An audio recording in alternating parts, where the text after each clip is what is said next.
Good evening, ladies and gentlemen. We are glad you are watching. Thank you so much for making time to join us on Tembe TV.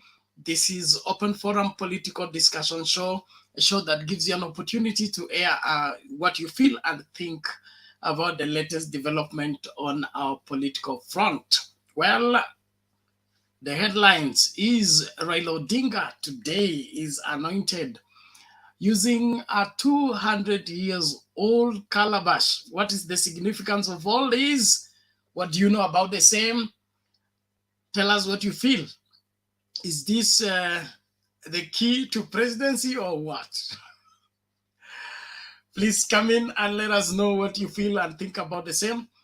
And of course, Iebc and Chebukati says no to additional presidential candidates. The ballot is set and no revision to what the court ordered. And therefore, the court order, it says no. It's going to appeal against it and it continues with the program as usual. Will this go through without much battle? Let us know what you think and feel about the same. And ballot papers got into the country today. Well, there is also a new twist at Iebc. Some commissioners say they learned about the ballot papers arriving today. They have no idea that there was a printing of ballot paper taking place. So they say Chebukati is running the show, a one-man show. Well, what do you think? What do you feel about the same? Well, let's get to the bottom of the same, even as we discuss our politics and how we need to respond to the same.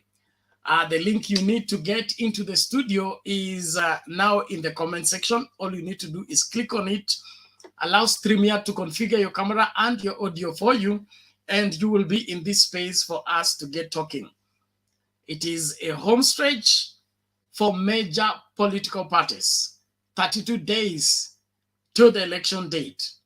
Are you set for this? Is the country set for the same? Will Iebc deliver or something will go wrong? We need to know what you feel and think about the same.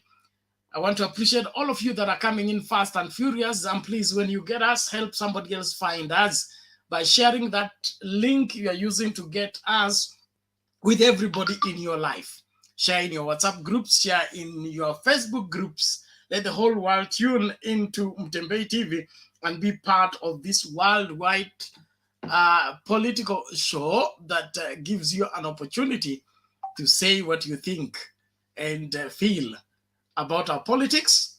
Of course, you must keep it factual because we are here to educate our generation to know what to do come August 9th, 2022. So God bless you wherever you are. Please, let's keep subscribing, keep inviting, and keep talking. I appreciate Tatu Juma. Thank you so much for joining us. Salome Mbone, karibu. Meril, you're welcome. Cecilia Wiyanga, Mama Kelin, karibu kwa show. Nashukuru sana. Hana Mbogwa, you're welcome. Hello to you.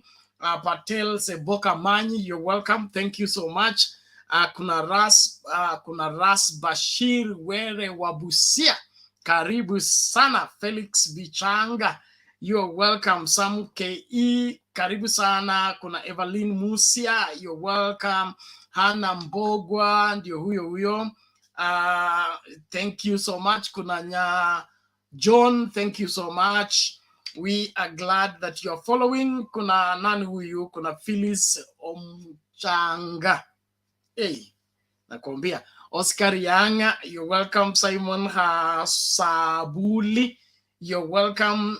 Kengo Omwango, karibu sana. Kuna GFHGG, hi to you. Kuna Alex Wekesa, karibu sana. Kuna Kutosi Wilson Kamuli Wamboka, karibu sana. Kuna Rajab Abdallah, asante sana. Janet Nyakisum, you are welcome. Charles Kondue, you are welcome. Thank you so much.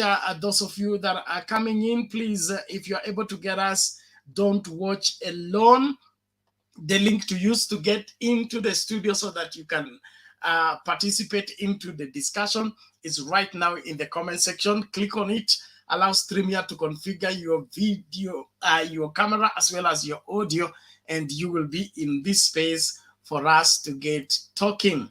Things are happening, and everybody must stay on the cutting edge by ensuring that you remain active in embracing what should be done. Chebukati says no to additional presidential candidate. Is this how it will be, or there are more battles ahead? Ballot papers already entering the country with the blowing hot and cold from Iebc. Some commissioners say they were not involved. So what will this end us with these general elections? And of course, the greatest wherever historical anointing service from a 200-year-old Calabash, Raila Odinga is anointed. What is the significance of all this? What does it speak about? Those of you that have been here long enough, please take us to school, help us to understand the significance of all these. Major political parties are fighting to ensure that they get a majority of the support around the country. How will this end? Please, let's do the necessary. Get into the studio, those of you who want to be part of this, and let's get talking. Let's listen out to this even as we proceed. Sasa ni kwamba tume ya uchaguzi na mipaka nchini Iebc imesema kuwa haitaongeza wagombeaji wengine wa urais katika uchaguzi mkuu ujao.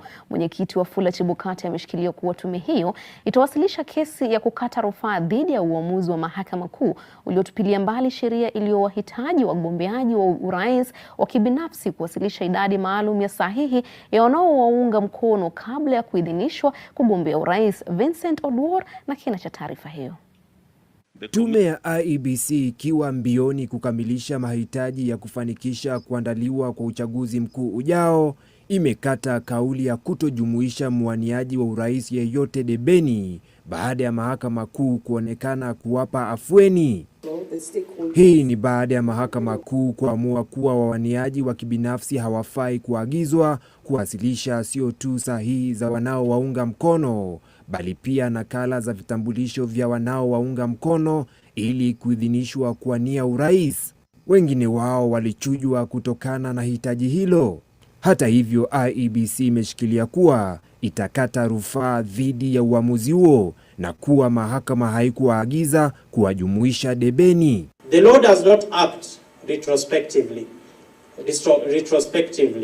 If it did, then the judge ought to have specifically ordered and directed the commission to register those persons who did not qualify for want of compliance with those regulations. But there is no such a positive order directing the commission to clear those aspirants. The commission has a feeling that that judgment is not sound with respect, and has filed a notice of appeal in that respect and is applying for a stay of execution.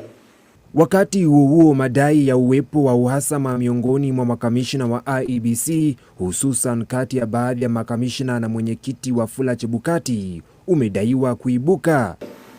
Hii ni baada ya baadhi ya makamishna kufahamisha NTV kuwa hawakuwa hata na habari ya ujio wa karatasi za kupigia kura hii leo, huku wakimlaumu Chebukati kwa kuendesha tume kibinafsi. Wanadai kuwa walifahamishwa kuhusu karatasi hizo usiku wa kuamkia leo. Hata hivyo, Chebukati amekanusha madai hayo. We are working together as a team, and there's no information which I'm holding from the commissioners. And so if there's any commissioner who has told you otherwise, I would like them to come forward and maybe state what they mean by that. Zikiwa zimesalia siku 32 kufanyika uchaguzi, Iebc inatarajiwa kufikia mwisho wa wiki ijayo kufanya majaribio ya kutuma matokeo ya uchaguzi kwa njia ya kielektroniki kwa kuzingatia malalamishi yaliyotolewa na wadau. Vincent Odwor, NTV, Nairobi. Well, mambo ni kama hayo. Tunashukuru kila mmoja anayejumuika nasi katika Mtembei TV. Leo Raila Odinga apakwa mafuta from a 200-year-old Calabash. What is the significance of this? Tunataka watu wamekuwa hapa kwa muda mrefu, watu tuambie mbivu na mbichi ya masuala haya. Inamaanisha nini? Kwa hivyo mtu wa nyumba, mahala ulipo, unahitajika huku. Alafu kuna nani huyu mwingine, bwana Guru, you are needed. Come and break down for us what the significance of that Calabash and the anointing is all about. And then, of course, what is your feel about Chebukati's refusal to comply according to the orders? He said there were no orders to make him add more candidates to the ballot, and so they will still have the 4 qualified candidates and not the 54 that had applied to be included, even after the court order removed the law that was barring them because of their failure to comply from the same. What is your take on this? Is Chebukati doing his job well or not? Then, of course, the gossip about the commissioners who have undertones about the way Chebukati is running the commission. What is your take on the same? Is this the beginning of problems, or there is a way forward to this? And then, of course, the home stretch is on. All political parties are at it, trying to drum up support from every corner of this country. And everybody wants to get the majority of the members of parliament, majority of the members of the whatever county assemblies, and the Senate, the governors, and elsewhere. Of course, win the presidency. And so who is going to carry the day? Why do you think that person is the one going to carry the day? That's what we discuss tonight, and we would love to hear what you feel about the same. I'm sharing again the link to use to get in the studio. Let's make haste, come and let's get talking. This is our country. We have full responsibility. Kuna mtu anasema hiyo si anointing, hiyo ni witchcraft. Sijui unaonaje?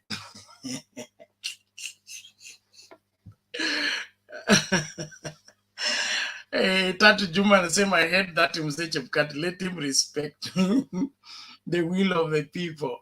He has no choice in this one. I can guarantee you that he has to do what is required to do.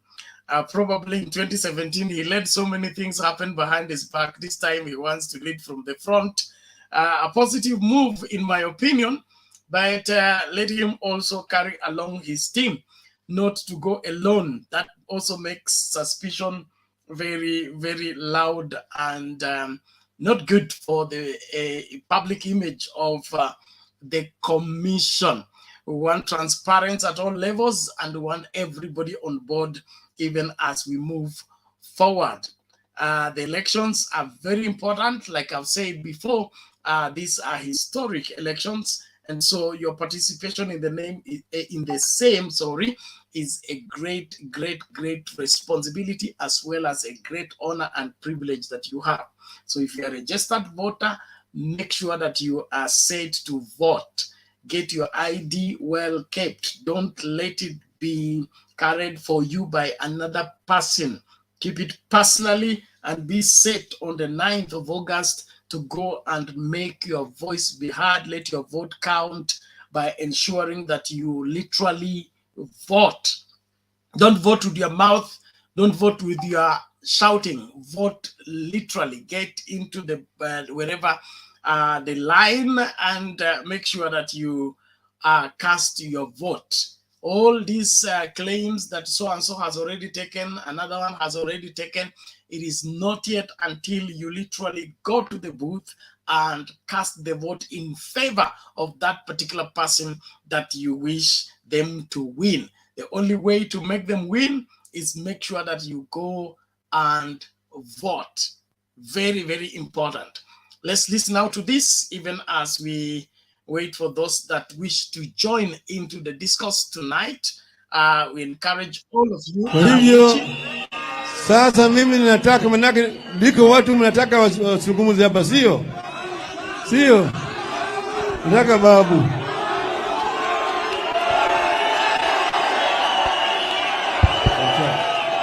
Babu Juliet. Asante sana.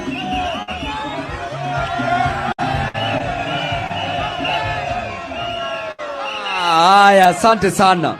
Vijana ria, vijana ra, vijana tibim, wazee tialala, warembo wamama mnge. Kwani we ni mama unapiga mnge? Niko na jambo tatu kwa watu watatu. Wa kwanza ni Chebukati, wa pili ni Waiguru, na watatu ni baba na mama. Chebukati, uliambiwa 2017 ufungue sava ukakataa. Raundi hii tena umeanza upuzi. Nataka nikuelezea kwamba tunakujua. Saizi tunakujua vizuri. Tunajua unalala saa ngapi. Tunajua unaamka saa ngapi. Tunajua unalala wapi. Tunajua unalala na nani. Tunajua vijana tibim. Tunajua unalala na nani. Na tunajua mpango wako wa kando wa current sahi. Sasa usituletee upuzi. Wa pili ni juu ya Waiguru. Nyinyi wenyewe mnajua hii pande yote imebeba wezi. Dereva wa wilbaro ni mwizi. Kondakta wa wilbaro ni mwizi. Abiria wa wilbaro ni mwizi. Tunajua ile mambo ya Rukenya Dam. Alipiga mdomo akasema ya kwamba ni yeye alitengeneza. Hiyo damu ilitengenezwa na national government. Tunajua ile shamba iko South Ngariama. Ulichukua eka 2,000. Na zile baba taingia, tutarudishia wananchi hiyo shamba yote. La tatu, hapa Kirinyaga, mahospitali.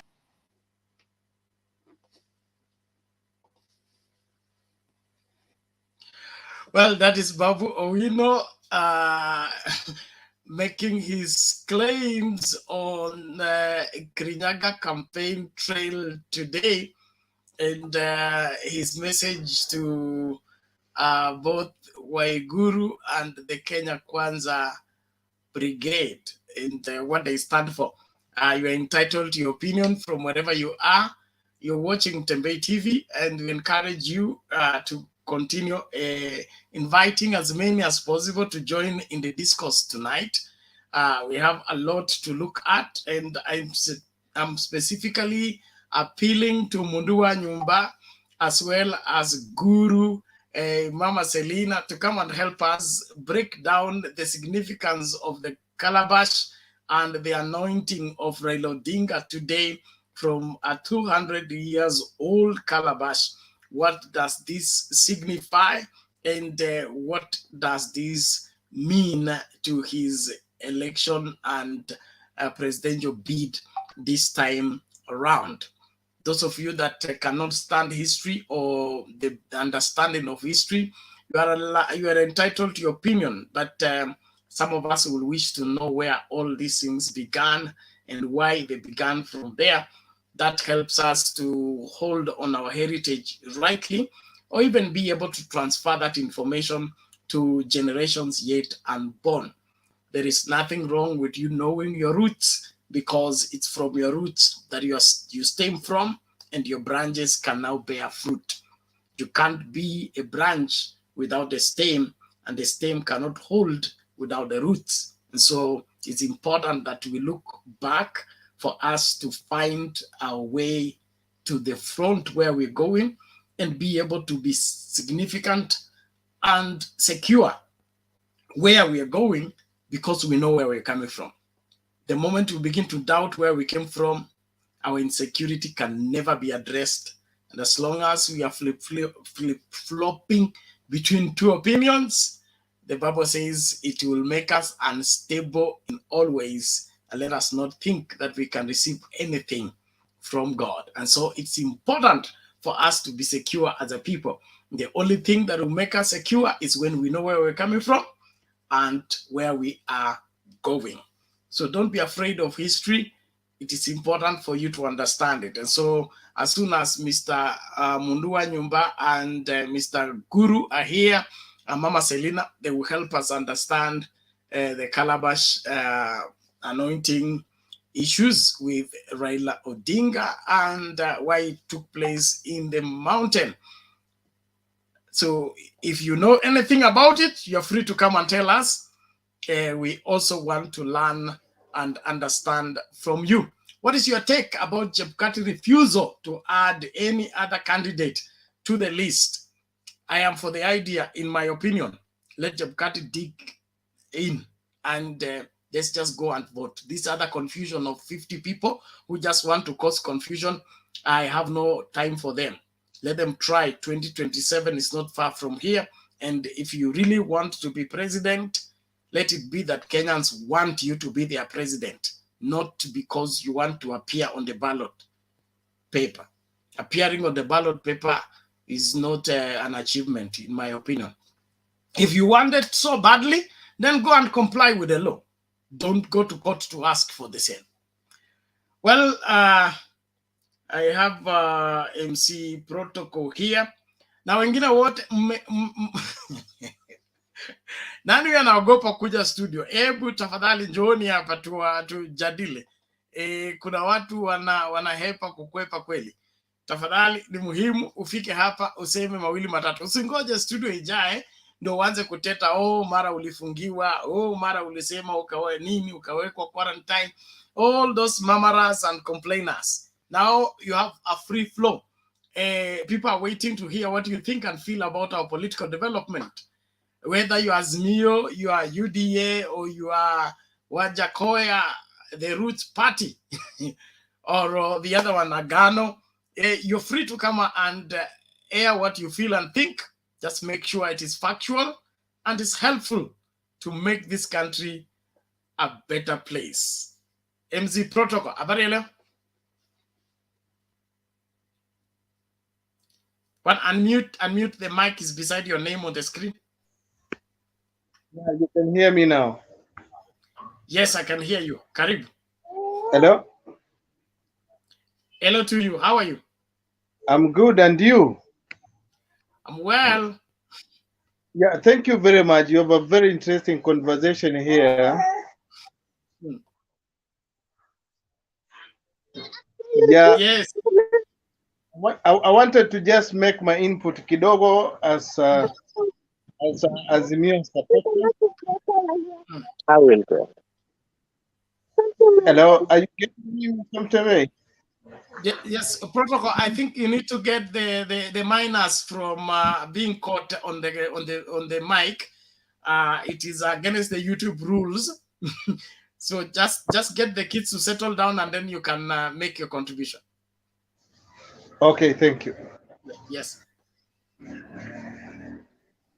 Okay, so we'll go to Yasmin. Yasmin, Yasin, is it Yasin? Sorry.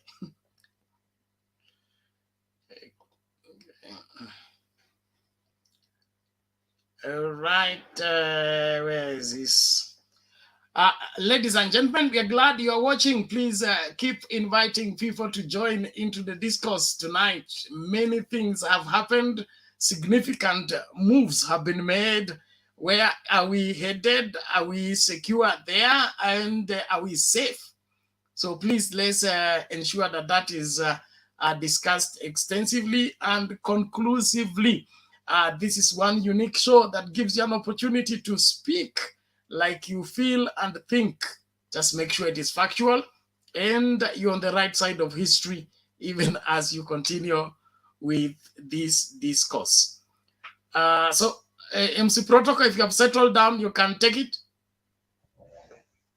Yeah, I don't know whether, can you now hear me? That's great. That's great. We can hear you. Go ahead. Yeah, thank you very much. I wanted to just make a very simple contribution in regard to ile Calabash ya miaka 200 ambayo baba ameweza kupewa. Kusema tu kweli ni ishara kwamba Sasa Mlima Kenya baba ameweza kukwea kwa njia inayostahili. And again, it's a sign of respect from people of Mount Kenya.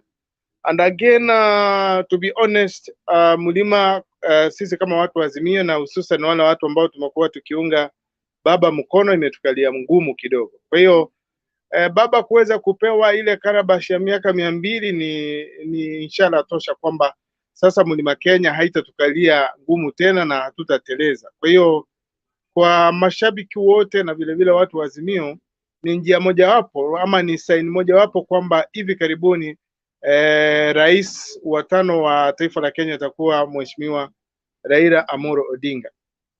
Nafikiria hilo tunapaswa kufahamu kufikia sasa. Ama unasemaje?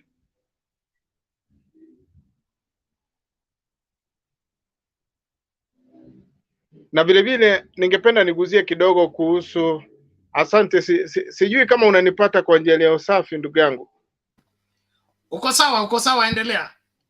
Na vile vile kwa upande huu mwingine wa Iebc kuweza kusema kwamba hawezi waruhusu wagombea urais wengine, ni kweli, kwa sababu sasa ukiangalia muda umeweza kukwenda, na hivi kuweza kumrudisha nyuma kwenda kuweza kufanya printing itakuwa ni vigumu kidogo, na hasa ikizingatiwa kwamba sisi kama Azimio kuna yale matakwa ambayo bado hawajatimiza wao wenyewe. Kwa hiyo kurudi katika jikoni kuweza kuandaa vile vile watu wengine kuweza kuwania urais itakuwa ni kitendawili, itakuwa ni kama kwa lugha ya Kizungu tunasema is gonna be a mountain like problem. Kwa hiyo leo hii ni ruhusu niseme hivi kama shabiki mmoja wa Azimio kwamba kwa kweli Raila ama kiongozi wetu kuweza kupewa ile Calabash ya miaka 200 ni ishara tosha kwamba sasa ameukwea kwa njia inayofaa Mlima Kenya. Pili, ni heshima kutoka kwa jamii ya Wakikuyu, na tatu vile vile ni ishara kwamba rais wa 5 wa taifa hili atakuwa Raila Amolo Odinga akiwa anasaidiwa na makamu wake Martha Wangari Karua. Kwa hiyo sidhani kwamba nina taswishi kuhusiana na hiyo rafiki yangu. Nadhani huo ndio mchango nilionao kwa siku ya leo. Okay, asante sana MC Protocol, tunashukuru kwa mchango huo na tunatazamia interact further even as we look keenly on our latest political development. We believe this is a very historical and significant moment that every Kenyan must watch carefully, even as we look forward to 9th August 2022. I don't know what side of history you want to be, but I would want to be on the right side of history. So you're free to vote the way you want, but I want you to make the right history so that you can go to the historical books to have done something significant while you're here through your vote. And so wherever you're watching us from, please be not only a participator into this election, but a lead campaigner to see to it that many people will go literally and vote. You know, Kenyans, we are very good talkers. We can talk all day, all night. But when it comes to action part, we begin to draw back. Let us not be part of those who draw back when action is required from our end. So let this entire country go out and vote, from the north to the east, from the north to the south, from the east to the west. Everybody that is eligible to voting, don't be left behind. Make sure your ID is ready, your passport is ready, and you are set to go and vote. Your MCA, your MP, your senator, your women rep, your governor, as well as your president. We need to have some level of ownership on the presidency by reason of you literally going to vote in the person you prefer. Charles Oroma, habari ya leo? Salama. Hello? Halo, hali namna gani? Nakusikia. Okay, thank you.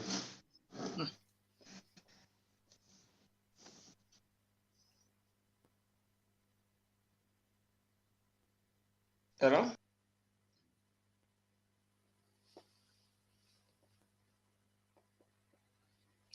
Sorry. Na mimi kama akona shida na network. Naambiwa ni Calabash, not Calabash.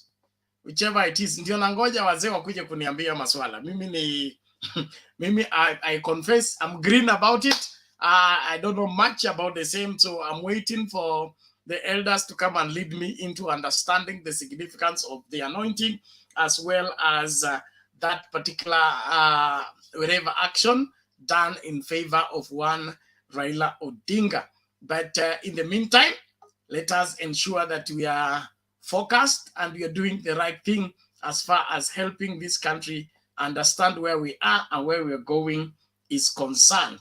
And Mtembei TV is committed to see to it that every Kenyan will not be confused come 9th August 2022. You will go to the booth with a clear mind. You will vote for everyone you're voting for from a clear conscience, and you will be willing to stick by the choice you made because you know what you are voting for. That's the whole essence of our being here.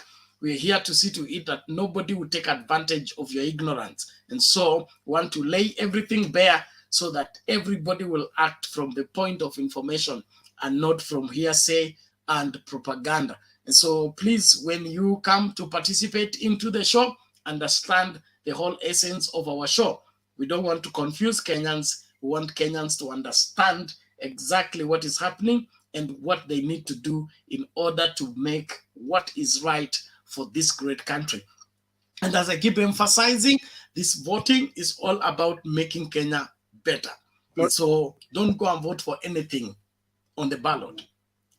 Vote for people that are able, people that are competent, people that we can rely on to help us have a greater future. Kidogo tu kama naweza. Just a moment. I've said before that those of you who understand Nairobi, the infrastructure for Nairobi was built for 400,000 people. And right now we are over 6 million here. So if we don't expand the infrastructure will collapse underneath us. And so that is why the expansion program is valid. That's why we need people with foresight who look into the future. They say we'll be moving from 50 million Kenyans to 60 million Kenyans. Will we have enough infrastructure to carry these 60 million people? Will we have enough schools, have enough hospitals, enough whatever transport system that will be able to carry these 60 million people? That's the kind of thinking that I will invite you into even as you go to vote. Don't vote for people who want to eat everything available and nothing is left for the future. We have a great responsibility on us. I pray that you take that as a serious responsibility that makes you to think deep about it before you take an action. So don't just react on these elections. Make sure that it's your personal initiative to go and make a significant decision for this great country. Thank you very much. Tom amekuja. MC ulikuwa unasemaje? Kuna kitu kidogo nilikuwa na ningependa kuchangia kuhusu azimio la umoja na Raila kwa jumla, kwa sababu mimi ninapozungumza nazungumza kulingana na chama changu na azimio letu. Na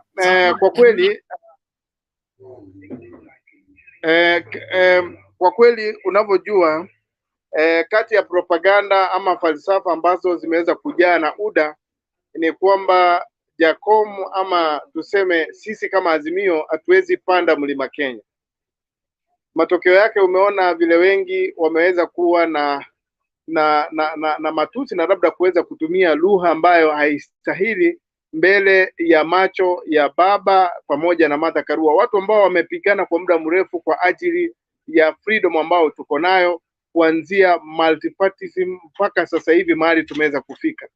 Lakini kulingana na tukio la leo na mambo mengine, ni ishara tosha kwamba sasa mahali tumefikia siasa imebadilika. Watu wengi wakasema kwamba siasa ni mchezo mchafu, lakini ukweli mchungu ni kwamba bila siasa hatungekuwa mahali tupo. Ndio maana Raila Amolo Odinga pamoja na wengine ambao wamepigana kwa kina, akiwemo jamaa wa kwetu kwa jina George Moseti Anyona, ambao walijituma sana kama simba aliyejeruhiwa kuweza kufanikisha ndoto hii walionao kina Ruto sasa hivi. Kwa hiyo kwa kweli leo mimi ninapozungumza nina furaha mbwito kiasi kwamba lazima Mlima Kenya umeweza kufikia kiwango kwamba sasa wanatambua kwamba baba ana uwezo wa kuweza kuwa mmoja wa wale viongozi tajika katika taifa la Kenya, na mimi nafurahi kwa sababu jambo kama hilo si mchezo. Kwa hivyo tuchukulie jambo hili kuwa muhimu sana sisi kama watu wa Azimio na hata watu wa UDA vile vile. Kwa hiyo tuchukue kwamba leo imekuwa ni siku ya historia, rafiki yangu, na kila mmoja Ben ajue kwamba mambo kama haya hayajawahi tendeka katika historia ya nchi. Kwa hiyo ina maana sasa mahali tuko sehemu ambayo sisi kama watu wa Azimio pamoja na taifa kwa jumla tunaendelea kufanya kile tunaita building bridges, na hili ni jambo muhimu sana, kila mmoja anapaswa kujua. Sidhani kwamba kuna mambo mengine labda ishara tofauti tunangoja tuweze kujua kwamba mlima tumeukua tayari, na si mlima peke yake. Kumbuka sisi kama watu wa baba tumekuwa kwa muda mrefu tukikosa kura yoyote kutoka Mlima Kenya. Hajawahi sherekewa wala kukaribishwa na kupewa makaribisho kama yale ameweza kupata siku za karibuni. Kwa hiyo ina maana sasa kile kidogo ambacho tutapata kutoka kwa mlima tukiongeza na kile ambacho tumekuwa tukikusanya katika taifa la Kenya, serikali inayokuja ni serikali ya Azimio. Kila mmoja nafikiri atakubaliana pamoja na mimi, akiwemo hata Wajakoya mwenyewe. Nadhani mambo kama haya tunapaswa kuyajua, rafiki yangu Ben. Kwa hiyo nadhani kazi nzuri mnaofanya na vile vile kazi nzuri ambayo wamefanya Azimio kuweza kukwea mlima ni jambo ambalo linanifurahisha sana. Asante sana, na nadhani wengine waweze kuchangia na tutaweza kumalizia. Tuko ange kabisa kuweza kusikiza maoni. Asante sana MC Protocol kwa hilo na mengine yote ambayo umechangia. Tunasonga mbele. Nashukuru sana kwa kuwa wengi wetu tunapaswa kukumbushwa mambo ambayo yametukia kabla tufike mahala hapa. Nimeangalia kwa handle ya baba leo akisema tunakumbuka Sabasaba. Okay, kuna vijana ambao hawana habari Sabasaba ni nini na ilikuwa nini, ikimaanisha nini na imeleta nini katika nchi hii. Kwa hivyo ni muhimu kwamba kila mmoja amakinike kuelewa historia yetu ili tukue na ile kujua kwamba we have come from this end and we are headed here, and if we don't do something about where we are, we will either go back to where we were or ensure that we go to a better place. So I want to appreciate you for that, and let's keep moving. Keep your mic mute until it's your turn to speak, because it provides a feedback that irritates and messes up the video for the viewers who will come to watch it even when the show is over. Tom, namna gani leo?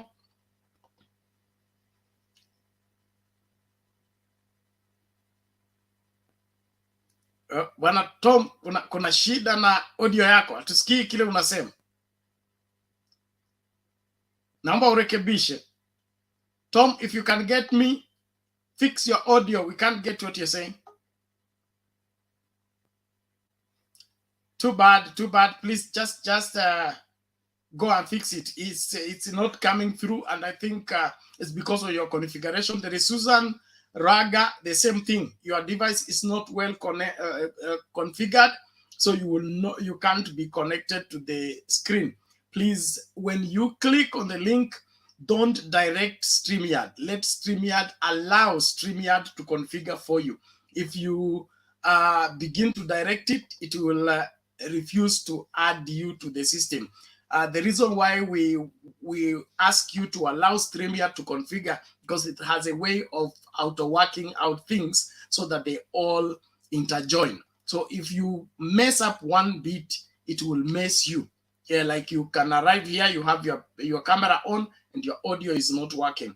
So please, you restart. Like Tom, restart your phone if you're using your phone, and get into the studio the right way when your audio is effective and it's working. Well, thank you, all of you. And those of you who are inviting guys to watch, please keep up. It is important so that this information reaches to everybody. We pray that every Kenyan who is an eligible voter will be able to get the information that is necessary. Another thing I need to remind Joash, we don't add you to the screen if your camera is off. So make sure that your camera is on and you keep it on for the quality of the video, especially for the viewers who come to watch later on. Yes, Martin himself. Nabii, vipi leo? Vipi mtumishi? Niko salama. Hii Calabash inachanganya sana. Sijui ni wewe Unajua hii si masaa yangu, lakini nimekuona peke yako nikaambia mdosi wacha nikapigie mama kidogo na rudi. Nikajificha kwanza nijaze screen. Asante sana kukuja kuokoa jahazi. Bwana, nimeona hapa kitaumana. No, hapa sisi ni chuma ya samani. Lazima tuendeleze. Sasa unajua saka sana, lazima unajua hii si masaa yangu, nimekuambia nimejificha kidogo. Sasa nafungua nini GoFundMe na fundraise ya Keep ya kununua shoka. Na fundraise ya Keep kununua shoka kwa sababu sasa hata kama mlikuwa mnasema miti zikatwe mkate mpaka roots, imeisha kabisa. Hiyo Calabash nasikia iko na maneno haipeagwi mtu yoyote. Hapo sasa ndio nasikia kila kitu imeishia. Kama mlikuwa mnasema mlima ipandwe, imepandwa sasa na ikapandika na imeisha. Na huyu mama bwana, aki niliwatch hiyo kitu yote. Unajua kalikuwa kanaharakisha twende. I don't know Bernard, if you realize there was something that was played. Let me be serious a little bit. There was something that happened today and I was watching it. I'll start from how she handled the whole thing. If you realize, if you watch the whole procession, Raila wasn't speaking a lot. Wakifika kwa katown hivi, niendo alikuwa anaongea anasema hata nyinyi hapana, wacha tunaenda. And then they got there na nyumbani kwake. Now this thing, I watched it because nimesikia history. There's somebody ameniambia history. I believe it's somebody anakuaga hapa sana. He will come and say it. Atakuja atawaambia hiyo story ya history. I followed up to know the history of that Calabash. But then what really is also, you have to look at the body language. The body language of who? I want you to watch when they were doing Mother Karua herself when she saw that Calabash, Mamangilu, and a couple of guys that were around there. It looked like walishtuka, hata Mother Karua almost turned, sijui ni kutegwa ama aliangalia hivi na akaongea na mtu mwingine, and she couldn't believe it. Here there's a huge history with that Calabash, and it changes the whole part of Mount Kenya votes and what is going to be. Now, the other thing that was so coincidental for me, Bernard, was the day that they chose to do that thing. Sabasaba. For us who know the history, when you umesema the history of Kenya, we know what happened in Sabasaba. And we know most of the people who were killed at that time. And also we have to remember, and I'm going to say it here, but I won't go into depth. I'll just say whoever knows what I'm going to what I just said. There's something with the Mount Kenya region, and that's why people endear Mount Kenya region, because there's a history there, a history that we all know, an oath that was taken. So when you see an occasion like this to a leader, take it very serious from the Mount Kenya people. People who are Mount Kenya people here will tell you, and people who know the wazirs of Mount Kenya, they will tell you it means a whole lot. And it brings the whole thing. Saizi, I swear to God, I thought, sorry Bernard, swearing is not a good thing. Kwanza nikiwa na mtumishi hapa. But I thought we would, at least the 30% I could see it coming for Mount Kenya. Right now, I don't know what's going to happen. Now I think ile kijana yenyu ingine, ni kubaya. Nitakuja kukuambia baadaye, screen imejaa. Wacha nirudi kule nimetoka. Asante sana, tuonaneni baadaye. Niko nyuma. Asante sana Martin, tunashukuru kwa mchango wako na tunatazamia ku-engage baadaye. Mungu akubariki sana. And Kenya is on the move. Well, please, just housekeeping. It is important that we all keep our standing orders. Like I've said, minors are not allowed on the studio. Minors, children. This is not a children channel. If we bring children on the screen, or even their voices are heard behind in the camera, it is against YouTube rules. So please, let's guard against that. If possible, go and join the discussion in a private room, or keep the children away while you are making your contribution, for the sake of us complying with all the requirements of YouTube, because we'll be putting the channel at risk when we expose the faces of the children on the screen, or even their voices being incorporated behind our voices. It is not just Mtembei TV requirement, it is a YouTube community law. Sawa sawa. Now, the one thing, if you have been here long enough, you know that me and controlling people is not my responsibility. I don't want to run your life. Mine is having problem.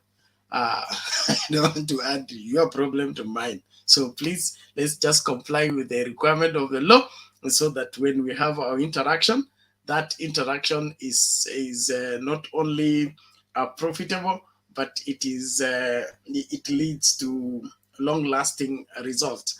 What for comments? Please, let's keep it right. Let's keep it right, and let's respect one another. Na lazima tuheshimiane tafadhali. Hakuna haja kutusi mtu yeyote. Kuna mtu ameuliza swali hapa, anasema nani Kenya ambaye ako 200 years old? Hatujasema kuna mtu ako 200 years old. Najua kabla uende kupinga kitu, tafadhali think about it even before you post it. Hatujasema Raila Odinga anointed by a 200-year-old man. We said a 200-year-old Calabash. So the person can be 20 years old, but he was holding a 200-year-old Calabash. And you know that Kenya is hardly 60 years of independence. It is just independence. But existence, Kenya has been here since creation. So you cannot say that Kenya is 60 years old, and so there is no way we can have a 200-year-old Calabash. That is a narrow way of thinking. And we forgive you for the same. All the same, wacha tuangalie. Na kuna wala wanasema hiyo sio anointing, inaitwa witchcraft. You are entitled to the same. Our traditions and customs are valid and are recognized by law, one, and also are also recognized in whatever our other setting of worship, including Bible. So tusichanganye. Mama Selina, vipi? Poa sana. Nasikia umeongea mambo ya Calabash. Yes, nimeagiza ukuje utuambie hii mambo inaendaje. Yes, Bernard. Kwa jamii ya Wakalenjin ama jamii ya Kikuyu hata Waluya, Calabash kabla hatujakuwa na vikombe atachukua. So kama unabariki, unaona alikuwa na ile nchina mbaya kuita mkia ya ng'ombe, ile kama baba anakuanga nayo. So wanamwagia mafuta kwa hiyo Calabash. Alafu sasa wanatoa wanabariki. So hiyo ndiye kitu watu ya zamani walikuwa natumia. Kama sisi wa Kalenjin, kuna ile ndume, ile pembe ya ndume inatengenezwa, hiyo ndiye inawekwa mafuta, alafu inabariki. So the blessings huwezi tumia vitu ya sasa. Na ukisikia wakisema hiyo Calabash, unaona imekaa mpaka imekuwa red, imekuwa 200 years. Walitumiwa na wasee. Na hiyo Calabash ya kila mtu, na baba hakupatiwa aende naye.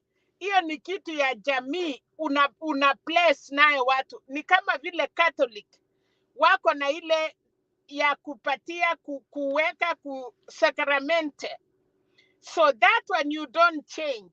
So mambo ya utamaduni Bernard, na hiyo manguo, hiyo wamefalishwa. Kama Martha Karua amefalishwa ile ya nguo ya wamama viongozi.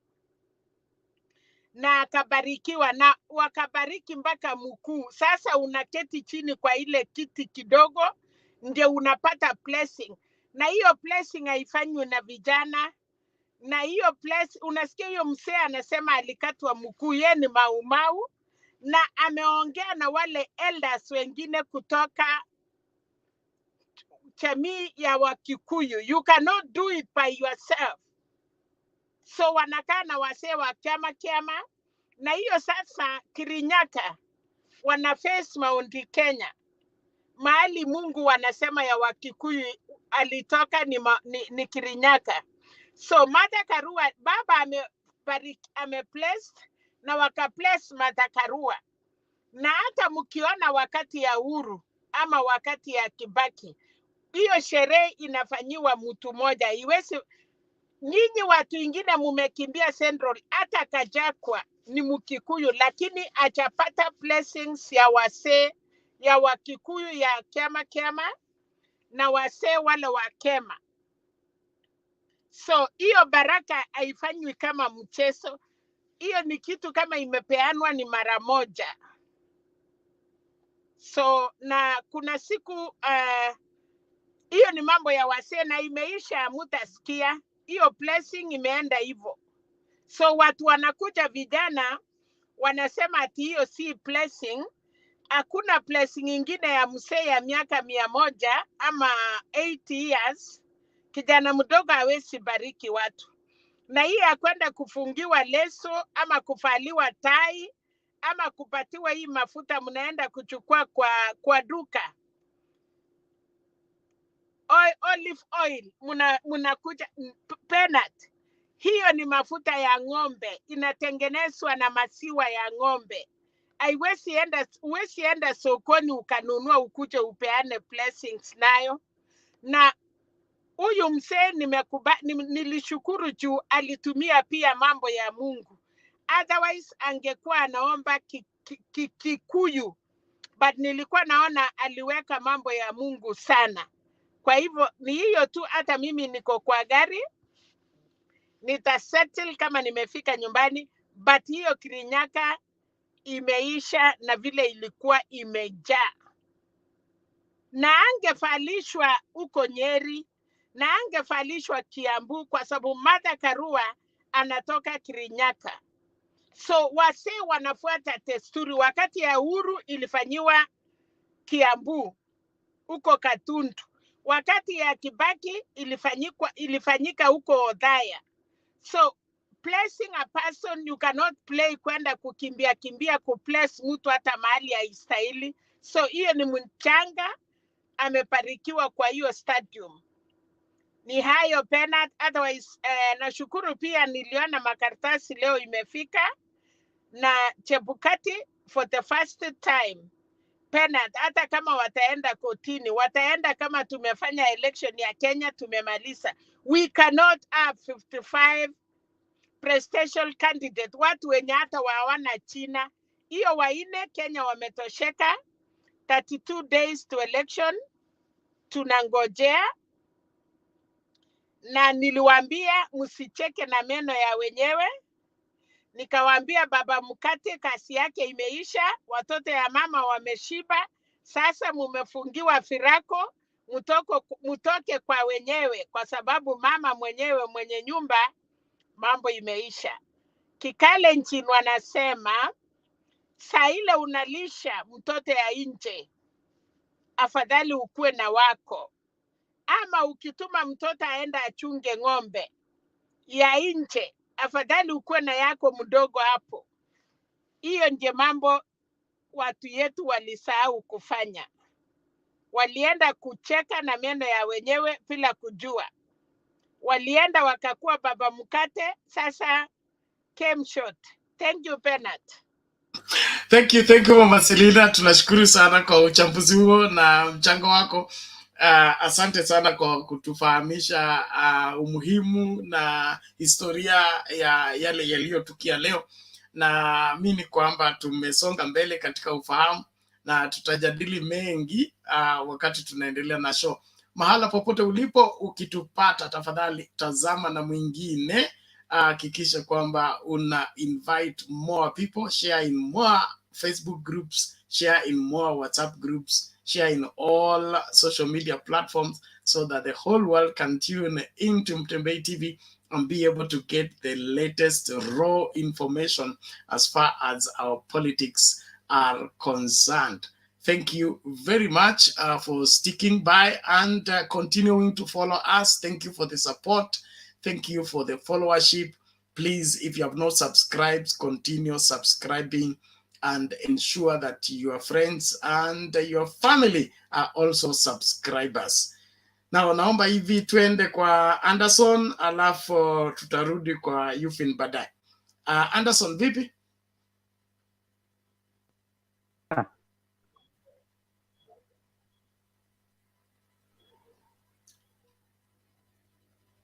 Bena, Yes. mambo? Poa, poa. Wewe una yes, mara moja tu unasubiri. Yes. Go ahead now. Kwanza nasalimia wenzangu. Kabla nitoe submission yangu, kwanza hapa tuko na kazi tunafanya hapa Vihiga. Kuna mtu anamwaga pesa ndio apate 70%. Sasa inabidi saa hii tuko kazi, hata saa hii naenda job. Tunafanya door to door. Tunafanya kazi. Saa hii tunatoka Bena, hata niko nje unaniona eh? Nangoja wenzangu, nataka tuende kazi, tunaenda nyumba kwa nyumba. Anamwaga pesa Mudavadi, lakini nataka tumuonyesha atapata 0.2% hapa Vihiga. Nikiingia kwa mjadala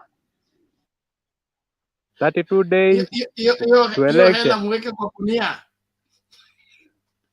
Hizo pesa tunakula, lakini kwa Msamaria ikuje huku. tunazikula, lakini tunataka tumuonyesha hakuna hata 2% atapata. Hiyo nayo tumemhakikishia, na kama atapata zaidi atapata wabunge 3, hata si wabunge, MCA 3. Gavana hataona. Hapa Vihiga tumeamua ni baba na mama. Nikiingia kwa mjadala, naanza na siku 32 days to election. Ndio nataka niambie wenzangu, hizi 32 days si ati ni mingi, ni kidogo, lakini siku chache zinaweza fanya Azimio tupoteze kura tukilala. So wenzangu, tuamuke tufanye kazi. Kwa hivyo tufanye kazi hapa Vihiga, tunafanya kazi. Hizi pesa wakimwaga na sisi tunazikula, na tunaambia wamama kura kwa baba na mama. Vijana saa hii wamerevuka hapa Vihiga. Saa hii si vijana ati wanafuata Ruto, wamegawana. Kuna wale wamerudi kwa baba na wale wanafuata Wajakoya. Ruto hana mtu. Usidanganywe hapa Vihiga, vijana wako na Ruto. Ruto hana mtu hapa. Wale wanafuata Ruto ni wale hawana kura. Saa hii hakuna. Si tunafanya kampeni usiku, hao wanafanya mchana, si tunaingia usiku. So alafu mambo ya makaratasi hapo ni sawa. Hii mambo ya kutuambia tuchaze tena watu wengi, karatasi ikuwe mrefu ndio tuanze kutafuta mambo na baba, hatutaki. Wakuwa waine ndio tuone sura ya Ruto haraka. Unajua wakiwa wengi Ruto atajificha ndani, unaweza mistake. Wakiwa waine hivyo tunaona Ruto haraka sana. Unajua Ruto ndio tunaenda kuangalia, hata atuangalie Wajakoya. Hiyo sura ya Ruto tu hiyo. Alafu hivyo ndio niko tu Bena, sina mengi. Nitaondoka, lakini nitakuwa na kufuatilia, tuko na kazi. Nangojea wengine tuende kazi. Asanteni sana. Sawa, asante sana Anderson kwa kazi nzuri mnafanya. Tafadhali hakikisha kwamba kila mtu anamakinika. Alafu umesema unaangalia sura ya Ruto. Unaweza kwenda kwa sura ya Ruto alafu uweke X usababishe matatizo. So, tuangalie sura ya baba. Hii sura zingine ziwekwe kando. Bena hii Ruto tukiangalia tunaona wizi unaona? Tukimwona tunaona wizi hapo. Ndio kwa sababu tuone mwizi ndio turuke hapo. Poa poa. Sawa, asante sana Anderson, tunashukuru. Tafadhali tuendelee katika kuhakikisha kwamba unafanya sehemu yako. Do your part. When everybody does their part, the whole work will be finished. Let's not leave the work of all to one person or to a few people. So reach your world make sure that they are all fully informed and they know what they are doing as far as these elections are concerned. Tom alikuwa hapa akatupwa nje. Tom, hebu tuangalie kama audio yako inafanya sasa.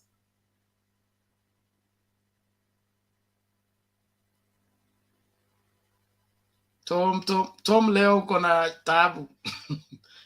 Sauti yako haikuji tafadhali. Nilikwambia anzisha simu yako afresh. Kama unanipata, restart your phone from the beginning. Your audio is not on even when you are unmute.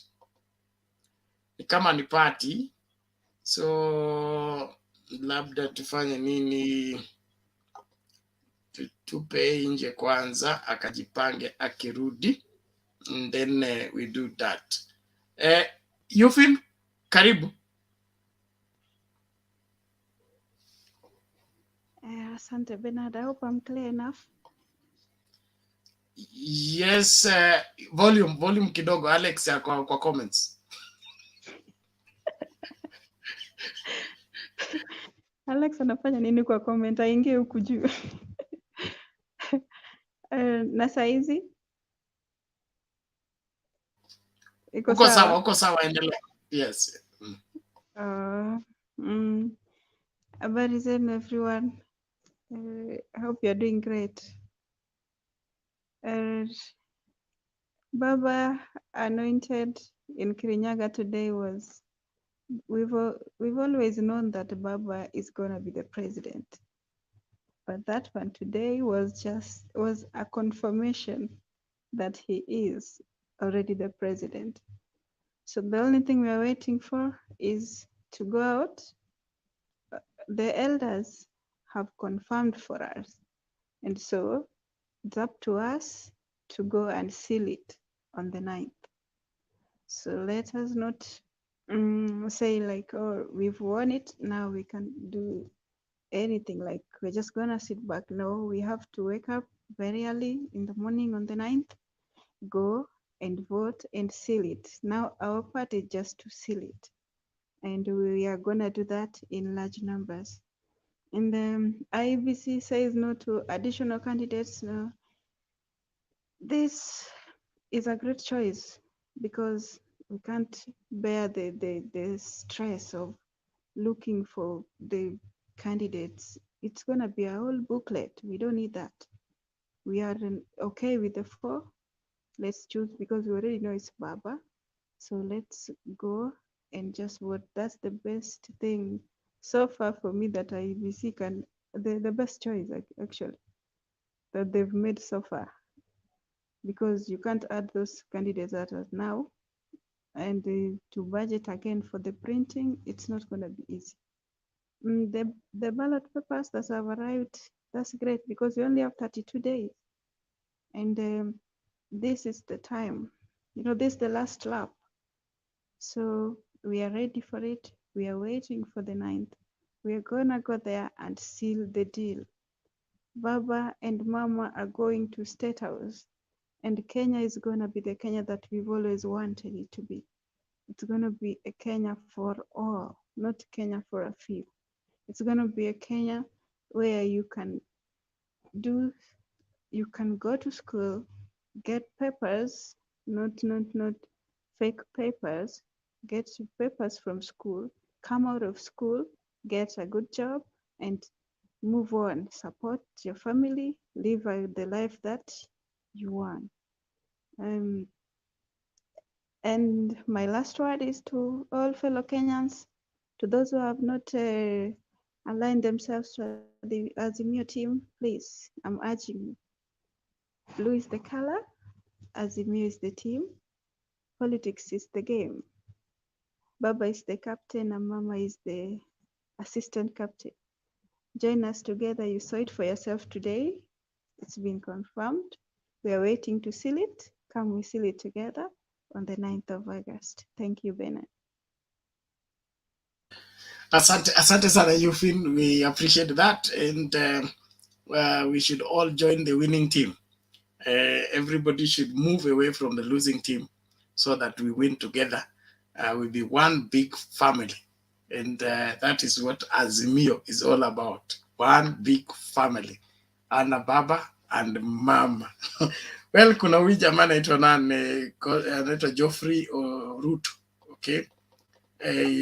Ako hapa na injili yake ya kusema Raila confessed that he is a mganga. Yes, mganga ni daktari na Ruto sunana ni Dr. Ruto, so wote wanashare jina. Mganga ni daktari alafu Ruto ni daktari, so shida iko wapi? Or you think if you say it in English it's now holy, when you say it in Swahili it is bad? Both of them are doctors. So Ruto is a doctor for plants and other veterinary things. And then Baba ni mganga wa kisiasa and the doctor of politics. You see the way he's giving you a run for the money. You don't know what next move he will make. By the time he's through with you, Atuoli ako hapa atakwambia kateni miti. Just one moment before Wangira comes in. One moment. Let's just remind ourselves.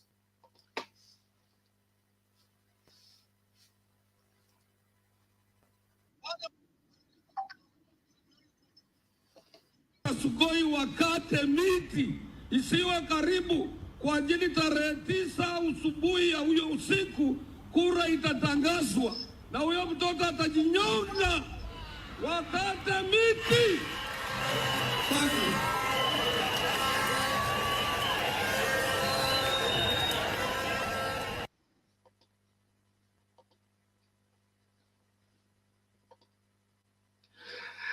Wangira karibu. How are you, Bernard? I'm well, thank you so much. How are you? Fine. How is everybody? They're looking great. Okay, I might take a little bit longer by at least a minute or two because I want to dwell on the Iebc today, what they said. So if I go beyond the 3 minutes by 1 minute, just bear with me, Bernard. An extra minute, yes. 2 is too much. Okay, thank you. Bernard, today I'll not talk much about the Calabash and what have you. Let me just dwell on the issue of the Iebc because I was keen on them and I took time to listen to their press conference this afternoon. Bernard, one thing, there is this commissioner at the Iebc called Abdi Gulei. I understand he's a professor. This guy has a big contempt for politicians in this country. I don't know whether it's the general politician community or whether he was trying to attack one particular politician. I don't know. Because these are his sentiments. He says that Kenyans have overglorified politicians. So I don't understand what he means by Kenyans have overglorified politicians. Then he said that whenever they clear this politician, they discover that they are at the bottom of the IQ. I don't know what he means that the politicians are at the bottom of the IQ, and that even those who went to universities only hold passes and second-class lowers. Bernard, imagine that's a sentiment from a commissioner at the electoral commission. We're supposed to treat every Kenyan with respect. Now, categorizing a particular class of Kenya in a particular manner, it takes me back to Hassan, the former chairman of the Iebc, who described Raila Odinga in an affidavit that Raila Odinga was a perennial loser. Bernard, you remember that thing took place in 2013, and many people were not happy about those sentiments. And again, here is another commissioner coming up with very, very funny sentiments. Bernard, people might take it jokingly, but this is how people start now messing up. You want to bungle things, and when you are pointed out, you think that people are being glorified. You think that people are at the bottom of the IQ. You think that people only hold passes and second-class lowers. So, we need to condemn this particular commission and tell him that his work is to ensure that we have a free and fair election. We don't care what quality of the politicians that he thinks we have. We will choose whoever we want to choose. But what we are telling them is that we want free and fair elections, Bernard. Now, to their press conference, Bernard. Today, I took time, like 30 minutes listening to the Iebc, and I'll try to sum up their 30 minutes in 3 minutes because you have given me 3 minutes. Bernard, the first thing that I noticed was they were asked one question. because there was the journalists were saying that some other commissioners were complaining that they were not even aware that the ballot papers were arriving today. So Commissioner Chebukati was asked whether that particular position was true. And he said, yes, it's true that he was only told last evening at 8 p.m. By the secretariat that the ballot papers were arriving the next morning. So I wondered, how does this commission actually work? Because for the ballot papers to have been packed in Greece and dispatched to the airport for purposes of for the purposes of cargoing, for the purposes of bringing them to Kenya here, it must have been a process.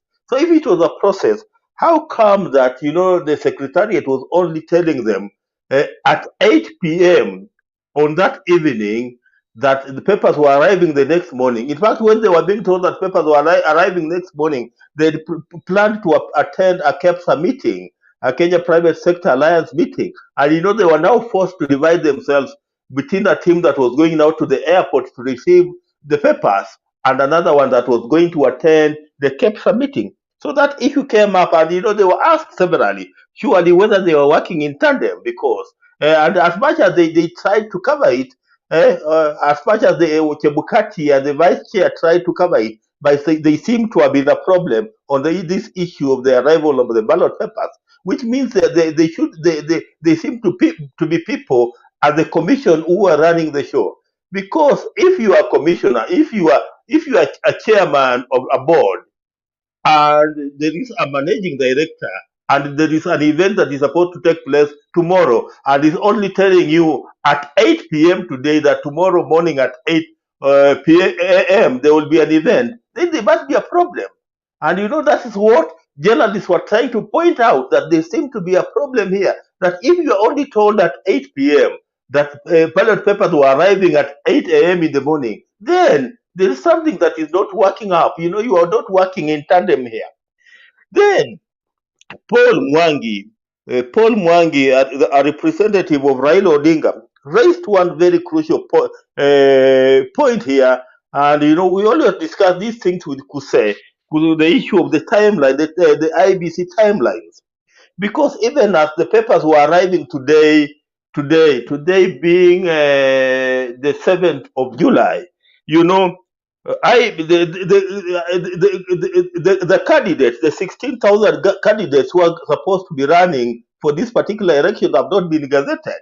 They have not been gazetted as we speak even to today. We don't have a Kenya Gazette of the 16,000 candidates who will be running in this general election. So Paul Mwangi asked him that how come that we are having ballot papers before we even have candidates, because we can only have candidates after they have been gazetted. Before they are gazetted, there are no candidates. So are we having ballot papers of candidates who are not there? That's the question that Paul Mwangi raised. And they went around it purporting that Chebukati signed a gazette notice on the 30th of June, and it was dispatched to the to the government printers, and there have been issues around the government printers, and even yesterday there was a problem around the pictures, and that those issues have been sorted out, and that particular gazette notice will come out soon as possible. Yes, it will come out soon as possible. But the issue is here that we have already received ballot papers before we saw the Kenya Gazette, because we don't have a Kenya Gazette. Today, if somebody goes to fish out for that Kenya Gazette that is supposed to contain names of candidates who have been gazetted for this particular elections, it will not be there. It is not there. So those are the issues that were raised. Then the issue of the audit report also came up, because you remember last week they promised that they were going to give to stakeholders the audit report, and now they were now saying that the reason why they have delayed, because they were waiting for what they claim to be implementation status, because they claim that they wanted to dispatch the audit report together with the implementation status, and that they will be doing it the soonest possible. So let us just wait for them to see whether they will be dispatching this particular audit report. And it has also delayed. The other issue that came up was the issue of the officials I was talking about yesterday, Bernard, the 3 officials. Today we are told that there were 5 of them, and they have now been suspended, and the matter has been taken to DPP for purposes of investigation and prosecution. Then the real issue of the complementary system, Bernard, here, we have not gotten a satisfactory answer in regard to the complementary system, Bernard, because I listened to this a particular arrogant IEBC commissioner called Abdi Gulay. The guys, what he said, because when Chebukati was asked about the complementary system, he said, I thought we agreed that we print the registers, and after we print the registers, we wait for the court ruling. Then after the court ruling, we can decide the way forward. And he said, if there seems to be a problem, then they can call for another stakeholders forum where they can now agree on the way forward, because Kenya is ours and we all belong to this country. So when Gulay came up, you know what he said? He said they are relying on a, a, a court of appeal judgment of 4th August 2017 that backed up their memo of 27th July 2017 that the primary the identification document shall be the KIMS kit, which is the electronic. That's what he said, and he said that even where the first kit fails, they will dispatch a second one, and even what we are now calling backup, and even where the second one fails, they'll dispatch a third one, and if a third one fails, that's when now they can think of now deploying the complementary mechanism, which is what we call the manual register. That's what he said. And he said, unless there is, and he was saying, unless there is another court ruling, that will be the position. And he even purported to say that I don't think that the High Court can overturn what the Court of Appeal, ruled over. Those were his words. And I listened to him. Then I looked at the way he was talking casually. We don't, he's talking of a Court of Appeal judgment of 2017. We don't know what were the grounds in 2017 and what are the grounds at the High Court in 2022 in regard to the manual register, and he's already casting aspersion here, saying that he does not even think that the High Court can overturn. You see, so he was so arrogant. He was so arrogant in the manner that he was talking. In the manner that he was talking. Then the issue of procurement came up over the relationship between Wetangula and Chebukati. And Chebukati said, the only relationship we have that we were born in Bungoma and we are all Bukusu. That's how he defended himself, and they are all Bukusu. And that's how he defended himself. Then the issue of the letters that Azimio La Umoja has been writing to the IEBC, up to 5 letters. Today, Chebukati admitted that there has been a delay in replying to some of those letters because the matters that Azimio La Umoja have been sorting out are technical in nature, and he promised that by the end of tomorrow, perhaps, they will have responded to all issues that have been raised up by Azimio La Umoja. Then the issue of assimilation of the technologies, the assimilation of the technology. Yesterday we were discussing about the 30 days period in which it is supposed to be undertaken, yesterday. And they were saying that they are going to have a second assimilation perhaps next week. So we are waiting for the next week to see how it will work out. And finally, because my 3 minutes are over, they are now promised that the registers up to the polling station level will be ready by next week. So we are waiting to see what the registers up to the polling station will be reading when they are given out next week. And he told political parties that are interested to get this particular register to prepare the money to buy the register. That's within the law, and immediately we get the register, then we'll know what the register up to the polling station will be reading, Bernard. Because I've tried to run into my 3 minutes. Let me just leave it at that, unless there is a question to be asked. One quick one, Mr. Wangira.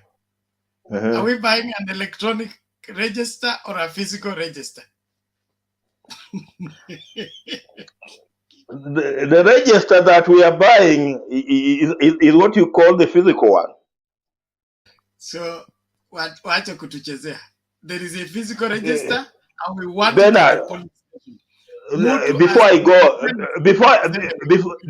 before I go, just in a half a minute, I think even in the next stakeholders meeting, as we wait for the court judgment that is coming up on the 14th of July, that will be next Thursday, Bernard, the stakeholders, especially the Azimio na Umoja, must insist on the position that was in 2017, where we had the Kim's kit at the first area of arrival, then you move to the physical register at the second area of arrival before you go getting the ballot papers. Because it's just as simple as that. Because we are talking about complementing, and this other professor is talking about backup. The law does not talk about backup. The law talks about complementing. So what we must insist on is complementing. And let us also see what the court will come up with on the 14th of July. Okay, so thank you so much for that one. And I believe everybody is satisfied with that. If you have a question where this is a lengthy show where you can come in later on and find out clarification. But if IBC is selling a physical register, we need that physical register at the polling station. There is no reason why they should sell a physical register and go and force us to only rely on electronic register. We need something that we can see and we can touch and be able to know that although my name has popped up through the Kim's kit, my name is also in the print, wherever print register, and so it should be crossed so that we know exactly who came to vote, how many voted, are they tallying with the number of votes in that particular polling station. Note, we have 500 voters and then there is 1,000 votes. That must not happen. Kunana Negoshe, mind your language. That language is not allowed on this platform. Whoever makes you angry, please take care of your temperament. Self-control is the highest discipline level. I mean, the highest form of discipline, and you need to embrace it. Self-control. Don't let somebody make you do or say something that you're not supposed to say. Think through before you say something. Thank you very much. And now, naomba Tom, I hope this time round you are fixed.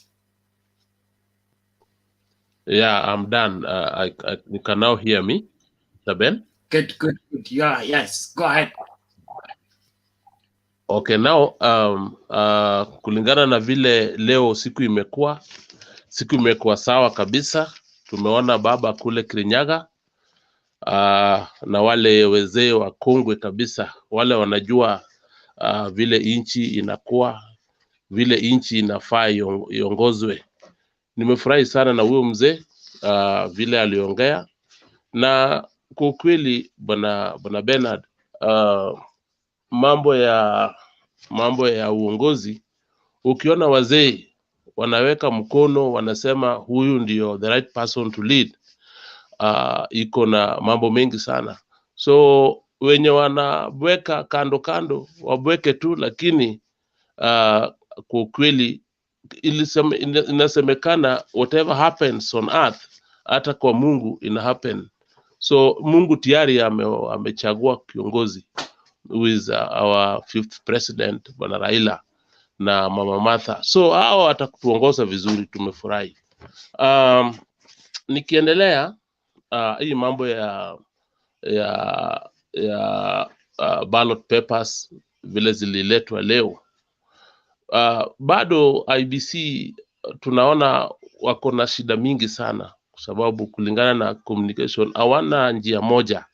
Unasikia mwingine anaongea hii, mwingine anaongea hii, which is not right as Kenyans. And IBC as an independent body, inafaa watuambie wawe na lugha moja, si ati mwingine anaongea hii, mwingine anaongea hii. Tunaona kuna shida mahali, but I hope things will be okay. So imekuwa wacha tu walete hizo ballot papers, lakini bado pande ya ile this electronic registers hizo tunataka na this physical ama ile kawaida hizo mbili tunataka. So hapo bado lazima tutakwama hapo, hatuwezi kubali hiyo manual isiletwe. Manual tunataka is very very very very mandatory. Kwa hiyo sababu when it comes to election, these are the key areas we consider. Hatuwezi wacha hizo kando vile baba alisema. Hiyo naona lazima bado tutafuatilia. Nikiendelea bwana Bernard, ballot papers zimeingia na siku naye tunaona leo naona ni 32 days left. Kwa upande yangu wale hawakuwa kwa register kwa ballot papers, naona waki protest, sijui itakuwaje. That will be said later, kwa sababu tunaona siku zimekuwa chache kidogo sana na hatuwezi derail this exercise. So naona hiyo kitu pia inaweza leta shida. Wakiprotest hatujui itakuwaje, but let's hope for the best. Gema, nikirudi pande ya Kirinyaga, unajua Gema Council of Elders, tumesikia vile wameongea, hawataki matusi, because matusi haileti mazuri kwa nchi. So respect is always important for the sitting president. So inafaa tumpatie tu nafasi yake. So our colleagues wale wako kwa mkono ingine hiyo, wasitumie lugha mbaya kwa sitting president, because at the end of the day yeye ndio mkubwa wetu. So lazima tumpatie tu heshima zake, which I believe everyone should know.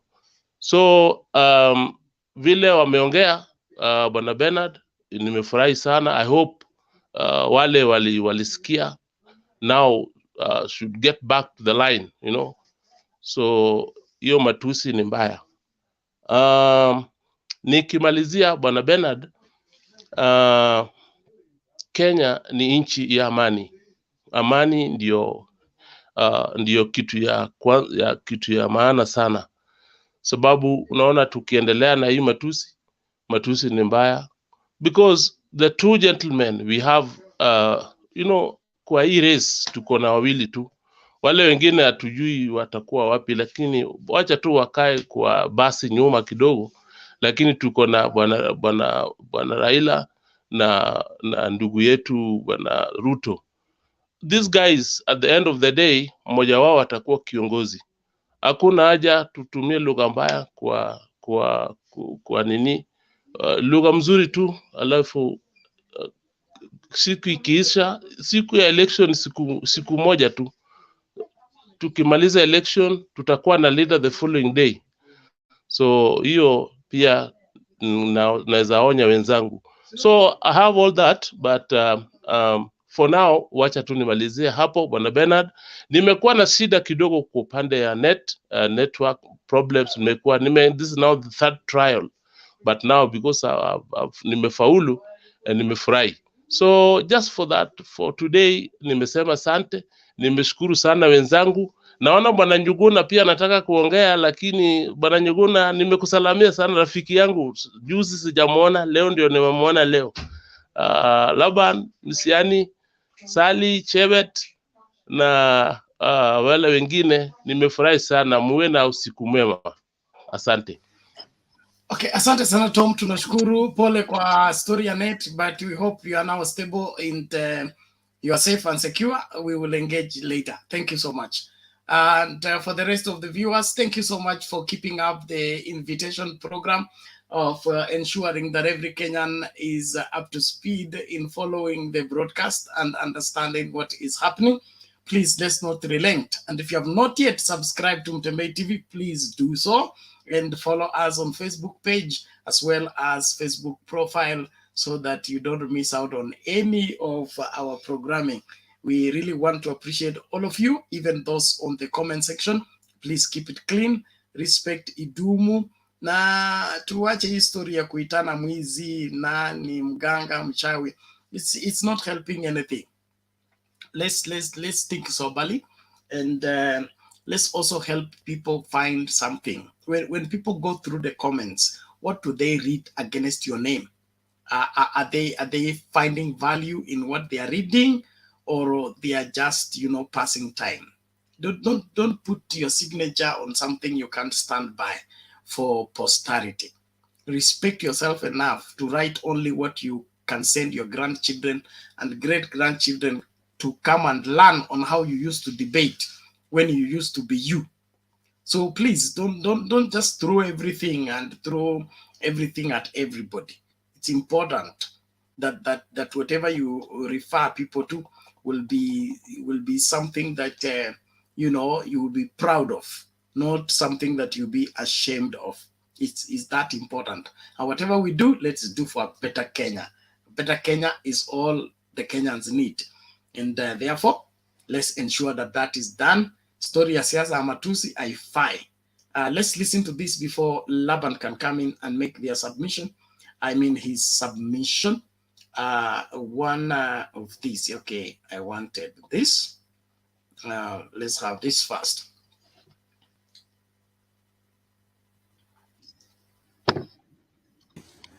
Wewe wachia Mungu na wachia wananchi. On 9th August waende nyumbani polepole, lakini president msikasirike. Tunajua wanaongea uongo, kila mtu ako na macho, kila mtu anajua, na kila mtu aliona, na tulikuona, na wewe ndio tulikuwa tunapigia kura, sio deputy president. President Uhuru tulitoka dhuraku because of you. Oh, president is not the manifesto. Why bringing you tell people about your manifesto? Aheshimu President Uhuru. Iko matamuzi baya naongea. Hii ya kusema ati akichaguliwa ataform committee ya investigate President Uhuru and you will jail him. Hiyo ni matamuzi baya. That is simple as a deputy president. Kuongea kiongozi, angalia hiyo kuongea mambo kama hiyo. You're the deputy president. Kusema unaweza peleka President Uhuru ukichaguliwa ufunge yeye. That is very careless talk. Hiyo sio matamuzi ya kiongozi. Na kiongozi, ule kiongozi anakuanga na hasira.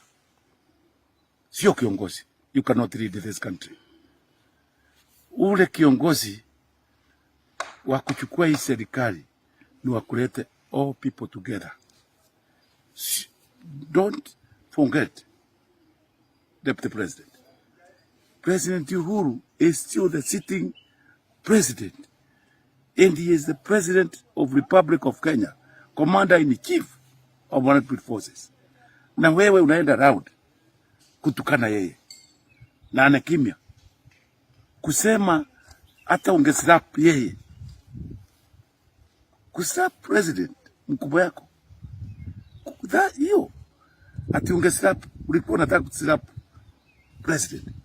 Hiyo ni matamuzi gani sasa wewe kama deputy president?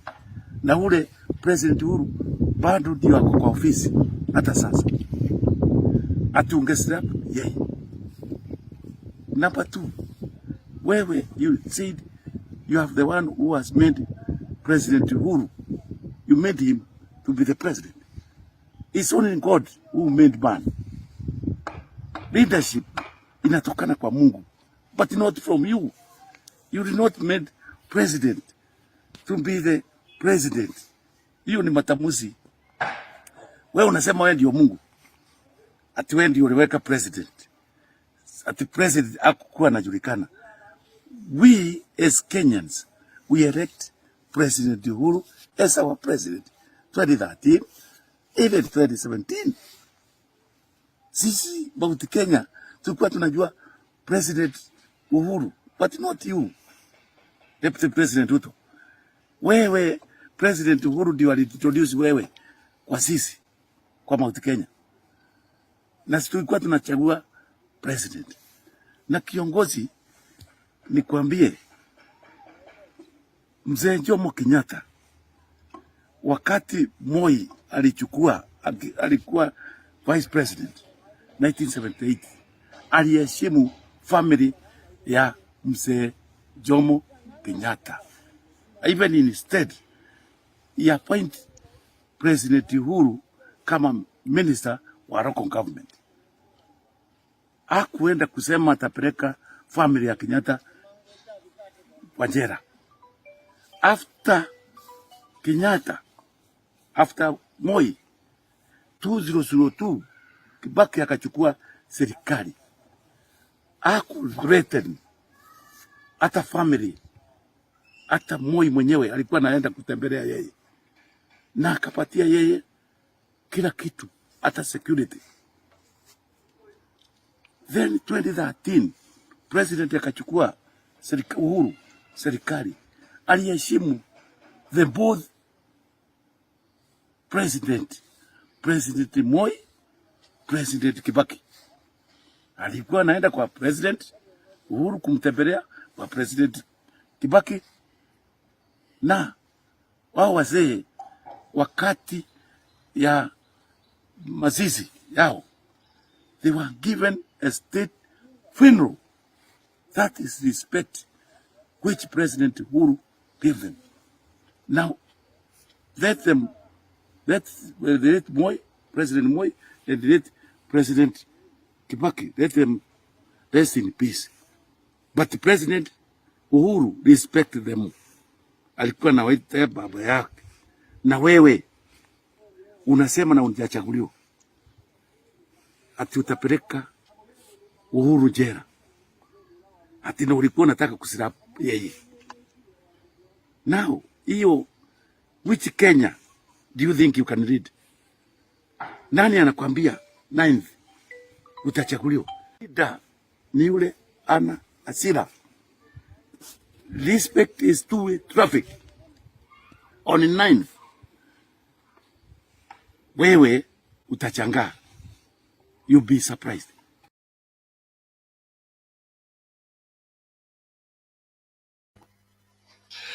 Thank you. I want to leave it there. We'll play the other part later on. And mambo ni kama hayo. Hiyo ujumbe kutoka mlimani.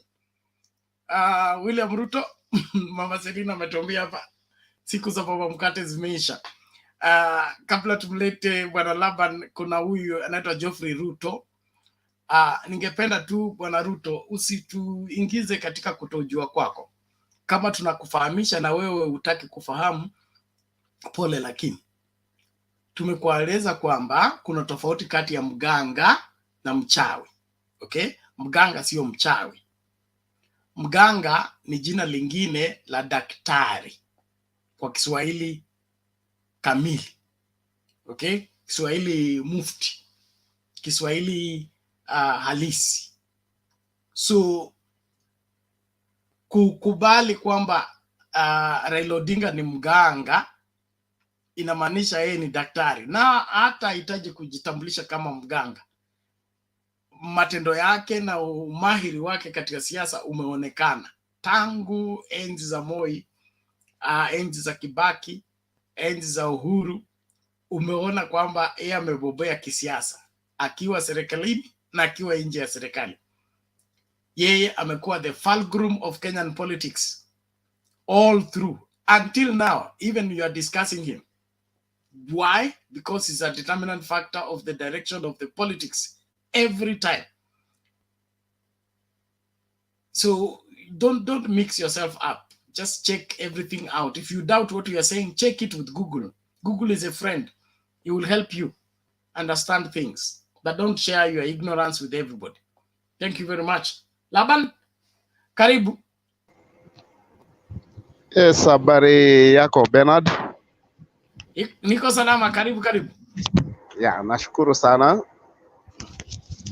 Na kuna jambo ambalo ningelipenda hapa tukumbuke, kwa sababu unajua haya mambo yote tumeyaona vile yanaenda siku zenye zimepita kidogo. Nafikiria tulipata uongozi wa mzee Moi. Moi ndiye alisema yeye angependelea sana Uhuru awe rais, na nafikiria hapo ndio watu walianza kujulia mambo ya Uhuru, kama atakuwa rais ama atakuwa rais. Hii notion yenye saisi inasemekana kwamba eti si mimi ndio nilisema ama nilisaidia Uhuru kuwa rais, kama ni mzee Moi na Mungu amweke mahali pema peponi, angelikuwa anasema hivyo, ingeleta maana hata zaidi. Kwa hivyo mwenye kwa saisi anaongea mambo ya Uhuru kuwa rais eti yeye ndiye alimfanya, ni kama anaota. So tumeona hayo mambo yakifanyika, na ilifanyika hivyo mbele ya viongozi wengine, Raila Odinga akiwa, George Soitoti akiwa na wengine wengi. So hiyo sio eti uongo. Ya pili, huyo Raila mmoja mwenye anaitwa Mganga ndiye alisema Kibaki tosha. Wengine wamesema kwamba watakuja kuendelesha miradi yenye Kibaki aliwacha, lakini hawataji jina ya Raila Odinga. Yeye hangesema Kibaki tosha, sijui saisi wangekuwa wanaendelesha mipango ya nani. Hii ni historia tu na lazima tujikumbushe. Na kwa sababu Kibaki aliondoka kwa uongozi wake kwa njia salama, na yeye akawaachia Uhuru kwa sababu aliona alikuwa anafaa zaidi wakati huo. Na ndio kwa saisi yeye pia ameona kwamba Raila ndiye anaweza endelesha ile foundation ya kisiasa ambayo imewekwa. Nafikiria hayo mambo yote wakati tunayaongea lazima yakubalike kwamba ni mambo ya ukweli. So jina ya uganga, sijui kama huyo mtu mwenye anasema mambo ya uganga amewahi enda kutafuta mitishamba Bondo, akakutana na huyo mganga akamtibu. Sijui anaongelea uganga gani. Nafikiria anafaa kuelewa vizuri chenye anaongelea kuhusu mambo ya uganga. Lakini ya pili tu, ili ndio tuendelee vizuri, kwa sababu na hili jambo nafikiria nilikuwa nimeliongelea na nikasema kwamba hata kama kutakuwa na other factors Mlimani, nafikiria Kirinyaga itakuwa kando kidogo, kwa sababu huko ni nyumbani kwa running mate wa Raila Odinga. Na against hizo factors zingine ambazo hatusioni sana wengine, ingawa wanasema ziko, mimi naona kwamba Kirinyaga county watavote differently against hizo factors zingine zenye tunaambiwa na tusielewi vizuri. So kwa sababu running mate anatoka pale, nafikiria hiyo ni plus. So mimi naona kama kulingana na kitu ambayo imefanyika leo, nafikiria tutangojea next opinion poll ndio itatupatia jibu kamili. Wengine wanasema kila wakati Raila huwa anaongoza kwa opinion poll, lakini hawezi shinda. Sababu ya hiyo uganga, wacha waelewe kwamba hiyo opinion poll round hii ndio itakuwa inadhihirisha ile ukweli ambao uko kwa ground, kwa sababu hiyo jubilation yenye imekuwa hapo kwa stadium haiwezi kuwa kwamba ni kitu yenye haikuwa na maana. So sisi tunaendelea kufuna kwa hiyo mambo yenye huwa wanaongea against, na we are on course. Na nafikiria kwamba tarehe 9 figures zitaongea very loud. Lakini kuna kitu moja ambacho kabla sijaondoka, kwa sababu nataka kuwa very brief, niongelee hii mambo ya physical register, electronic register. Na mimi nataka niulize kama ninaweza elezewa vizuri na mimi nielewe, kwa sababu kuna kitu hapa sielewi. what makes electronic register? It's a physical register that makes an electronic register. So sidhani kama hizo vitu mbili kuna mahali zimewachana, na hata kama sielewi mambo ya IT vizuri, lakini ninaelewa kwamba already physical register iko. Ile kitu yenye watu watajaribu kuangalia ni manipulation, kwa sababu hiyo register imekuwa cleaned, na nafikiria sheria iko kwamba lazima hiyo register iwe available in every polling stations at least 7 days before the election date. Hiyo ni point ambayo ni very clear. Kwa hivyo mtu yeyote mwenye anakuja kuvote lazima watu wawe wanamuelewa vizuri kama ni mtu wa hapo, ndio mambo yote yetu yaende vizuri. Nafikiria sina leo mambo mengi ambayo ninaweza jadilia. Nafikiria wengine wanaweza endelea na hapo sasa. Kwa hiyo physical register na electronic register ndio mimi nataka nielezewe vizuri ni gani huwa inafaa kuwa kutengeneza ingine, kwa sababu electronic haiwezi tangulia mbele ya physical register. Thank you. Asante sana Bwana Laban, nashukuru kwa mchango wako na you're giving it a very interesting outlook. Your point is valid, it's true. We cannot have an electronic register independent of the physical register, because the registration process of voters is physical.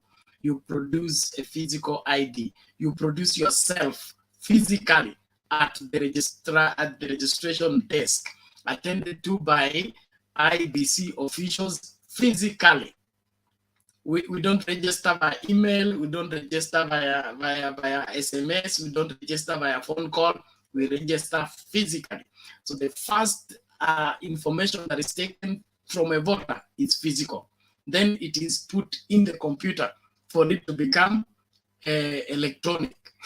So the only way for us to verify what is electronic, what is made as electronic register is to counter check it with the physical register, because the primary data that was put in the computer is the physical register.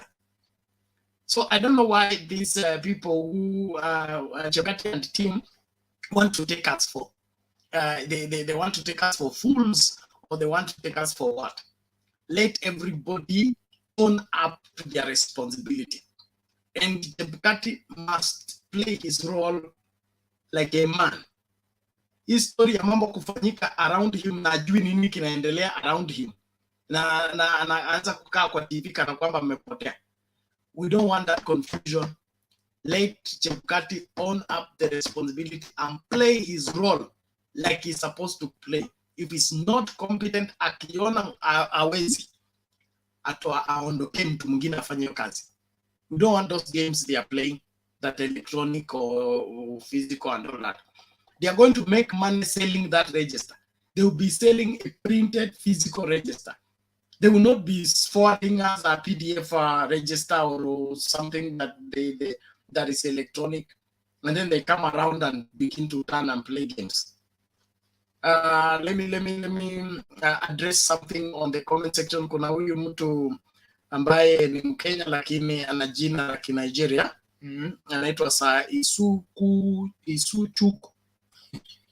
Izuchuk.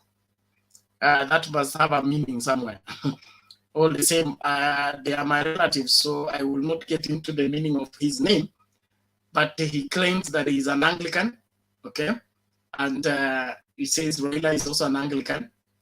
But Raila be compromised when he went to dine and wine with Uhuru Kenyatta. So I just want to ask him, as an Anglican, are you supposed to enhance hatred and divisions? Is it part of the Anglican constitution and Anglican tenets of faith that you don't build bridges, you enhance enmity? I suspect your Anglicanhood, if you are really a genuine Christian, you should be part of what builds bridges, not what builds walls. For this country to move forward, we need to ensure that everybody is on board. And you say that they own half of the country. Nobody has something that stops you from getting your own thing. you are a Christian like me and you understand that everybody has been born on a particular specific race with a very unique fingerprints because their own success is rightfully theirs. So I don't need to fail for you to succeed. Nobody needs to lose anything for me to get my thing. My own things are available. Yours are also available. I don't need your failure for me to succeed. So forget all that empty, hypocritical approach towards this. If you want to do politics, let it be based on what is valid. And especially when you begin to draw the Bible into it, now your standards of being checked become more strict than ever. Don't invite in the Bible if you don't want to be strict in your judgment. The truth is, the handshake was divine to make this country count. And I believe it is a honorable thing to honor Uhuru Kenyatta for what is happening right now. Because if that thing would not have happened, I don't think we'll have this country as we have it right now. And so let what is right be done. Don't confuse people with, half-truths and half-games. Thank you very much. And naomba tusonge mbele. Tumsikilize Joshua. Joshua, vipi? Salama Bernard, habari yako? Salama, vipi? Salama. Good. Today I don't have much, but ni mambo ya IEBC. Me, in my analysis, Just one moment, Joshua, please. The Berean, your gadget is not well configured, so we can't add you to the studio. Please restart afresh. If you're using phone, restart your phone, and then when you click on the link, allow StreamYard to configure your camera and your audio for you. Don't direct it. Thank you very much. Joshua, endelea. Yes, on the issue of ballot, ambaye already zimeshafika leo. My worry with IBC is really on a hurry. I don't know wanaraka nini, because by right now wajafanya gazettement ambaye nataka nifanywe. Washakimbia, wamesha print the ballot papers, wameshaleta. To me, in my analysis, I am praying kuwa wale other candidates waruhusiwe, because mi tayari najua kuwa IBC washafanya mchezo yao, washa print other ballot papers ambao wameweka kando ya Raila na Ruto, so that the plan yao iwe scandal kabisa, koti uso watu waingie, so that IBC by right now, to me, the way hii game yao ni kama washatengeneza other extra papers. So my prayer, court should scatter their plan, hao watu waruhusiwe waingie, so that they can now go back again or print another ballot, because the way IBC is behaving is really fishy to me. They are not open. How can ballot paper inaingia hapa Kenya? Other commissioner wajui what's going on, and I think commissioners are working as a team. Even citizen could have known. Ingetakana hata wananchi wajue kuwa ballots zinatoka zinakuja, they should be transparent. But leo from nowhere tu tunashtukia kama hizo ametoka binguni. Ballot papers zinaingia mara moja hivi without even people they were not even aware kuwa today we receiving some ballot papers. So IBC and I'm really worried kuwa this year is going to be worse than 2017, because a bit 2017 there was some transparency, but now ballot papers, because inatakana even the agents were both teams wa Azimio na Kenya Kwanza, they should have gone Greece, waangalie the way those things are being done, transportation zao zinakuja, but now from nowhere tunasikia tu ballot papers zimeingia hapa Kenya. So to me, my prayer, hiyo ni kivyangu, naomba koti is scatter their plan. Naomba the prayer Ukuru court to be heard, na plan yao is scattered, because I am worried the way IBC is behaving. IBC is behaving in a crooked way, and even the way they're talking. The way they're talking, even when they're being questioned in the media, they're not even answering. They're not even answering what they're being asked. They're very arrogant. Chebukati is arrogant. Gule is arrogant. Those people are just arrogant. So however much I'm going to differ with Bernard ulisema kuwa warushwe nje, hao watu waruhusiwe na koti, process yanze tena upya tena ya kutengeneza hizo ballot paper, because I'm sure right now the way Azimio ilisema jana kuwa tayari kuna mpango wanataka watengeneze extra ballot paper. I'm sure right now those extra ballot papers already zimetengenezwa, ni kubaki tu waanze kustaff. So their plan should be scuttled, waanze upya. That's why Chebukati is really fake commission chairman. And this is the one of the commissioners. Afadhali hata Kivitu was better, but Chebukati is one of the worst chairman we ever have here in Kenya. So my prayer, mimi kivyangu, on my analysis, na vio ndo naomba mali na lala moja. Bwana Joshua, wewe inaonekana aufuati mkondo wa sheria. Wewe unataka Chebukati afanye kazi kulingana na sentiments za watu. Let me finish my statement, Bernard. No, if you give wrong information, people get wrong information and believe wrong information, and they become wrong believers. So let us straighten out what you have said first. Okay? Get my point first. Mkondo wa sheria. My point. Mkondo wa sheria. Sikiliza. Kama watu walipeleka swali kwa koti, okay, kwamba hawataki kuulizwa IDs, okay, then hiyo sheria ikabadilishwa wapi? Kotini.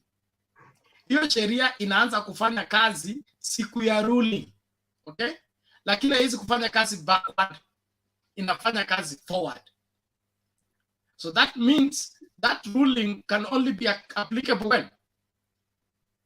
2007. It does not go back, it keeps going forward.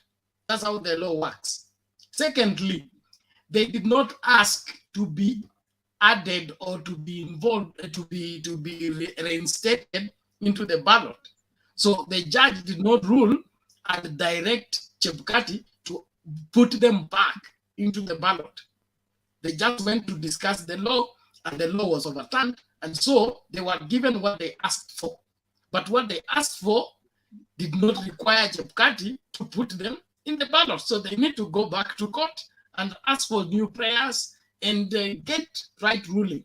Otherwise, whatever ruling they got did not end up into automatically getting them back into the ballot.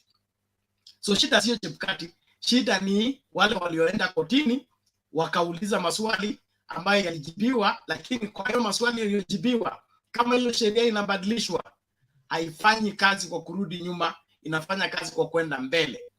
So it cannot go back to serve in this particular election. It will only be applicable in the next election. That's how the law works.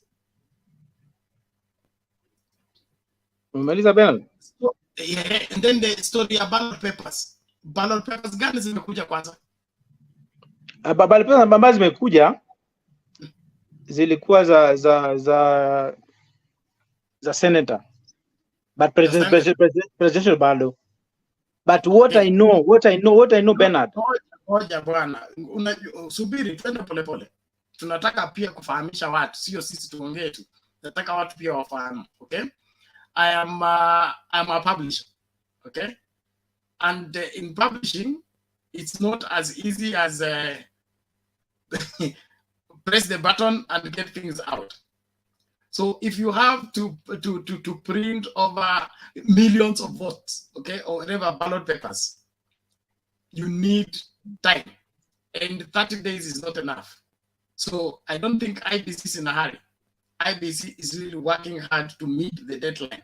Without them doing these ballot papers in good time, there are going to be a lot of errors in terms of transferring that information. So the publisher or the printer needs to have sufficient time to do ballots chronologically meaning respectively. Kama ni za Senate zimalizwe kwanza kwa sababu those did not have disputes, and then their gazettement was already done, so that they be printed, they put aside. Then they go to the governor. If there is a dispute, that is delayed. But the ones that don't have question mark should be given priority. Zimalizwe kwanza, alafu hizi zingine zifuate. So as much as we are suspicious as Kenyans, I think we should also leave the commission to do their work without our too much interference. Yeah, Bernard, there's just a concern ambaye ningetaka, the reason why I'm saying IBC is not open with this ballot paper. Today you heard very well hata Cheribwata admit kuwa some of the commissioners were not aware about the dispatch of the ballot papers. Are you aware of that, Bernard? So those are the concerns. Some of them.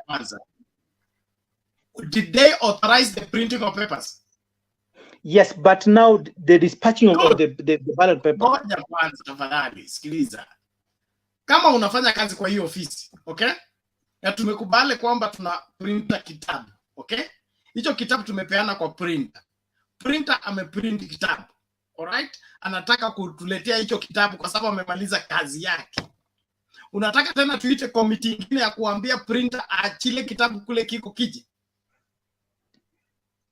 You remember 2017? 2017. No, it was because there was a question mark. It's because kuna watu walikuwa na suspect, kuna question marks zilikuwa raised. So it demanded that the NASA people go to the printer. Right now, hakuna mtu ameteta kwamba printing paper ama ile kampuni imepewa printing iko na hii na hii na hii. Until there's a question, you don't answer the question. But there was a question even yesterday. No, you not raise a concern in a public rally yesterday. There was a question even yesterday. There's a concern that there's some ballot papers ambaye was supposed to be printed extra, ambaye they wanted to do staffing of 200 per each polling station, 10,000 polling stations. So already they have a question mark on the ballot papers, and it was in a public domain. Even Raila said it yesterday. So even right now we have a question on the ballot papers printing, even right now, not even to 2017. But you remember 2017, we had the steps, how things were moving on well. But even me, I was shocked today. Because many people, it was just a breaking news. So to me, that's my analysis. To me, the IBC is not clear in what they're doing. And my prayer, number one, hiyo mambo ya manual register inatakana koti ipitishe kuwa lazima kuwe na manual register. 2, my prayer, tarehe 18 Okuro court wakubalike waingie wawe one of the presidential candidate, so that the plan of IBC iwe scuttled. You know, sometimes God can use his way to ensure that things move on well. God we serve, you may want to use a way, but God can bring his way so that things can work on well. So God can scuttle the plans of IBC. So my prayer is that Okuro court waruhusiwe wawe ballot paper, so that hizo vitu tena tutengenezwe tena upya, so that we can get this, because I'm very worried with IBC. I'm really sick because of this IBC. I'm very sick. I'm sick. Well, Bwana Joshua, I don't know whether you are appreciating the fact that the printing of ballot papers is not a joke. I do appreciate, but they should have a transparency. And do you know that fresh printing means fresh new costs? Whether it's going to be new costs, but as long as things are being done in the right way. As long as the court did not order, okay, for Akura court and the rest to be added to the ballot paper. The case will be added on IBC is still doing the right thing, printing the papers with the people that are qualified to be on the presidential ballot, until the court orders otherwise. But ordering that we should not ask them for the ID We will not ask them for the ID in 2027, not in 2022. That's how the law works. Secondly, let's also rule look at this thing, understanding the nature of our elections, one, and also put cost-effective means of carrying out an election. What is the use of having 54 presidential candidates?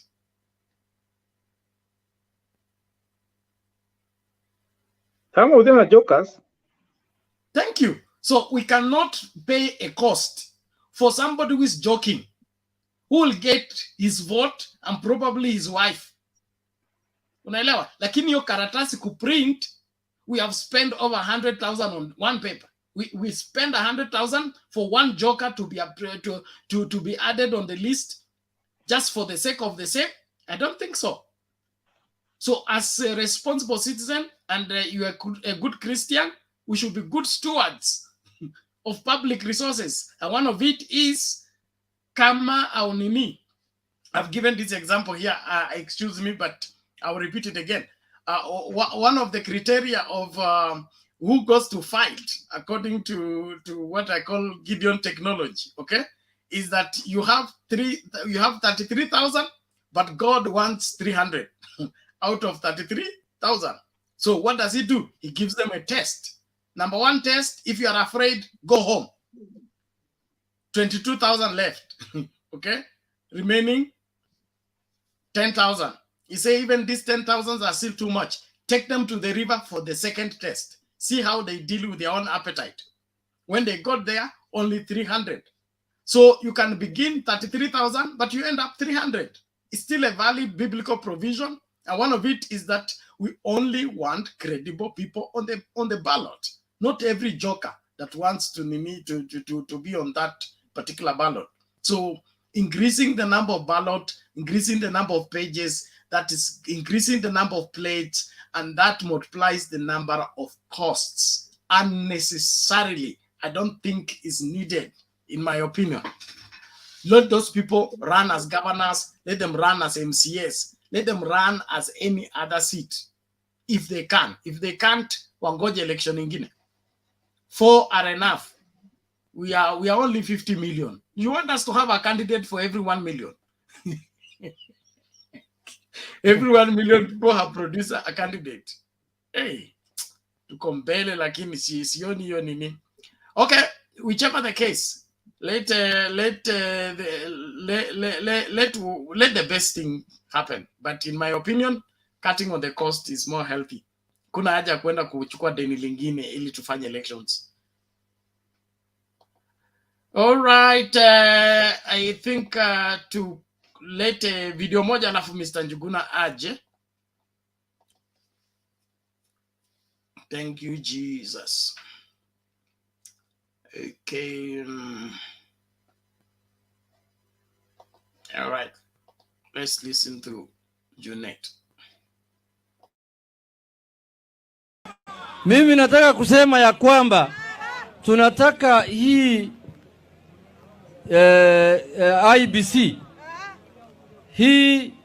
IEBC ambaye inasimamia uchaguzi ambaye inakuja, tunataka wafanye uchaguzi ya ukweli. Tunataka tukue na uchaguzi ambaye ni transparent. Tunataka tukue na uchaguzi ambaye Wakenya yote wataamini ya kwamba ni uchaguzi ya haki na ukweli. Sisi hatuna wasiwasi ya kwamba tutashinda uchaguzi na 60%. Lakini tunataka uchaguzi ifanyike kwa njia transparent, accountable and verifiable. Sasa jana tumegundua kashfa kubwa sana katika nchi yetu. Kashfa ya ballot papers, printing of ballot papers. Kuna jamaa ambaye ametuma watu huko Greece, wakati ambaye IEBC imeanza kutangaza tenda ya kununua ballot papers. Na tunataka Senator Wetangula ajitokeze kinaganaga. Mimi sitaki kujua ati leo anasema anaenda kotini, sijui anaenda wapi. Wewe enda koti ile unataka. Tukutane kotini ukitaka. Umetuma huko Greece mtu ambaye anaitwa Makoha Abdalla ambaye anatoka Bungoma.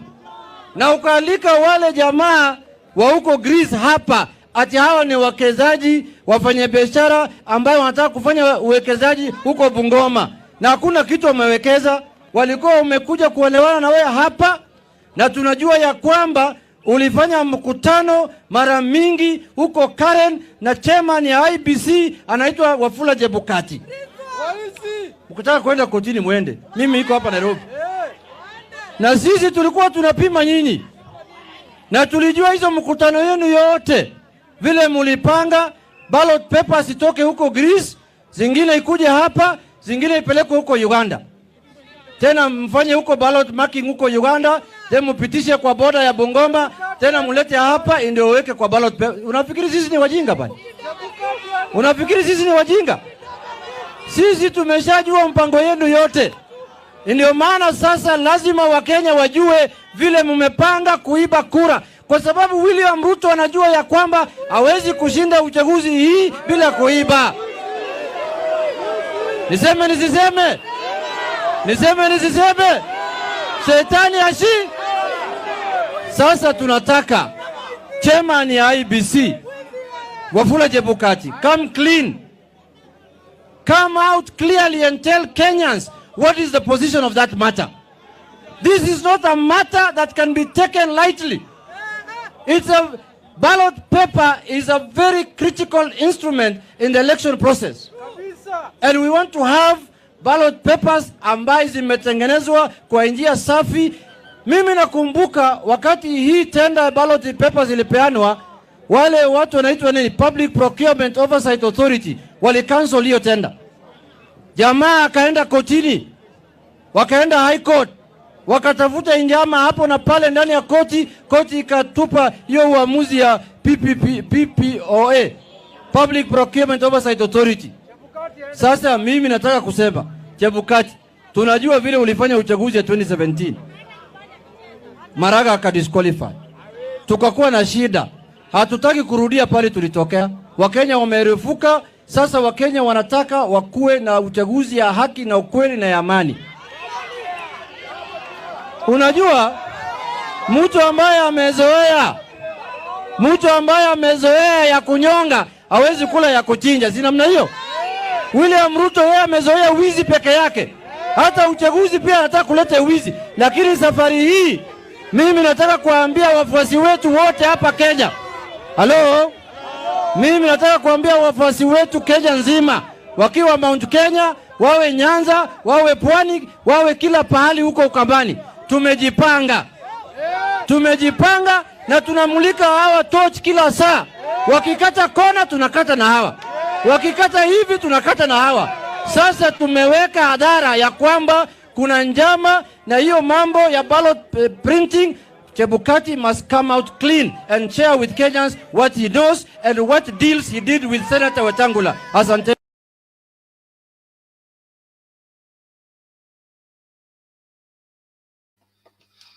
Okay, habari ndio hiyo. Njuguna, karibu. Thank you very much, Bernard, and I hope everybody can hear me. Yes, we can get you. Go ahead. And thank you very much, and very good evening and morning and whatever time it is to my fellow panelists. And thank you very much.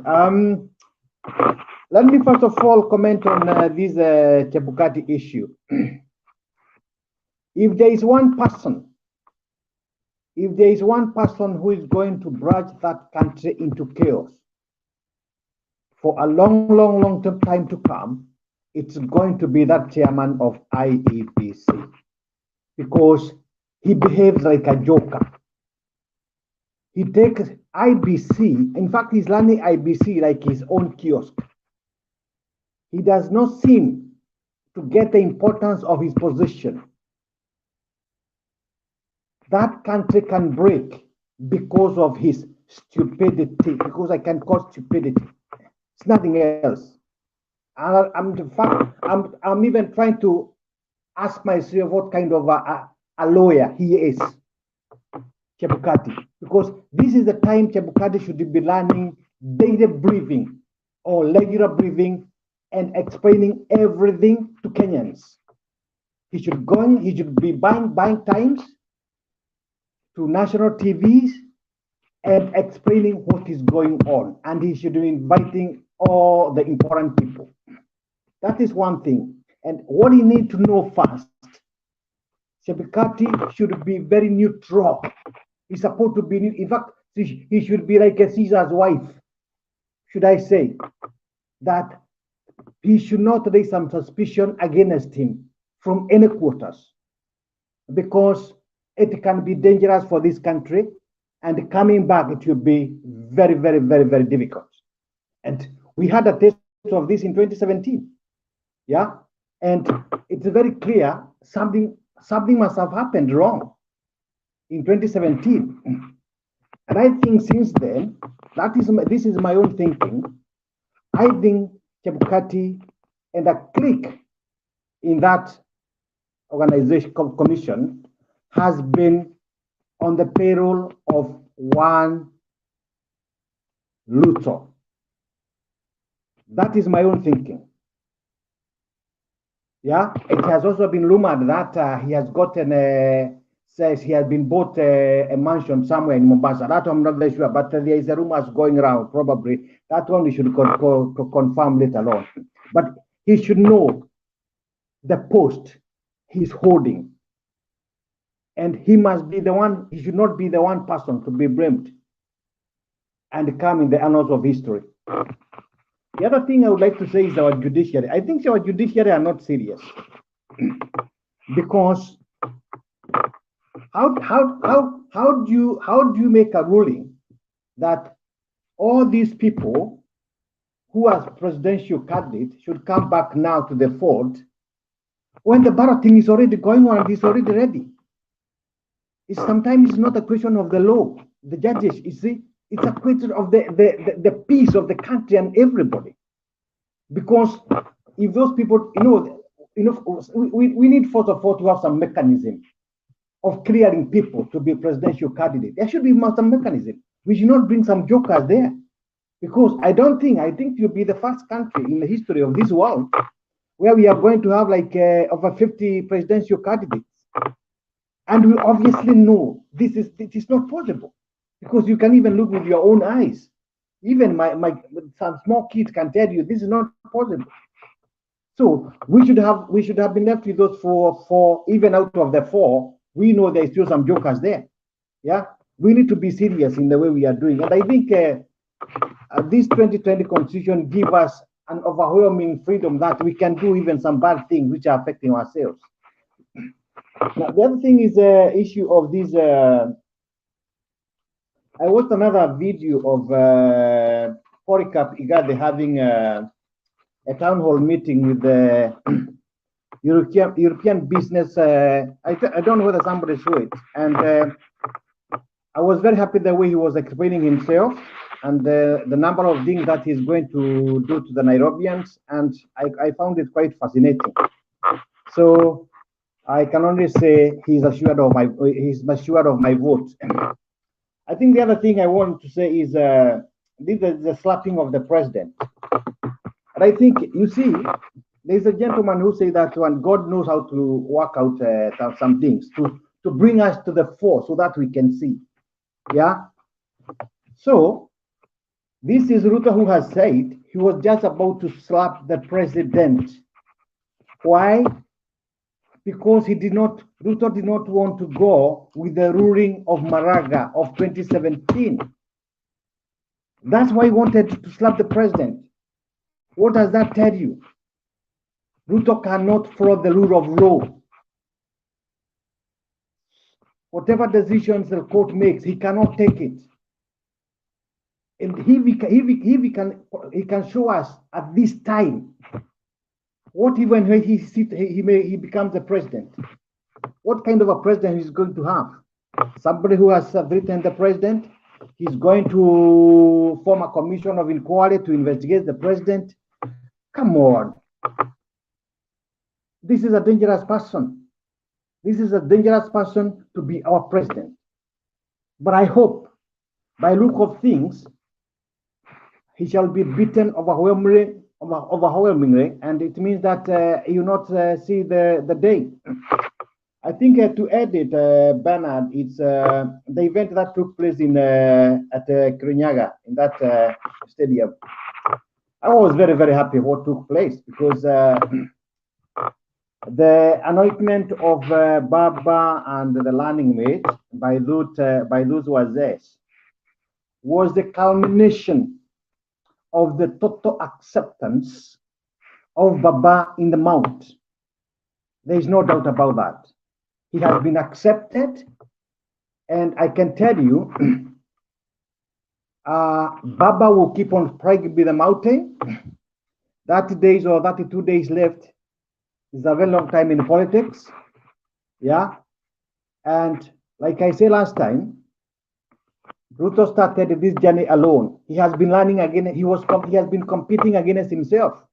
And that's why he thought he had taken the mountain. Yeah. So he has gone up to the apex, almost at the package of the mountain. So the only thing now he can do, because if you go up, the only thing you can do is now to come down. So as he come down, Baba will be climbing.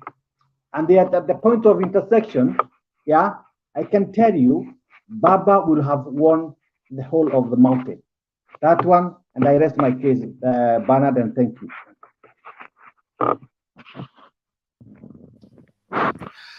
Okay, thank you very much Bwana Njuguna kwa uchambuzi huo, na kila mmoja anamakinika.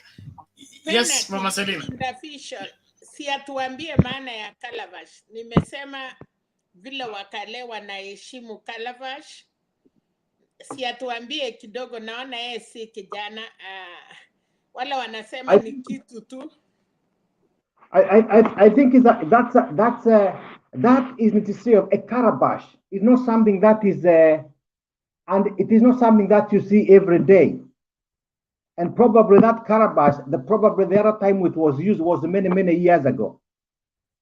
And for that Calabash to be taken out and to be used on somebody, it means a lot of, that's a very, very, very important person. And when they take it out and use it on that person, it means that person will succeed in his journey. That's the meaning of that Calabash, because those men have looked, they are wise men, and they have seen this is the person. Even if we take out our Calabash and use it to anoint him, we shall have done ourselves the right thing and the man in person in question. Thank you. Asante sana Bwana Njuguna kwa kutusaidia kwa huo ufahamu. Tutaendelea kuchambua kwa sababu wengine wetu tungependa kujua kiini haswa na labda historia ya hiyo Calabash. So katika mjadala tutaangalia kwa kina tunapoendelea. Na mgoja mndua nyumba na Bwana Guru pia nao watuambie hayo mambo vile yanaenda. Lakini cha muhimu, tunashukuru wote ambao mnajumuika katika kipindi cha leo na wanaopeana maoni tofauti hata huko kwa comment section.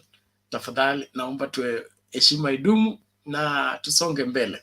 Na kama unatupata, tafadhali endelea kukaribisha mtu ili watazamaji wakazidi, ili wote tukapate nini, kujua kile ambacho tunapaswa kukijua.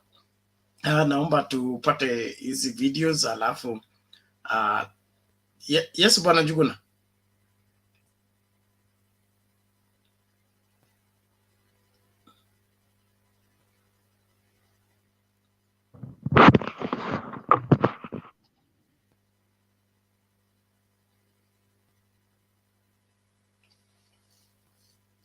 Bwana Njuguna, unmute.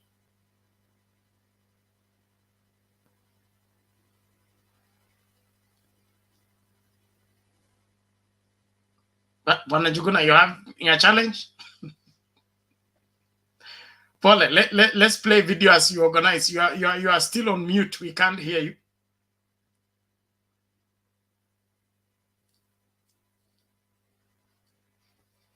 I guess you'll come in. Let's finish with this video, then you come in. kwa mama na baba.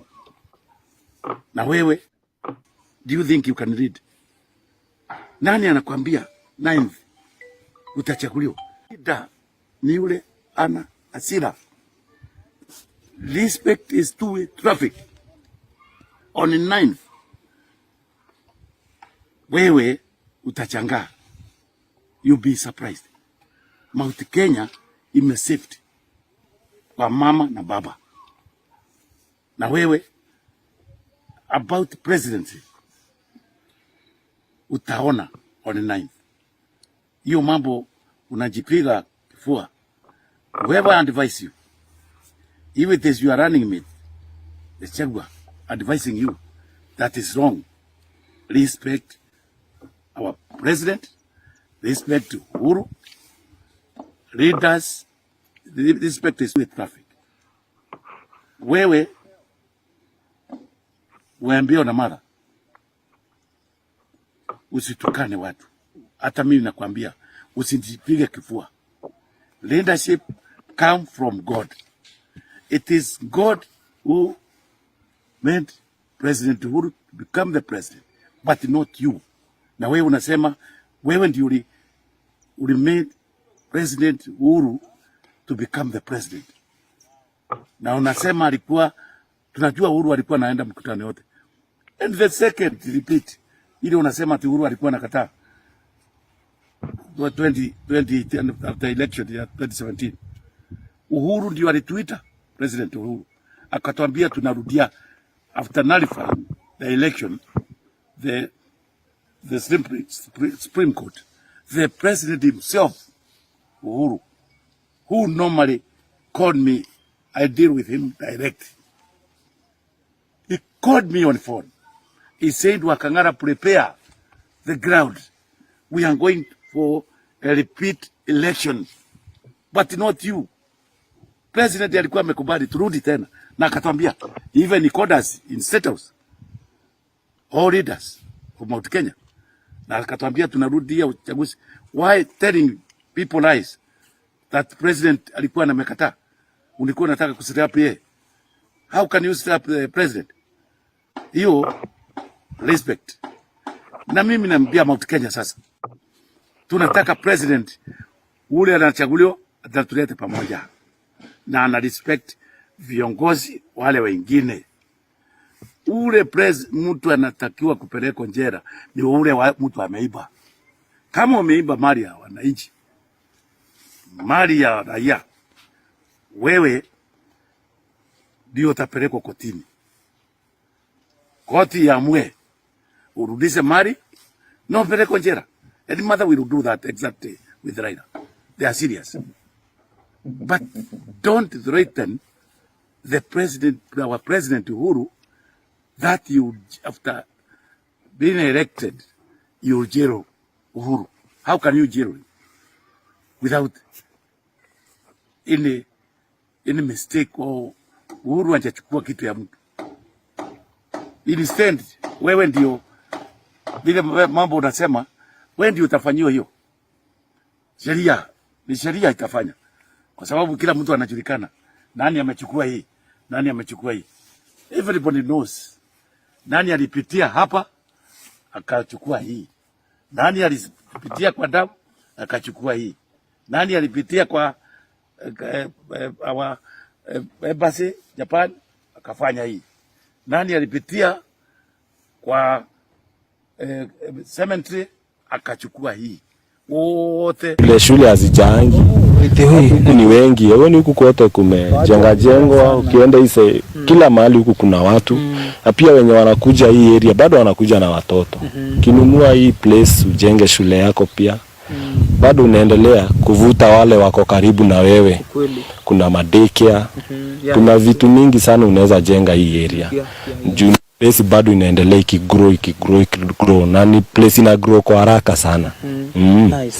Tukimalizia, nataka upatiane namba yako ama namba ya kampuni yenye mtu akitaka kukupata sasa atakupata hapo, mpige biashara.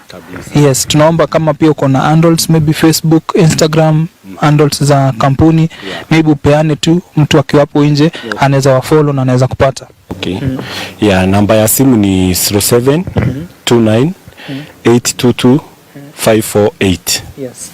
Na ingine pia ni 07 29 822 548. Yes. Sasa ya pili ni 0790 40 36 34.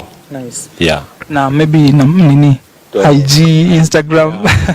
Yes. Okay, kwa Instagram na Twitter ni El Africa Limited. Na Facebook? Facebook ni Elsima Properties Africa. Nice. Yeah, pia wanaweza tutafuta pale kwa YouTube wasubscribe ili waweze kupata update zetu kwa wingi. Ya kila kitu tunafanya tunawarushia pale. Wanaweza kuangalia, wanajiamulia wenyewe. Nice. Kuna LinkedIn ni Elsima Properties.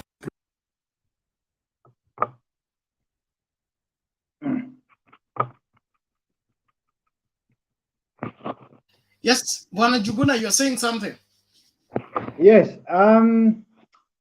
I just want to comment about that video with that man. He seemed to be very bitter, and in fact, I've spoken to quite a number of people back home, and a lot of people are very bitter about slapping of the president, and also taking him to jail. That is something which is doing round a lot in the mount, and it is praying against one Samuel Ruto. The one final thing which I want to make is Waswahili wanasema lisemwalo lipo na kama halipo linakuja au laja. I'm saying this one because I saw a video today on YouTube, and it is about Wetangula talking to somebody somewhere, and there is a bit of darkness, but you can recognize his voice and his face, and they are discussing the Greece balloting papers.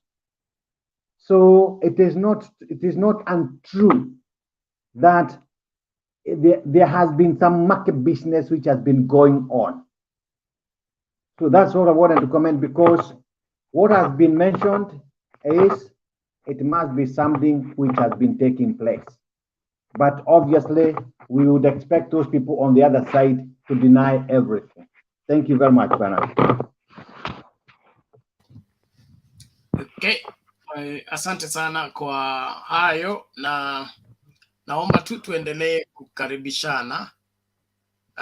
Kuna huyu anaitwa Sa Isu Kuchu na Bueze.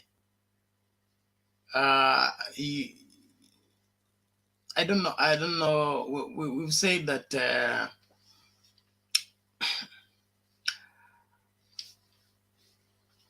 when you are a young man and you have no regard for elders, you dig your own grave. Number one. Number two, competence and leadership experience is attained through many phases. One of it is what we call maturity.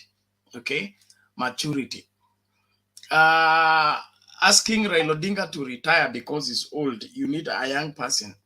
I don't know whether you came to Kenya today, but I just want you to compare. Kibaki was old. How did we perform under mature president? And then we had Uhuru Kenyatta was younger, right? How did we perform under Uhuru Kenyatta's leadership because of the age? In fact, that matter came up in 2013. How much did we gain?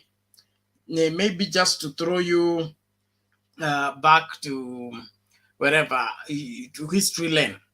Jomo Kenyatta was old, all right? Handed over to Moi was younger, all right? I want you to compare the two. Under Kibaki, under Jomo Kenyatta, how did Kenya perform and relate to the international community, the economic performance, maybe the development record? Then Moi was younger, wherever, inherited from an old president. How well did he run the country? How well did he make the country make strands forward? And then after that, he handed over to an old Mwai Kibaki. How was the performance of the experienced Mwai Kibaki? Mwai Kibaki handed to younger Uhuru Kenyatta. Why is there an outcry if everything is determined by age? If you will choose William Ruto simply because he's younger and you need a younger president, we need better than that. We need better than that. And in my opinion, personally, you can go and tell the deputy president, I don't trust him. I don't trust him. He doesn't have an iota of leadership that he has demonstrated. I don't think there is anything he stands for. Even he doesn't have an ideology. He doesn't have a conviction. The only thing William Ruto wants is to be president. And that, to me, doesn't make him leading this country a safe thing. Nobody should be given leadership because they want to. They must prove they are capable. And that's what we are looking for. Is William Ruto able to navigate the 44 plus communities in this country and make them feel at home in this country? I don't think so. The way he has demonstrated how he leads his ministries, when he's a cabinet minister, how he has handled things in the Rift Valley with the previous leaders, the people who are significant in the Moi government, Kina Franklin Bate, Kina Sally Kosgei, Henry Kosgei, all these people that were state machinery during Moi's day. How have they thrived under Ruto's leadership?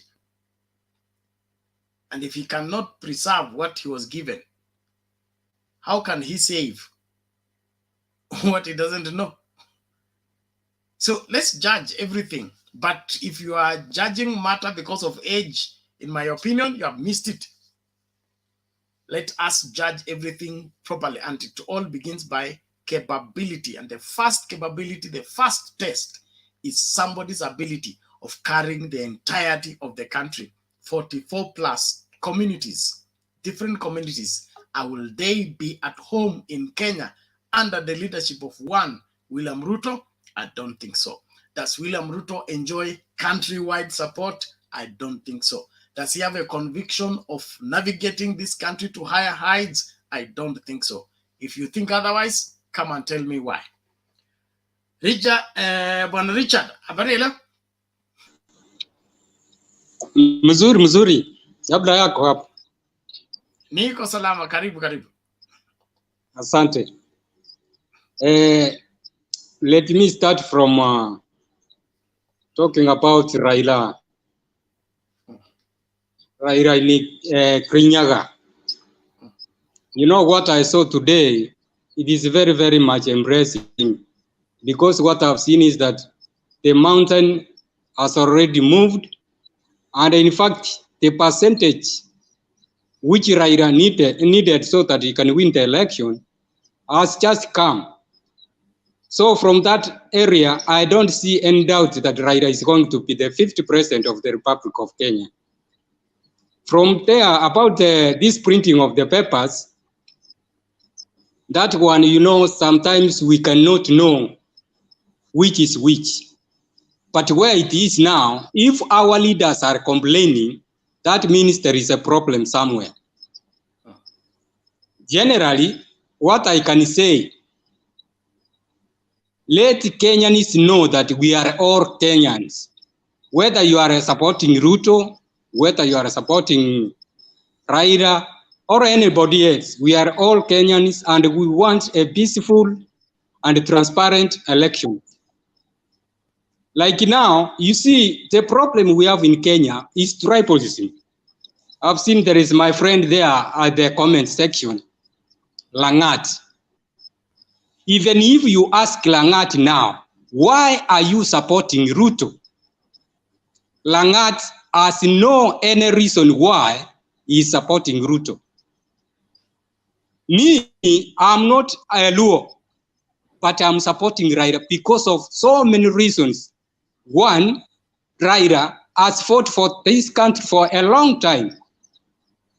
He brought so many things which we are enjoying now, including Langat. Me, I come from those areas of Eldoret, and I told the panelists one time, one of those people who were affected in the post-election violence of 2007, 2008.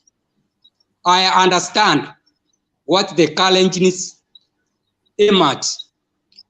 You know, the problem of Ruto is the Kikuyu. He wants to finish the Kikuyu completely. Ruto is very selfish. He doesn't want.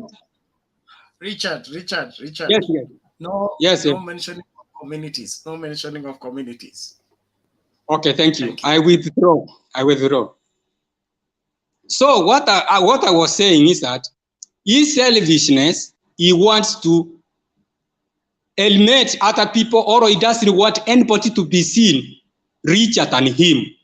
That is why, even if you go to Eldoret, when I was there one time, he used to come and say, who is the owner of this house?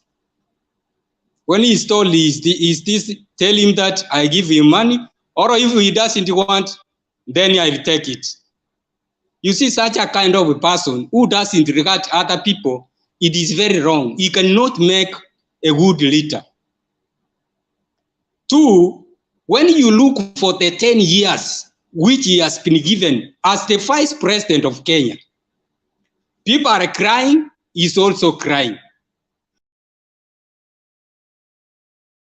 That they don't have food, or is Ruto, who is the vice president, of the 10 years he has finished, and is crying that people don't have food. Look at the things which Ruto promised.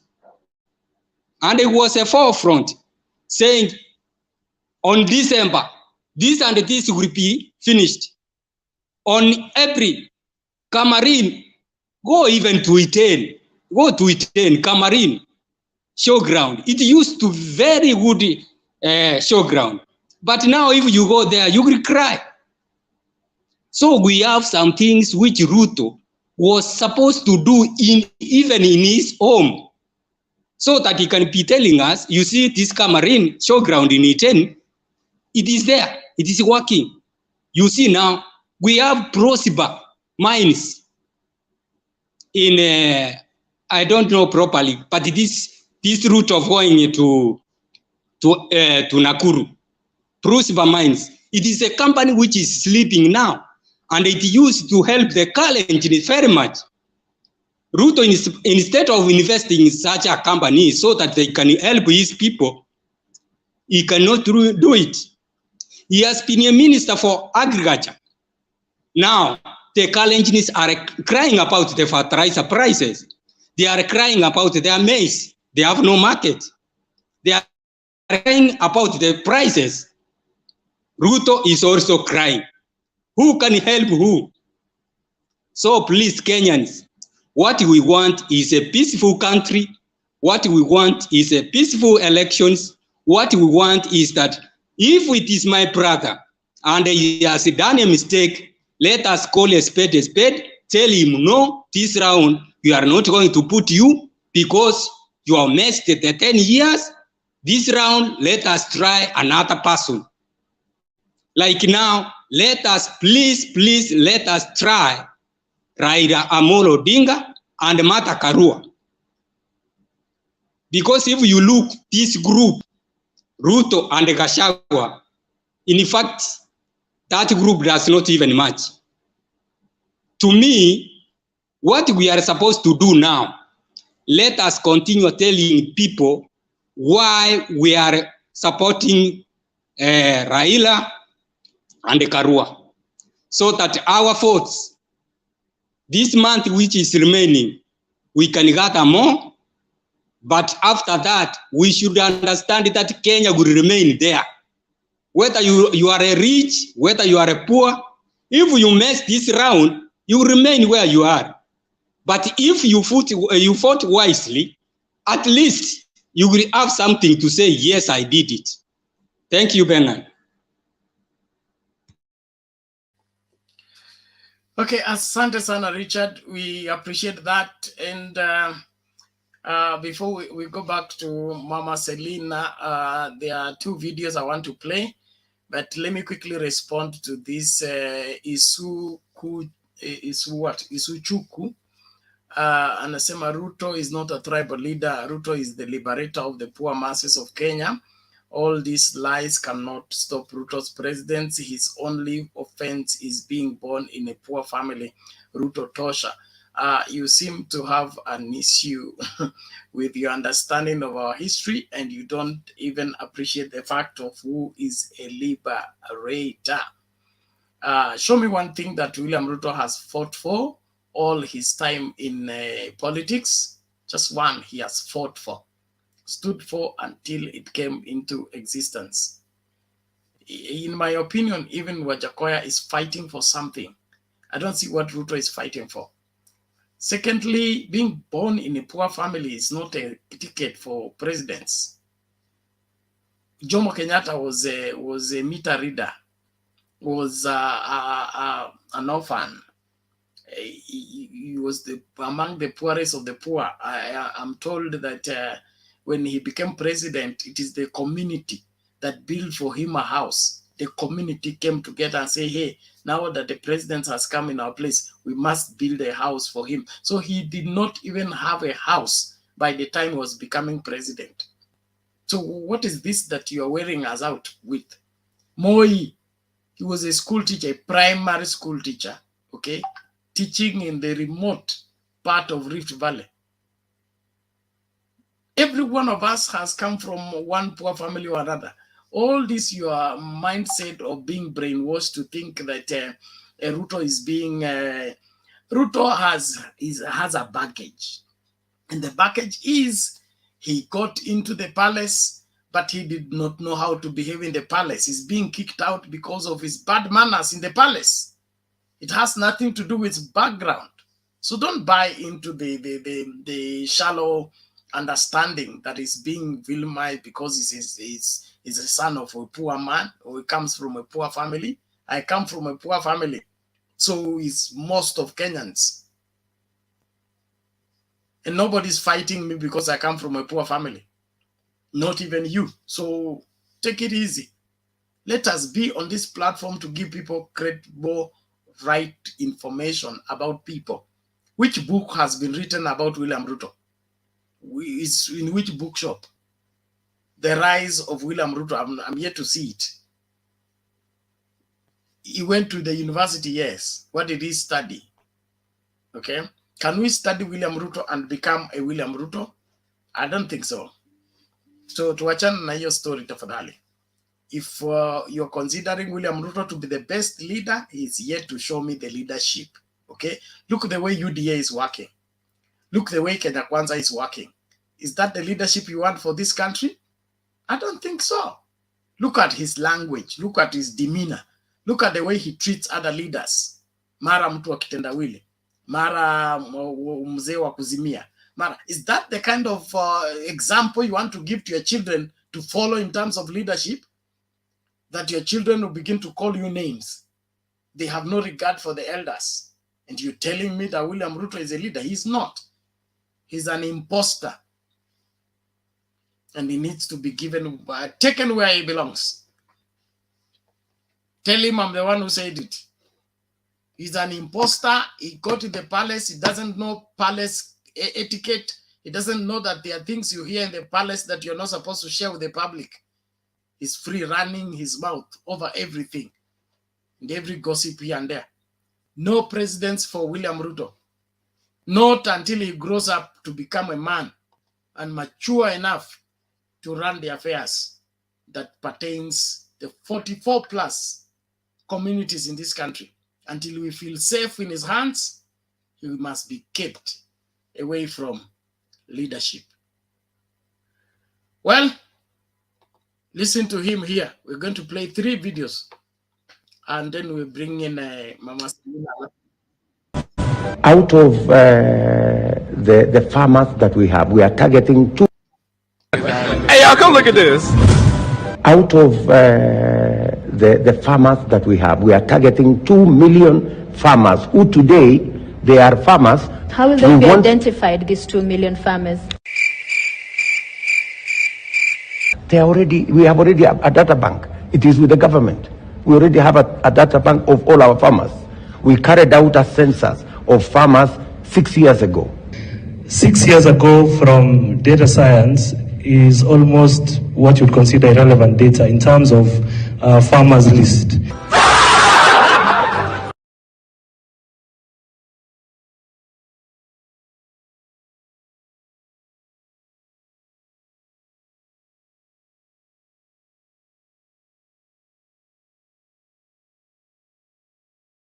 Now, Canon Sami Wainaina, who is Provost, All Saints Cathedral, to speak to us and raise his question tonight.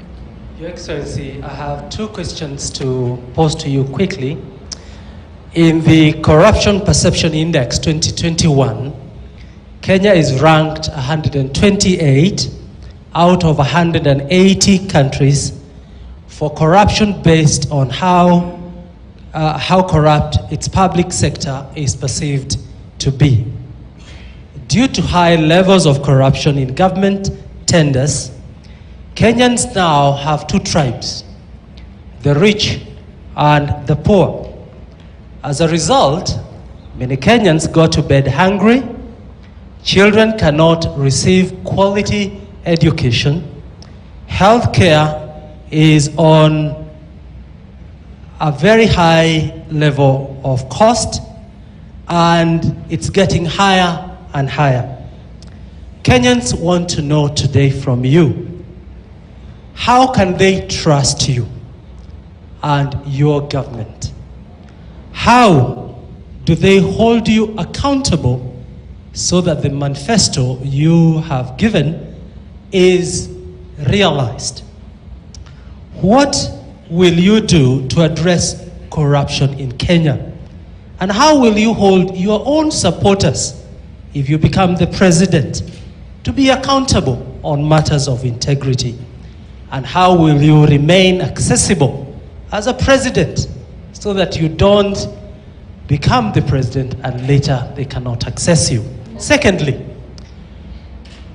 Your Excellency, your relationship with His Excellency the President initially was admired by many Kenyans.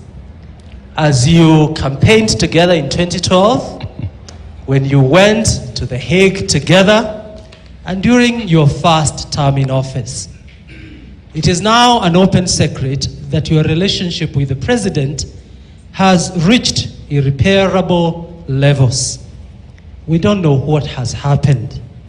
As a result, the citizens have suffered as we watch the two of you go further and further away from each other. It is normal for people to disagree and have different opinions. All right, sir. Just like marriage, the couple needs to protect their children. Why the public attack on each other? Why haven't you as a person restrained yourself from such? Why allow your supporters to attack the president in public? Canon, I will have to stop you there. And lastly, please. If you become the president, what measures will you take to protect your deputy? That was a lot. Wow, Shall not that's allow for another. quite mouthful, eh? Yes. But Canon, first, good evening, and I want to thank you for your question.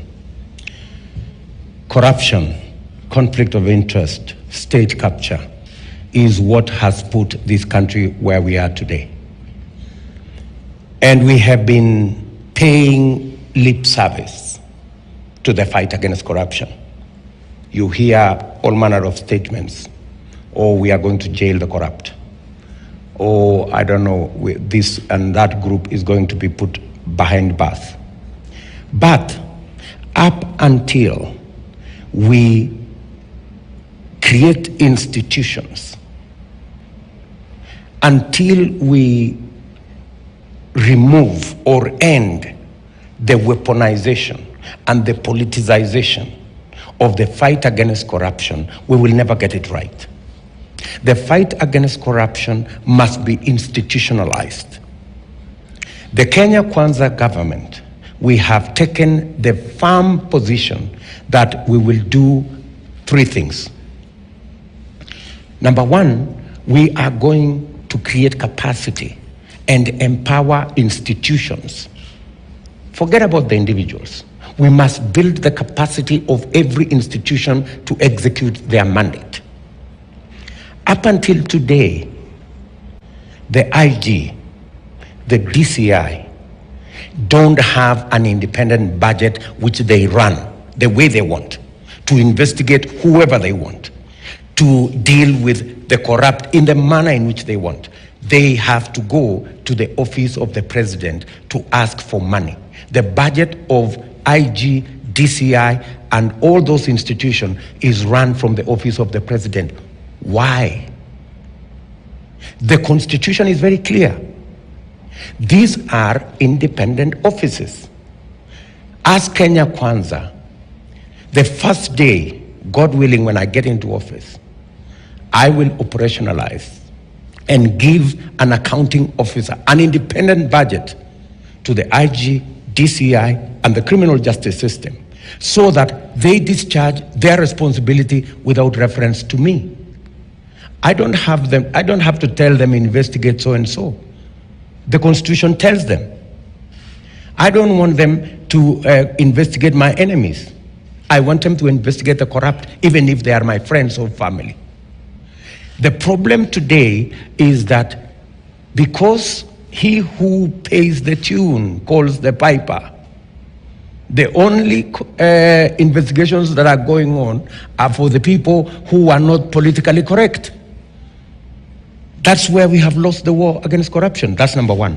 Number 2, we must empower the judiciary. We cannot handle the judiciary the way we are handling the judiciary at the moment. The judiciary is not an enemy of the executive. The judiciary is a partner. We are interdependent, but we are also independent. First day in office, I will not just operationalize the judiciary fund, but we will make sure that it is fully funded so that the judiciary has the men, has the women, has the hardware, has the infrastructure to deal with all cases, including cases around integrity and corruption. Many corruption cases take 10, 15 years. It is said, justice delayed is justice denied. That's why the people of Kenya are almost losing hope in this whole fight against corruption. People are taken to court. They hang around courts because the court infrastructure is insufficient. So what will we do as Kenya Kwanza? We will make sure the Constitution says 2.5% of our budget goes to the judiciary without question. Today, they hardly get 1% of our budget. Why? Because somebody wants to control the path so that they can tell the judiciary, if you do this and this, I can release for you some more money. If you do this and this, I can release some more money. We shouldn't be having that kind of a discussion. We must just set it right. And number 3, we must deal with chronic corruption called conflict of interest and state capture. I know, for example, when we made that statement about establishing a quasi-judicial commission to deal with conflict of interest and state capture, many people thought we were trying to investigate the president. We have no business investigating the president. It is the people who have this mentality that the fight against corruption is a fight against your enemies. That's not the case. Okay. The fight against corruption is a fight to protect the public interest and public good and public resources. So our quasi-judicial commission on conflict of interest is because when corruption becomes too chronic and it captures sectors of the economy, like the way Goldenberg did, that is why there was a Goldenberg Commission. So you do that so that you remove the problem, deal with it outside the system so that you can clean up the system. And that is why we have taken that firm position. Many people are trying to argue today, because it's politically expedient, that William Ruto wants to investigate his post the president. I have no such interest. I just want to stop this paying lip service to the fight against corruption. I want to stop the politicization and the weaponization of the fight against corruption so that we can deal with corruption firmly, squarely, and eliminate corruption. Na ninapomuita Irungu aulize swali lake, ningependa vile vile tukirudi kwa sababu ile swali ambalo ameuliza pale. Unajua sura ya 6 ya katiba iko wazi kuhusu maadili, na ameuliza pale kuhusu namna ambavyo mnajibizana hadharani na rais. Ni ishara gani mnajaribu kuonyesha hata wapiga kura? Na vile vile umesema utaweka mikakati, utaweka asasi ambazo zitakabili masuala ya ufisadi na maadili. Je, katika Kenya Kwanza hilo limeanza kuonekana? Kwa sababu kuna wale ambao wameorodheshwa na EACC wamekiuka maadili, wamehusika na masuala mbalimbali ambayo hayastahili kwa mujibu wa katiba. Je, kama Kenya Kwanza mmeona vipi, mmeweka mikakati gani kuanzia nyumbani hata kabla ya kuangalia yatakayokuja baada ya endapo mtachaguliwa kuingia ikuloni? Lakini kuambatanisha na hilo Houghton aweze kuuliza swali lake ambalo vile vile linahusiana na swala la maadili. Maybe before Houghton, I think there is a very important issue about my relationship with my boss. I think really it's really unfortunate, and I regret the fact that it's gone this way. It is the least of the things that I wanted. And let me tell you, Canon, I have been a very patient person. The kind of humiliation that I have been subjected to by my boss, nobody could have taken it. I want to tell you that if it was, for example, Raila or Martha Karua, they would have done drastic things already. I am a very patient person. The record is going to bear me witness. I have resisted as much as I could to respond to my boss. Many people say, oh, William Ruto has insulted Uhuru Kenyatta. I have never insulted Uhuru Kenyatta. And in fact, I have had a discussion with him, and I have asked him directly, I hear there is this story that I have insulted you.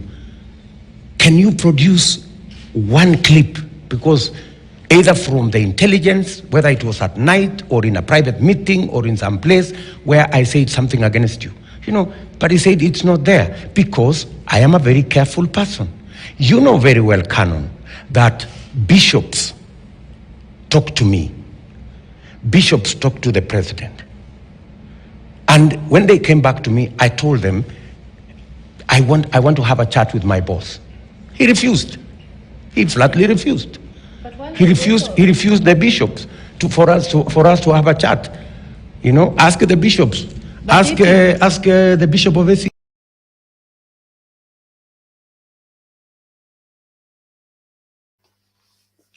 You know, lying pia inahitaji brains kidogo. Well, in the same sentence umesema you had a chat with your boss. The other sentence you're saying the bishop wanted you to have a chat with the boss, your boss refused. So which is which? Secondly, kama William Ruto hajui ni siku gani na ni wapi alimtusi rais, basi hakuna anayejua, Mungu Jehova peke yake. Kwa sababu it's all over. The videos are all over. He's been on top of the car.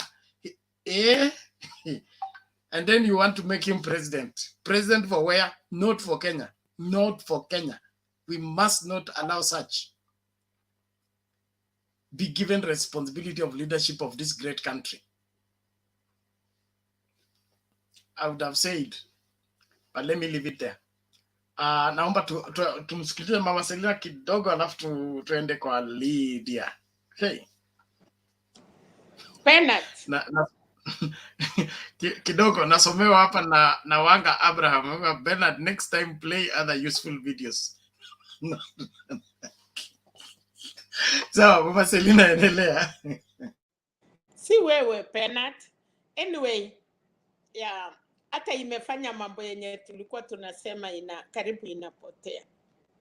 If you see a leader blinking, ukiona kiongozi ana macho peke yake you know, Bernard, if you are guilty, you are killed.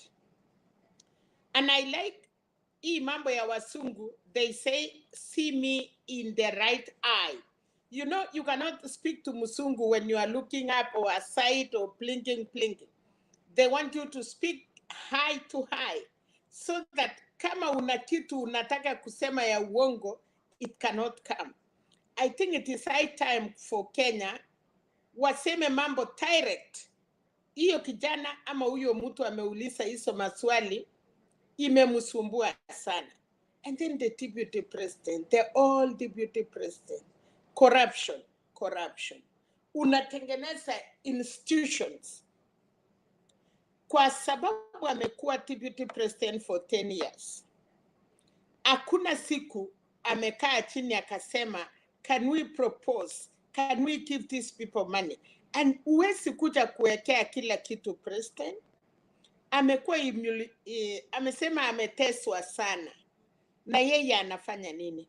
Penat, ndoa ikiharibika, bwana amelete pipi ingine, wakuja wafanye mambo yao ukifumulia na kuangalia. So unawachia watu nafasi. If he was a credible leader, kama angekuwa kiongozi ile ya ukweli, si kwenye alijue hayo mambo haiendi vizuri, angeresign. Sahi angesema, well, mimi wa Kenya ninawaomba kura kwa sababu tulichakuliwa na rais na hii ilifanyika. But then you cannot tell us. Tutaamini aje you are not sleeping in one bed kwa sababu raia wajui hiyo manyumba yenu. So for me, I think deputy president and the lies cannot happen. Amefanya sisi wengine tunaitwa wakalenjin. We feel so frustrated. Tuna shida zetu viongozi yetu walituwekea, and still even the one we want to see kama ni viongozi. I want to thank Gideon Moi. Hata kama watu wapendi Gideon, ameingia siasa, akujua Kiswahili, akujua Kikalenjin, he had to go to school na achai tu simutu. Even those Kalenjins, akiulizwa mambo anaenda pole. I'm really like, oh my God.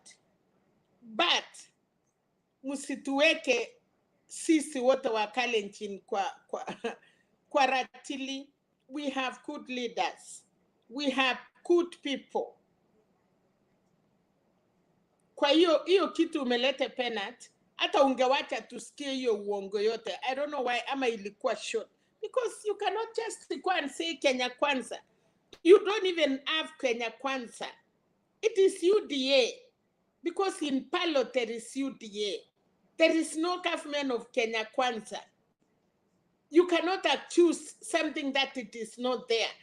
Pena, kama wewe ni Pentecostal, uwezi enda kustakiwa ama kukua mkatoliki. If you are a Pentecostal, you are a Pentecostal. Kama wewe ni Catholic, you are a Catholic. Unless you tell me I'm a Redeemed Catholic or I'm a Redeemed Pentecostal. Now, in Ballot, we have UDA. The name Kenya Kwanza itatumika kufanya ufisadi, and then it is not in the... Hakuna mahali wameandikiana, unaenda kustaki hewa.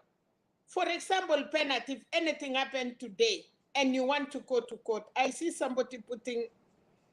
Okay, I see Papa one, I don't know, I'm out of order, or maybe you want to say something. Anyway, let me, what do I do, Bernard? Just carry on. I'm the one to respond to Hans. Okay, thank you. So, one, wacha niende kwa mjadala ya leo. Unajua hiyo video umeleta imetuchanganya, but it is okay.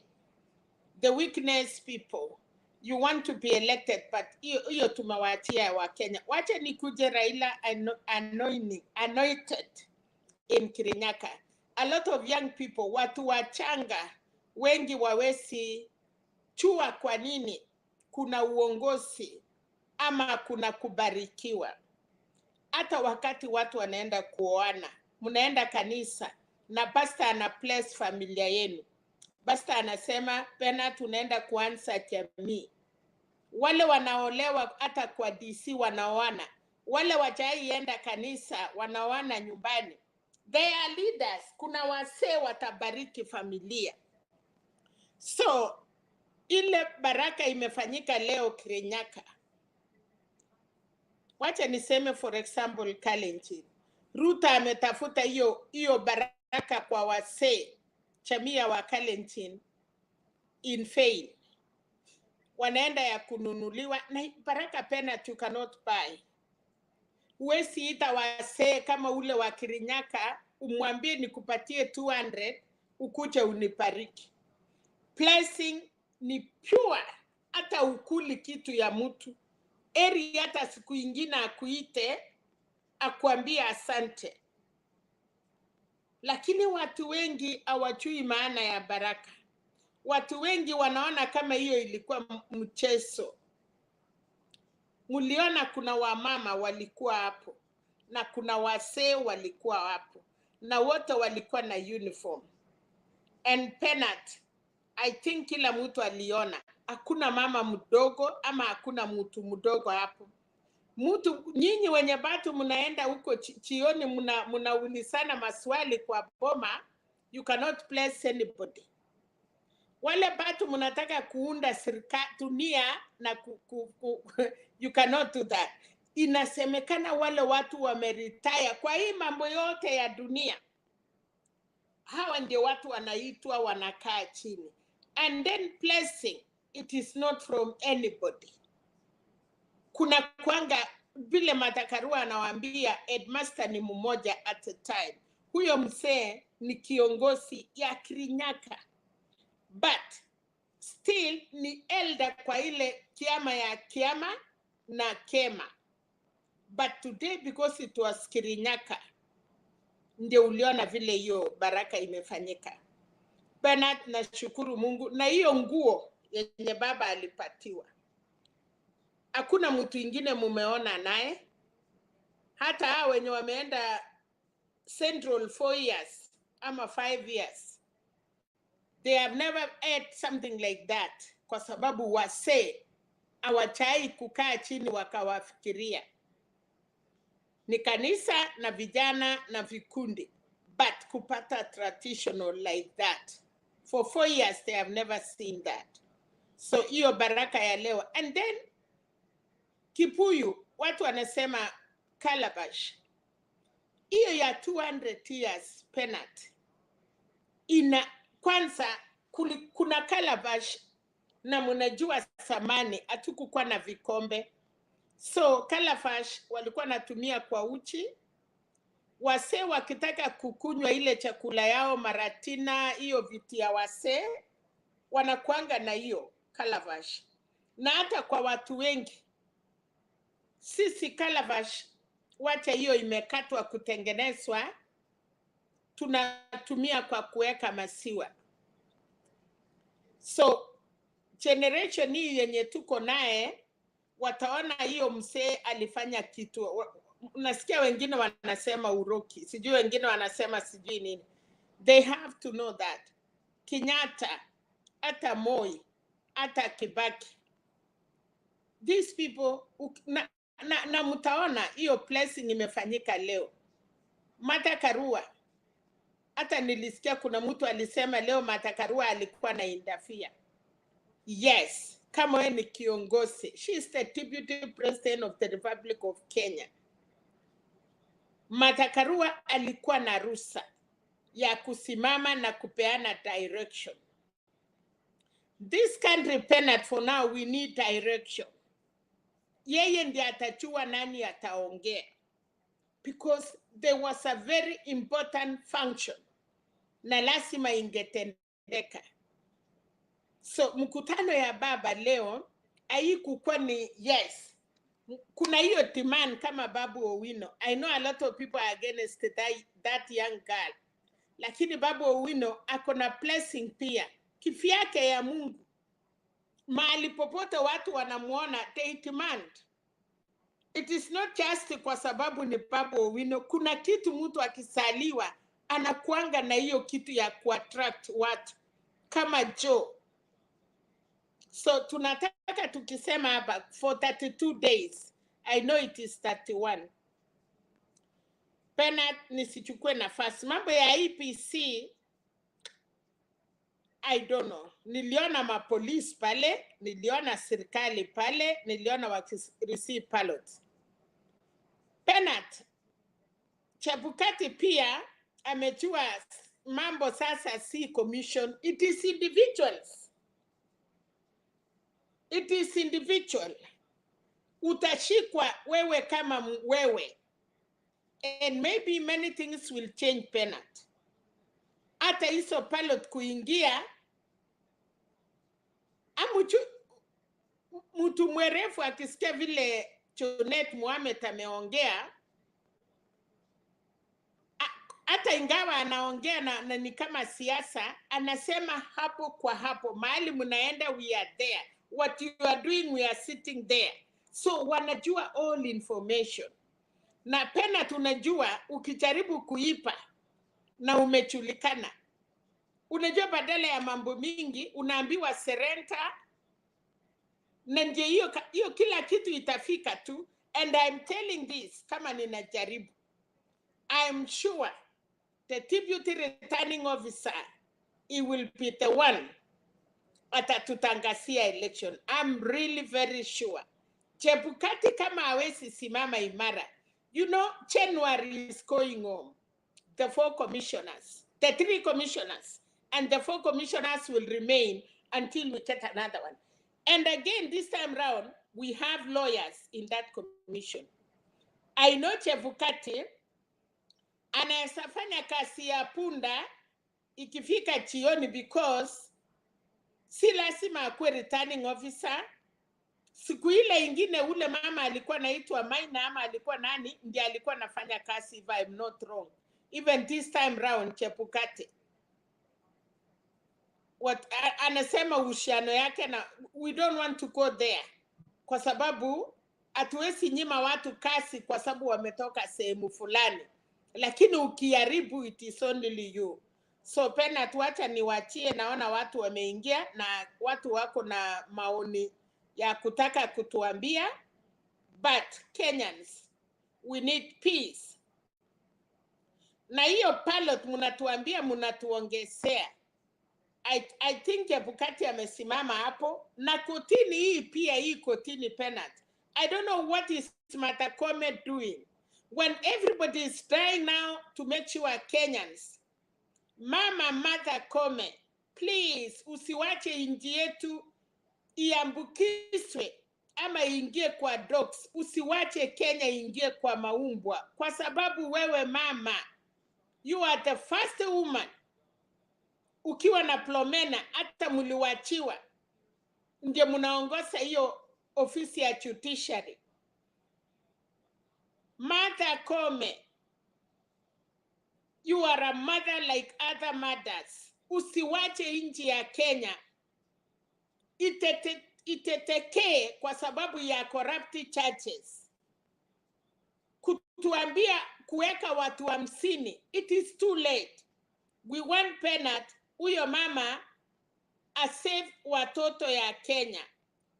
Martha Koome, tumeona chief justices wamefanya kazi. Tunaona Maraka, he did what he did.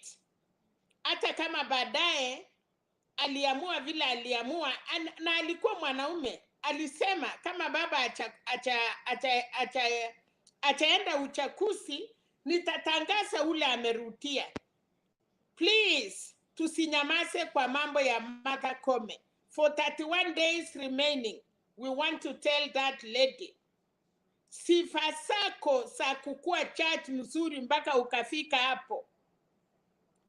Martha Koome, watoto yetu ya Kenya wakiumia, tutakulaumu. Mama simama. Chebukati ametuonyesha for the first time that hawawezi ongeza hiyo watu. Penat, kwani hii machurch haiwezi kuoverrule na kusema hiyo maneno wameamua ni mbaya?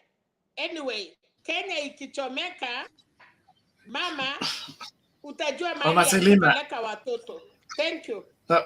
Iko sawa Mama Selina, asante sana kwa mchango wako na maoni yako. Na himizo lako kwa wote wanahusika katika masuala haya.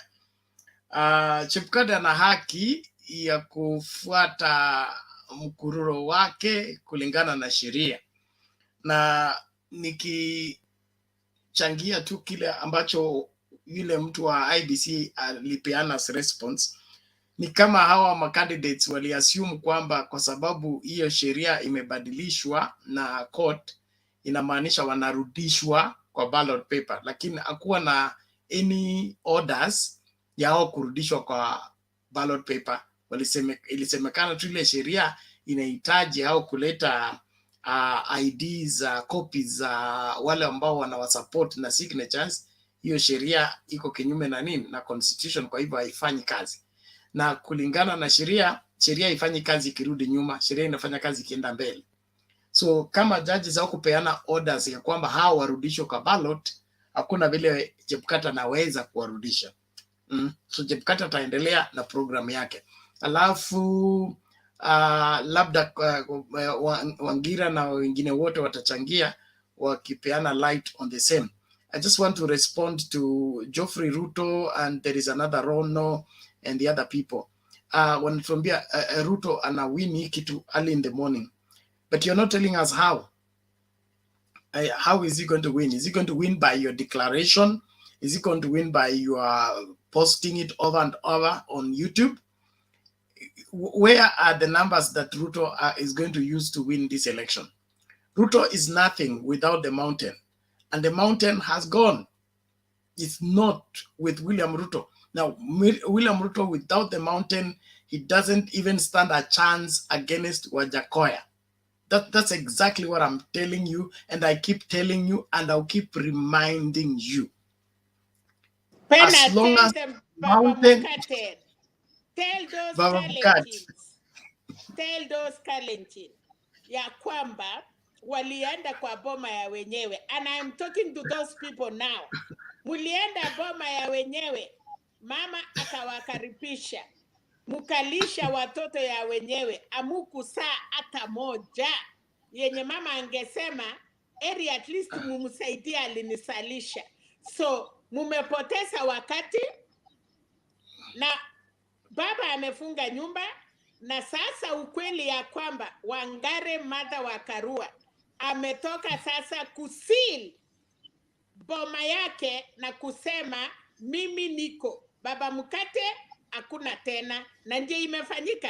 Waache kusema Ruto atawin, na nawin wapi?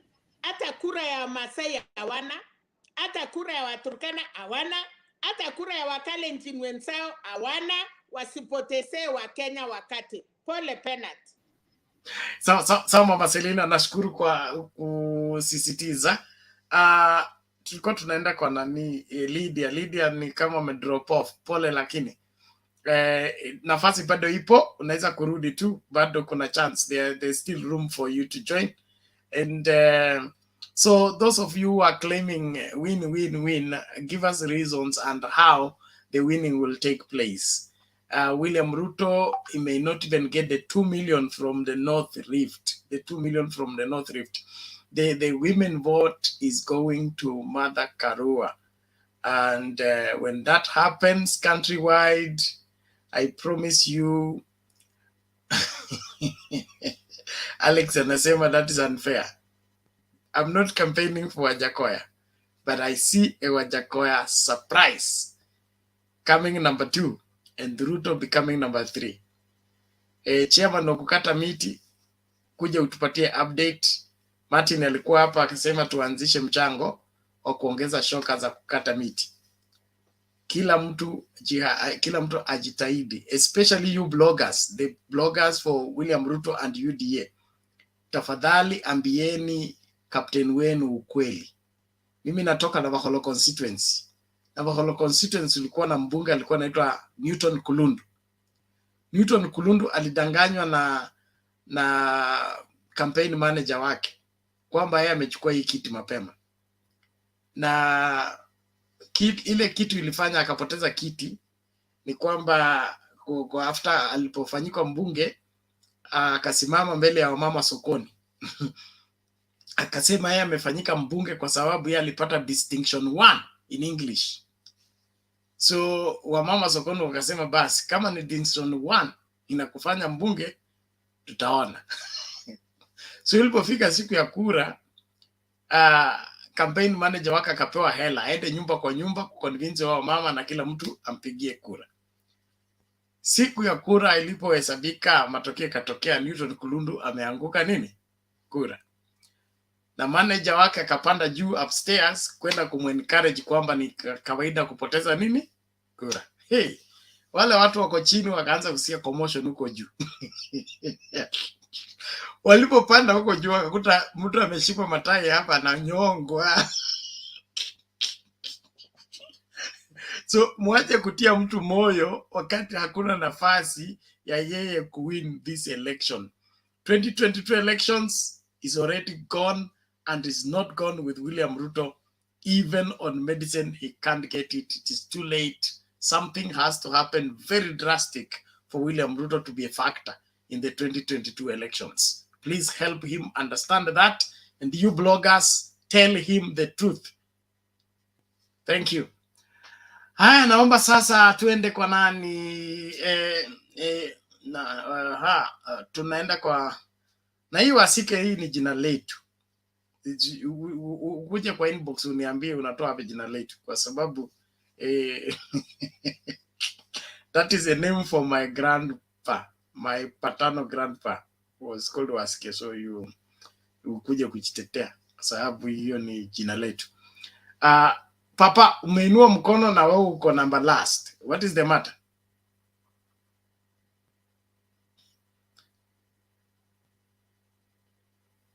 Quickly, Papa, quickly tu wasikana ngoja. Najua pole, nimekerwa kidogo na matamshi ya Deputy President kuhusu corruption. Na imenifanya hata nikasema lazima niingie hapa. Nilikuwa huko backstage nikasema wacha niingie, nimeona amezidi sana. Na vitu vitatu kwa haraka. Kuna mambo ameongea juu ya IG, DCI and criminal justice system. You know, coming to line on national television, and yet it is Duale himself, his ally, who moved an amendment in Parliament to an amendment to the National Police Service Act, which transferred the powers of recruitment and appointment of the Inspector General of from the National Police Service Commission to the executive. Now, how can he come again and lie that he wants to give them independence? And secondly, he's in the Security Council. Now, how is he going to tell us that he was unable to counter anything that was going wrong on that front?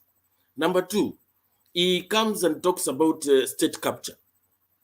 He is on record telling us that he picked the phone, called Equity Bank to assist some fellow from, I don't know, Turkey or what. You know, he is on record issuing letters to individuals to addressing the manager of NCPB when he was Minister for Agriculture directly. Then what other state capture does he want? If you look at the dams, the issue of dams, Kimarer, and what have you, he dipped his hands in those projects, and which were, in fact, they were benefiting the people of Rift Valley. If you look at the dams that were done on the other side, like Thiba Dam, it is benefiting the guys of Mount Kenya, and it is a success at 11 billion. These others that were to cost, I don't know, 25, 23, you know, then what other state capture does he want to talk about? And on the judiciary, this gentleman is on record after the nullification of the elections, telling the judiciary that 6 people cannot sit to decide who is the winner in this election. You know, when it talks about such things, it really annoys us so much. And then to add on it, he is on record talking about these quasi-judicial commissions that he wants to form. Number one, the commissions of inquiry are formed to investigate a particular happening. You don't form a commission without somebody raising an alarm or something happening. And we have a judiciary which is independent under the constitution. You cannot bring another, start having a parallel judicial system unless you go through the courts. So is he going to go through the courts to have the commissions formed? You know, this gentleman is cheating us too much. Let me leave it at that. As for the menu, I'll come back later. Thank you.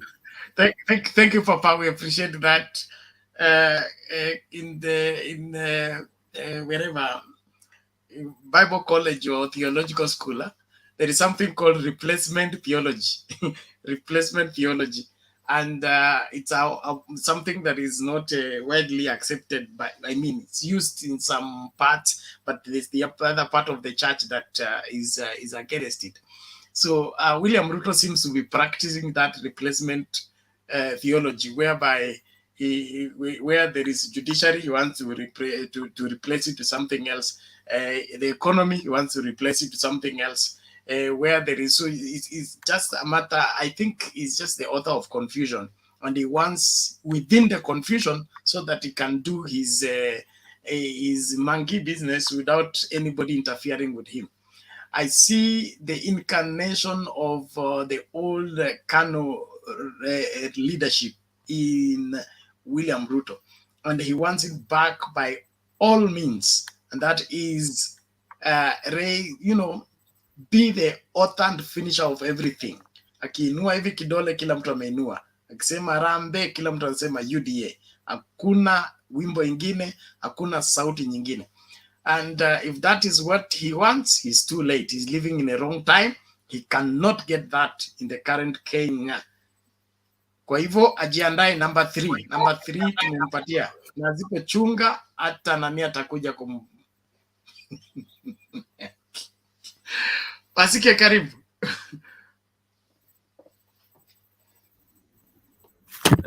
Asante sana Bernard. Mimi natoka nyumbani. Mimi pia natoka nyumbani. Okay, sawa. Kingandole. Haya.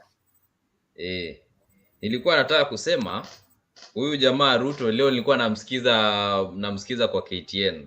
Sijawahi ona mtu ambaye anadanganya each and every second. Yaani hakuna chochote inatoka kwa mdomo ya Ruto ambayo ni ya ukweli. Hakuna chochote inatoka kwa mdomo ya Ruto ambayo ni ya ukweli. Kitu ya kwanza kuhusu maneno ya corruption. Jamaa anasema ati ata make independent institutions stronger so that asikue mtu wa kusema kwamba ati huyu anafaa kuwa investigated, lakini to fight corruption inataka kitu inaitwa political goodwill.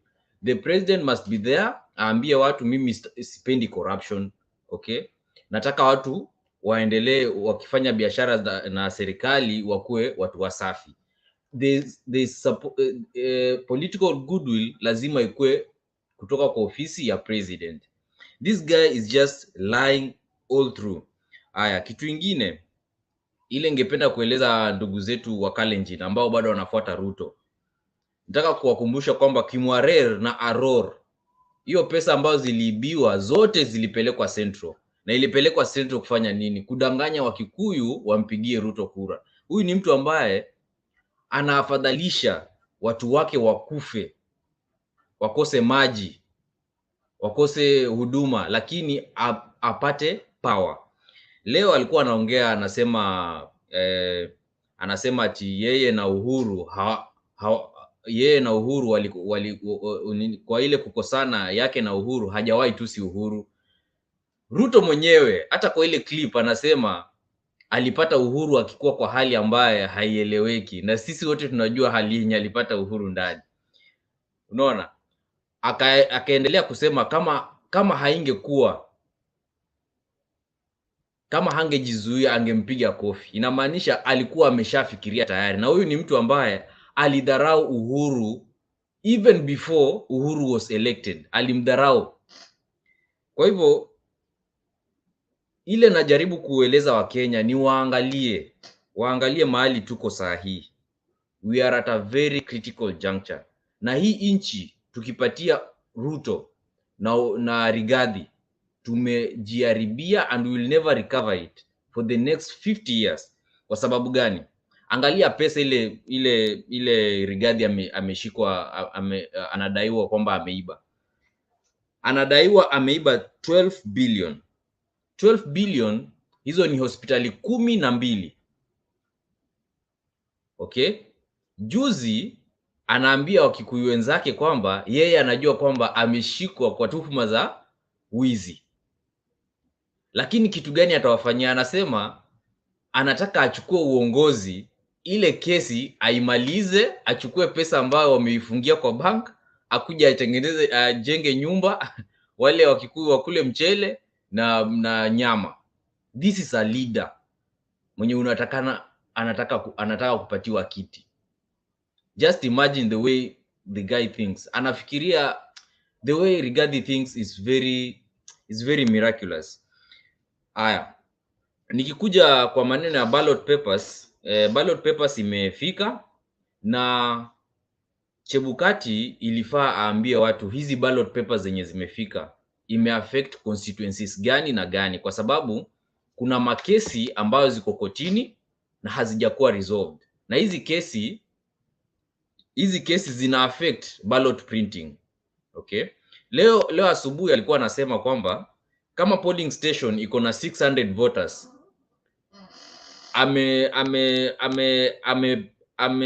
ame print 600 papers for that particular ballot. Yani hakuna extra ballots.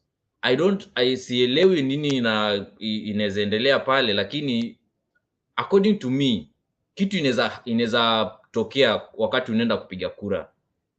Okay, labda ile karatasi iraruke, si ndio? So ukiambia watu hakuna extra ballot paper, what do you mean? Alafu kitu ya kushangaza ni kwamba leo baba ametangazwa kama one of the elders wa Central. Ile ningependa kuwaambia watu kwamba kuna watu ambao wanajua siasa kushinda Ruto.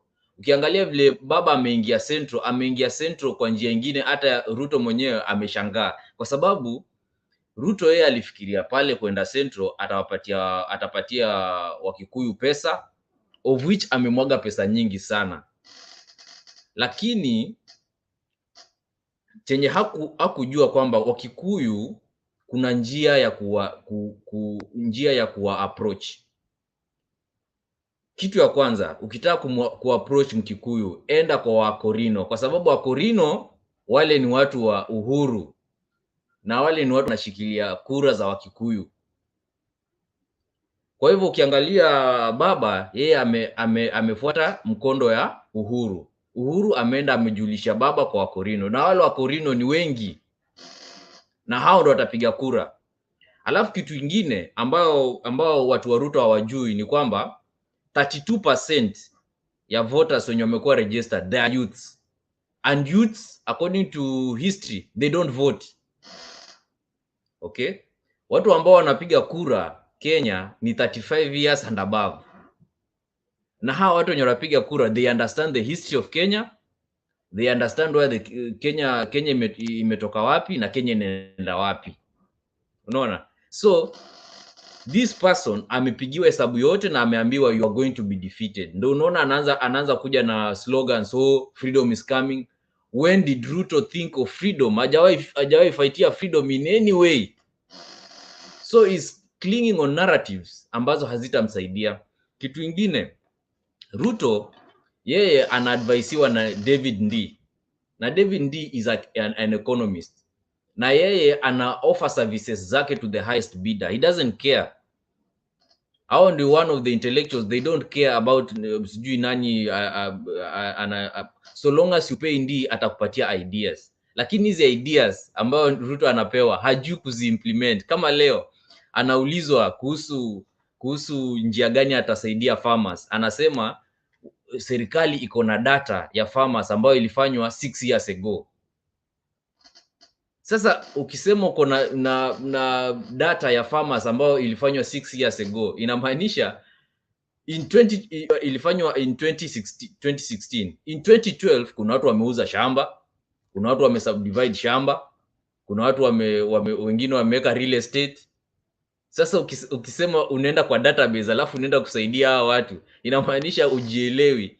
Unaona? So yeye ako na watu wenye wako na ideas ambao amewanunua, and they don't care whether he loses or not. Na ile kitu ningependa kuambia watu ni kwamba all these people, hawa kina Mudavadi, kina Wetangula, Mudavadi and Wetangula, those are people who cannot survive outside the system. Hawezi survive outside the system. That's why wakati baba alikuwa anaenda kujiapisha, hao walijificha, because they cannot survive outside the system. Sasa what you're going to witness tarehe 10 ama tarehe 9, because I know the votes zitakuwa nyingi na zitakuwa counted mpaka tarehe 10 saa 7. What you're going to witness, Ruto ataachwa kwa mataa, because Mudavadi and Wetangula, hao ni watu ambao they never work outside the system. Okay? And the buy lenye Ruto ako nayo, it's going to itaenda itamharibia sana, kwa sababu he's not a bad person. Chenye anafaa afanye, you must be consistent na akuwe truthful to the Kenyan people. He's not a bad person, lakini shida yake ni contradiction na ukora nyingi. So lazima tumpeleke opposition. He must learn for the next like 20 years, alafu tuone akuje kama amezeeka, ako na uzoefu, anajielewa, because we cannot hata mimi ni youth, lakini in 2012 I gave my vote to Uhuru. Okay, ikafika 2017 nikasema hapana, these people wametudanganya, because where stadiums ziko wapi? Unaona, wifi kwa kila ward iko wapi? TTI ziko wapi? That is the basis I used to vote for Raila in 2017. Akaibiwa ama vitu ikafanyika huko kwa Iebc. The same basis unaangalia hii government imefanya aje, how imefanya vipi in the last 5 years, na tunaelekea wapi right now. Mimi chenye natumia kupiga kura ni kitu inaitwa administrative continuity. Lazima Kenya tukue na administrative continuity. Kwa sababu gani? Tunaangalia East Africa nzima, we must have administrative continuity. Ukiangalia manifesto ya Ruto, anasema we are supposed to yani tutoe kila kitu, tuanze upya, kila kitu ianze upya. Vitu zingine nye anasema kuhusu ma commission, how do you form a commission of inquiry on something that ni propaganda? Because ukisema state capture, then how does the capitalist society work? Lazima interest the private sector zikuwe catered for by the government kwa some extent, because kama mimi ni investor, I must have an opinion over which government is going to take over. So hakuna vile utaniambia ati kutakuwa na kuna state capture and that is what is preventing you from performing your duties. So according to me, Kenyans lazima waangalie na wafikirie sana, because where we are at a very, yani tuko kwa juncture whereby the options are very clear. Option ya kwanza, huyu amepatiwa muda for 10 years, he has done nothing, he has been corrupt, na tunajua pesa zenye ameiba. Option ya pili, tuko na mkombozi, mtu amefaitia Kenya, he has been in prison, alipatiwa muda akakuwa prime minister, we know what he did, na hakuna scandal ambayo baba ako nayo. Martha Karua hana scandal. Rigathi is just a one time MP, ako na scandal ya 12 billion. Okay, na kitu ya kushangaza, Rigathi ameiba pesa kutoka Western, and hakuna mtu anataka kusema hiyo. Where Rigathi got the 12 billion, ilikuwa hesabu gani? Ya Bungoma County, na hakuna Mluya anataka kusema hiyo. Waluya wote wamenyamaza. Ukienda Bungoma wanasema UDA. This is your cousin. Yeah? Well, keep relax. Mimi nimeshangaa sana because I really don't understand. Keep umekuja last, nyama. Hapana, siwezi interrupt. I like what he's saying. Don't stop. I'm just congratulating him. And it's definitely his cousin. Yeah, alafu chenye najaribu kusema, yani we are yani tuko na options ambao they are very very clear. It's either you choose Raila or we perish as a country. Hakuna any other way, because Ukiangalia Rigathi, kitu ya kwanza akiingia kwa government, ameshawaambia kitu ya kwanza nikiingia kwa government ni kuquash the case that is there. Alafu mimi nichukue pesa nikuje niwajengee nyumba, tukule nyama na mchele. So I don't know what Kenyans want. I really don't understand. Sijui kwa nini ni contest. There's no contest because it's like the devil and the angel. So nikimalizia naangalia demokrasia yetu na hii mrengo ya Azimio, we are going to have a very robust parliament. Kwa sababu gani? The MPs wenye wanaingia kwa parliament, okay, wanaingia kama parties, kuna wengine wanaingia kama coalition. So we are going to have a very robust debate in parliament, and that is an invention of Uhuru Kenyatta and Raila Odinga. Kwa sababu gani? Ukiangalia kwa the last parliament, watu walikuwa mabwege, watu wajielewi. Mtu anaingia tu parliament anaambiwa leo vote hivi, ana vote. Lakini angalia ile parliament tunaenda kuwa nayo. Mtu aliingia na Azimio lakini ako kwa party nyingine, ako DAP. Sema kama sheria imekuja ina affect the lawyers. Watu wa DAP watasema sisi we are part of the government, lakini sisi tunaona hii sheria inatu affect. So we are going to have a very robust democracy. Lakini tusijaribu ku make a mistake to vote for Rigathi Gachagua and Ruto. Those people wataturudisha nyuma. Na I don't think tukichagua Ruto we are going to have a dictator, whether we like it or not. Kwa sababu gani? Firstly, all the families zenye ziko na power, they will be out of government. Wewe unafikiria atafanya nini? He will be like Moi. Kwa sababu Moi aliingia and he had the powerful families were outside. Kina Njonjo walifeel wako nje. So they started planning how to fix Moi, and Moi knew. So he fixed them. So lazima tuangalie, there is something called administrative continuity. Na lazima tuangalie Kenya as a partner of the East African community.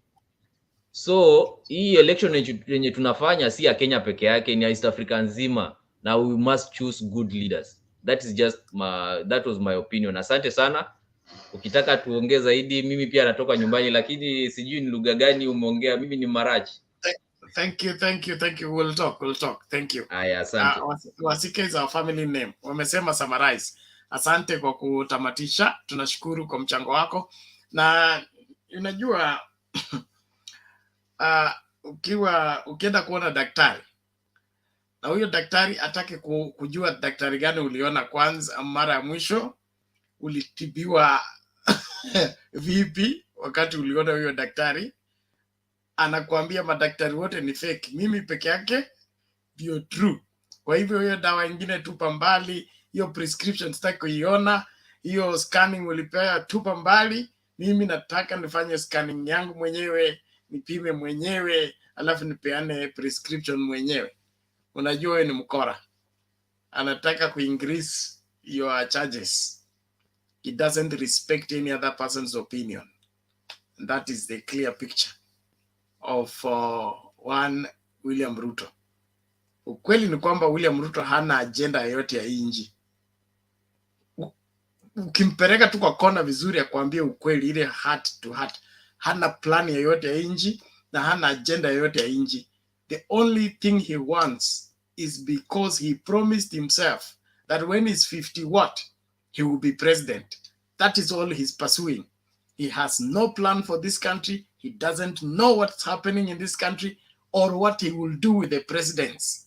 He wants to get the president first, then think about what he can do with it.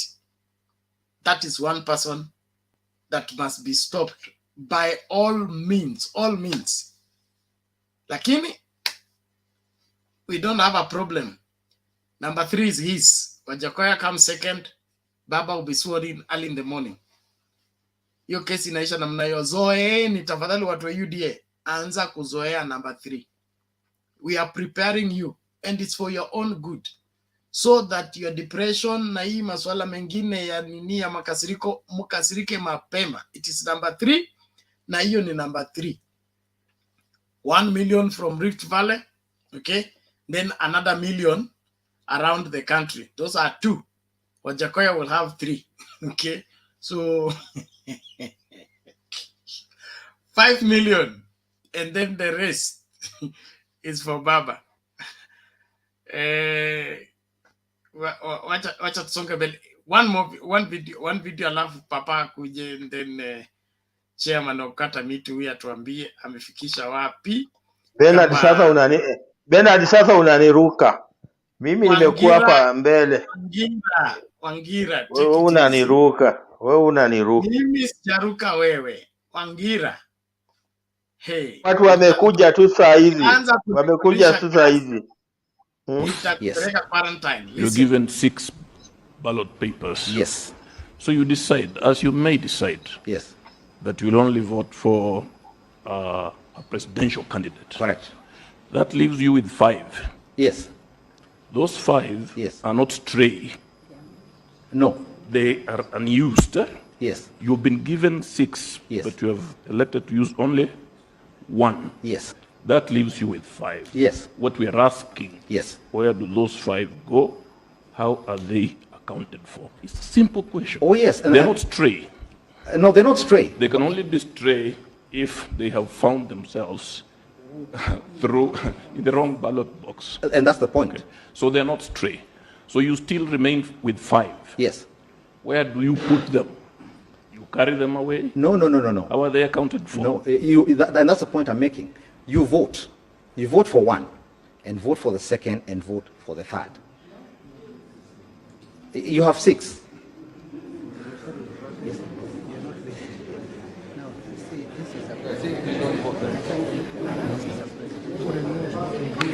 Yes, my lord. Please cut me wrong. I will not talk again.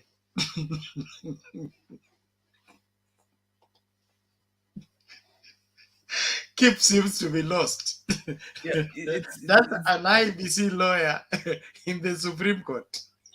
That is why I sent you the videos for 5 years ago. It's this thing. Yes. They're repeating. I just want us not to lose sight of what we are dealing with, okay? And people who see what is true, the question is clear, but they want to respond to it their own way, okay? Because they are responding to their own question, not the question being asked. Papa, make your submission. Wangira wetu tulikuwa hapa mwanzo. Wacha hawa watu wajaongea kwanza wamalize, alafu tunakuja kwako. Relax, mwana wewe. Papa ameongea na umeniruka ni. Papa alikuwa anajibu swali, tafadhali Mr. Wangira. Don't apply for quarantine. It's still available.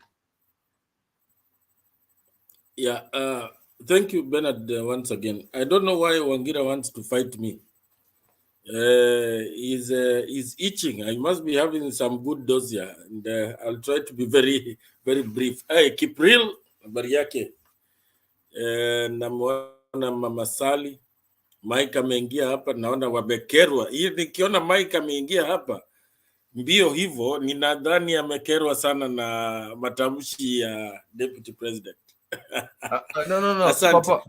Papa, ngoja nikwambie. Mimi na Mike tunakujanga. Unajua yeye anachunga dawa ya panya. Akiona mtu wa miti akikuja, yeye anakuja.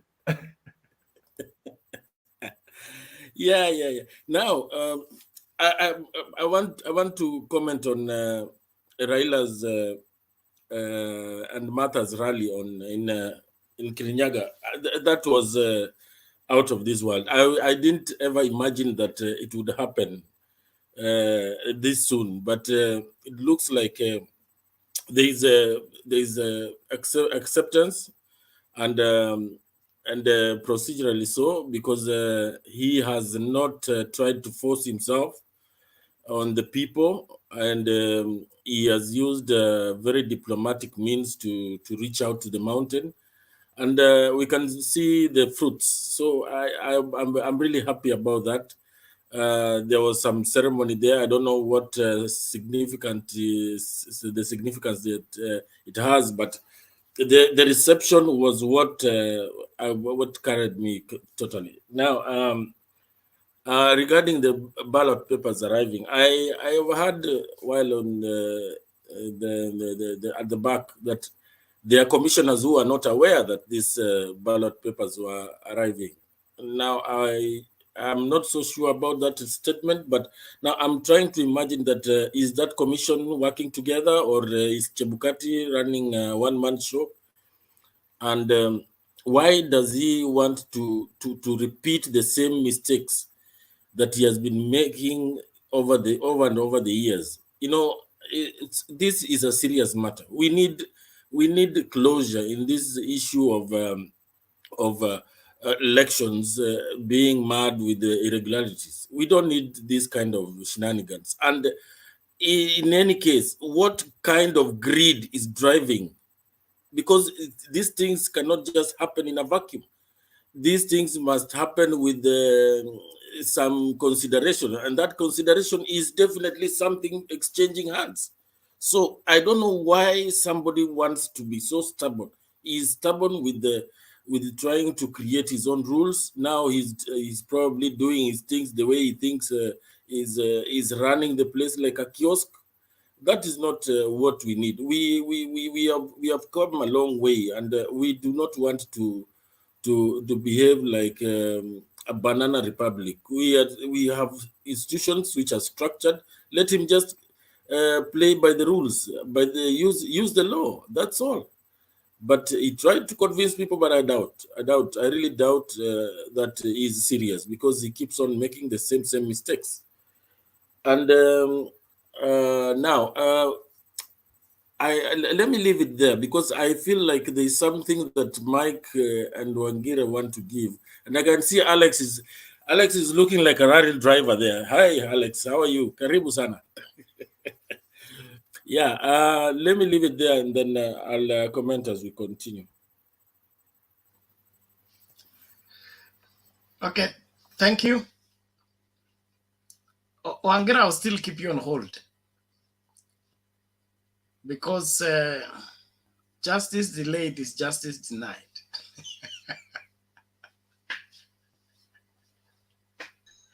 Hapo na kuunga mkono. So I want us to go to keep real. Nipunguze hii mkurure ya watu wapya kwanza. Nitakuja kwako Mr. Wangira. Just hold on. Keep real. And then Alex, hold for me. I'm coming back. Thank you. Yeah. you know, Wangira, when he comes, Amanda. He's not very happy. What have you people done to Wangira? Alikuwa na list yake hapo. He's got very good points, but he's very technical. Today nilikuja because I had a very interesting conversation with Alex, and it was down to traditions. And what we talk about are different spokespeople in different communities. Kenya, we're about 46, So yeah, why don't we not make it like for the whole country? You guys do your own thing, As Kalenjins, we have the Talai Kalan. We do our own thing. We bless the people, and then and it's not necessarily by the people. Don't make mistake. The Talai don't just necessarily bless people from the Kalenjin community. We do that for other people. It's our thing, and we don't rub it in, and we don't even talk about when people go into manhood. It's something personal, and it's not something that you just delegate into the public. So if the Kikuyu community decided to do that for Martha, wachana nayo. They've decided. I don't see why this is, like Mama Selina says, this young boy is coming to try and interfere this thing. Ni mambo ya wazee, wacha wazee wafanye vitu zao. It's none of your business, When you're of age, you'll understand the importance of that, and then you'll understand it's for them. Hata Raila alipitia yake. Raila is there are only about three Luo leaders that have been allowed to carry the whisk. Jaramogi Odinga, he died, and then Raila, he's taken the mantle from his dad. Alafu kuna Kajwang, the late Kajwang, belief in the Luo community that it had magical powers, and there's an ancestor for Tom Mboya that is still carrying it. So right now there are two Luo leaders are allowed to carry the fly whisk. So hiyo ni mambo ya community, individual communities, and if it comes nationally ni sawa. So Martha has been picked, and we know it's serious there, but do not bring Raila into it. That was for Martha Karua, my friends. So usiongea mambo ya sijui Raila did sijui what, no, that is between the Kikuyus, and they've picked her, and the blessing is once. Coming to the Iebc, I'm seeing that there's a repeat of what happened in the past. You know, as Kenyans, we have short-term memory. If Junet Mohammed says something twice, 2007, I have 2 clips of that. The same thing, same warnings. And then it happened, it was fulfilled. Do not ignore what he says. If allegedly Wetangula went to speak to a Chebukati, yes, we have to look into that. And for me, I want to create a petition, and I want to create a kind of a call to the public that this time round, Martha has taught us the way. It's not just Raila who's going to go out there into court and complain about this. It's not just the guys in the street that are going to fight this war. Let the judiciary know also we want our voices to be here. So if you know anybody that has the capability of doing this, take these people to court if they mess up. Let's all, as citizens of Kenya, take these people to court, because we have to take. There are countries that are smaller than Kenya that the election is so smooth. It's so smooth. They have 2 commissioners. I don't hear India complaining, which is such a large country. I don't hear China complaining with just 2 commissioners each. They don't complain. The elections run smoothly. Why do we have 9? And for the last 10 years, we doubt, hata sahi, no matter how genuine Chebukati wants to sound, we doubt him. Why don't you do what is asked? Even if you're trying to create precedent, why don't you do what make our presidential candidate confident and do what he asks? If he wants printed, do it. There's no pain. Or are they going to? If you've had 5 years to train your agents to do these things. You know, the strange thing is we've been paying this case for 5 years. Testing should have been done immediately the first election in Asia. Ndio anaanza kutest the new systems, or creating your own systems, or doing procurement, and why we procuring printing of ballot papers outside the country? We can do it ourselves. Kwani hatuwezi tukua na printers hapa? Don't we have trees? Can't we buy? That's what I don't care. I honestly, it's a big concern for me that us in Kenya, we're still concerned about irregularity in election. You know how tight I want it to be, how trustworthy it is the way the US is, the way the UK is, where you don't even think about rigging. Unasikia kuna 2-3 cases last year US, I don't know, Alex, correct me if I'm wrong. At most it was 5 people who were caught trying to rig, and those were just idiots. You rarely hear people trying to rig these things. It's very serious. You'd find that. Let me give you an example. I'm going to use UD and Azimio. You'd find that each county is dealing with elections individually. So they'll have an election county commissioner there. And then that county commissioner, if the government is for UDA, that person for UDA will protect those votes even if it enda kwa Azimio. And I saw that in Pennsylvania, one of the states that turned blue, or Georgia, I don't remember. It turned Pennsylvania.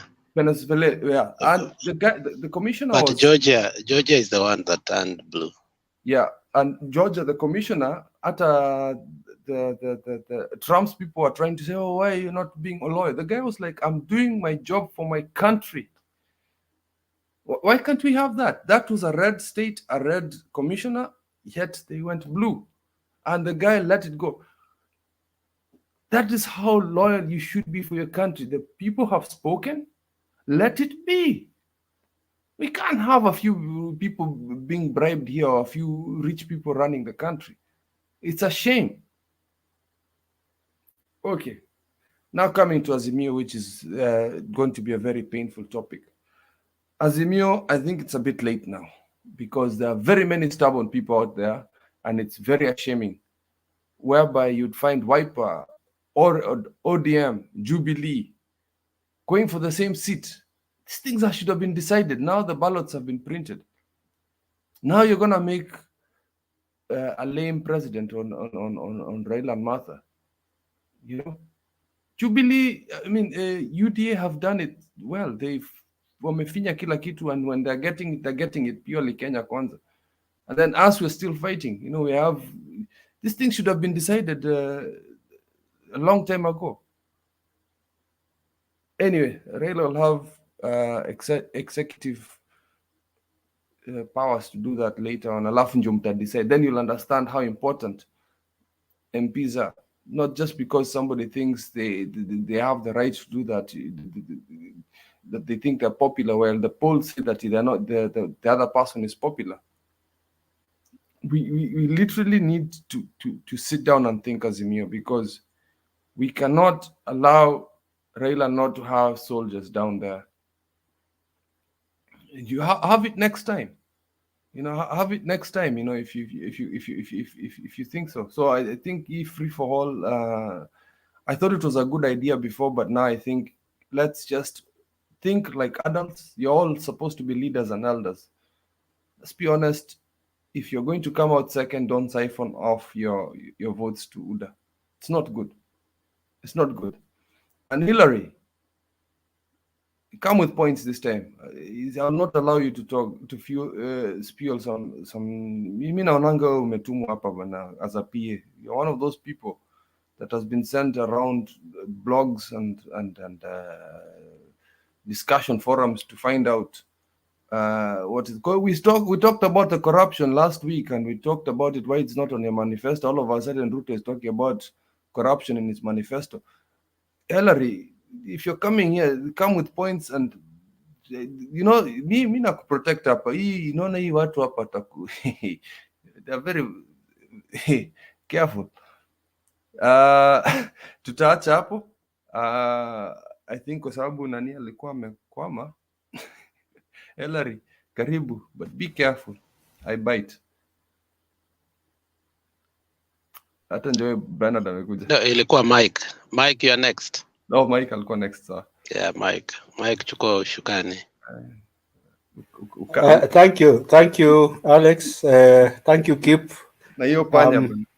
I'm taking care of my department.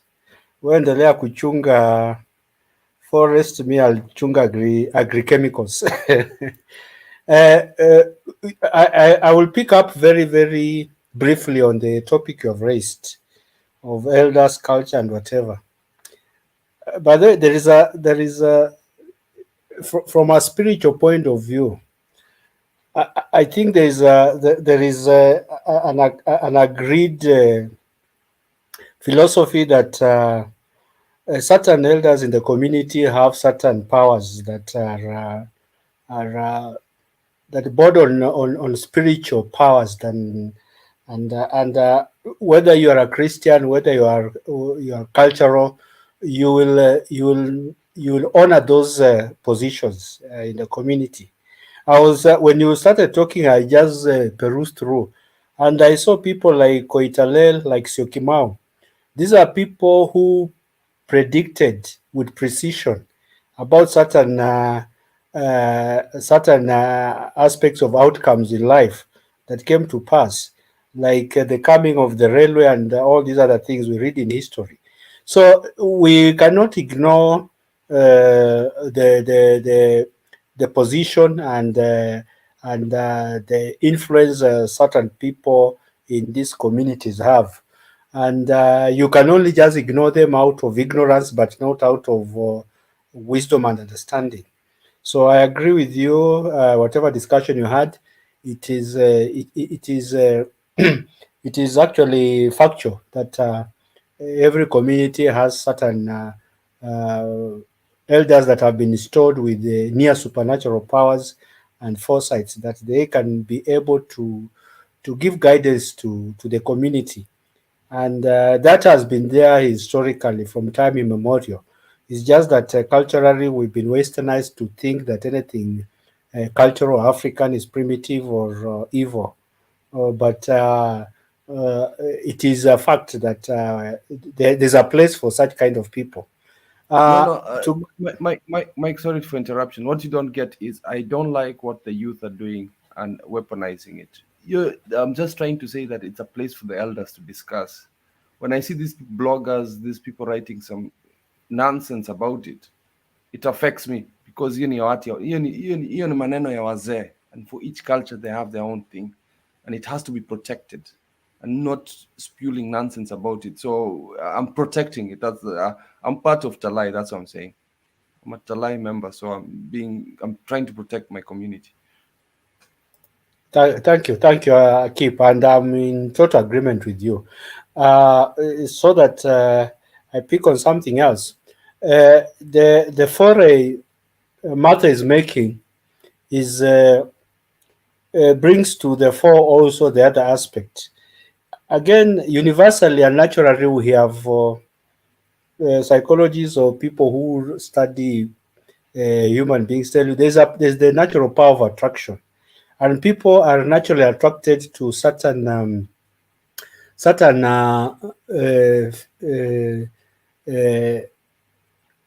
characters in people that they will naturally attract a certain a group of people. Even if Martha never spoke, just by her demeanor, wherever she's going, her character, demeanor, her way of reaching out to people is attracting. But then it's not politics. Martha Karua is not necessarily a very eloquent politician. It's not about making promises and telling people Aruke Juu Tibim. She has her own unique sense of appealing to people, and that is something the society has missed. It has missed decency. It has missed civility. We were treated to very, very endowed women dancing very provocatively on a stage as a way of attracting attention. And it worked well for some time, but when it comes down to reality, people go back to their senses. I will not want to sound bad, but men usually have for ladies they call trophy girls, the ones that they will walk around with in social places and have fun, but they'll not keep those ladies for a wife. They will not trust those ladies with their property because they know what they represent. They will keep a decent woman who has values, who can take care of their children, who can cook, and have time for those who can show off in a social place and have a drink and go. So when it comes down to making a decision, Kenyans know who their trophy girl is, and they know who their wife material is. That's an analogy I'm giving.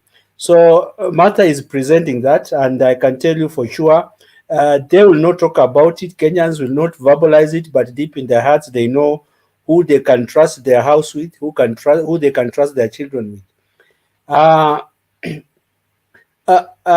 Bernard, I said a while ago, our ballot papers are more expensive in features, in cost than our Kenyan currency. I don't know why as a country we can value a ballot paper more than our Kenyan currency. Is it a matter of life and death that our ballot paper would have 9 features while our Kenyan currency would have 3 or 4 features, security features, and still there is rigging? Do we need to have 20 security features that can only resemble the security features of Pentagon, so that it's like the whole world is held around our ballot paper, for us to have a free, fair, and credible election. I think Kenyans, we need to come to terms. We can get A4 papers, have it photocopied, write the names, and tick. And a photocopying paper is 2 shillings, and we have an election, and a genuine leader comes out of that. I think Kenyans, as you said, we need to reach a place where our politics, our leaders will not make our elections matter of life and death. And the reason we do that, and the reason that is the case, is the powers and the influence and the corruption these people get away with. If the next president after Raila would come into power and go out of power with only his salary as the benefit of being in power, that office will not be attractive enough for anybody to spend 5 billion. Our presidential candidate spent not less than 2 to 5 billion to fight for it. What would be the motivation for that, even if you are rich? We need to remove that. We need to remove that. We have immortalized the presidency to the extent that somebody thinks he'll be an assistant God. That's why we have been getting deputy Jesuses in this country. We need to remove that that very high stake in our high office, so that it is no longer attractive to make it a matter of life and death. And the only thing that will guarantee that is if those benefits, especially the legal ones, of when you are in that office, you have the influence to assign tenders to brothers, get people giving you gifts of 2,500 acres. By the way, by law, a sitting president in the US cannot get a gift of over 10,000 shillings while he's in office. In fact, Obama said when he was in Kogalo that I'll be more influenced, I'll have more money, I'll be able to mobilize money and foundations when I'm out of office, because when I'm in office, I'm not allowed to even do any mobilization, because it's against the ethics and the tenets of that office. So when we get to a level where a president will not have such influence, it will no longer be attractive for people to create a matter of life and death approach to that office. And you will not see people running over that office again. So I'm looking forward to a place, keep, where Raila and Martha are going to demystify the office of the presidency and make it give it a human face, and remove all the near God influence that office has. Thank you, Kip. Do you know, Mike, in the Scandinavian countries, you know that campaign is not done on the road. You do it by social media. Unatumia nini manifesto kwa through the post and TV debates. You will never see any campaigns. Hakuna mobilization there. So hii mambo ya hata hii mobilization, there are no rallies in those countries. You do your debate, people go vote, na inaisha hivyo. So I want the time that story ends. Alex, sorry, I think you will come and talk. Yeah, I will be very quick. For me, this topic is heavy for me because on the record, I'm a Christian, and whatever happened in Kirinyaga was superstitions, and I don't want to peg myself into it because for the longest, and I like what Mike said, and I'm going to give my submission based on what he said. The reason to why we respect our elders, we love our elders, we listen to our elders, and we have eternal, our being is umbilically tied to them, is the way God created us, and He gave them the ability to bless and curse. That one can never be taken away. And in an African context, we understand that blessings are passed in generation, and even leadership is predictable with precision, as Mike has put it. And prediction and precisions are semantically related to unevenness that should not be tolerated. Now, my problem is, and I want you to help me understand, because that is the problem I'm having. For the longest, when we try to respect our culture, we wanted to respect the leadership and the merits of taking leadership. Even if we were on the opposite aisle, we've been tagged to be Waganga for the longest. Every time we went somewhere, we were invited. It was not us doing it. People were doing it on our behalf. We did not even ask it. We belittled our culture to a national level and tagged one person until today. It started like a joke, and I thought it was just a common joke. And there is a section of Kenyans who truly believe, who the post 2007 children, who are probably 5 years when Moi got out of power, they totally believe Raila ni mganga. Okay? Because we started joking with what we did today, to a point that we created an aura that ABCD, ABCD, ABCD, which I don't want to quote. Now, my problem is this. A certain community decides in a certain year with a certain people that we are going to curse. We are going to create a curse. That this curse now is going to affect the whole region called Kenya. And this curse is going to be named that a certain community, because they are not circumcised, they will never have a leadership again. Now, then we change again. We go and peg to our culture and say, if we do this to Mugumo tree, this whole region called Kenya again has a problem.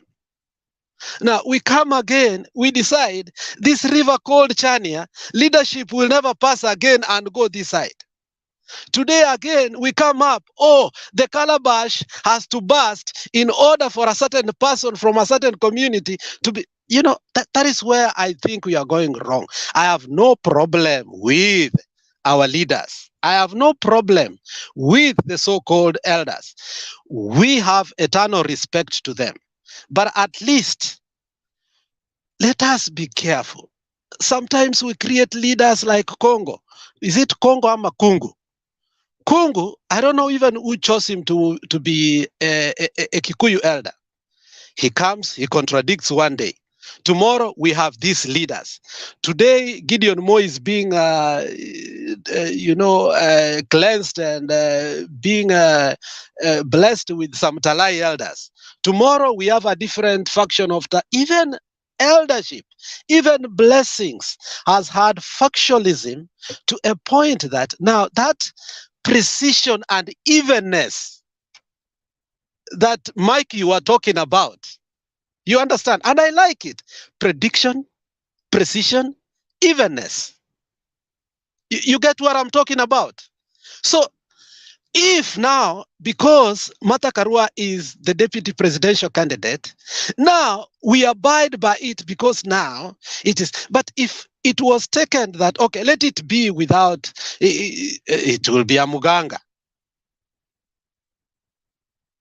If we must have evenness of respect to culture, and we stop degenerating other people and saying, oh, now the others are not circumcised. Now I don't even know why we should even say that there was a proclamation of a curse. Who created that curse? From where and how? Because some people have a different culture. There is a levelness of inferiority and superiority culturalism that we are trying to build in that country, that if that culture does not do to this, that this culture is cleansing this culture, and therefore today we will be happy because it's called as Miola Umoja, but later on it's going to haunt us. if we are not going to have that precision of evenness. And that is where I say that we must be very careful and understand leaders are not just cultural objects. A leader from Luo community, a Luo leader from Kalenjin community, an elder like Atuoli, when he pronounces a curse, even though we may think that, oh, he talks too much, oh, he does this. I mean, the viability of what he says, because kama mimi Atuoli, nimewahi kunywa chai kwa nyumba ya Malala. Do you understand? So curses go together with blessings. So we must hold them on the same par. And this is where I have a problem with the Kikuyu leadership. That at some point, ilikuwa ni mganga. But at some point now, it is completely viable. This leadership of factionalism when it comes to elders, and I think I'm glad Kipril told us here that we have a very good Talai elder who is, I think, 109 years old. Even if you go and buy him a Mercedes-Benz or give him an helicopter, he doesn't even know what you are doing. His work is to preserve culture, leadership, generation, and that is what is called precision, evenness, and preserving that which you have been given. You are just a carrier of something that you give up to somewhere and it goes. You don't need money to buy out of it. But we have seen a level of joking when it comes to blessings and some Kenya Kwisha curses done in churches like Balaam being bought and telling us to go to curse the children of Israel. And we see such kind of things. So I'm not against culture. I'm not against leadership. I'm not against eldership.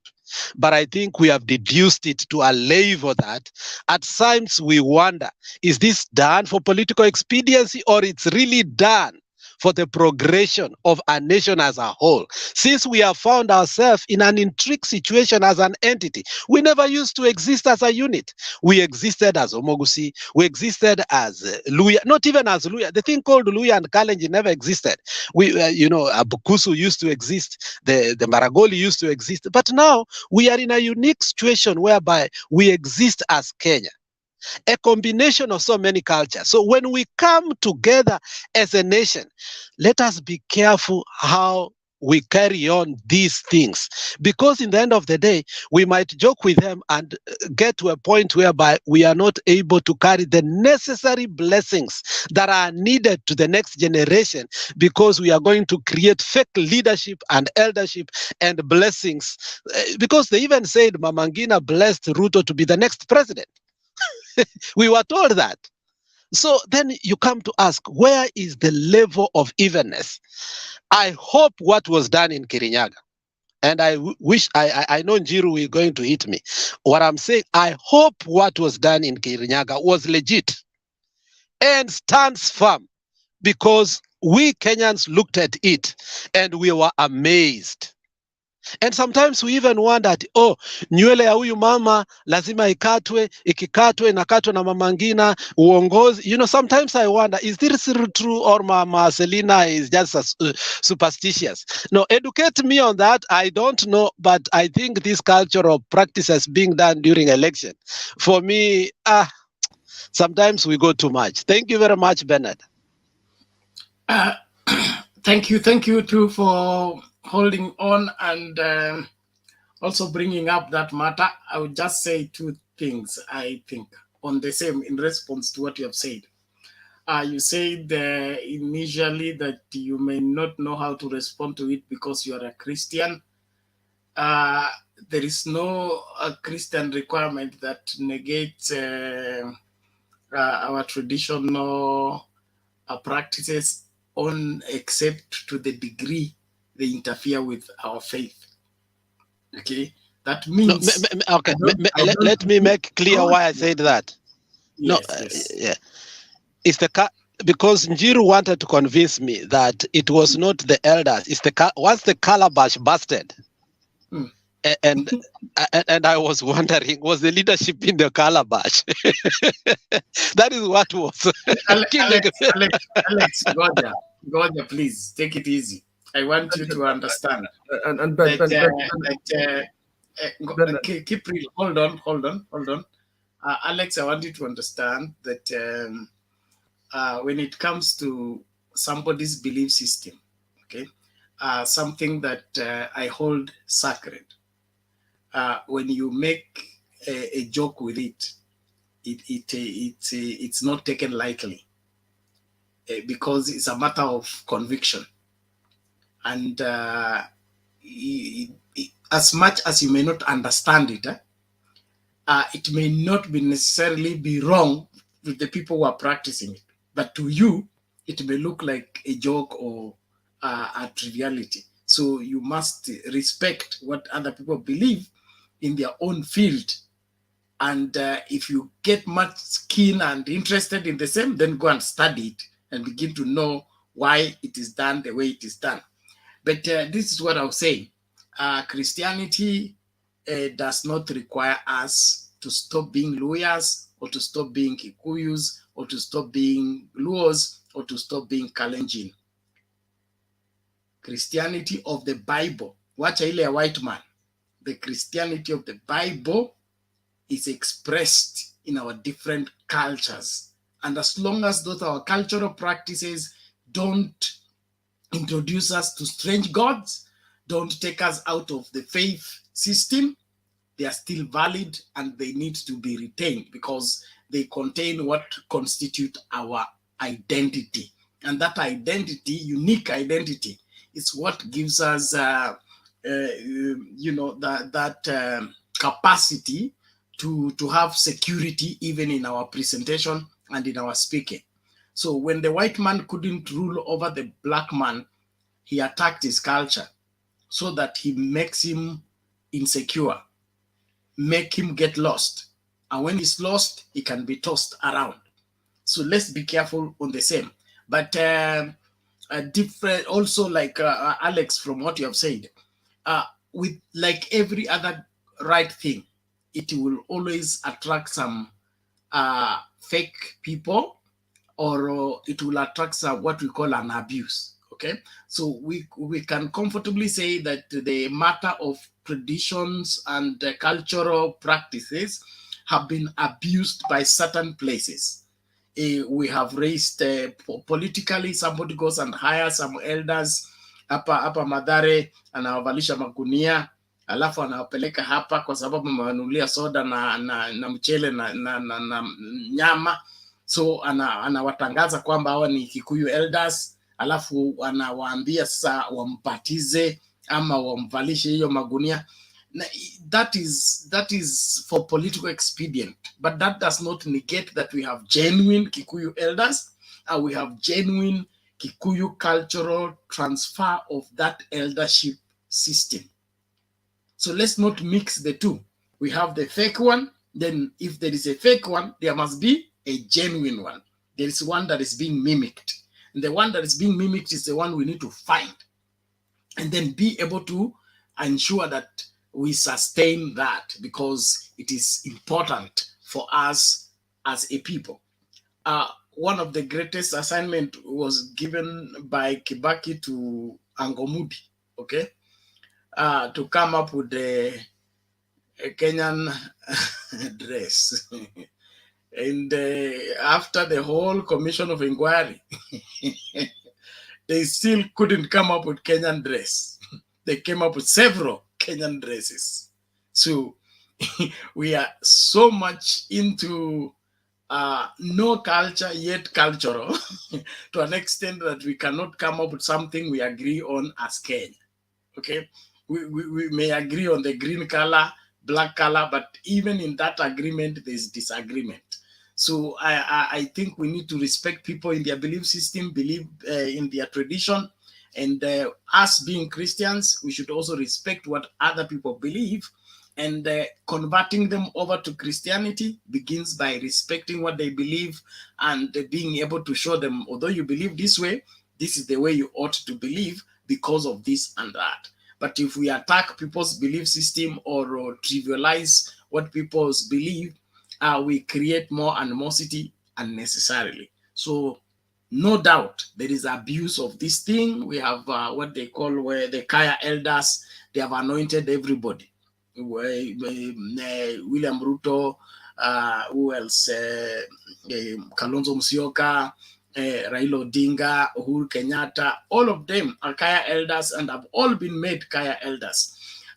Reasons only God knows. There is now the one for the Kalenjin. There is the Luya elders. There is the Luo Council of Elders. All those people. There is some level of significance of what they do, but let us not even limit it to politics. Let's understand that it's a cultural practice that needs to be held as a form of identity of that particular community, and let it be respected in that light.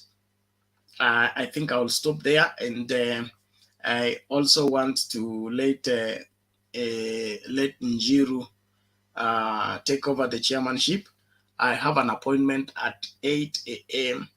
That requires me to be alert. There are some questions I'm going to answer. I'm being so I will need to take my nap in good time, so that I'm alert at that particular time. My camera is also sending me home. So I will let I will let Njiru take over from there.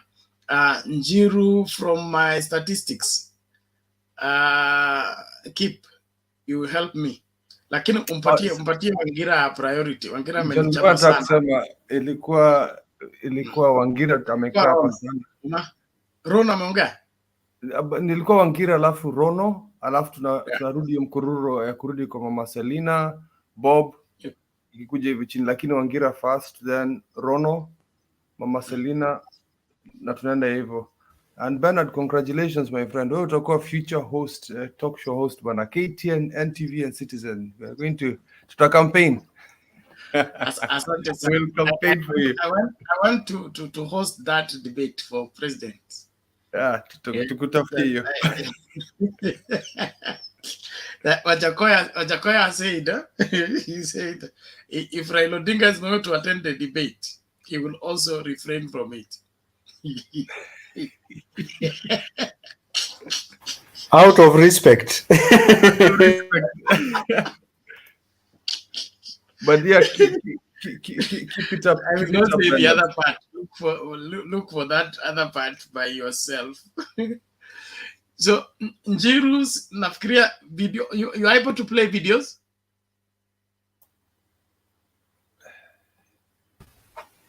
Yeah. Yes, I can pray if I'm given them. I don't have videos. If you share with me, I can pray. No problem about that. Njiru nilikutumia video leo bana, ujaangalia wewe? No, Bernard has to give me an approval. Sitaki nicheze kitu alafu niambiwe. I have to listen to the moderators. Ni zile za Ruto. If you are in doubt of the copyright rights, you inquire, especially if it's an international video kama ni ya CNN ama especially ya hao watu natuvamia sana. Naitwa nani? DSTV. DSTV hata usijaribu. Hii ni KTN. All of them is KTN. Our 10 hours show. Our 10 hours show that had over 15,000 views. They brought it down because of one small segment of a video they claimed that is theirs. So usijaribu. Yeah, and then of course your musical, anything musical, except hizi za campaign, lakini music kama hiyo Mungu hana degree, hizo za watoto wajinga hawa usicheze, zitaleta kizaza. We don't want to to be doing work in futility. We want these steps to remain.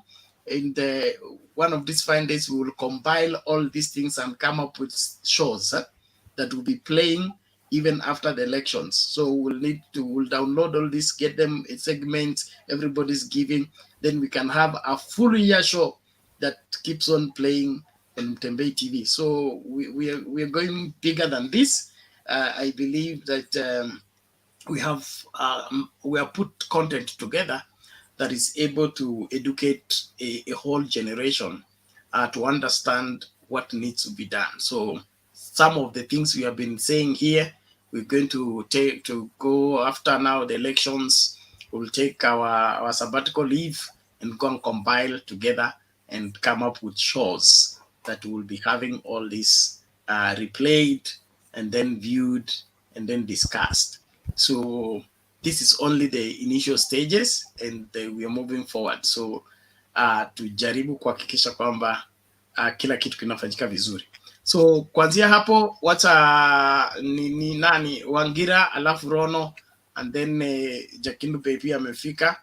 Jakindube leo tuna naomba tu tutaonana jioni nikimaliza hiyo kesi yangu and then I will update you.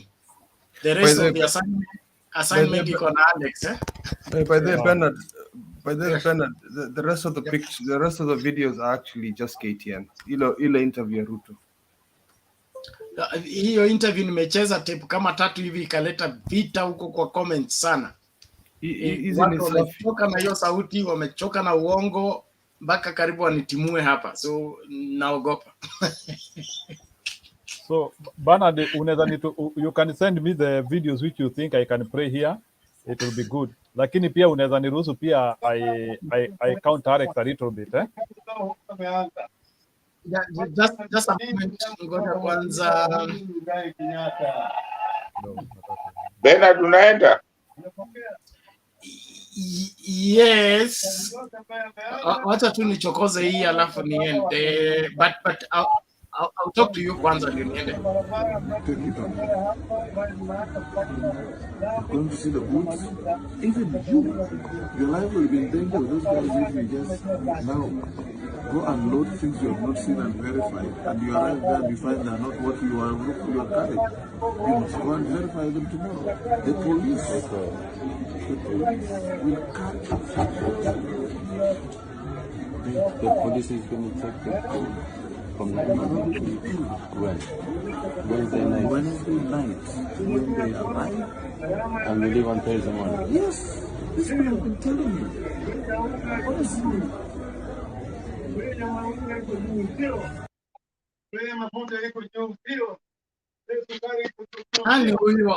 Njiru, what are you playing? Your mic is on. Who has the mic on that is providing feedback? Thank you. Take it on me. You're going to see the boots.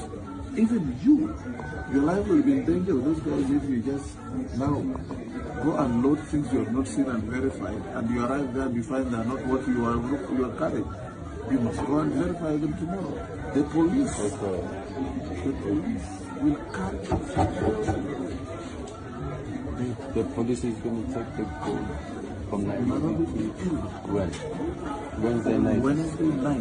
When they arrive. And we leave on Thursday morning. Yes, this is what I've been telling you. Honestly.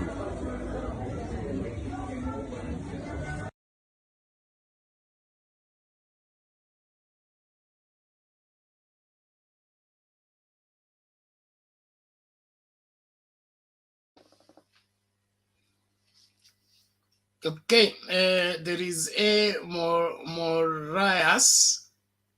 He said, according to Luke chapter 2, verse 41 to 52, custom and traditions of going to Jerusalem for Passover is giving examples of how Jesus respected customs and traditions. And I've said customs and traditions are valid for those who are Christians to the degree they don't interfere with your faith. That is, if they don't remove you from trusting Christ for your salvation and want to give you an alternative way to be saved, that is when now it becomes trouble.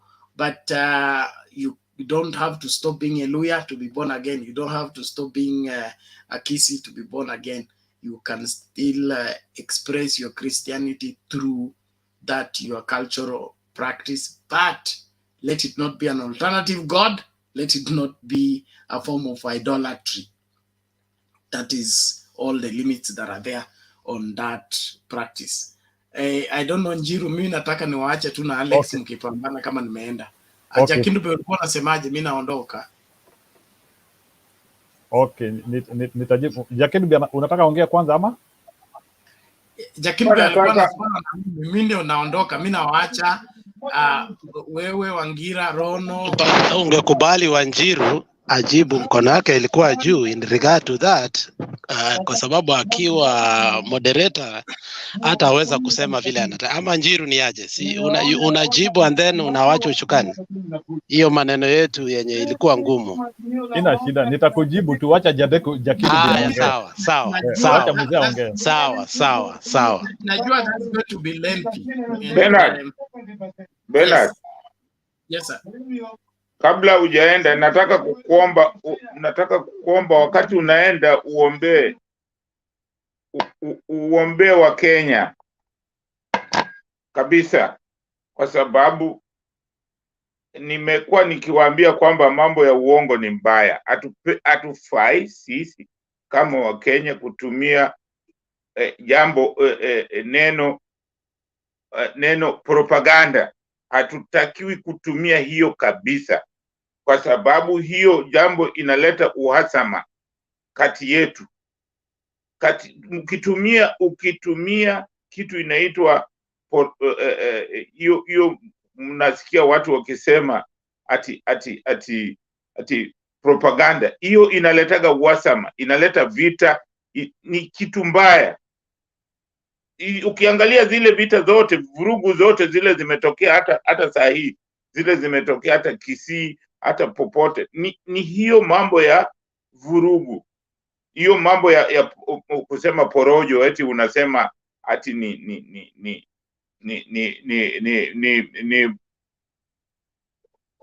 mambo eti ni ya siasa. Hapana, siasa ndiyo kila kitu katika maisha yetu, kufuatana na hiyo mambo ya demokrasia. Siasa ndiyo inaleta maji, inaleta hospitali, inaleta barabara, inaleta. Kwa hiyo ni kitu hatuwezi kufanya mzaha. Mimi nilikuwa nafikiri Kip ashawaambia. Niliwaambia siku ile nyingine kwamba Uingereza kusema uongo, ukisema uongo hata kama wewe ni nani utaenda. Prime Minister wa Uingereza leo ameenda kwa sababu alisema uongo eti party ilifanywa. Kweli hakufanya party, lakini party ilifanywa mahali alikuweko na hakusema. Imemfukuza kazi, leo ameenda. Si niliwaambia kwamba hiyo kitu imemfukuza kazi. Sasa sisi, Ruto anasema uongo asubuhi na mchana, anasema kwa macho yetu, bado tunasema hapana, ni siasa. Jamani, ndio maana naomba Bernard, tafadhali tuombe. Wewe mnafungaga, mfunge, tuombee sisi wa Kenya, kwa sababu kuna vitu vibaya. Kama sisi tunaweza manake lazima sahihi tusichague masomo, tuchague tabia ya mtu ana tabia ya namna gani, kwa sababu tabia ya mtu haibadiliki. Kama ye ni muongo, atasema uongo. Hata kama ana degree 100, bado atasema uongo. Kwa hiyo in the interest of time, let's do this. You will make. I've gotten your appeal. I've gotten your prayer request, and I will engage that. But save the rest. You will give during your time for submission, so that we allow those people who are supposed to go first to go. Alafu tutakuja kwako. Samahani lakini. Asante sana Bernard. Yes, thank you. It's important, and we will even start a prayer show on this particular channel with Reverend Victoria, just to ensure that everything is being done right. But all in all, every Kenyan must play responsibly and ensure that you participate in these elections with a sense of responsibility. Usichukue tu karatasi na kumark. Make sure you can stand by that person you are voting for the next 5 years. Na kama taharibu, utakubali ulikosea. Sio wewe kuja kusema ni mtu wetu, Eshenyu is not a provision in the constitution. Naomba nimalizie hapo. Asanteni sana wote wa comments, wa viewers na participants. Tuonane later on in the day. God bless you.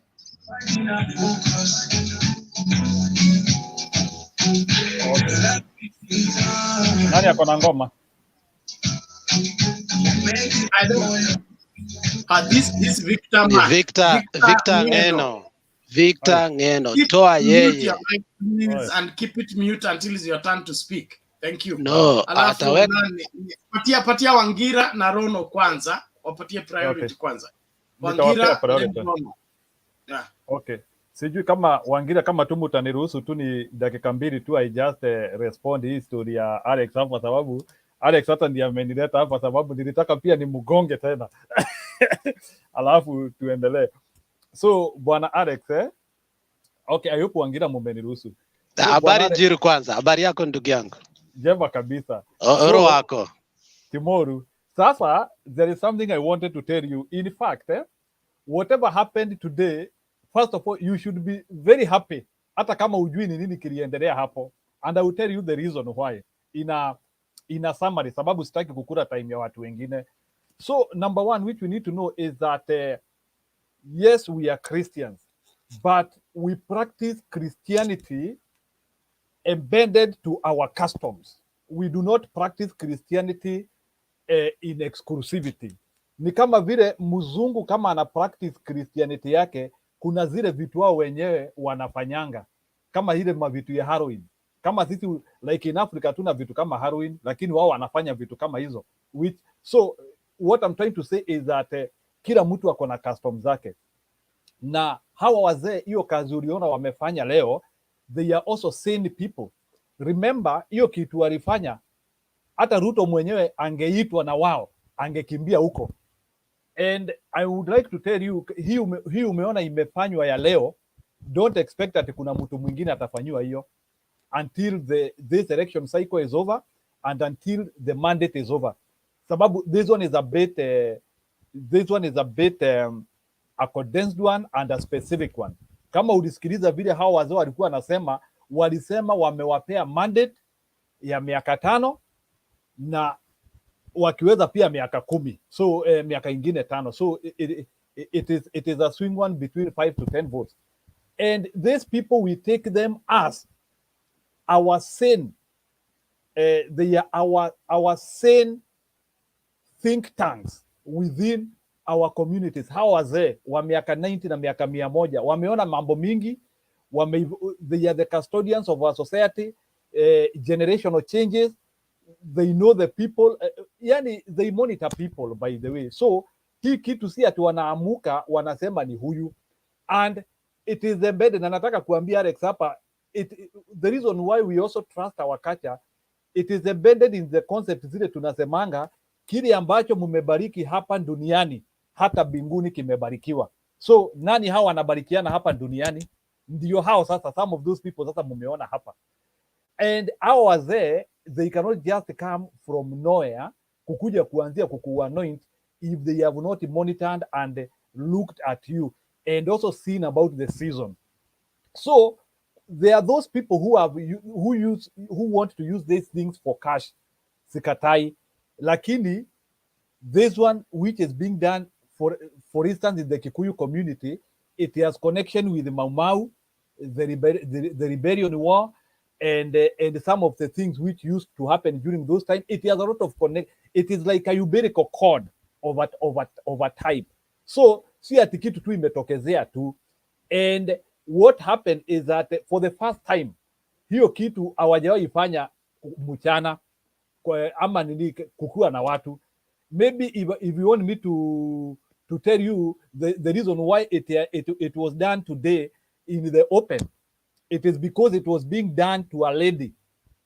Sababu unajua sasa wamama hawakuange kwa ile chama tunaitanga ya kiama. So sababu ilikuwa ya wamama ndio ilifanywa, lakini kama ingekuwa ni ya wazee kuna ile pahali wangeenda wafanyie hiyo mambo. So let's accept that Baba through mother has been accepted by a very serious clique in the Mount Kenya region who are determinant in the inheritance of our leadership. I'm not saying that the Mount Kenya region is very special in inheritance of the region, but they are people who they are a clique of people who are highly involved in our liberation from colonialism, and they know the pain of our country. Na ndio nimekuwa nikiuliza hata wale watu wa UDA wamekuwa hapa wanionyeshe wale wazee wana support wao, sababu we cannot give our leadership through support from 20 years old boys and girls.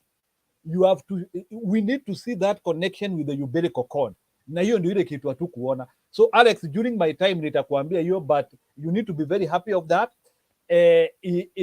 In African religiosity, it is something which is very serious. Yes, we are Christians, but we have embedded African religiosity with us, and it is something which is already showing.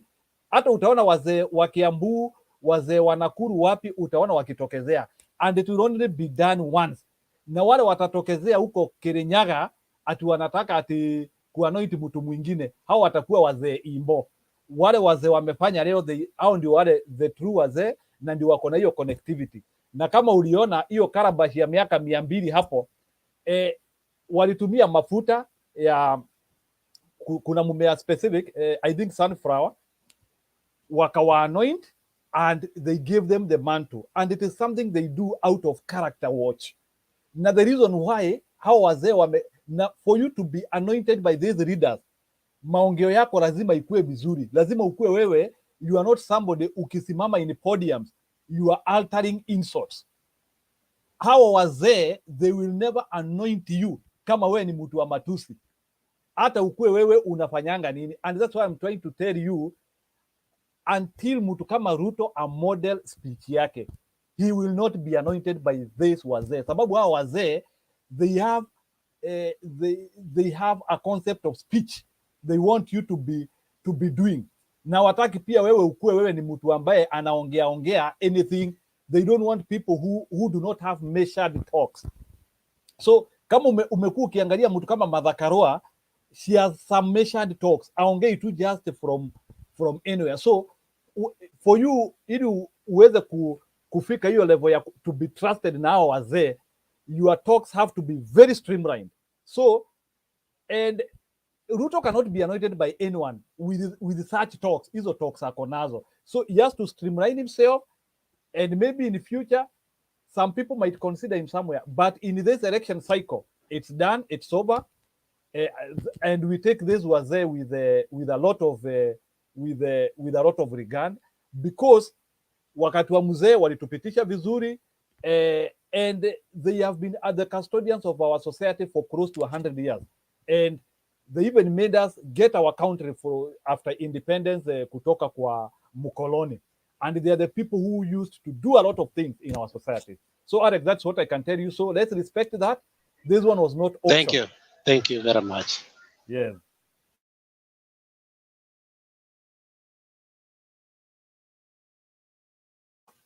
Wangira, I think you can talk. Okay. Thank you very much, Njiru. Before I dwell on what I want to discuss much, let me just pick one of the William Samoei Ruto's lies in his today's interview. You know, I remember William Samoei Ruto a few weeks ago telling us that, after President Uhuru Kenyatta is the second guy who always receives the intelligence report. And that issue is on record, that he said so. And so today he's now telling us that for the last 3 years, he had been locked out of what they call the National Security Council meetings. And he's also saying that the Director General of the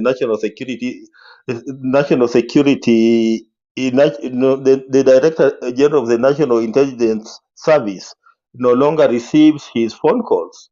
So, if the Director General of the National Intelligence Service no longer receives his phone calls, and if he has not been attending the National Security Council meetings for 3 years, then How comes that he purports that he is the second guy who receives the intelligence report after President Uhuru Kenyatta?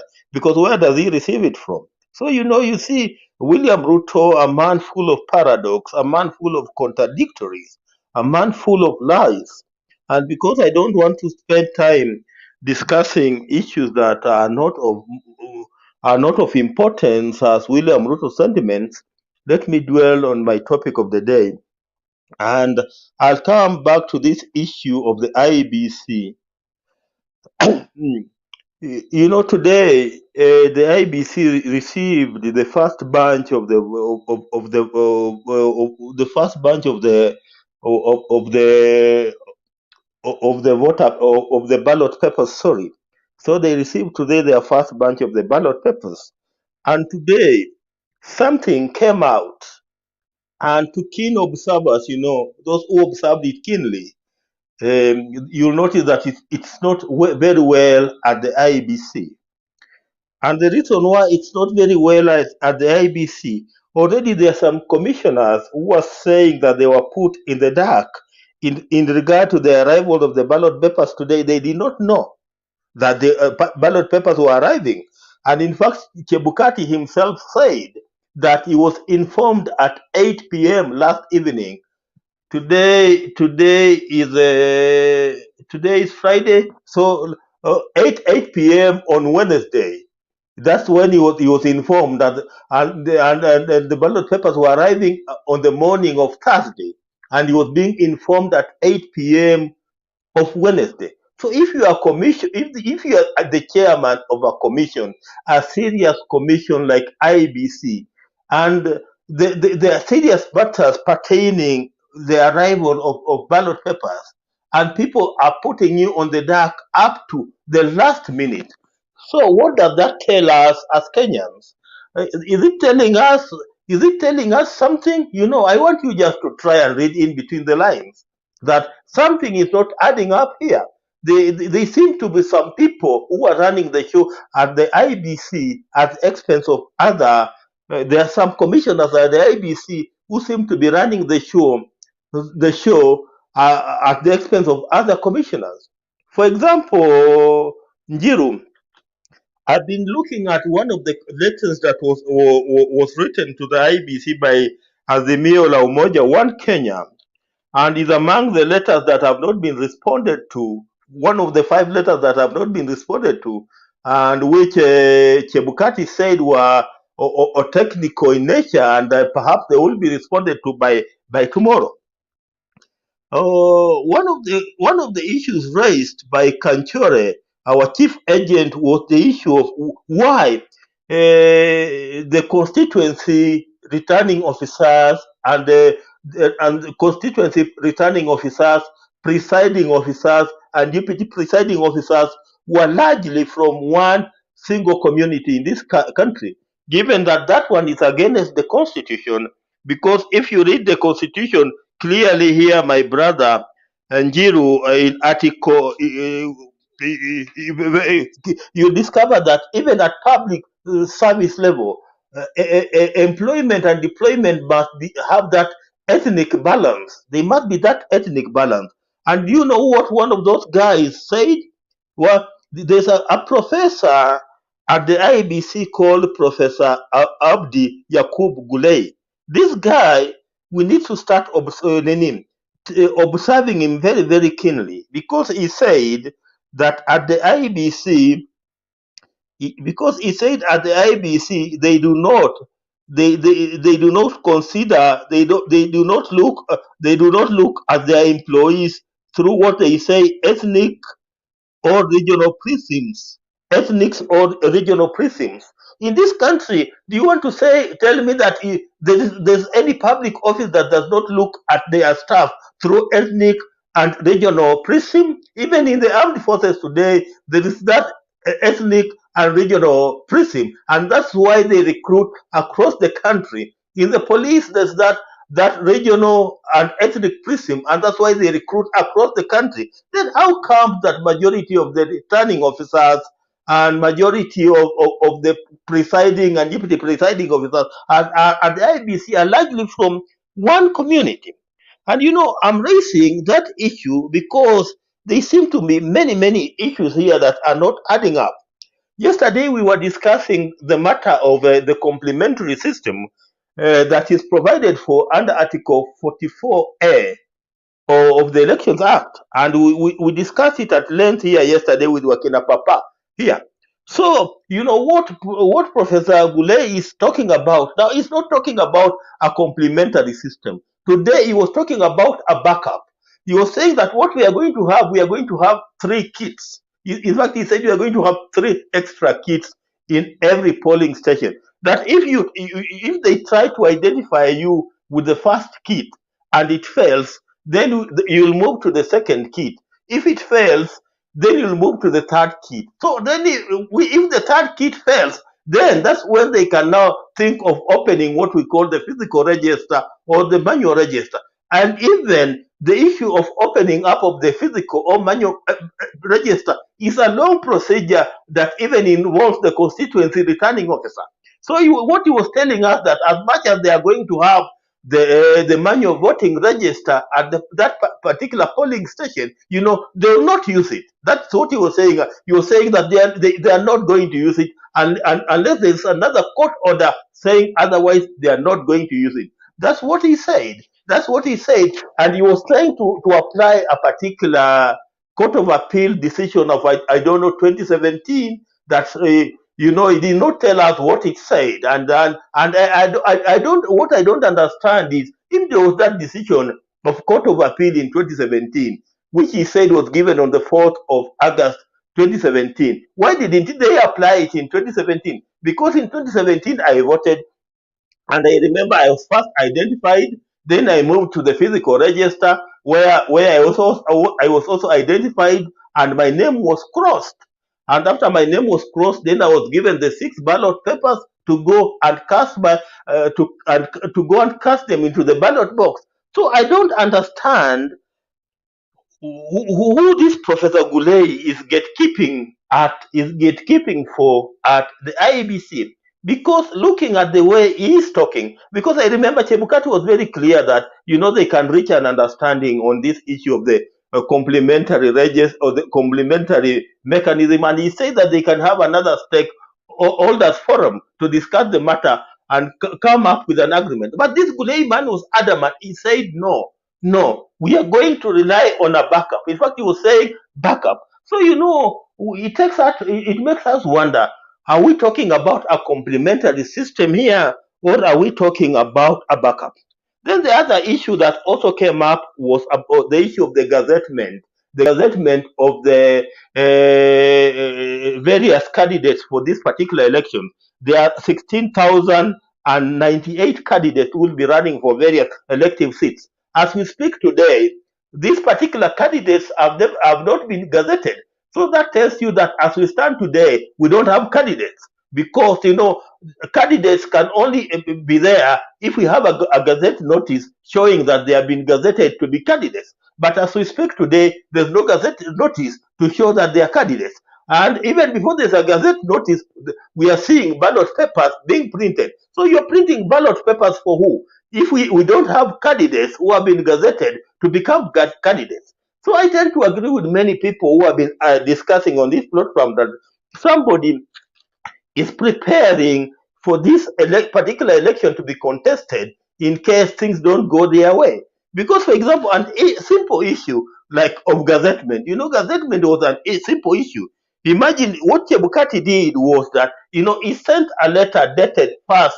He sent a letter, the letter was dated 30th of June 2022, was received on the 1st of June, or on 1st of July 2022, and he was asking the government printers to print that particular gazette notice that has details of 16,098 candidates that will run to almost 1,000 pages within one day. Within one day, you're bringing it now and you want it done now.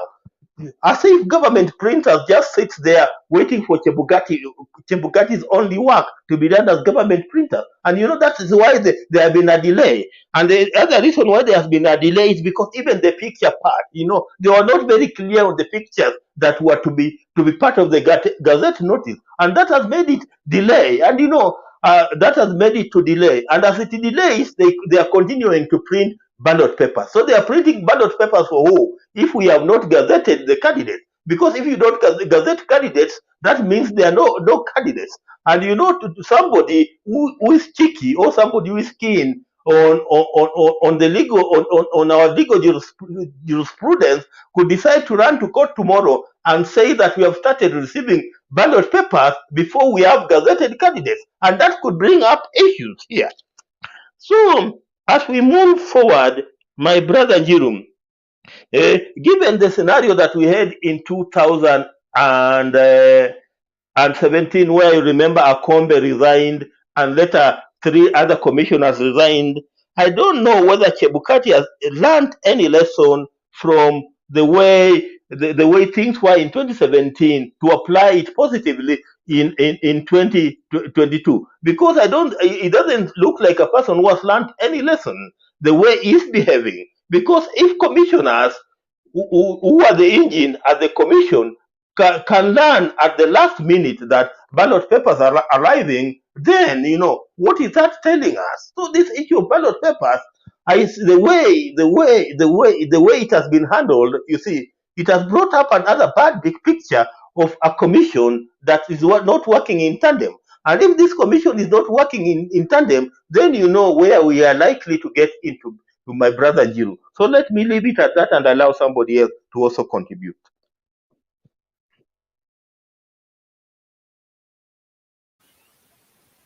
Okay, thank you for that. I think we can. Your argument is actually right. I think IBC is very confused. They don't want to learn anything. But I hope that they will be able to solve the much problems they have in the next 30 days. But if they were unable to prepare within the last 1 year, I wonder which preparation they will do. Me, I still believe that Chebukati is this election will be a bit, anyway, let me not be too pessimistic, but I don't know. Anyway, but I personally, I never trust Chebukati. He looks suspicious from all angles. He doesn't seem to have things closing up. He has too many questions to answer, ask, and we can now rely on the political parties to have a good concept. So I think, Hilary, is it your time or who was it? Yes, it's my time, and it's actually getting very late, so I don't Okay, think I'll. you can make your talk.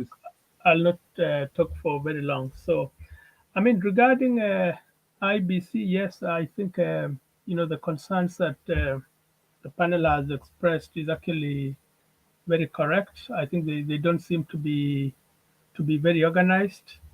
However, I think what is really quite shocking is the fact that I'm very sure there are mechanisms in place to address issues. So, for example, you know, when they met with the other political parties, I think it was very clear that whenever there are issues, they would call a meeting. So I just don't understand why, you know, there is so much talk in the media. I think they need to get their act in order. Also, I think in the past they used to address a regular press conference where they kind of address emerging issues.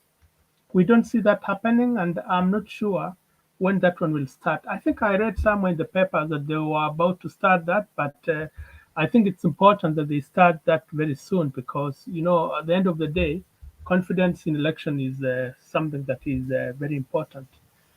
But having said that, I think there have been a lot of, you know, issues raised by, I would say, both sides, even though I think the one from Azimio seems to have been very loud. So just the other day, you'll all recall that Honorable Raila was saying that election will not be held if, I don't know, manual registers are not there. Again, I'll take that back to what I just said. They need to find a very good way of addressing these things rather than shouting here and there, because we don't want the confidence in the election to be undermined. Now, regarding the other issue of Raila being anointed by, Kikuyu elders, yes, there is a respect for culture, obviously, and I think I second what Bernard said. What Yeah, I could see, that you've got very strong kind of believe in that, which obviously, we have you have your opinion on that. We respect that. We respect the culture. But at the end of the day, I don't think we should read too much into this idea of being anointed, because you'll recall in the past, if I may use the one for Gideon Moy and Ruto as well. You remember that Talai issue, one being kind of anointed, and then the next day or next week, something else happened. So I don't think we should really read too much into that. And I think I would beg to differ with you, Njiro, because much as we respect culture, some people, I think, have got who would kind of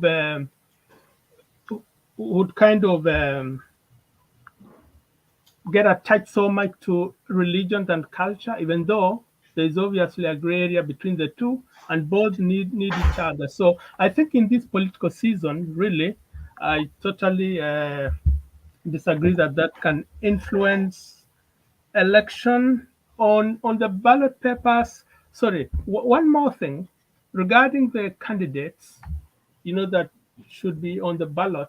I think I would really beg to differ on that, because but this is actually for next round. I think the country need to actually tighten that, so that at the end of the day, we don't actually end up having, like 20 candidates. To me, I think they need to make it so strict so that at the end of the day, ideally, we should not actually have more than 10 candidates, because as you can imagine, a lot of voters are not that might not be that good in terms of ticking the boxes, and people will be confused. So we don't want these extra candidates to really spoil for everyone, because at the end of the day, we'll only end up having one president. So this idea of opening it too much is not good. And I know that they tried this time around to put a lot of checks and balances, a lot of things to check, and that threw people out. But I think next time, I think the country needs to really look at that, even if even if it means going to legislate again. I think they better do that, because I think it's in public interest really to have people who are likely to win, because even in law, and I'm very sure some of you in the panel might be lawyers. You see, in law, when you take a case to court, be it at the initial stage or during the appeal, the court will only allow you to take that to the next stage only if the prospects of success are high. If there's no prospects of success, it will be thrown out, because at the end of the day, you have to weigh cost versus benefits. So this idea of people just going to be in the ballot just to prop up their name, I think that's something that legislation need to really address quite seriously. Now, just back on regarding the voting and the rest, I think there is too much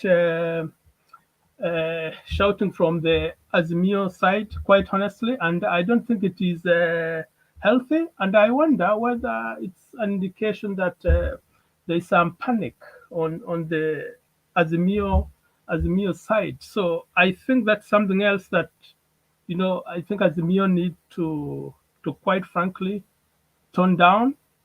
I'm not saying that Kenya Kwanza, are much better, but both sides need to really, be careful in that regard. Otherwise, the other two topics regarding the home stretch for majority of the parties, yes, we are going into, I mean, it's basically now under 1 month, so things are going to turn, very busy. And obviously, yeah, election countdown, 32 days. So I think that is my submission today, and I think I'll be quite brief. So I'm happy to answer a few questions, but I think I'll go out maybe in the next 10 minutes or so. I think I'm like Bernard, they're quite busy tomorrow, and it's already very late here. Thank you, guys. Okay, fine. Thank you, Bwana Hirari. I have two questions for you. What is the importance of endowed old men in our societies? Explain to me culturally what is their value and their importance culturally. Then number two, assume it was Ruto who was invited for such an event. Could it have been valuable to him? And lastly, can you tell me to what extent does culture contravene religion? To what extent, according to you, does culture contravene religion? Okay, thank you. So in terms of the role of our seniors in society, I think it's very important. Whether you agree with them or not, I think they have really the last word, and I think it's for everybody actually to kind of obey them. Regarding the function of anointing Honorable Raila, yes, if it was Ruta, definitely, as I said, symbolically, it's a good thing, but quite honestly, in terms of how the election go, how people will vote, I don't think it will have really much clout.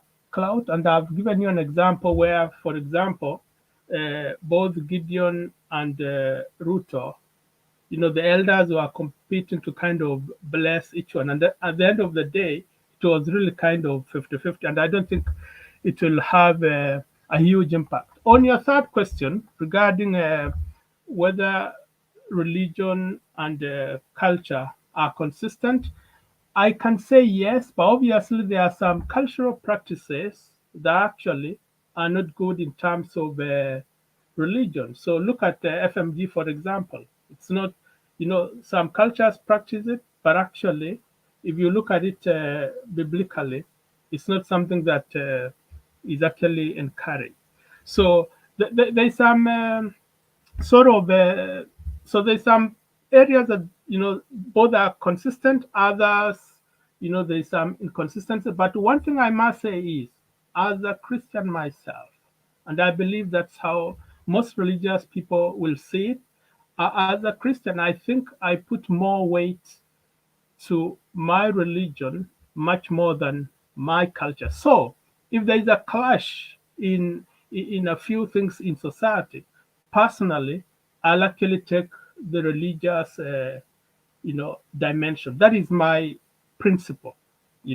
Whether I'm in Kenya or outside or anywhere, that is always my principle, and I think that is the right approach, because actually religion is more superior than culture if you look at it. Because religion, I mean, I don't need to talk about it, but people believe in God. We know God is just, you cannot compare God and human. So I believe it's very clear. I hope I answered your three questions, Sanjiro. Okay, before I bring Seri, Seri, 1 minute. I want you to debate. I know Seri want to debate Hirari a little bit before you go. But Yes. Bwana Hirari, you are extremely wrong on that. What there is that religion and the culture are parallel.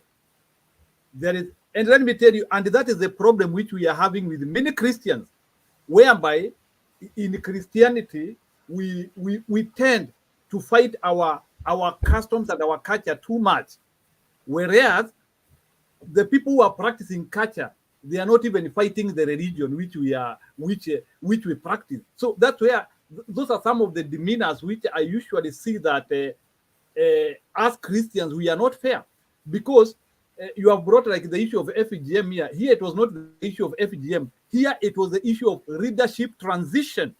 And the issue of leadership transition happened everywhere from time memorial. Even in states like China and Russia and those other countries, they even have systems of raising leadership and anointing them, although it is a silent system. So we cannot ignore a cultural system and assume that we are ignoring it simply because we think that it is not in line with what we think. And that's where I would like to tell Christians we make a very big mistake, thinking that if you believe on some cultural issues, you are not religious, you are not Christian enough. That one is wrong. I just wanted to correct you. It is not sorry, fair. Njiro. Sorry, let me just chip in because I think you are saying something that is not correct. I've not said that everything in culture is wrong. That is why I was very specific to give an example of FMG. If you are talking about leadership, if you are talking about leadership, I totally agree. They are consistent. 1 minute, Hilary. Here it was not FGM. We know FGM is wrong. We were talking of leadership. So even your example of FGM was a deflection.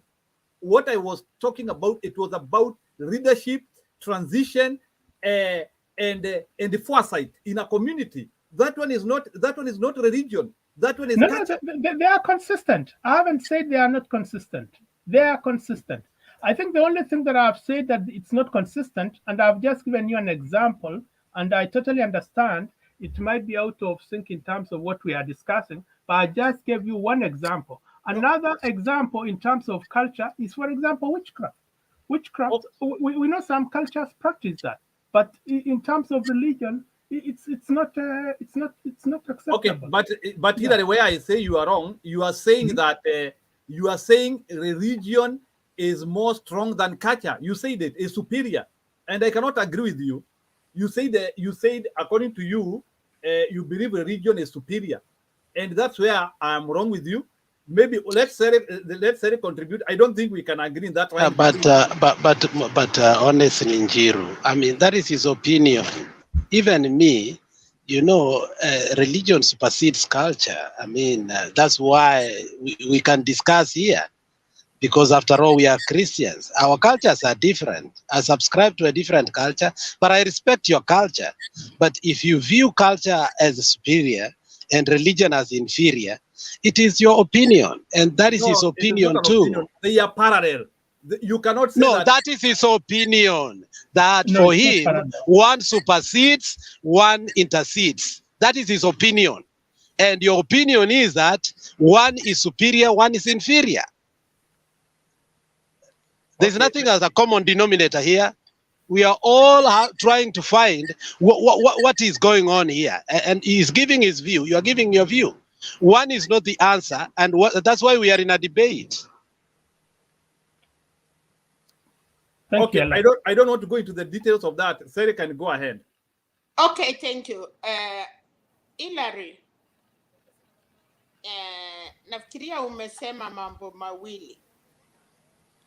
Kwanza, kabla sija sema mingi. Hilary, wakati Kibaki, I don't know which part of Kalenjin, sijui unatoka upande gani, I'm sorry. Wakati Kibaki alikuja Nandi Hills. Kwa hiyo wasee ya Talai you are talking about. The Talai family is only one clan out of 5. They were born to be blessing people. That is the Koitalel Somoe family. Apart from the other Talais, you agree with me? So the Talai had blessed Moi. When Moi retired, then Kibaki came, he went to Nandi Hills. He was blessed by the Kalenjin, the Talai family, in Koitalel Somoe. And most of the Kalenjin people did not even attend. Then came Uhuru Kenyatta. They also blessed Uhuru. And in our community, as you are talking, we don't place two people at the same time. So the blessing or the bimbo or the clothes, Sambut is still us with Uru. You come with Kitchen Moy and Ruto. And I thanks to you, you have talked about Christianity.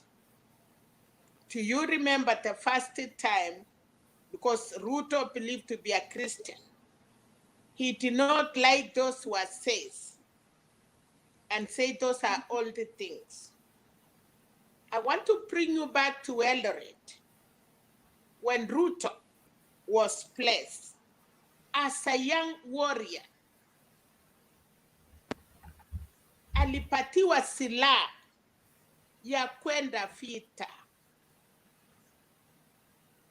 not the kingship. And that is where the mistakes start. And go and ask everybody before even he ran for president. And then now, there is this was say two families. Another one start with a bishop. And there is Koyoki, there are two clans there. And then the other clan pretend to be Tatalites. They went and tried to place Ruto. And remember, Biwot and Koskei, they were trying also to be placed by those who are saints. And I had spoken before that if you buy that leadership, you will not get it. I don't know how long have you been home? I don't know what part of the Kalenjin you come from, and I hope you are from Nandi, because nobody from the all community, Nandi, Tugen, Keyo, Marakwet, Kipsigis, the only family that place is only one. You cannot go to Baringo and say up in Pleasant, because they don't have that. We have brothers in Kipsigis, like Kip, but they are one brothers, but they cannot do it alone. So they have to go to Koitalel somewhere. That is, for example, Kapsisiwa, those who are says they cannot just come and place you. So as for me, I want to tell you this. Ruta went there, it was wrong, it was done by the wrong person, and I want you to call home today, if you are not in Kenya. Ask that bishop who did that, if he is well today. If he is, come and tell me. The person who placed people are one, and they will sit down and do that. So for me, I want to tell you this. Those who says they wanted to start like selling the leadership. We cannot place two people. Ruta are still, Uhuru Kenyatta, the Kalenjin blessing, and he still have our leadership. He will give us after election. And you need to know this, Jaramogi Oginga Odinga, the Libons, they were jailed in Kwasi long that time ago. Jaramogi Oginga Odinga asked the Dalai to give them the leadership and was given the lion. That Simba was not just something like that. It was given to Raila by the Libons because they were jailed in Kwasi and they came back. And the Luos take good care of them. There is a history of Kalenjin that young people need to follow. So Raila was given, Jaramogi was given, and then he handed over to Raila. And then Raila, he messed with it and leave it to Atangula, the Fort Kenya, the Simba, because the Simba had with Jaramogi, and then Wamalwa Kijana, and Raila. And when Raila get out of it, he left it a blessings with Fort Kenya.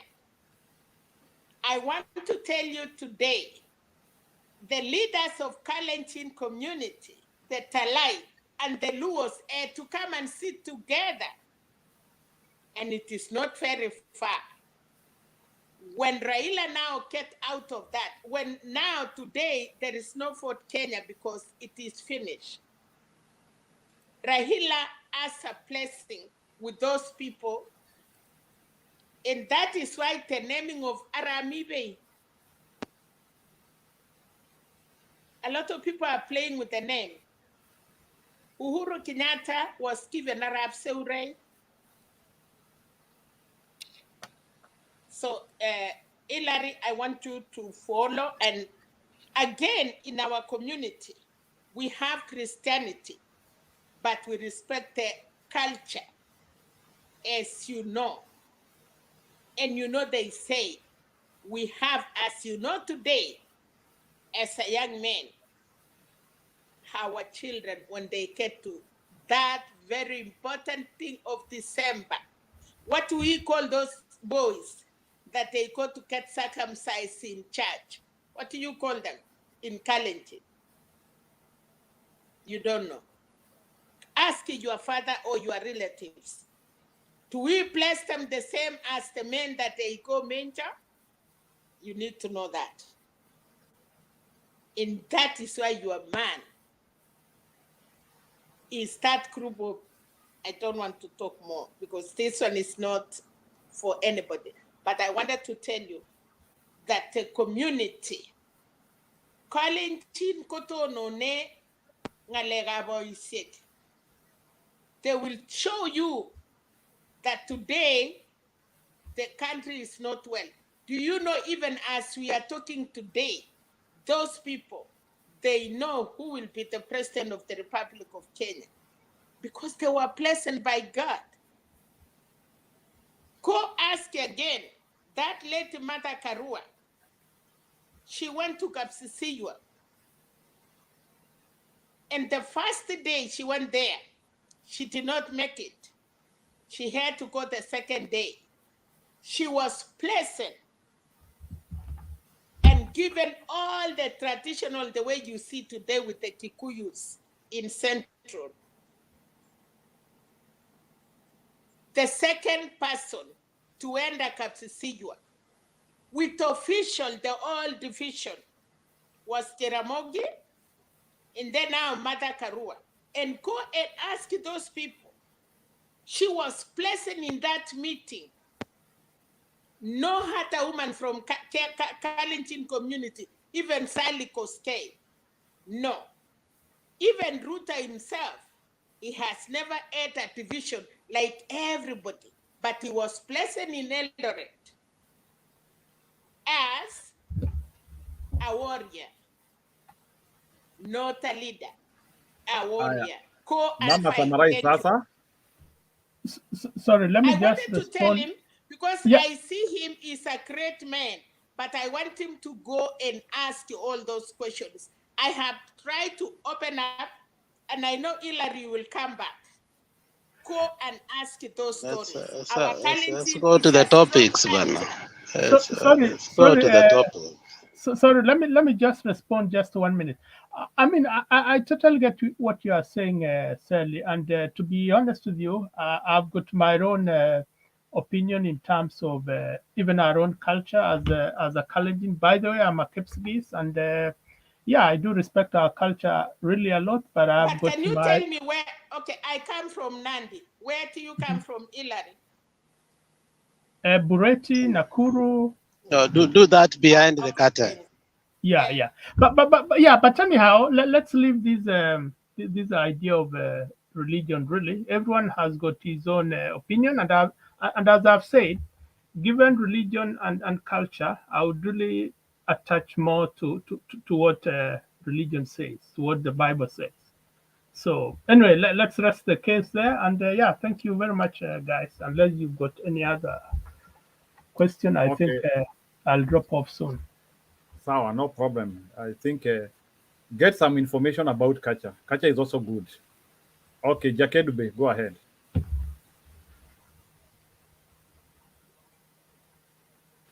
Mzee Jakedube, ni time yako. Mzee Jakedube? Okay, Uze? Okay, Kings utaongea after Uze, please. I will.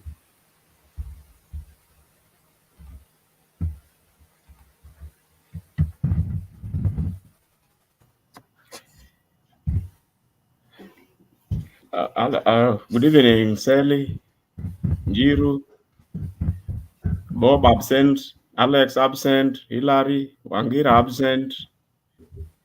We are taking roll call. Kings. Oh, they are present without. Jose, what's your problem? You are wasting time. Go to your submission. You are wasting time. Well, we won't waste anymore. Njiru, did you receive something to project? Wangira is there in absence. There was a timetable which we had promised to clarify today.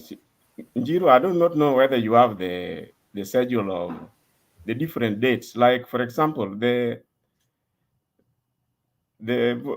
polling stations, they were supposed to have been published within a certain date. The same with the candidates. Anyway, if you don't have it, I think I'll just continue. I'll start with the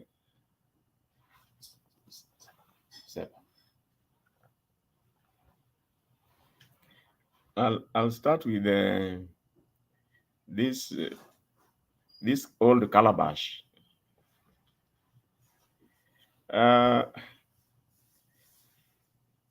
Well, for me, I respect the traditions for those who play them, but neither do I blame those who don't play them. Those cultural events, I'm not so sure how much weight they bring, but what I know is that based on the existing generation, like from where I come from, there are a number of them. The more our old guards die, the faster they also fade away. So you'll find that the heavy practices in cultural activities were more dominant in the past when the older generation were almost obeying them, like word for word. But as time goes by, you realize that when the younger generation comes into play, we tend to more or less downplay them step by step. So I'm told that in that cultural event, I think the oldest mzee there was like 109. So maybe if when there are no more, you'll find that the more the younger people shift into that bracket, the lesser the practices also become. But for those who believe in them, there is really nothing wrong. They offend no one, and if they think they get something from it, so be it. Personally, I don't mind. I don't mind. Now I know that a number of communities in the country, it's like each community have their cultural practices, and if I remember, for example, the Kaya elders in the coast, they have almost done the same for most of the prominent politicians around. Now, I wouldn't be surprised if sometime later, sooner or later, all these maybe presidential candidates, they get to be recognized in a similar manner. So if they get something from it, good for them. If they don't, again, I don't expect them to complain.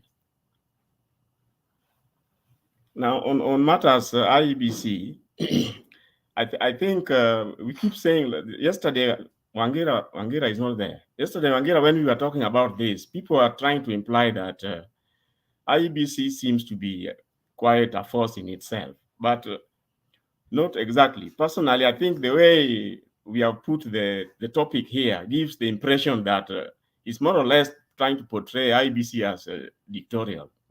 which I do not think so. I listened to what Iebc was saying. They said that those electoral regulations, Iebc as the body responsible, they proposed them. But that does not make them become law in any way. They must go to parliament. Your parliamentarians are the legislators. If they so think and agree with the same, they can amend them, they can tune them the way they want. Eventually, the law that comes out from there is not really, it's just a mere proposal from Iebc, but it becomes law when the parliamentarians have put their bit in it. Now, when eventually it becomes law, I believe they look at various aspects as to why. Remember this issue about 2,000 supporters. Where did it come from? It came from the requirement that for you to be a presidential candidate, you must get at least 25% in 24 counties. Now, in an attempt to enforce that requirement, which is in the Constitution, that is how the 2,000 supporters came about.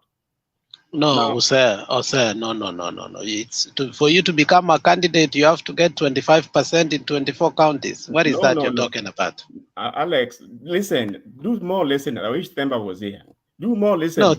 No, Temba is here. No, I'm asking you that you said in order for you to become a candidate, you need to have 20. I didn't say that. Alex. That's what you have just said. No. No, you said I'm trying to say where the genesis. Alex, let me repeat that point again. I'm saying the genesis of why this 2,000 came about. It's because in the Constitution, a presidential candidate, for you to be declared a winner, you need a minimum of. Thank you saying the word winner. You did not use the word winner before, and I was trying to correct you. Okay, then thanks. Then in that case, we are in agreement. That is, I was trying to explain where did Parliament come out with this idea of 2,000 supporters in every 24 counties. That was the genesis. So I think, Alex, to that effect, that fact, much we are in agreement. So now the next thing was, well, 24 counties, surely if somebody can demonstrate that. And Temba doesn't have to be here for you to be correct for your information. No, because Temba doesn't miss his need before telling us that to listen. That is why I was referring to Temba. Temba kept saying, you must listen. Okay. Yeah, so that is why I was referring to Temba. Anyway, but that was with a light note. That was with a light note. Because sometimes you listen, but what he's saying may be what is prompting you not to listen. So anyway, that was with a light note. So now, Alex, maybe I would wrap that home. Iebc and the commissioners and Parliament were just at pains. How do we make sure that whoever comes to contest the presidency is serious enough? Let's have a threshold which will demonstrate that seriousness. And if you look at it, then you may well say that, and if those were the consideration, then even the 2,000 was a very, very low target. It was a very, very low target. Now that takes us to the next question: why these people are being disqualified? The ID copies. You are all conversant with the number of dead voters and the number of duplications in the recently cleaned Iebc register.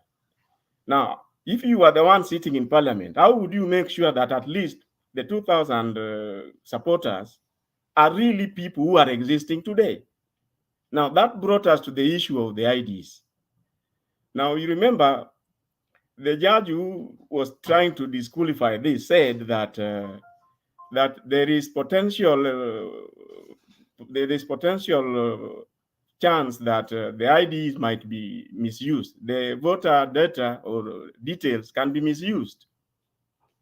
Now, an Iebc is not just any other commission. For you to imply that the data record that they are keeping will be misused under the Data Protection Act, I think that was a bit far-fetched. That the higher court will tell us. Now, then you now realize where the issue of the ID copies came from. Now, the reason why I'm saying that, to say that additional presidential candidates order no is a bit too much, is because if you listen to Iebc today, one of the commissioners explained that it is difficult to apply the law in retrospective. Now, what does that mean? When Parliament passed this and it became part of the regulations and it's captured in the Elections Act or election rules, right now we are in the middle of an election. The best anybody who was not happy with that requirement could have done was to challenge the act before a court of law. Not to wait until it has been used to clear candidates is now when you take it to court. It's a bit too late in the day. It's a bit too late in the day. So that's why Iebc actually meant that they will proceed with the thing the way it is, because the same laws have not been taken before the court to declare them unconstitutional. The court just said that it was discriminatory for the candidates, especially the independent candidates. So anyway, to that end, that is what I wanted to say with regard to that. Now, I had something small to say on the register. That the physical register will be used is not in doubt, because as we said earlier, Iebc have already coiled up inside and have agreed they will have a physical, a manual register on site. Now, some people have an issue with the Iebc saying that as to whether it will be used is another matter, because they are saying they have 3 other backups for any electronic failure, digital failure that might take place. If all the 3 fail, is when they will use now the manual register for this. But then I like what Wangera brought here yesterday. He said that that register, because you see, both electronic and manual, for those who have checked what had gone wrong in the past, the problems were in both ways. We had problems in the electronic side, whereby I call them hackers. You remember the cheers? There are people who are able to access that electronic system and do their own monkey business in there. You remember the algorithms and the 54%, 54, 46%. Now, all of them were in the electronic system. Now, for those of us who fear that kind of activity in the electronic side, you wonder, you are left wondering what will happen if again there are hackers and the churches again log in into the Iebc system. Remember, the same Chebukati is still there. They have never opened the servers. You do not know how exactly some illegal people, non-users, got access into the Iebc system, the Kimski. Now, that is enough worries for us, and even to doubt Chebukati. Now, the prospect which Wangera brought in yesterday, which I think makes a lot of sense, the electronic system and the manual system should be used in parallel. We know that the manual system also has its defects, and the commissioner tried to explain there. For example, dead voters can only happen through the manual register. Now, you capture that. One of the things which happens when somebody goes to vote is that the moment you are identified through the biometric system, you are clear to go and vote, and your records are archived away from the system, so that if you try to come and vote again, somebody tries to come and use your details again, it will not allow. Now, there comes in the question.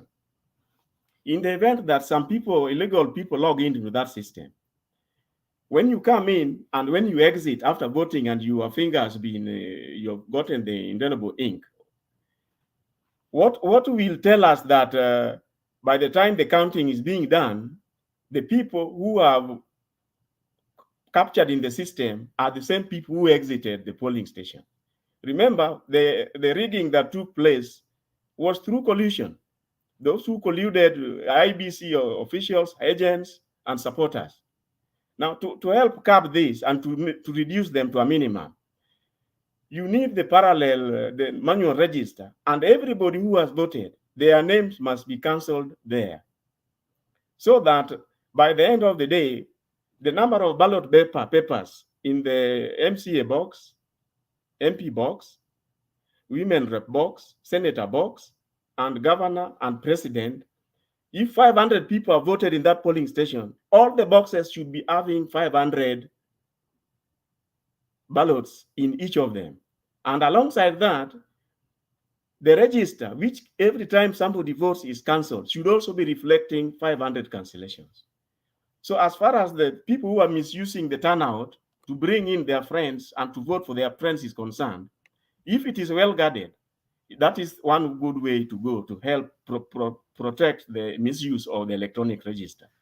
Secondly, remember, whatever happens in the electronic register, the agents do not have access. The agents have no way of this computer system in there. It is only IEBC. So if IEBC, the way they are suspicious, start to do some monkey businesses there, it means that the agents who can only see physical things, they will have no recourse to support whatever they have already signed. So by having the manual register, in a case of, let's say there is a petition, at least the agents have something else which they can access without IEBC to go through outside the system. So in other words, the manual register can be used parallel to check what goes on in the electronic register. By the end of the day, if you reconcile them, remember the 500 ballots in each of the boxes, you tally them with the cancellations in the manual register, and you cancel them with the archive. You reconcile. Everybody will be satisfied.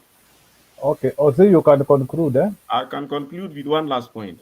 Remember in 2017, the transmission of the results was done through some data entry into the computer by entering the numbers in a form which was in the system. So in other words, if at polling station X, K has 20 votes, B has 40 votes, they are entered into the system, then they are transmitted as text. Summary.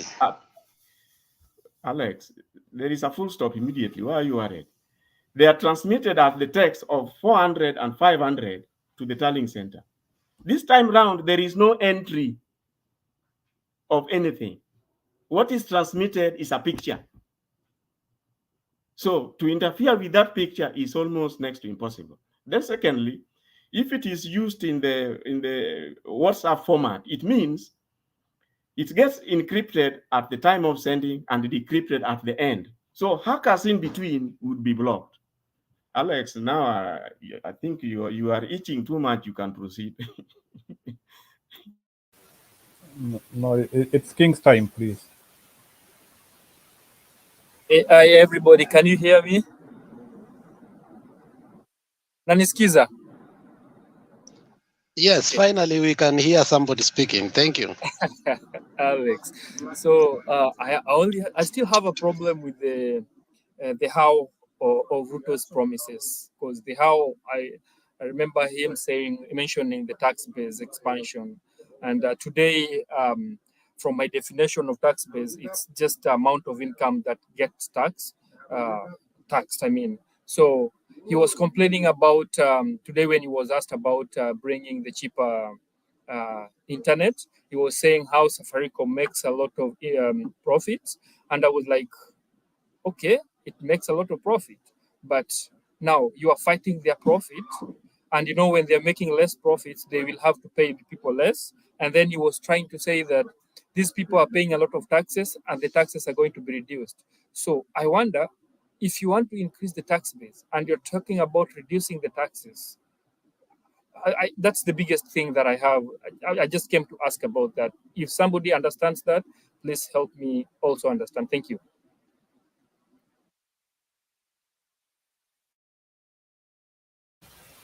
Oh, you are too quick. You wanted to ask a question, or it is? It was just a question. I wasn't understanding something about when he was asked about promises that he makes, and he answered it by saying that he will expand the tax base. So the tax base is a amount of tax that is taxed on your income. And today I heard him talking about Safaricom, like he wanted to bring in cheaper internet, and he was complaining about the profits that are made by Safaricom. And he was also talking about people paying too much taxes on Safaricom. Okay. And like, Kings, why would you? Oh, yeah. I understand you. I yeah. think the reason why you are not understanding it is because they are lies. Because the concept of expanding the tax base is very simple. You have to increase the amount of people working. I'm not an economist, but at least you need to work on the income, because at the end of the day, tax is proportionate to what people are earning. So the easiest way of increasing tax base, or the amount of people who are paying taxes, is you create genuine jobs. And you need to have a... Yeah, I understand you, Njiru, but you see, he's saying Safaricom is making a lot of profits. Now, if you fight Safaricom to make less profits, it will not pay people the way they want to. The people wants to be paid. Like the amount of money payment will go down, maybe, and sometimes it will have effects on them employing more people. Now, how are you going to relate the two? You are fighting a company's profits, and you want this company to employ people and to increase the payment of taxes, and at the same time, you are talking about them paying a lot of taxes. So I actually get confused. I get mixed. Like I don't understand it so well. Yeah, you know. Okay, maybe before Kuseo come, just give me 1 minute, then I'll give Mr. Kuseo. I'm trying to think with you, because you see, sometimes it's also good to be practical when you are giving people issues. But I understand when he is taking issues to the electorate, he is not practical. He just want to show people that there will be money, there will be opportunity. That is what he is telling people.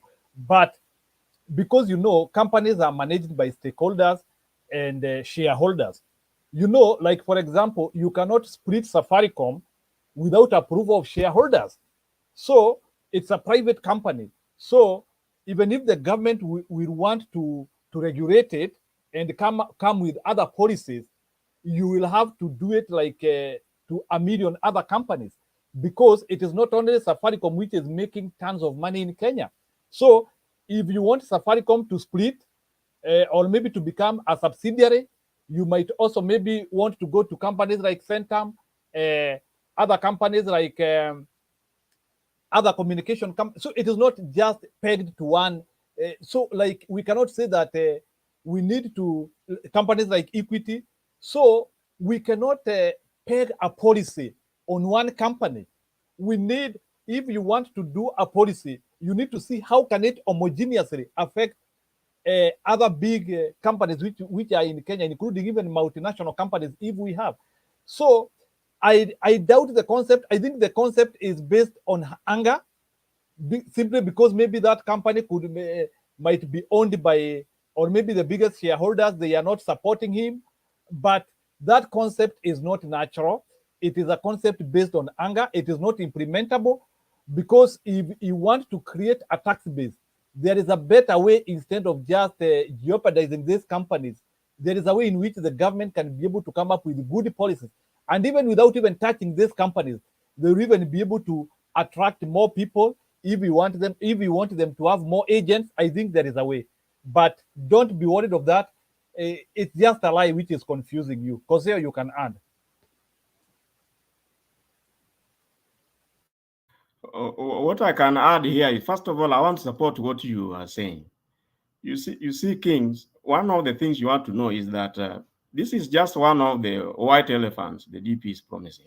And that is why, if you look at it in detail, it is very difficult to comprehend how this will work. But to just cut a long story short, what is going to happen, you realize that he's trying to say that the Safaricom, as we speak now, I think Safaricom is the biggest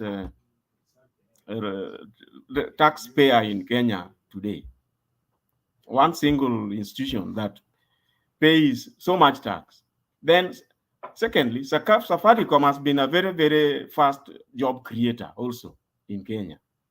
Now, again, what Njiru was saying is true.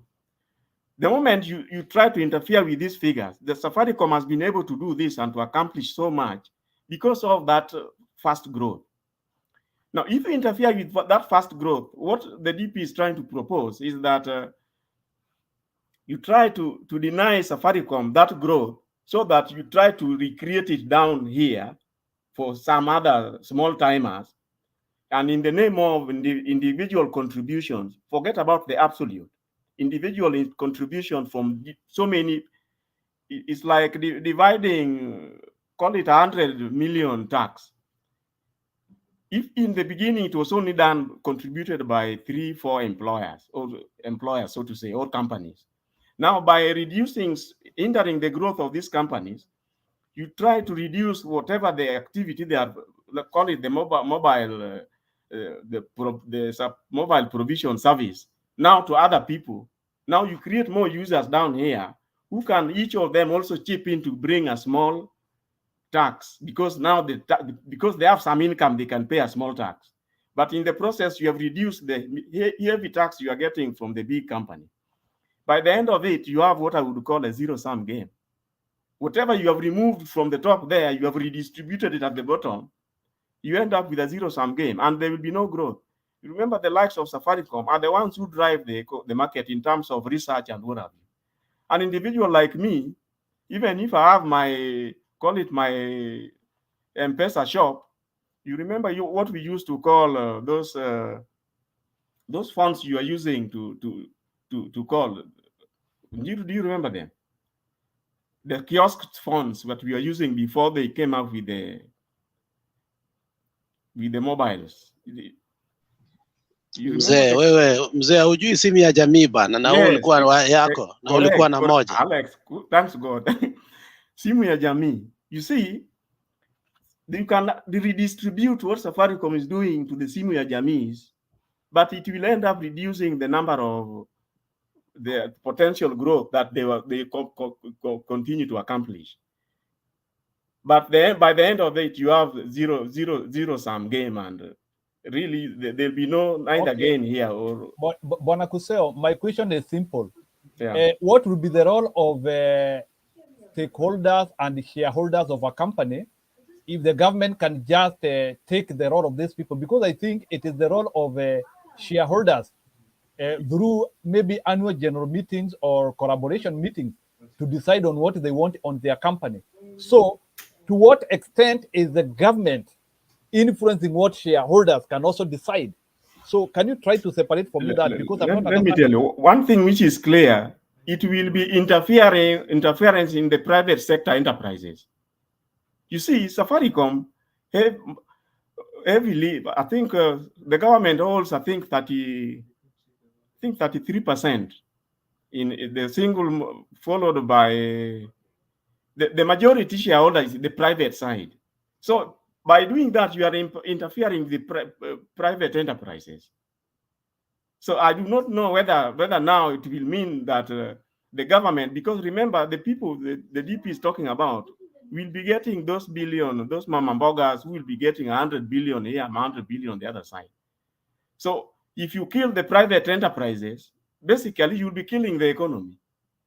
Eventually, the net would be negative. Another question, which I want you to ask before I bring Wangira. Wangira want to contribute. I can even reach here. Can you also tell me? Njiru, I'm not done. 1 minute. Okay, 1 minute. Is it only Safaricom which is making too much money that that is a place where we can see we can get additional cash? We don't have other places. Are we so narrow-minded that Safaricom is the only company where we can still create additional money? Hakuna pahali ingine. We are not that creative. Ni Safaricom too. Njiru, just my short answer to that is that it is not true. It is wrong. That policy is totally upside down. You see, Safaricom doesn't have to even to be the only company. Hey, my brother. It is wrong to fight a private enterprise which is doing so much to the economy of the country like we speak today. Safaricom has gotten where they are because of their contribution to the revenue of the government in terms of taxes alone. You remember the voice calls, the voice calls and the data, lines which Safaricom is using to make money. If you try to kill all this, we will be growing backwards.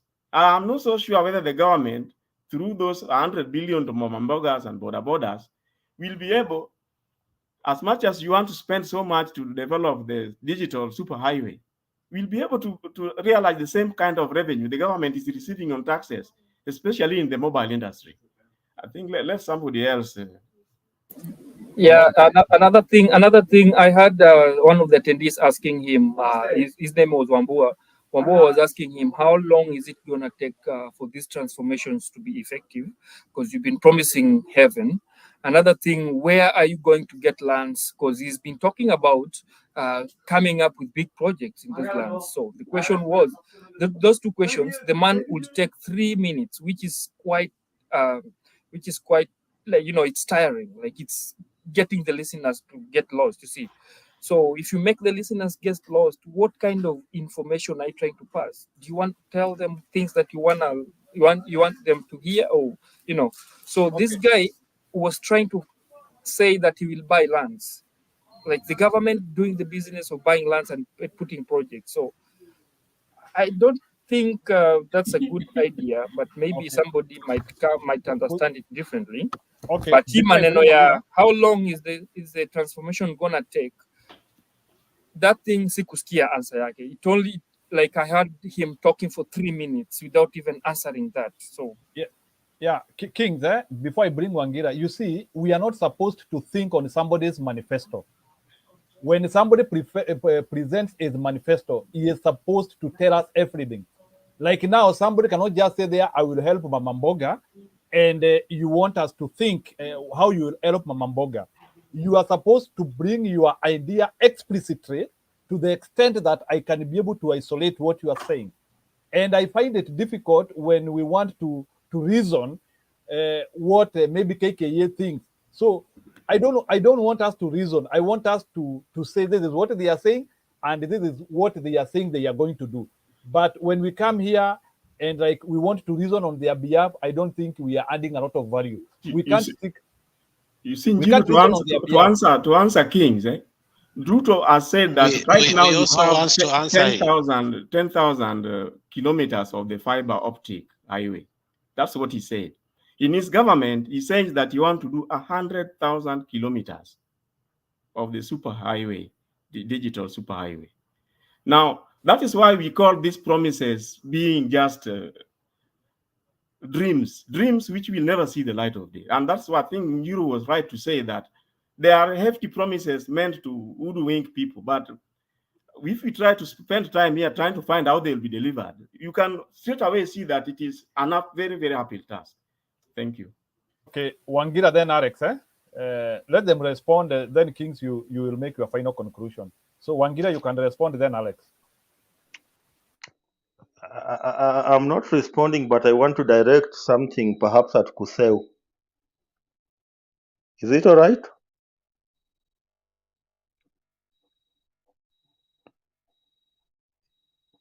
Njeru, is it all right? Okay, yes, yeah, no. I was showing with a finger. He was not showing. I didn't want to disrupt him.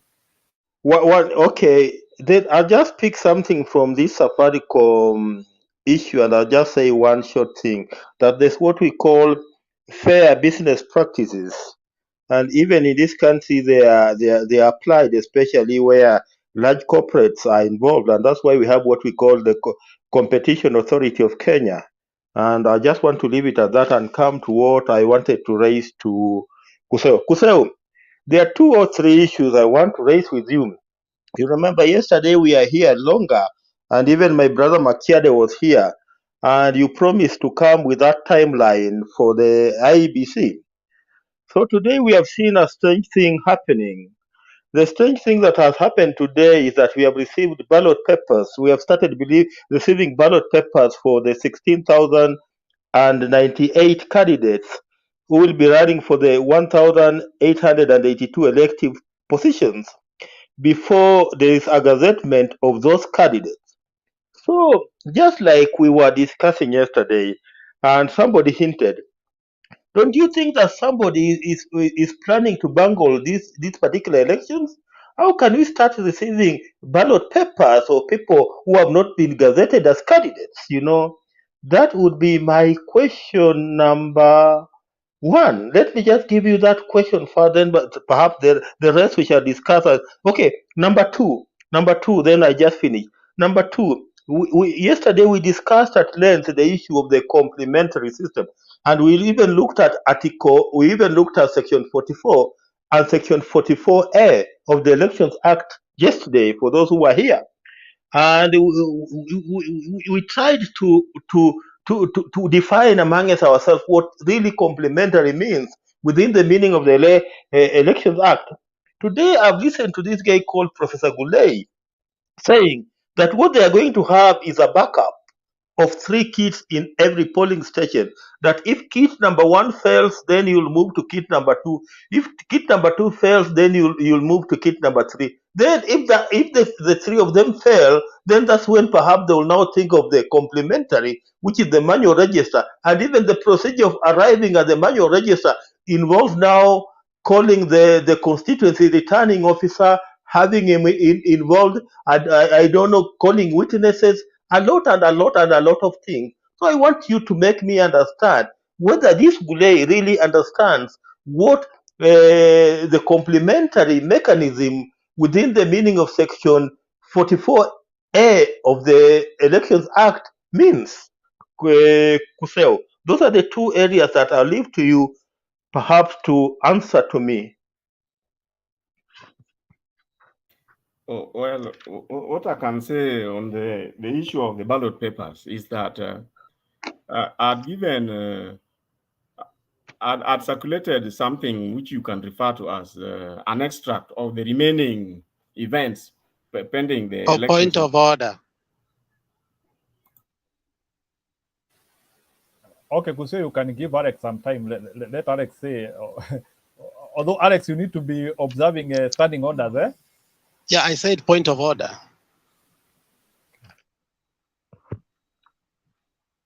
Yeah, Maura, Kingi just asked a question.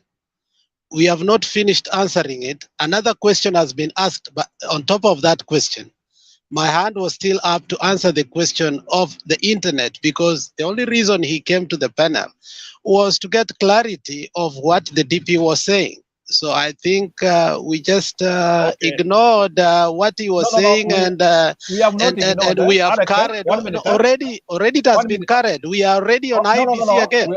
1 minute. What we have said is that we cannot think for Ruto. We said it's upon Ruto and his team to explain to people, but we cannot come here and try to say what did he mean. It is unfair to people. We cannot come here and start to. We can only interrogate, but not try to simulate what he tried to think. So that's why we said, if there are things which are not clear, we cannot think for them, unless if there is somebody who is from UDA who can come here and explain to us. But personally, I'm not willing to explain somebody's manifesto, which is not clear to people. Please. I don't think he asked somebody from UDA. When he came here, I personally don't think he said, let a UDA person say what I've asked. He was trying to get clarity from what is really disturbing him. And I believe the establishment of this panel just ignored, and then we went to our usual IBC maestro. So I will go back to it so that we can try to help him, because every question is legitimate. So I think it disturbed him. He's not a regular panelist, and he came here for a purpose, and we need to get to it. My friend Kingi, I hope you are not Amazon Kingi's son, so that you don't get confused of being a UDA guy. So sorry for that. So the issue of Safaricom started long time ago. When we were injecting the Safaricom to the stock exchange, remember Raila stopped it for several months. Then Kimunya was the Minister for Finance. One of the reasons was the takeover that Kimunya and the mafia within the Kibaki administration wanted to do. I want you to go back and reread what was the deal thereafter, because Raila had to compromise. I remember at one time, Kimunya had to tell Raila that you are a businessman. You cannot stop us, please, because Raila stuck his foot to the cement and said, whatever you want to do to Safaricom is not going to happen. This can't be. This is a national treasure. To add the injury on that time then, the M-Pesa section had not become very lucrative. The problem with Safaricom is not even with the internet. The interconnection of every sector of the economy with the Safaricom has affected even the connectivity and the internet shenanigans that we are seeing today. Kenya ranks number 21 out of 47 in the internet pricing in the whole of Africa. The only thing that Kenya has done that is right, and everybody can agree, you can have a phone, it can't go off. It's not like in this country whereby you can have a phone. If you have not paid for it, what happens? You can't even use the internet. So Kenya, you can still receive a call, ABCD. I mean, they have regulated it. There is free WhatsApp, free Facebook. But when it comes again to the world, Kenya ranks 118 to 230 of most expensive internet. Now, your question was, why is our internet so expensive? What Ruto is not telling us is that we are the corporate tax. The corporate tax that Kenya has is 35%, which is less than Egypt, which is less than Sudan, which is less than Ethiopia, which is less than Tanzania, which is less than everything. Now, do you know that when M-Pesa and Safaricom have to wash their servers, clean their servers, and I think Makiadi and Jiru might know, it is in German. And at even last election, you heard that, the servers were somewhere out of the country.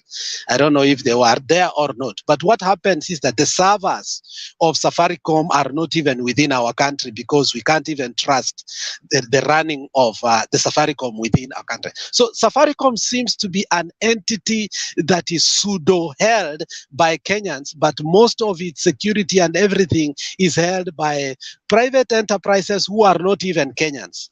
So Safaricom is a company that has overgrown itself, and if we are not careful, there was a situation in US when we had a company called AT&T. And recently, when Trump was a president, he started fighting Amazon, which was very true. Amazon is swallowing everything. If Walmart start coming to Kenya today, when Walmart comes to Kisii, all shopkeepers, all hardwares, all electrical shops, or he will sell even motorcycles. So what Safaricom is also doing is that it is swallowing small businesses in a manner that if we were not even careful, Safaricom could have even swallowed the traditional banks. So we need to rethink about Safaricom, and it needs to be cut into two main groups. Like BP Shell at some moment became too big for the British company and British government to handle.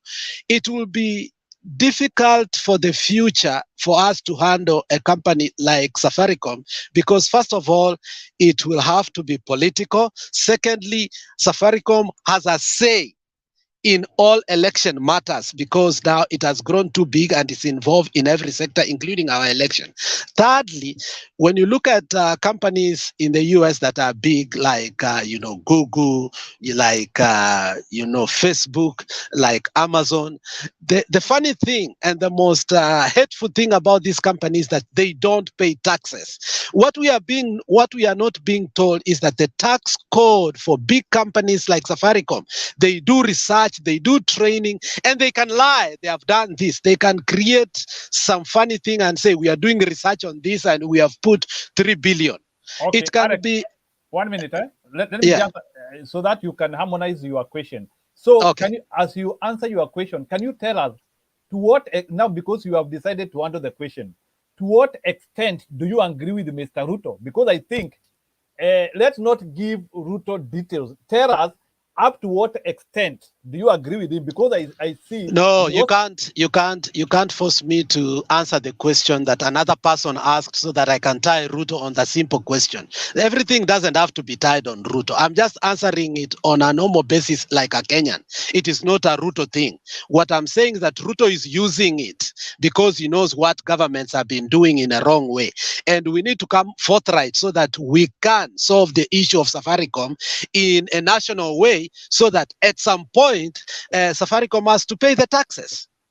I agree, but you see already Ruto has it as a policy, or he thinks he's going to do something. So to what extent do you think Ruto has handled the issue in his rhetoric? No, he can never handle it. He's having suggestions, and you have heard even Rigathi Gachagua talk about something that about 10, 12 years ago, my friend Kimunya was speaking about.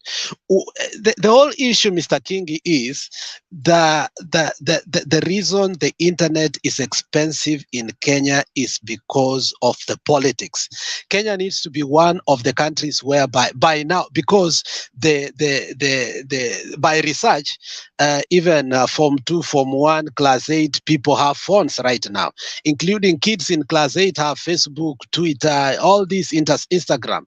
The level of connectivity among Kenyans has expanded, and therefore we need to see a level of lowering of the prices of the internet in Kenya. By now, we should start seeing that the Wi-Fi, prices are going up to half prices, so that every household need to have a so-called internet. And I think that is what we are worried about, that the world is catching over with us. People like Njiru, people like Makiadi probably are working from home. And during Corona, we found out that children had to do homework from home, and we want our children to catch up with the technology. Safaricom and other stakeholders need to speak about it. Let it not be political. And I think Raila and his government need to handle it, because I think we are going to be the next government. We don't need to get lectures from William Samoei Ruto. Okay, I think that one is fair enough. I think you have gone to the extent of exposing the problem. I don't know if Kings, you have understood what Alex was trying to say. Yeah, but just as I said, I will keep it short. I don't want to think about somebody's manifesto. Even when Baba is explaining things, I never like trying to overemphasize what he's saying. If there is something which I'm not understanding, I leave it. But thanks, at least there are so many things which Baba can be able to make me understand. Bonarichi, you can welcome, and I think you can put your submission and give Raban time. Well, after you finish, we can give Raban. Then Musururu iendelee. Let me finish the Wangera issue, then you can.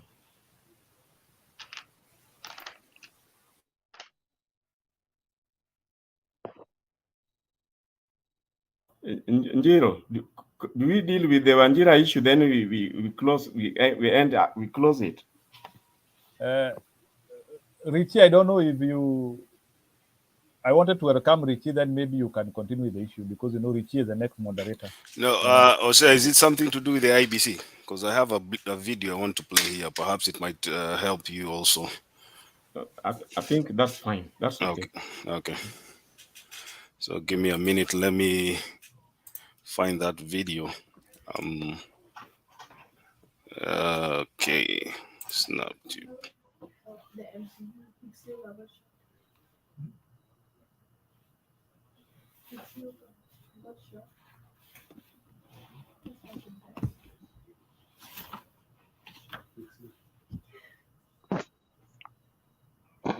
Who's that? At the MCU, man.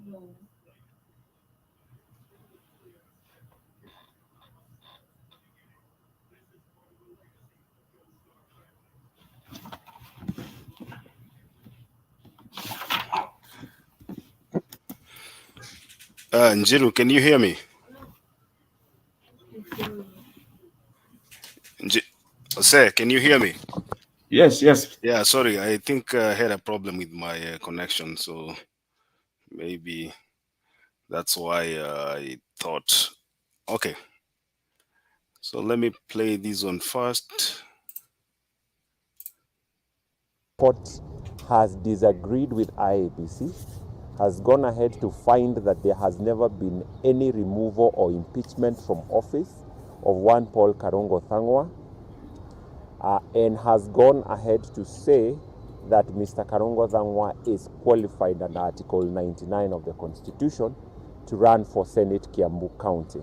You recall that previously the allegations and the rumor that has been going around is that Mr. Karongo Thangwa had been removed or impeached from office as a county executive committee member for sports and youth affairs. That position has been trashed by the High Court. In fact, the High Court was very express. The words of the High Court is that he has never been removed from office. So the allegation that that was the case has been trashed. So Chebukati and the entire commission has no choice. The High Court has spoken and it has directed Iebc to ensure that he is on the ballot as a candidate for Senate Kiambu County come the election on the 9th of August 2022. Yes, we already have the judgment and the order, and from here we are to proceed to the returning officer wherever he may be found, whether at the commission or in his house, to make sure that he has received the clearance documentation of Mr. Karongo and to issue Mr. Karongo forthwith with a clearance certificate so that he is now cleared to run for the position of Senate come the next general election. So we are ready and we are armed with all the documents from the court, and we do not anticipate that there will be any challenges because there has been no order to stop that decision that has been issued by the court. So we do not anticipate that we will have any challenges at all because the High Court has spoken. Iebc is supposed to be a referee. Karongo's case was very interesting, that there has never been a complainant or anybody going to Iebc or its tribunal to say that Mr. Karongo is not qualified. In fact, it was very interesting that when we appeared before the court, we were telling the court that unlike other cases, the Sakajas and others where you have people going to court to say somebody is not qualified, in Karongo's case, it is Iebc complaining against Mr. Karongo. So there has never been anybody complaining. In fact, it came out very surprisingly that unlike other cases, we have a case where the referee, because Iebc is supposed to be the referee, and the referee cannot be the one to say that a certain player should not play. The role of the referee is to referee a match, not to knock out certain players. And in Karongo's case, that is exactly what Iebc is doing. And it has been called out by the High Court for such behavior. And we hope that Iebc will play by the rules and will obey the Constitution and the laws. And remember that its work primarily is to referee an election and not to determine who should run in an election and who should not. They thought they would have a chance. And I forgive them. But I won't forget. And for me to show that we have victory is to marshal around 1 million votes for Karongo Thangwa in Kiambu County. And I call upon the people of Kiambu to show our enemies that they have been defeated. Let's give Karongo Thangwa 1 million votes as a senator for Kiambu County. High Court has decided. Okay, that's just one video that I wanted to play. And then I guess there's another one that will probably help you, Osea, as you give your submission. It's on the Iebc issue. Let me see. Tutarejelea sajili ya madaftari ikiwa tu sajili ya kielektroniki itakwama. Hayo ndio kwa mujibu wa mwenyekiti wa tume ya uchaguzi wa mipaka Iebc kwa mpeperushaji wa bendera ya urais ya Azimio la Umoja One Kenya Raila Odinga, aliyetishia kususia uchaguzi mkuu wa Agosti 9 ikiwa sajili ya madaftari haitatumika. Akijibu maswali ibuka, Chebukati amesema Iebc itafuata sheria iliyoko kabla ya uamuzi wa mahakama kutolewa. Mwanahabari wetu wa masuala ya siasa Emmanuel To na taarifa zaidi. Not negotiable. Because you're telling the Iebc they must have a manual register along with biometric identification of the voters on that polling day. Kabla hivyo hakuna uchaguzi. Saa chache tu baada ya mgombea urais wa chama cha Azimio la Umoja One Kenya Raila Odinga kuibua cheche kuhusu mjadala wa sajili ya madaftari na ile ya kielektroniki, mwenyekiti wa tume ya uchaguzi na mipaka Iebc Wafula Chebukati amerejea na majibu. Chebukati akisimama tisti kwa uamuzi wa IEBC kutumia sajili ya kielektroniki kama sajili ya kimsingi. The way forward was we proceed to print the register, but we await the outcome of the court as to the way forward on the matter of physical register versus the digital register. The judgment held that the primary data of the register of voters is the biometric. Tume hiyo sasa ikisema inangoja uamuzi wa mahakama kuhusu kesi hiyo itakayoamua mbivu na mbichi kuhusu mfumo upi utakaotumika. At this rate, then we are not waiting for the court case. We are having conversations through public rallies. You use the biometric register to print the paper register. The Commission has doubled the number of spare kits in every ward. Instead of 3 in 2017, now we have 6. Haya yanajiri huku mustakabali wa wagombea huru wa viti mbalimbali ukipatwa na ukungu baada ya IEBC kusema itaheshimu uamuzi wa mahakama katika siku za usoni tu. Hii sasa ikimaanisha kwamba haitatambua wagombea iliyowachuja kwa kukosa nakala tosha ya vitambulisho vya wafuasi wao. Jaji wa mahakama kuu Anthony Mrima alifutilia mbali taratibu ya uchaguzi inayowataka wagombea kujitegemea kuwa na nakala ya vitambulisho vya wanaowaunga mkono. There is no such a positive order directing the commission to clear those aspirants. That judgment is not sound with respect and has filed a notice of appeal in that respect and is applying for a stay of execution. Kadhalika Chebukati alirejelea madai kwamba kinara wa chama cha Ford Kenya Moses Wetangula ana uhusiano na kampuni inayochapisha karatasi za kupigia kura ya Inform Lycos ya Ugiriki na kuwa mwenyekiti huyo pia anahusika katika njama ya kuhitilafiana na uchaguzi mkuu. I've never sat with an individual to discuss procurement, and I think it's very unfortunate that some leaders can stoop so low to try at this point in time to try and malign the character of the chair. Kwa mara nyingine tena tume ya uchaguzi na mipaka IEBC imeshikilia kwamba ni sajili ya kielektroniki ndio itakuwa ya kwanza kutumika katika uchaguzi mkuu wa Agosti 9 ambayo imesalia siku 32 kabla ya kipute hicho. Emmanuel To, KTN News, Bomas, Nairobi. Okay, I think with that, Hosea, you can make your remarks.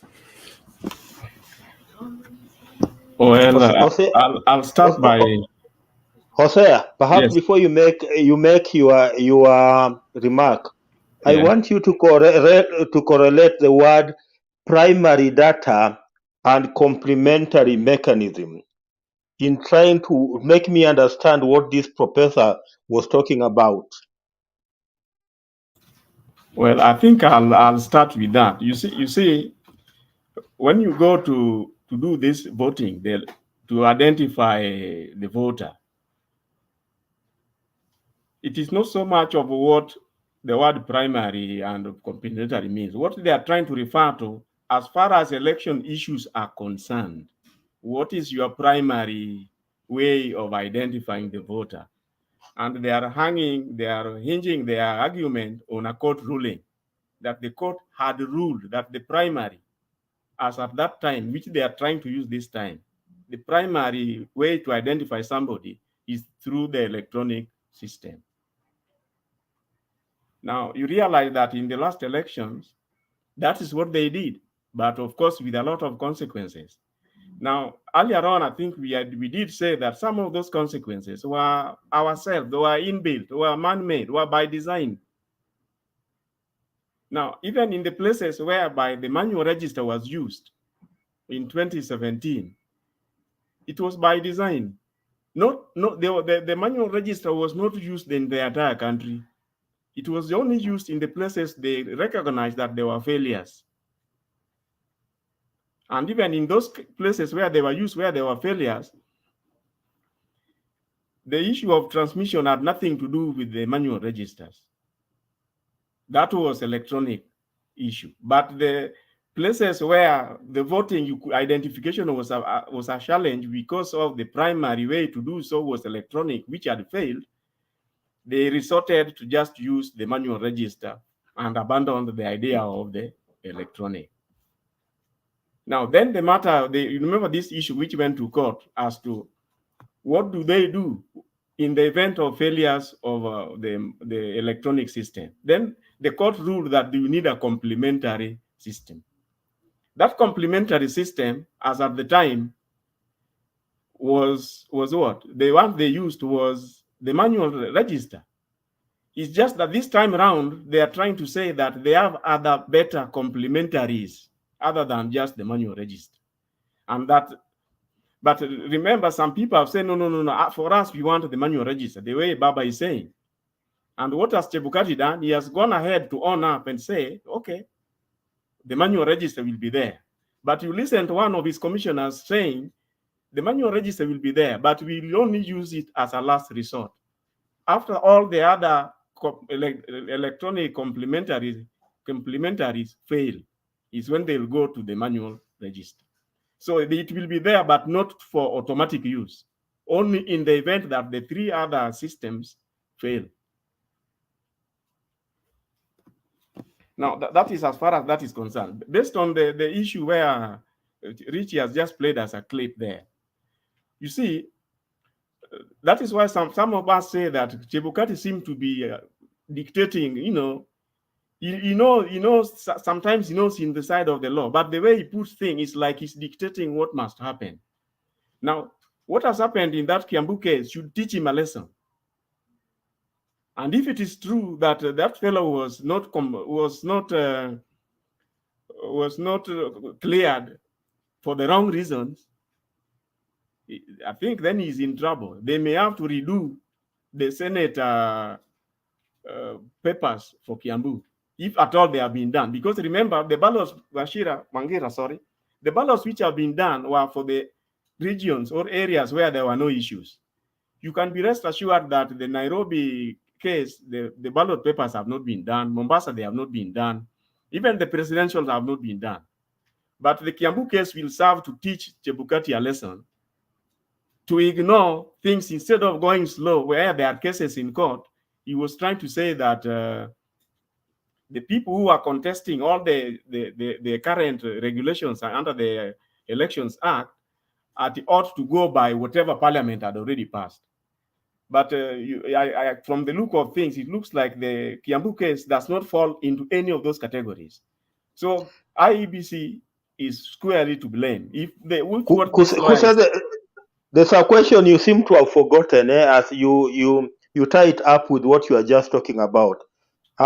You remember yesterday we were talking about the timelines, and today something new has come up where we already have ballot papers printed and the candidates have not been gazetted. So I want to know the consequence of that development.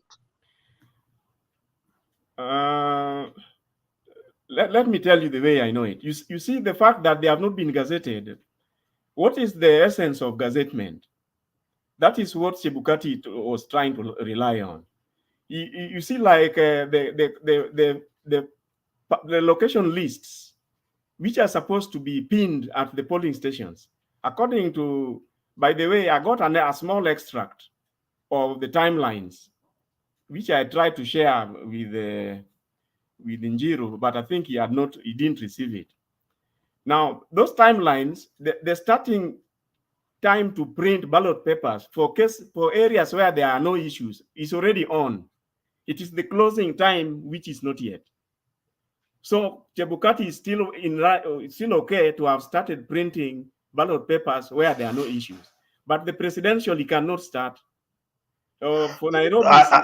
Are you telling me, Kuse, that Chebukati was free to start printing ballot papers for areas where there were no issues before he gazetted those particular candidates for whom he was printing the ballot papers? That's what I'm saying. He's trying to rely on the fact that they have them displayed on his portal. You see, when they say, for example, that for you to check if you are a voter, just text this, use your phone, dial this number. They are saying that they have the gazettement. What you are going to achieve through the gazettement, they are saying they have been able to achieve it through the text, the text platform which they have given the public. Whether the court will agree with them, I do not know. But you want to hang on that suffice it to say, because time is already running out, and yeah, they have not finalized on the contestants list. They are saying that they were able to find out if, for example, the wrong transfers, because they gave access to you to access their platform, and you are able to verify whether you are a voter or not. So the voting list is already available through another platform, which is not the gazettement. The gazettement I'm talking about, Jose, perhaps you did not get it. It's the gazettement of the candidates. You know, today we were receiving the ballot papers for candidates for respective elective posts, candidates who have not yet been gazetted. So that's where my question is it right for him to print ballot papers for candidates who have not been gazetted? It's not right for him. It's not right for him. And the extract I'm telling you that has circulated has got the beginning. When you are supposed to complete the nominations and have your nominated candidates, when you are supposed to complete, each of them has got a starting date and an end date, starting date and an end date. Now, you realize that the presidential one also had a starting date and an end date. I think the end date for it is 15. Starting date is already on course. But where there are issues, it is common sense that you wait. And that is why the one for Kiambu, which was in court, the best thing Chebukati should have done was to wait. But now you can see he has made a mistake. And this brings me to what I've been saying here. Whenever IBC commits an offense or do something wrong, they just go unpunished. I do not know whether they'll get punished in the event it turns out that they have to ignore the printed papers for Kiambu and to incorporate new printing for this anaitwa Karongo. Makiadi, allow me just to ask Kuse the final one, then I'll not ask him anything else. Please, if you allow. Thank you. It's fine. Kuse. Yeah. Thank you. Kuse. Yes. If I want you to imagine you are the commissioner at the IBC. Imagine yourself a commissioner at the IBC today, and the printing of the ballot papers has been going on. You are not aware that it has been going on. Then today at 8 p.m., you are being notified that, we are expecting the arrival of the first batch of the ballot papers tomorrow. What would be your reaction from your personal perspective? The reaction would be, first of all, I would be shocked. I would be wondering why I'm not part of the team, because you feel like you are not part of the team. The ballot papers in this country are so sensitive. If you find that you have been left out and all the issues have been directed at Chebukati, you realize he's at pains to convince us to have confidence in him. Now, this is one of the things which needs to be very, very transparent. Now you realize the other issues around the whole thing and the Tango Lives connection and what have you. I think when you were here, I think Bernard had played for us a clip with the Tango conversation on the same. So it only makes people more and more worried, and the level of confidence, I can assure you, goes straight down. And as maybe you are not aware, but there are already allegations that the commission is already divided. The commission is already, as we speak, although I'm told Chebukati was trying to downplay the same. Now, something else I wanted to add here, which Bob had touched on yesterday, before I log out, is to do with you see, all the arsenals are now directed at Chebukati, and I think they all have weight, according to me. And is this Richie? You are the one who was asking us about the quorum for IBC yesterday. It was Papa. That was Papa. It was Papa. Now, that thing may actually come to see the light of day. For the reason, I know Chebukati enjoys the security of Kenya. But the truth of the matter is that, or from the way I see things, these elections will not be held if Chebukati is the chairman. They are likely to have another chairman on board, according to me.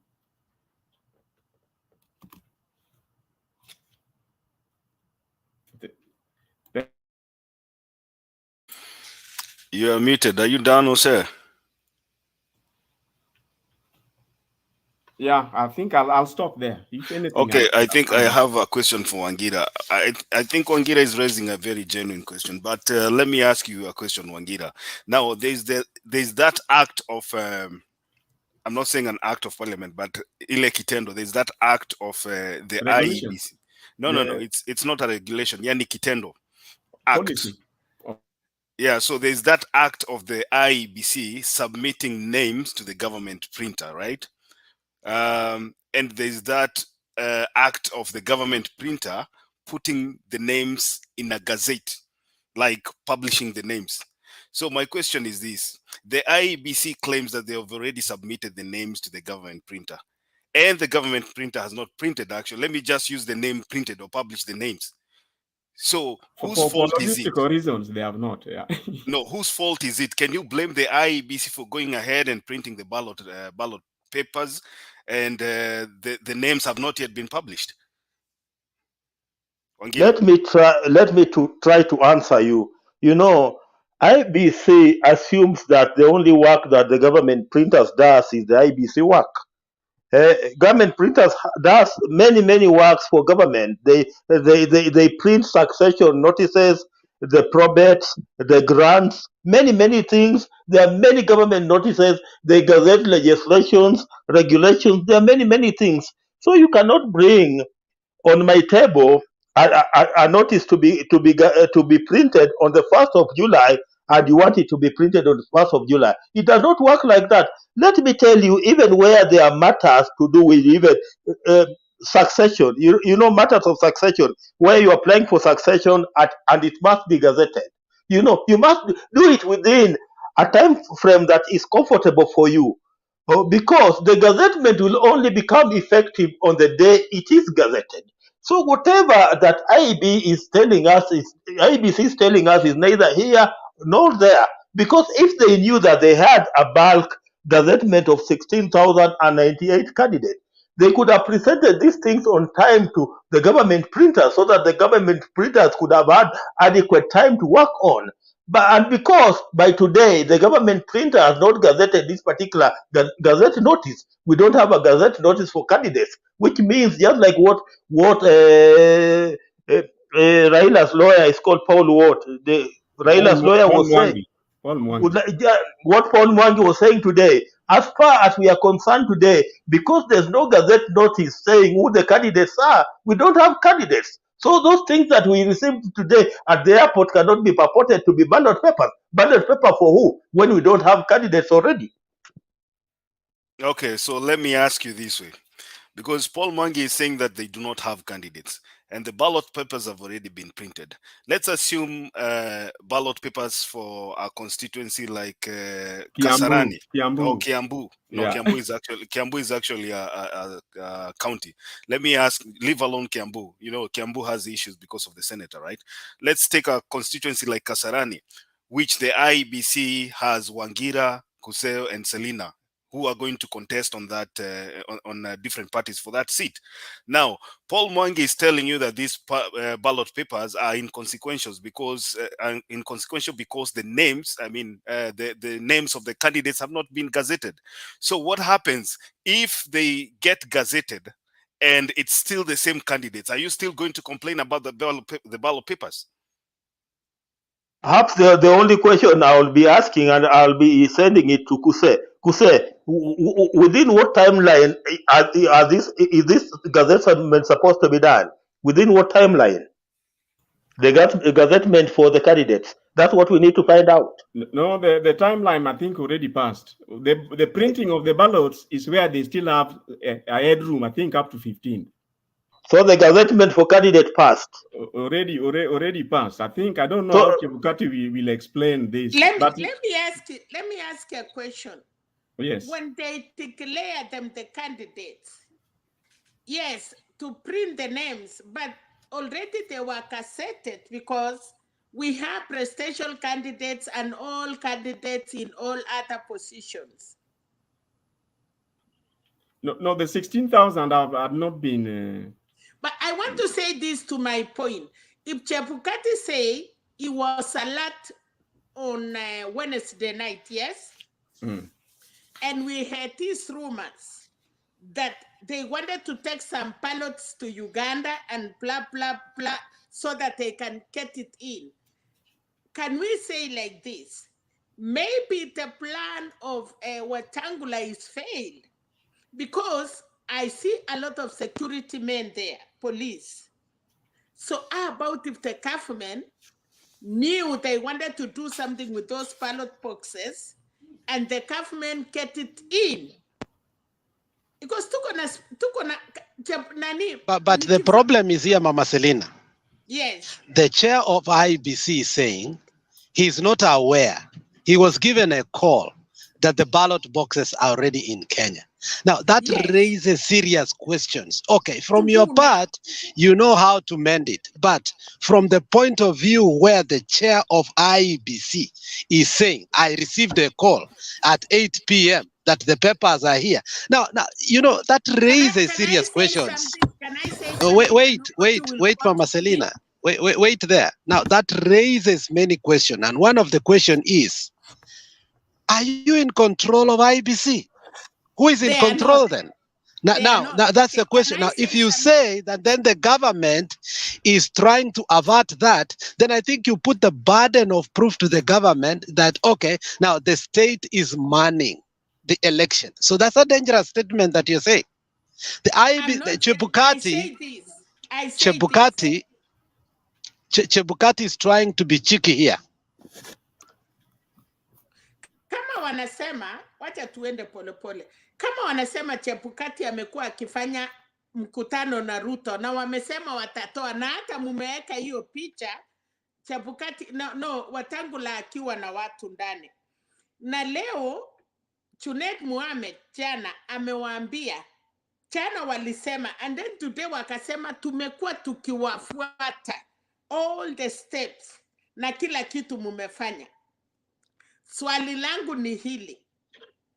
Kama Chebukati na Wetangula ndio walikuwa na plan hii first ballot wafiche itoke isikuje Kenya, iende vile walikuwa nataka.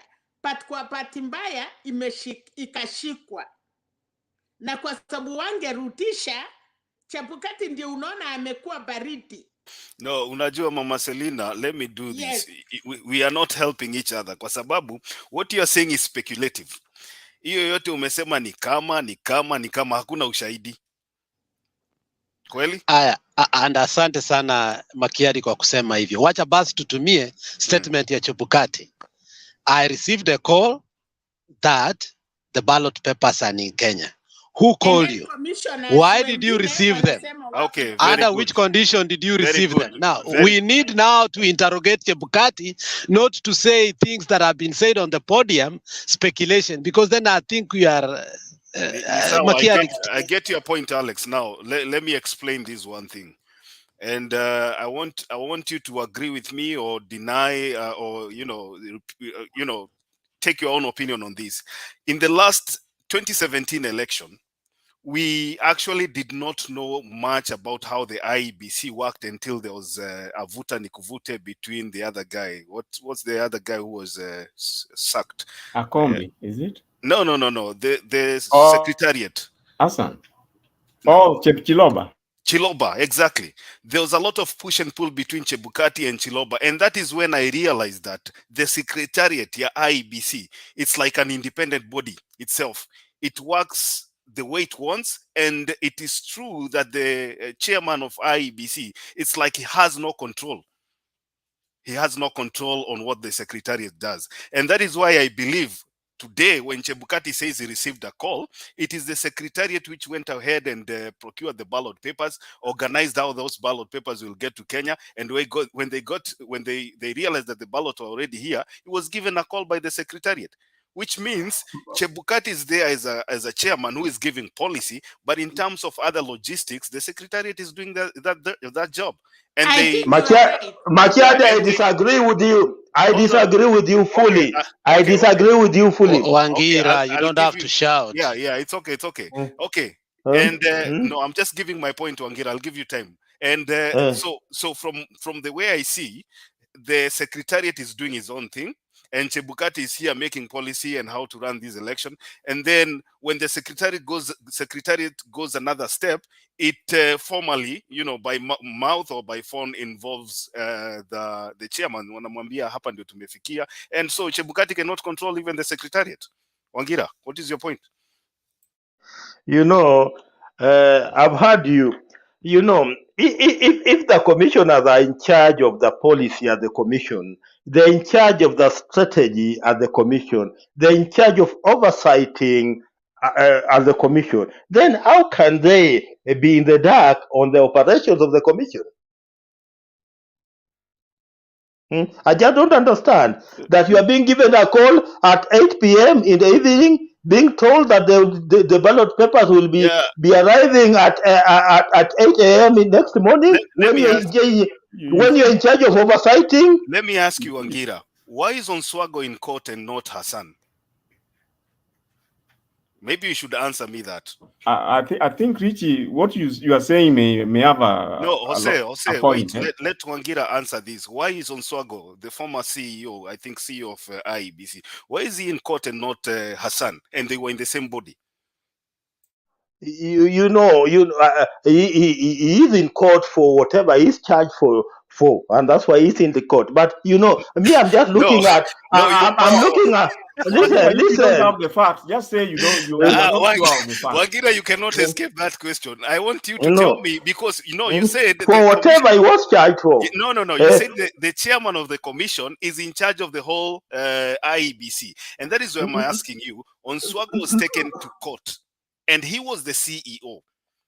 But the chairman, who was Hassan, if I'm not wrong, is not in court. He's not been charged by anything.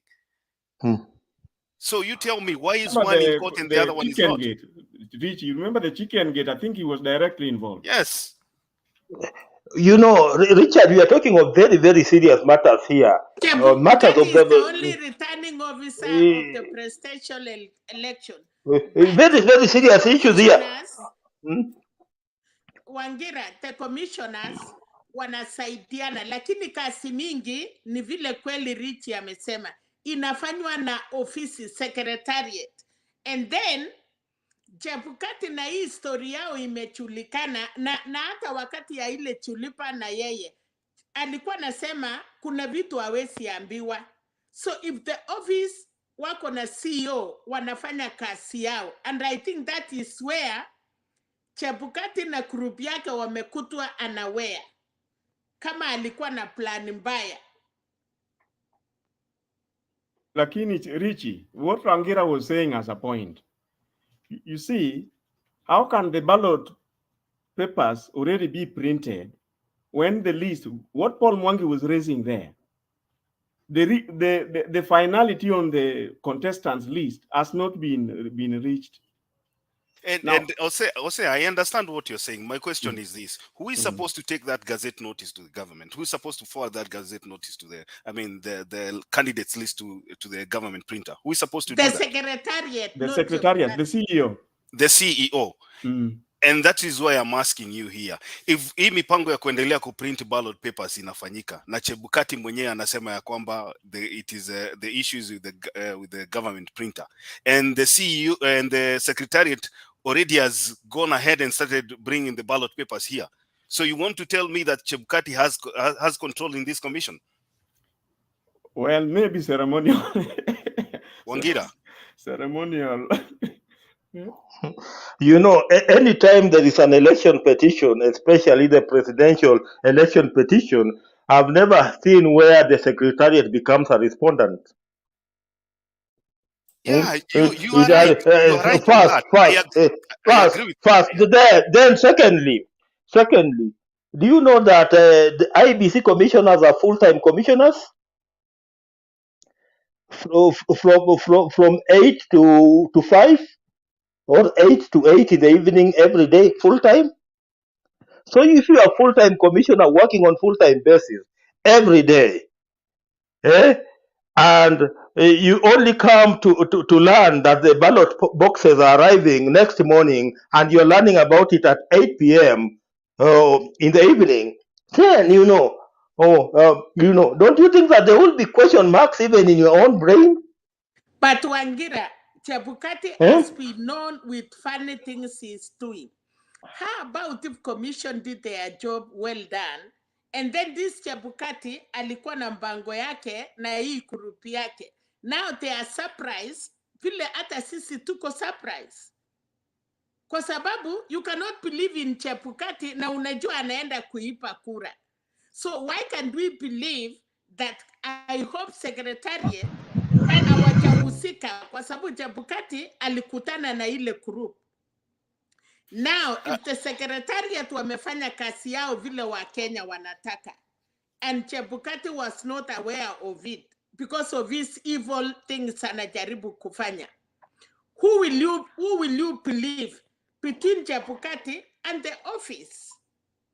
So for me, I better go with secretariat. Then Chebukati sasa alikuwa amepromise UDA nitafanya karapati. Na unasikia ile ya Musando. Mama Selina huko umeenda sasa ni nje. Ukianza hiyo sasa watu wataanza kusema tunaeneza propaganda. Ulikuwa umekuja mzuri sana kufikia hapo, lakini sasa ukienda Haya, asante sana. Asante. Umeeleza mzuri mpaka no, ni vizuri. Hapana, Makiadi ameongea vizuri, ni vizuri. Una propaganda imekuja baadaye. Ngoja. Mama Selina umeongea vitu mzuri sana. Hata ninaona watu wanasema you could be right, ni sawa sawa. Hata sisi, lakini sasa unajua lazima tujiulize hapa. Ule mtu ambaye alienda kuprint ballot papers na akazileta hapa na akaambia Chebukati ballot papers zimefika hapa bila Chebukati kujua, ni nani? Ni nani alipeana hiyo go ahead? Lakini Chebukati alituambia hivi. Alituma commissioners. Na si yeye ndiye alikuwa in charge ya ile, walienda secretariat na 3 commissioners na akatacha machina. Na akahenga hao wameenda kuprint na wameangalia vile hao commissioners ni kuangalia tu, lakini kazi ni ya secretariat. Now ile kitu nataka kukuuliza ama tuulisane. The same commissioners wale walienda kuangalia hiyo, unajua kila mtu ako na kazi yake. Alex ni chairman, wewe ni secretariat, Waingira yeye ni Chebukati, na sasa sisi wengine watatu tulienda kabisa. Waingira ni Chebukati kabisa. Huyo ni Chebukati huyo. Sasa sisi tumetumwa kazi. Na wewe Chebukati saa ile si tuko huko. Hata wanafanana. Wewe unaendelea kutengeneza vile utatuchorea. Now secretariat na matakarua ama serikali inasema we are not coming for the commission. Commission ni nyumba. Sasa kama kuna makosa, wewe Alex, did you do your job right? Yes. Wewe Ricky, did you do your job right? Yes. Makaratasi imefika? Ndio. Haya, hii makaratasi tumeletewa ni ya Kiambu, nimesikia ni ya senators ama sijui ni ya nini. Kama Kiambu wako na registered voters, for example 900, na polling station moja ya Kiambu iko na 700, na kuna ingine iko na 500. Na sasa vile tuliona ile majeshu ile mawati yote wakipitisha wakichungulia, if the real ya kwamba hizo ballot papers imekuja inalingana na ile mambo sisi wa Kenya tunataka, nafikiria we don't have any quarries. Ya pili, tuko na shida tena. Hii watu yako hii ya kotini, hiyo sasa Chekindu Bay. Tena anaenda kutoa anasema nyinyi yote muwekwe ndani. Alafu mwingine akasema musomi ya kwamba siku ile 21 was it, ile walisema parliament wakasema hii maneno imekatwa si ya sisi yenye tuko sahi, ni ya wale wanakuja. Kwa hivyo mimi pia Selina nafikiria hata kama kotini wameamua ya kwamba wawekwe machina, si ya hii imefanyika sahi, ni wale wanakuja ile theater hii. So tunataka kutofautisha. imeprintiwa chua hii kukuwa na makosa. So these people wakitaka kukimbia kotini na kotini hawakutoa warrant ama kusema ni lazima, walisema tu in future, hata kama wakusema in future. So nafikiri country iko safe. Na kila mtu leo amejua Alex, ukifanya makosa kama commissioner ama kama Chilova, wewe utapepa msiko yako peke yako. So I think hata Mwangi, Paul Mwangi, unajua mimi naona kila mtu anataka kujitetea, but ile moto ilikuwa jana chusi, haikukuwa leo. Na bahati mbaya niliona grupu ya Alex wengine wamekuwa nyeusi, kumaanisha you know when you are happy on something, hata mimi nikiwa happy inaonyesha mpaka kwa sura yangu na mwili yangu. Lakini sasa kuna watu niliona tena wameanza ose wamekuwa nyeusi kushinda wewe mara mbili. Ile nyeusi si mzuri, ile kama chief ya kwamba our agreement ama maneno tulipanga na wewe imelupuka. So hii mambo hii maneno ingetupatia shida. We want to thank God. Kama ni secretariat wamefanya kazi yao, tunajua Mungu anasimama. Kama kuna mtu alitaka kulete skip hii ni kae, ndio wachue kitu ya kufanyia, ingekuwa makosa. So wacha tungoje tena maneno ya kesho na kesho kutwa. But na unajua kando na hiyo kando na hiyo, yes, Rich, do you remember Chebukati promising that the stakeholders were to give representatives to go and go to Greece to go and witness? Who told you they did not go? No, it is but just you see, the issue here is not with the other elective positions. The big issue here is with the presidential election.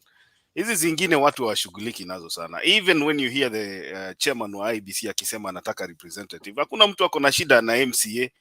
You know, okay. Yeah, the big issue here in Kenya has never been the MCA or the MP, because those seats people can manage locally. The big issue in Kenyan election has always been who's going to be do you think they are printed the presidential? No, yeah, the presidential. Yeah, Wangira. You know, I just want to pick over from where Kusas left it. I now I can now just see where the confusion is. Because if Chebukati was not aware that papers had started being if Chebukati was not aware that they had started printing papers in Greece and he only learned about it last evening, no wonder we don't even have a gazette notice for the 16,000 and 98 candidates that is supposed to be there. Because it seems as if these people are not working as a team.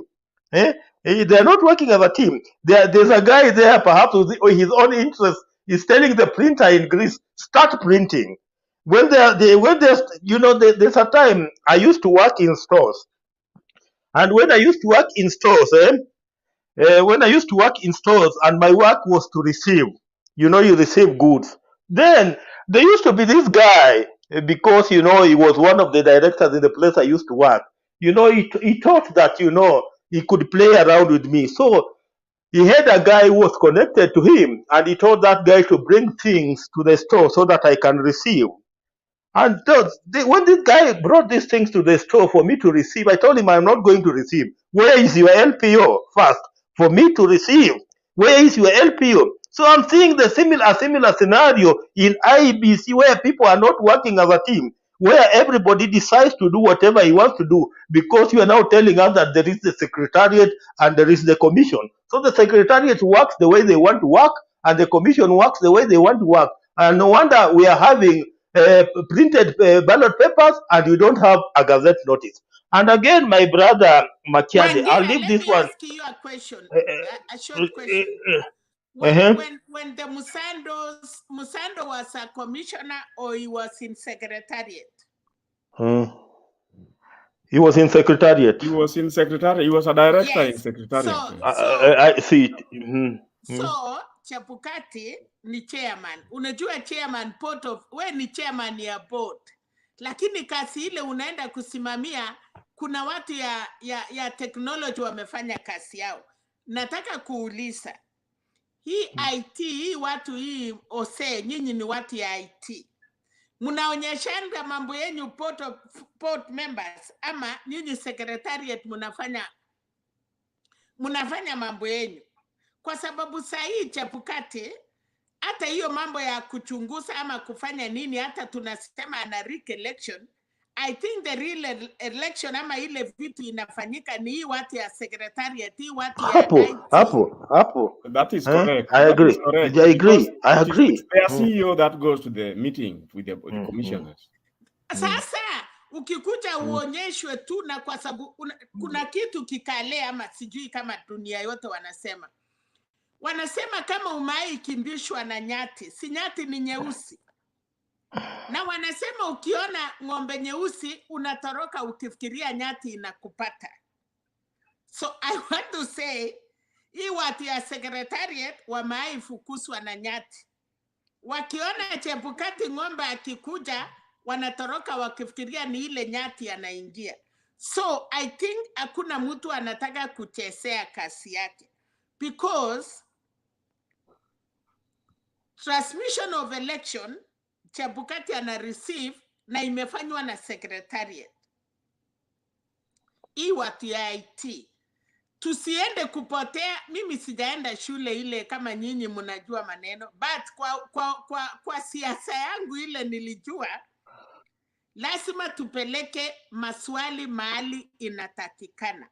Ile kitu tunataka kuuliza, apart from Chebukati, who are responsible kwenda kuangalia, and who are these people? Kwa sababu nilisikia commissioner moja akituambia ati ile ballot papers ilitumia ile register kuprint, and then kama ilitumia hiyo register kuprint, kwa nini hiyo register usitupatie tuone? Na hiyo register ndiye ilienda ikaprint machina ya watu. Unajua, you know Kenyans, hii masomo yenyu ya watu wadogo ndiye inakuja kuua watu, because hakuna watu wanataka kureason. Wisdom ya wasee ile ya samani, mtu walikuwa wanasema Raila ako na shingo mrefu kama ya giraffe. We need people to be on that, kujua ya kwamba today, na ndiye nikasema Chebukati, kwa sababu hakuna vile angetolewa, kwa sababu ya ile contract alisaini ya 10 years.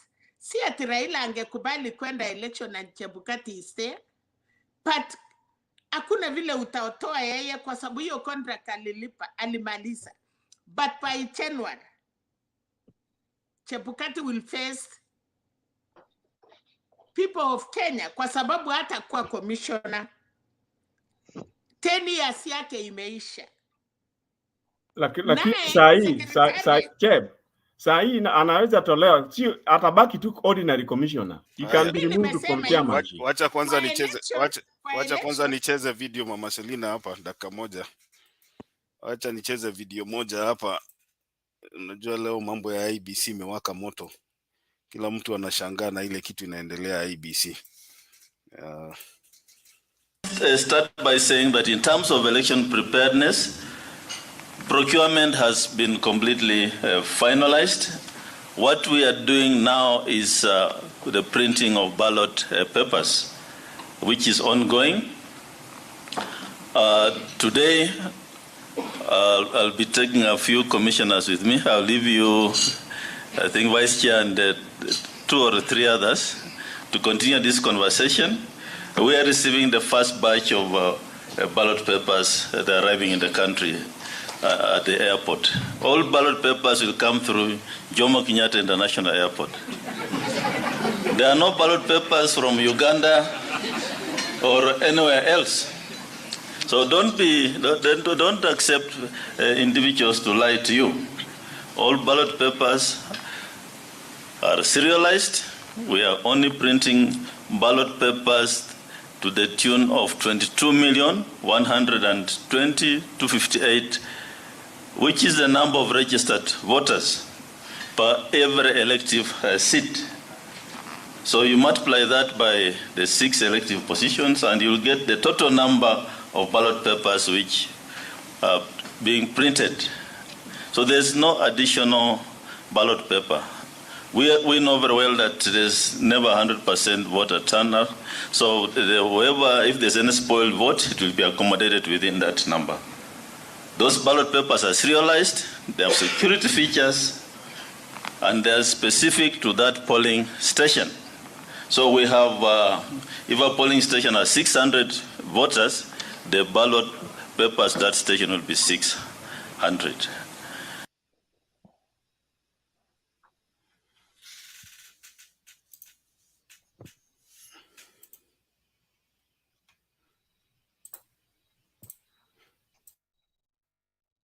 Haya, Chebukati amesema mambo yake sasa. Wangira. You know, me, I'm just back to the IBC. Now, the issue that you have raised of the commissioners versus the secretariat, and we know that commissioners are one thing, they are full-time commissioners, which means they are on full-time job of 8 to 5. Secondly, they are, apart from policy, they also undertake the strategy operations of the of the commission. They're also in charge of the oversight. So I'll be interested to know how some of these things can be happening when they are not aware, and when they are supposed to be having board meetings or subcommittee meetings within the commission every day, and where the CEO or a representative of the CEO is supposed to be in attendance. And again, to show you that there's something, somebody must be having holding the real grip at the IBC.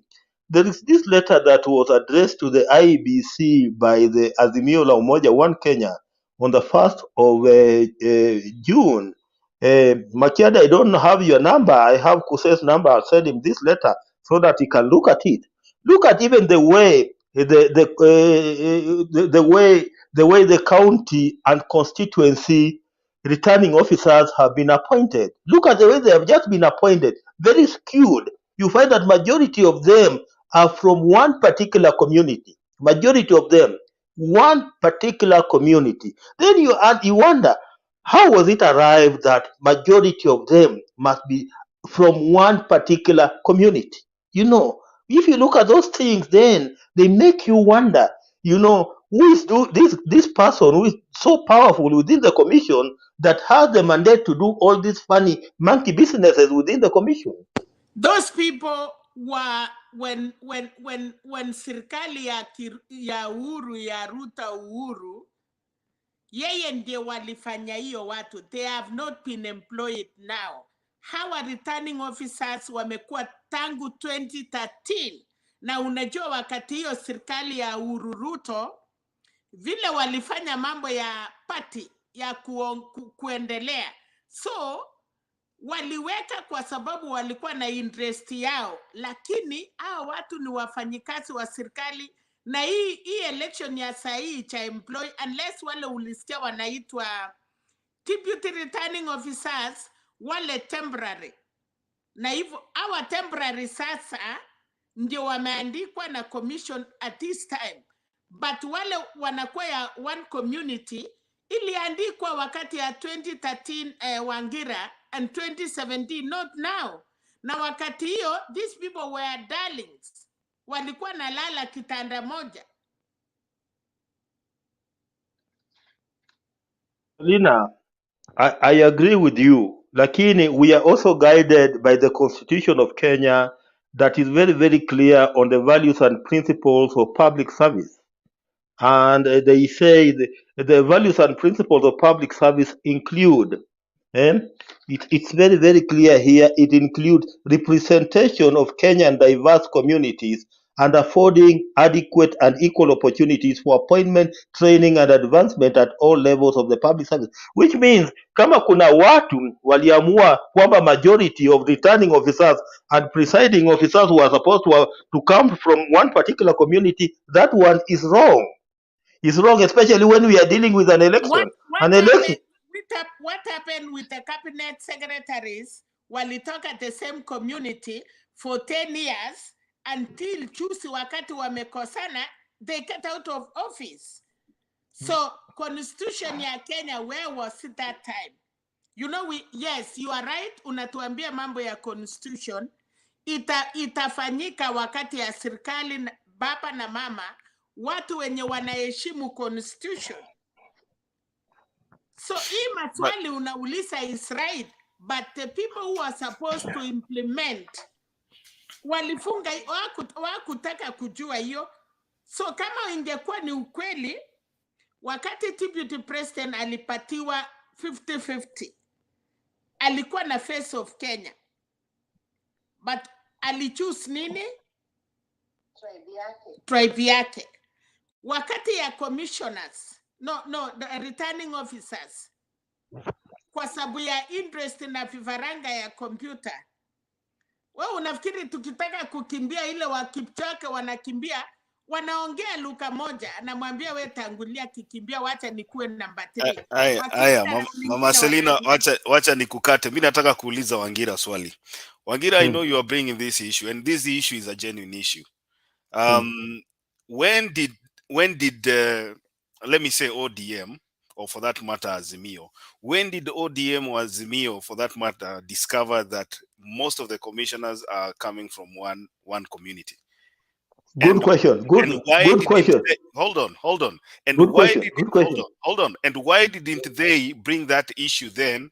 And why is it so important for them to bring this issue 1 month to the election? Good question. Very good question.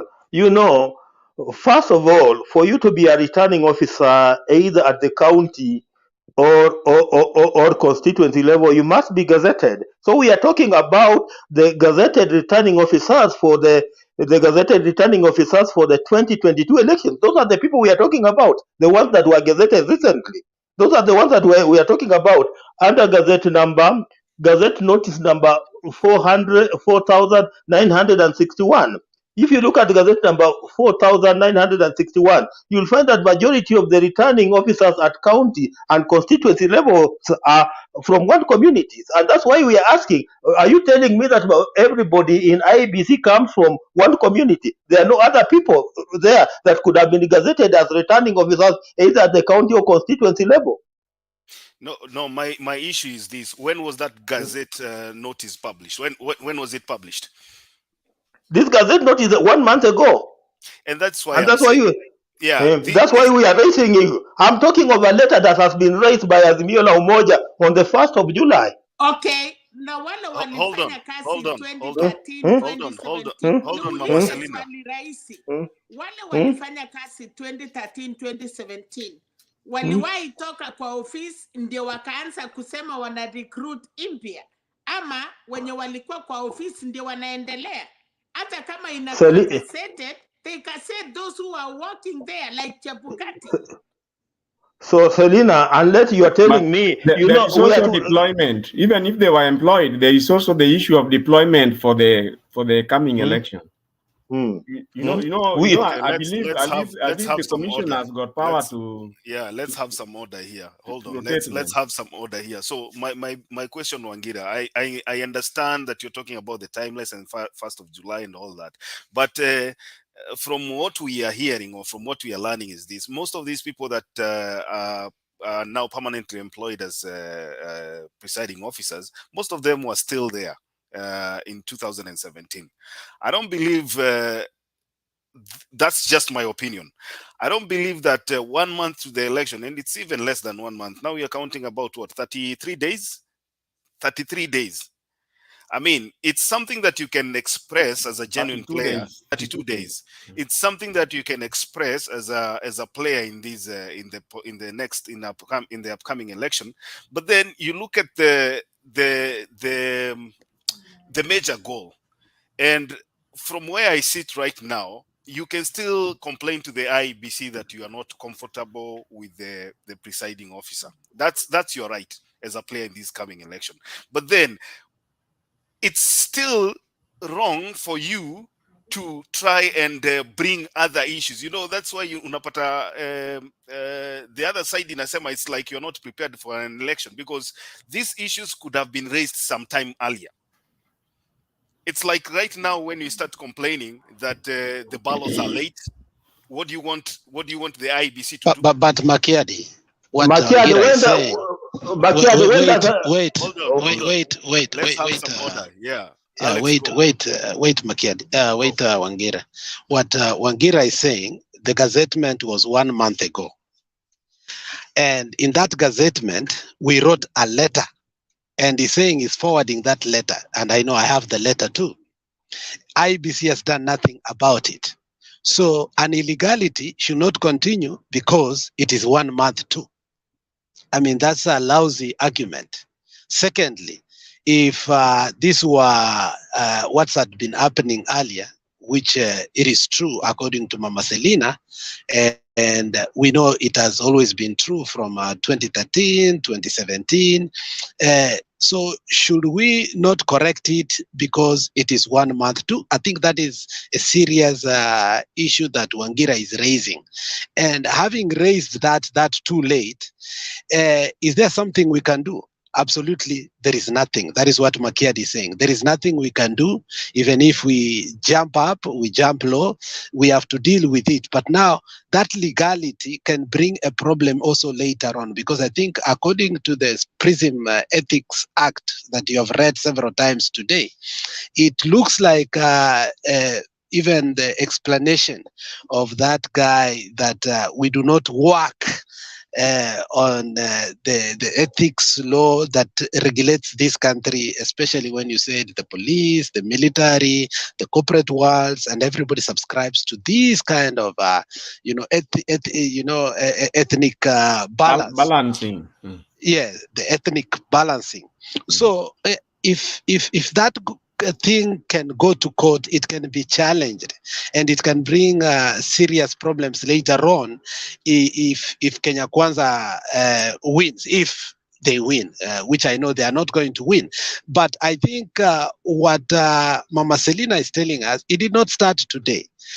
This was an elaborate plan by William Samoei Ruto prior for a long time, and that one can be an evidence that Ruto and whether we say it's Chebukati or the Secretariat, whoever is powerful, whoever that is powerful in manning IEBC, because it looks like Chebukati is useless now, according to what Makiadi say. Whoever that is powerful within IEBC has been collaborating and working with William Samoei Ruto for a very long time, to a point that now we find 67%, 3/4 of the IEBC, human capacity development coming from one community. That brings suspicion. That does not bring confidence to an election, and that in itself should be a threshold to debunk this commission as soon as possible. And given the fact that we don't have time, we have to deal with it. Or keep it strategically for... Hold on, Kuse. I like the way, Alex, I like everything you've said, and I like the way you've concluded. I like the last statement that you've made, even should put this debate to rest, because right now we have only 32 days to an election, and you want to continue fighting a commission because of the percentage composition of the presiding officer, and you think you're going to win. Chebukati himself has shown no will to engage on issues of composition of presiding officers. You expect to win? Okay, all the best. Wangira. You know, one thing, Makiadi, that I want you to know, before a person is gazetted as a returning officer, either at the constituency level or at the county level, we cannot know whether he's a returning officer. The only way we can know that a person has become a returning officer is when he is gazetted. And that's why we are talking about the gazettement.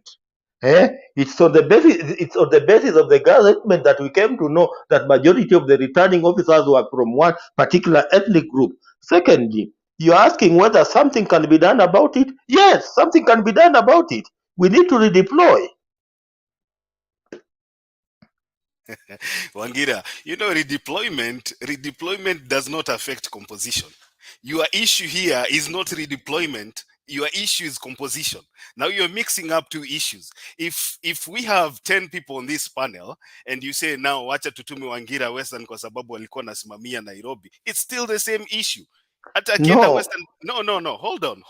It's still the same composition. It's the composition that is bringing an issue. It's not about deployment. So you're not solving anything. That's my argument. Perhaps you did not get Wangira. Perhaps you No, Richie should know that, when you find things going the way we are saying, they are normally strategically done. Some of these things, some of those returning officers, they may not be as useful if they are not in the strategic places which they are targeting. So the deployment, the way Wangira is saying, can actually help. Osea, what you're doing is speculation. This is now what we call propaganda. No, I'm simply saying that Wangira was saying you can do something. Okay, let me ask you a question. Maybe I have a little. Osea, what are the metrics that you're using to describe a strategic position? What are you looking at? But Makiadi, why don't you wait, Kose, I'm helping you. Makiadi, you see, we are here not having facts on our fingertips. We are having a debate. And I don't know why you don't like propaganda. Good propaganda is sweet. I don't know why you just don't like propaganda at all. Let me tell you. No, that is not good. All those one community, can you send them to Nyanza where they cannot play? Now, Kuse, you can continue. Exactly. Kuse, you can continue. Propaganda is good. Don't be stopped. Hold on, Kuse, I'll give you time. Hold on, Kuse, Mama Selina, hold on. I like the way you guys are reasoning. I like your reasoning, Kabisa. You cannot send all these people to Nyanza. But the issue that Azimio is raising is not about deployment. That is not the issue that Azimio is raising. It's about composition. So unless you tell me, you need to read the entire letter, my brother Makiade. Perhaps read the entire letter. Then you see read the entire letter. Hold on. We have two issues here. We have issues about presiding officer, and we have issues about returning officers. Wangira, I don't know which letter you're talking about. There are two issues here.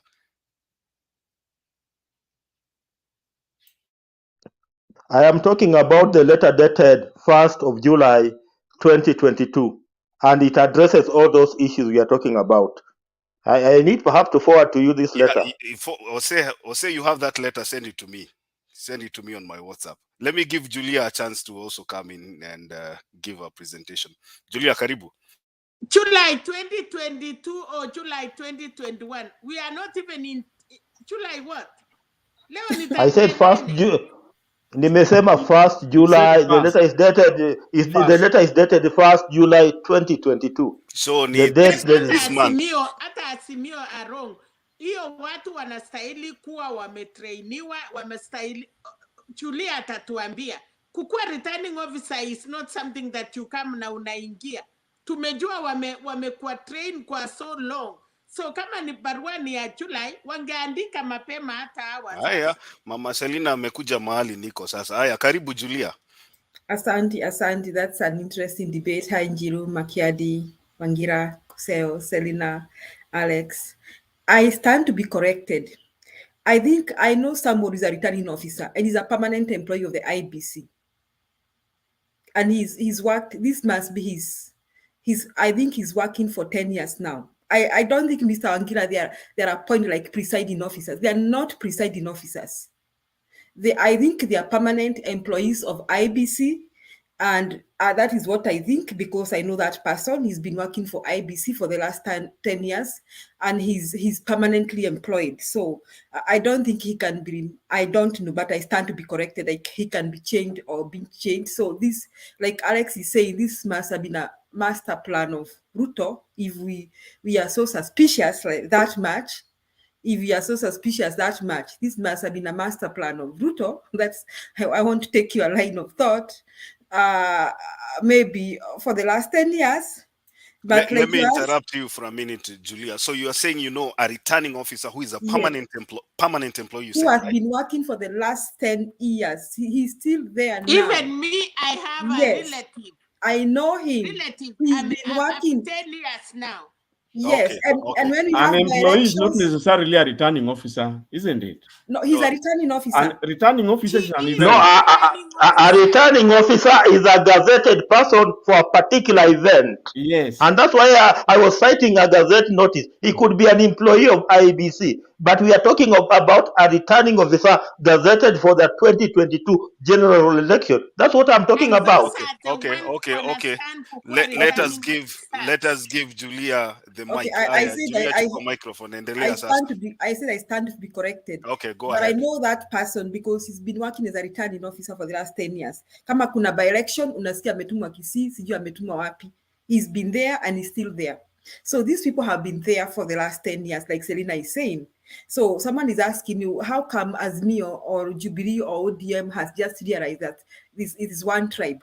Me, my thing is, let us stop whining and whining. We've really been whining too much. It's annoying. We look like you are panicking, like you're going to lose the mara. Ndio hiyo Makidi ametokea, watu wabeba kura kumi wameka kwa mfuko ati wanaweka kwa ballot box. Let me tell you guys, the polling station is usually so tense. Julia, mimi sikusema mtu ataweka kura. Mimi nilisikia wakisema watu wamepatiwa kura 200. I did not say that. I was just clarifying what. I mean, this thing is going overboard. Our whining.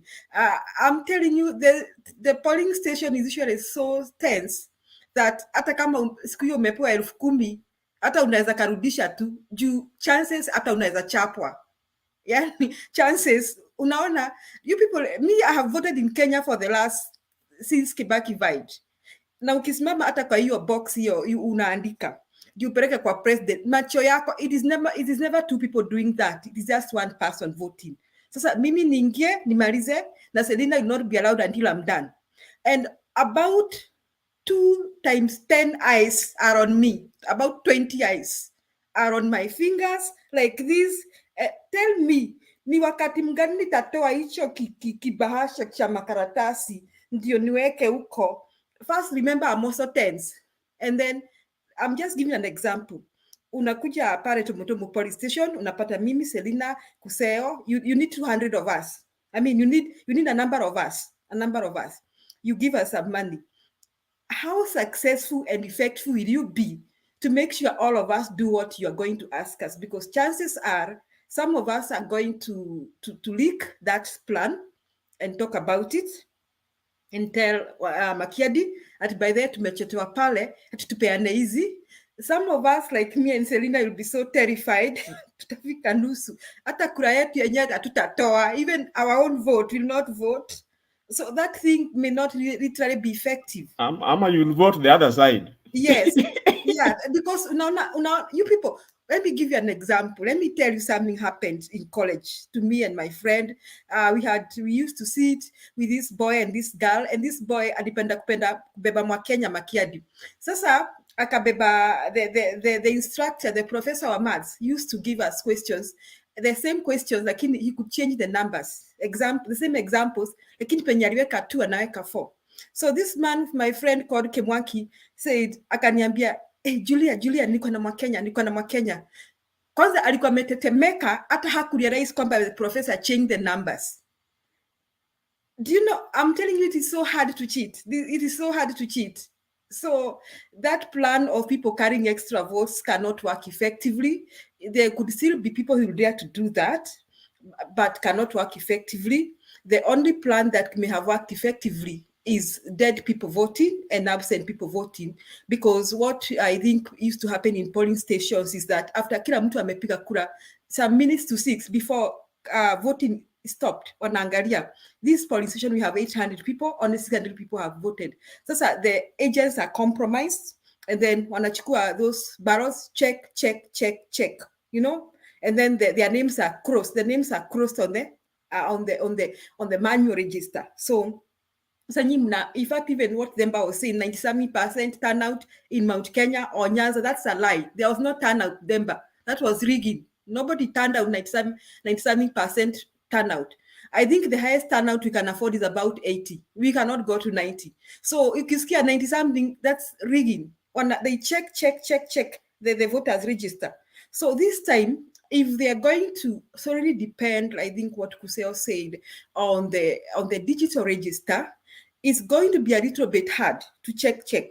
So that one will help us. Like in want to let us stop this whining, Wangira and the others. We are winning this thing. We are winning this thing. This thing we are winning. We are unstoppable. It is a Kibaki Tosha movement, and more than Kibaki Tosha movement. This thing we are winning. So me, I will not whine here. I don't care how much what Chebukati is doing. I don't want to frame him because I have no evidence. I don't even want to say that he's working for anyone because I have no evidence. I don't want to make such allegations. And I want to tell you that it's going to be very hard to compromise because even those electoral officials are sided. Some are in Azimio, others in UDA. Sasa siri tu zitatoka tu, hizo siri zitatoka. Me, my take is let us have enough and strong agents, especially in Mount Kenya region and Coast Province and Nairobi Province, especially Mount Kenya region. Especially Mount Kenya region, we must have very strong and aggressive agents. Yani hapo kutakuwa na vita because now Ruto is going to try to prove that he still has Mount Kenya region. But you know, there is a flip happening. Things are changing in Mount Kenya region, so he won't want to believe that. And why I'm saying that is what has been happening. I've seen Baba, I want to leave IBC thing, is what I've seen Baba, how Baba is campaigning with Mother in Mount Kenya region, and the reception is getting, you people, you can agree with me that Raila has never received such a reception. And whether people want to agree or not, you'd never hear someone from Mount Kenya region talking in public and campaigning in public for Raila. You would never hear that. Now, another thing that I want to prove that Baba is going to get really many votes in Mount Kenya region is because that we have to accept that in Kenya, we still vote on tribal reasons. Now, for the first time, Mount Kenya doesn't have a good tribal reason to vote. Hawana, they don't have a tribal reason. They don't have a tribal reason to vote. And anybody calling himself Kingpin or Mount Kenya, ajite Kingpin wa Sugoi, because right now, Mount Kenya doesn't have a good tribal reason to vote. So Mount Kenya now can use other reasons to vote. So I think the picture I'm seeing, the people who are above 35 years are going back now to reason, like, why do we need this person and not this person? Okay, so in whose hands, they are now going back to ask themselves, in whose hands are we safe? So chances are that, or not chances, what I know, those who have made up their minds to vote for Baba in Mount Kenya region will come out and vote. But those who are in UDA are already confused because they can see this thing going. So some of them may not come out because they hate to vote and lose. So they may not come out. Others, because they have only voted on tribal reasons, if they don't have a tribal reason to vote, they will not come out to vote. So Mount Kenya must be watched, and we must have strong agents. We must have very, very, very strong and aggressive agents. So that's my take about election, about Baba was anointed today. Some people are saying that this traditional thing doesn't have an impact. I also really don't believe in traditional things, but it's an opinion shaper. You know, it's an opinion shaper. Wazee wanasema nini? And somehow we still kind of, sijui kama when you fear getting a curse from old people. Even now, when our people are about to pass away, the aged, we always make sure we are at peace with them, because we don't want them to go when we had a grudge with them, because we have this thing, akienda na alikuwa ulimkosea ama ukamwongelesha vibaya, wewe umeachiwa laana. We have that thing. So even we also have that thing of blessings from the old, from the age, from your parents, from your grandparents. You remember the Ruto Moi case? Yes, we have that thing in Mount Kenya region. So that thing is an opinion shaper. It's like people will look at that and say, Uyu dio amebarikiwa. So however much you say people don't believe in traditions, that will shape the opinion about Raila. So that's my take. So going forward, let us stop whining about IBC. There's nothing we can do. We cannot sack Chebukati. We cannot replace him and become some of the commissioners. There is literally nothing we can do. Let us come out and vote, and let us have strong agents. Asante Makiadi. Okay, my friend Elkanah sent me a video here, and he's telling me that one thing they look at when they employ POs is they look at your ID. And if your ID reads Kakamega, whether you are Luya or Kikuyu or whatever, as long as your ID looks at, when they look at your ID and it reads Kakamega, then you can also be employed in Kakamega as a returning officer. And that's perhaps why we got this discrepancy. But I'll try to download that video and see if we can play here so that at least to get... okay, Makiadi, the presiding officer and returning are two different people. Presiding wako pale kwa polling station. That's why they look at your ID, because they also want you to vote. Even the clerks and all that. But the returning officer do not go to where they come from. In fact, they shouldn't be posted to where they come from to avoid compromises. Okay, I'll download that video and then maybe we can find some information from there. I can see Ndemba is here. Karibu Ndemba, I think everybody has spoken here. Perhaps you might want to... I will give my final submission before Okay. Themba comes in, because me and Themba don't get along. You know that. I don't want to get kicked out. So, Okay, Julia, go I ahead. like what you said about the ceremony, because me and Jiru had a spat. And I like how you put it. It's an opinion shaper. And that is what I was thinking, and I think that's how it should be. If we dwell on the Calabash, that it has significance and ABCD, then I think for me that was superstition. But I respect the culture and I like the fact that it was done. But my only problem is the precision and the evenness, that today is Jaba, but tomorrow you will be against your kid again, he'll be Kehe. I mean, let us be honest with our tradition. Tradition does not change because of who or what is happening. If you install and blesses your child, it will not matter what happens tomorrow. Today he has a challenging day, the next day because Ruto is running against him and now they're calling him names.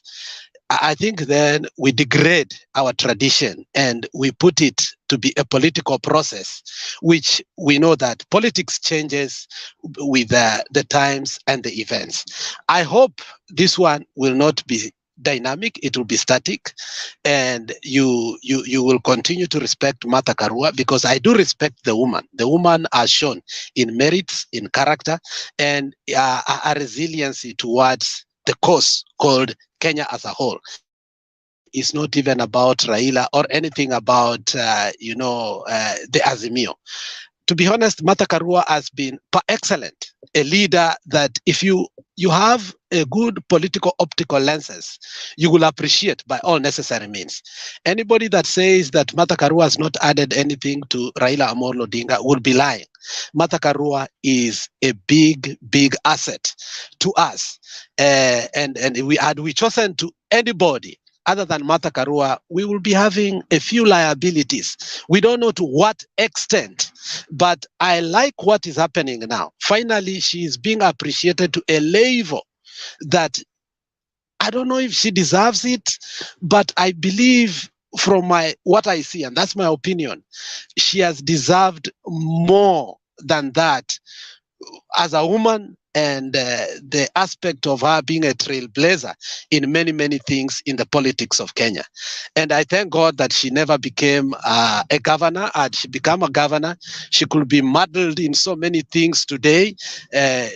Sometimes when you are a governor, there are things you may not understand, and they may come out, gate itakuja 1 million, and you are not so watchful. So I think God kept her away from that mud, that today she's able to do service to the Kenyans. So if we are looking at a perception whereby it is a good thing for our elders to bless, then it's okay. But to say because the Calabash is 200 years old, that is where I was arguing with Njiru today. A Calabash of 200 years old, of 1 day old, as long as that Calabash has blessing, it doesn't have to be 200, 500, 600 years old. It is the people, the respect those people have who did it. And I know these people are not like Kungu. Kungu, there's this guy who is a police officer who was giving us story nyingi when Kanseri died about women and drinking and so on and so forth. I don't know if Kungu deserves to be an elder, but the people I saw there today, by all means, Njiru and Julia, those are leaders that I totally respect, and they're your elders. And I think going forth, they said 5 years or 10 years. I don't know which was right, but whichever, if the mandate is 5 years, and we thank the Kikuyu community and their leadership and their eldership.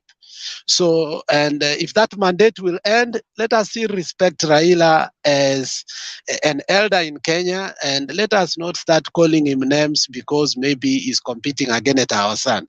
All leaders should be respected. If 2002, he gave you your son and your son became a leader, it doesn't matter if he's running against you in 2007 and from Jamba to no.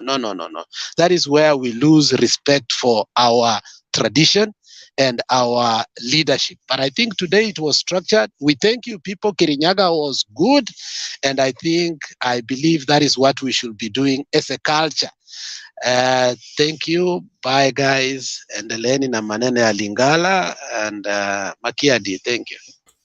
Yeah, so asante, Alex. Then before you come in, let me see if this video has some of the answers that we are talking about. It's a short video. My friend Elkanah sent it to me, and I'll try share it, and maybe it will give us an insight. If not, then tomorrow he said he'll send me another one. Let's continue keeping tabs on that story. The Iebc has affirmed its commitment to conduct free, fair and credible elections. During a meeting with presidential candidates Wednesday, the commission was tasked to defend its choice of Inform Lacos as the company contracted to print the ballot papers to be used in the August polls, following allegations that the company was responsible for the delay of elections in Nigeria in 2019. Iebc Commissioner Abdi Yakub Gulie refuted the allegations, noting that the company has a credible record in security printing. The commission also distanced itself with allegations of ethnic imbalance in the recruitment of its returning officers. The meeting between the Independent Electoral and Boundaries Commission and the 2022 general election presidential candidates offered an opportunity for the stakeholders to assess the level of preparedness of the Commission in conducting a free, fair and credible election. Professor Marjan. The Commission was tasked to defend its choice of Inform Lacos, a company owned by Greek nationals, contracted to print the ballot papers to be used in the August polls. This followed allegations that the company was responsible for the delay of elections in Nigeria in 2019. The Nigerian Electoral Commission contracted a local contractor who subcontracted a Chinese firm to do the ballot paper. The Chinese firm failed to deliver,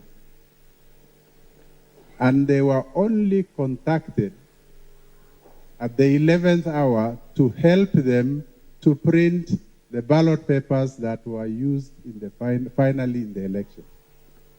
So they were not the people who were contracted who made the election to be postponed. Concern was also raised over incidences in the previous elections where party agents were kicked out of the polling stations, a move that the candidates said risks compromising the transparency of the process. This agent stands up at the polling center.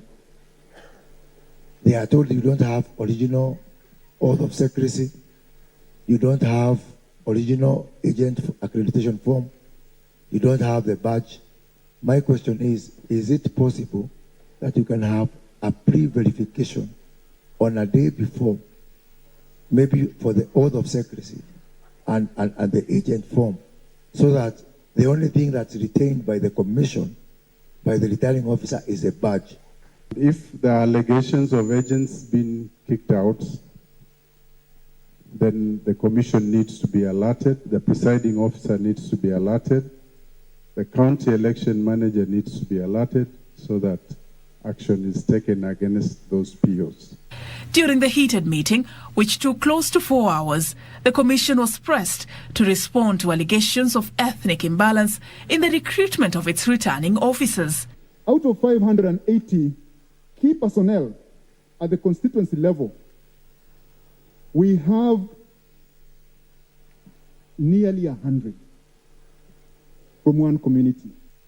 The DRO, the deputy returning officer, the returning officer are both recruited, and their ID must read they come from born and brought up in, or born in that constituency.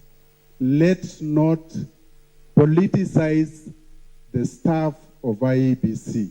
After a meeting that took close to 4 hours, the buck now stops with the Independent Electoral and Boundaries Commission to address all the issues raised by the presidential candidates to warrant a free, fair and credible election.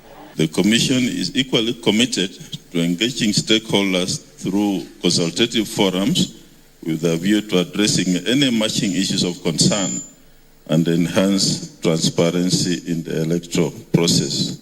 IEBC is set to meet with the technical teams of all the 4 presidential candidates to address all the grey areas in the technology that will be used in conducting the August polls.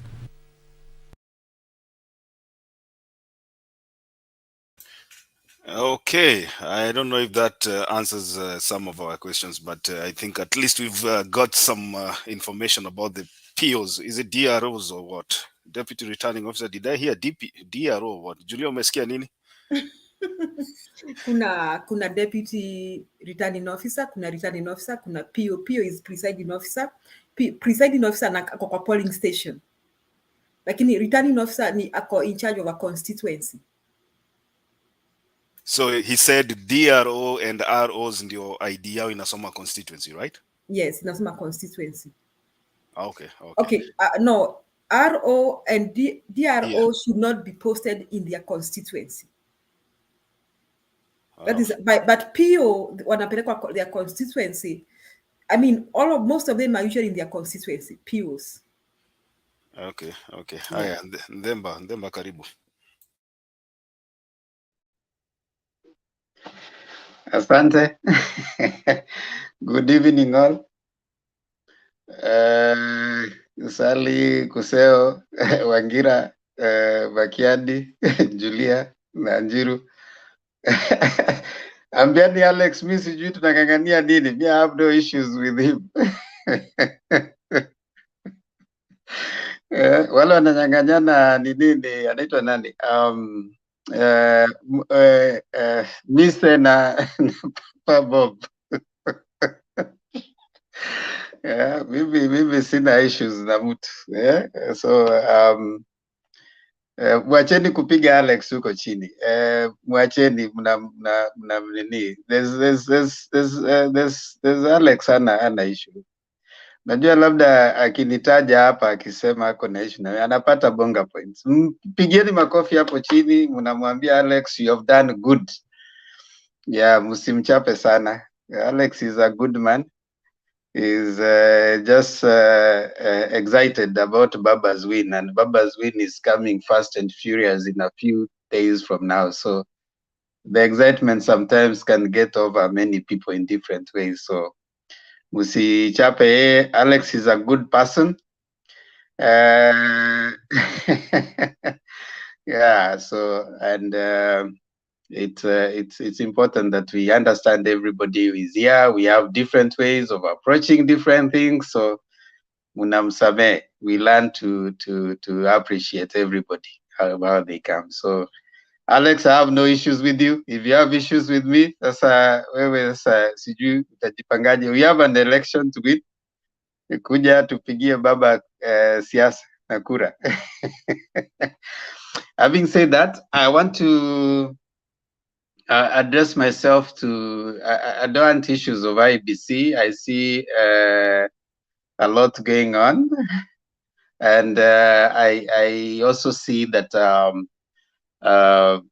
maybe like we said, yesterday tulikuwa tunafanya predictions hapa. Tukasema this issue of IEBC needs to come to an end, hopefully this week. But today I saw that they were having that sense of trying to quell the temperatures. My only thing is, like I said, we have been through this path before. We have the last election, we are having this mara IBC wako na shida, mara wana shida. The CEO and the chairman were pulling different directions. The commissioners were, so there are those dynamics. It's sad that right now we're still having that kind of difference coming in, and I don't know. It's you know, when they try, when you keep reading that the commissioners are not you know, are not in one accord, you tend to develop a sense of mistrust. But like I said yesterday, I would like us to focus. I mean, I agree with Julia. We sometimes there are people, when you keep showing up IBC as very compromised, you might also affect your voter base, your voting base, where probably you'd be expecting people to come up, and people might say, okay, fine, if it is this bad, then we will turn up, and you will not get people coming up to vote. But I'm hoping that this week, tomorrow is Friday, hopefully by Sunday we will have had a clearer, a more firm communication from IBC. I'm told that they are likely to have another meeting with stakeholders, I think next week, and probably that will be helpful to the progress. I hear that also there are some people who didn't know that there were voting ballots coming in today. Some of the commissioners. I mean, those are just ways in which we are getting different communication from IBC that should be giving us confidence that the election is going to be free and fair. But I hope things will be good. As per the Kikuyu endorsement, I think I want to say, yeah, while it is indicative in terms of opinion shaping, I really don't want to go the direction that because they have been given that, then they are automatically going to be our president. That all the presidents from and the Mount Kenya have had that kind of endorsement, or the Calabash thing. I acknowledge the significance within the Mount Kenya region where that means, but presidency is not a Mount Kenya affair. Presidency is a Kenyan affair, right? And if we are to go that direction, each community had their way of, blessing their leaders. And we could also seek to appreciate that we're going to see also the same across the community. If it is very significant within the Mount Kenya region for that to happen, for someone to be a leader, then we respect it and we respect those cultures. And we appreciate that at least they have had an endorsement that has happened to the people who are contesting. But to the extent that that is an assurance that is going to happen, I mean, that is going to make them, leaders because of that act. I find that a little ethnocentric, that if you are not given that, we are reducing the presidency of the country to some Kikuyu cultures, which I don't think is the direction we want to go and treat the presidency. Presidency is the presidency of Kenya. We need to appreciate all the cultures, but it is not necessarily reduced to just the cultural, rituals that are done. All cultures have their rituals, and if you go to maybe Kamba, you go to Coast, you go to everywhere, you go their rituals, and it doesn't necessarily mean that it's only this side. If it happens, that this is going to happen. But it's a good thing in terms of shaping the opinion of some, especially within the culture that those people were at. Other than that, let's keep, keeping it positive. I like Azimio, what they're doing. I watched just a bit. I didn't watch through because I find the deputy president lying a lot. One significant thing that came out was the idea of SGR. He was asked that issue of SGR and what it did. Makiadi, there was a video, I don't know if it was played here earlier, but there was a video on him responding to the SGR question. He actually, in his talk, he talked about something that was not necessarily the position of his economic advisors. And you could see he was struggling to respond to that question. He was not very straightforward on that question. He was trying to be flowery in his questions that he was being asked. So I wonder how he expected. And it was also interesting that even when these questions were coming, I think he was in a rush, or wherever he had come from, he was just haphazard. So he arrived there and the questions were coming. He wasn't having the fact in his hand, which I think was something telling. And we probably, if we interrogate that, and as Kenyans, we can see the kind of a person we are going to be having. So I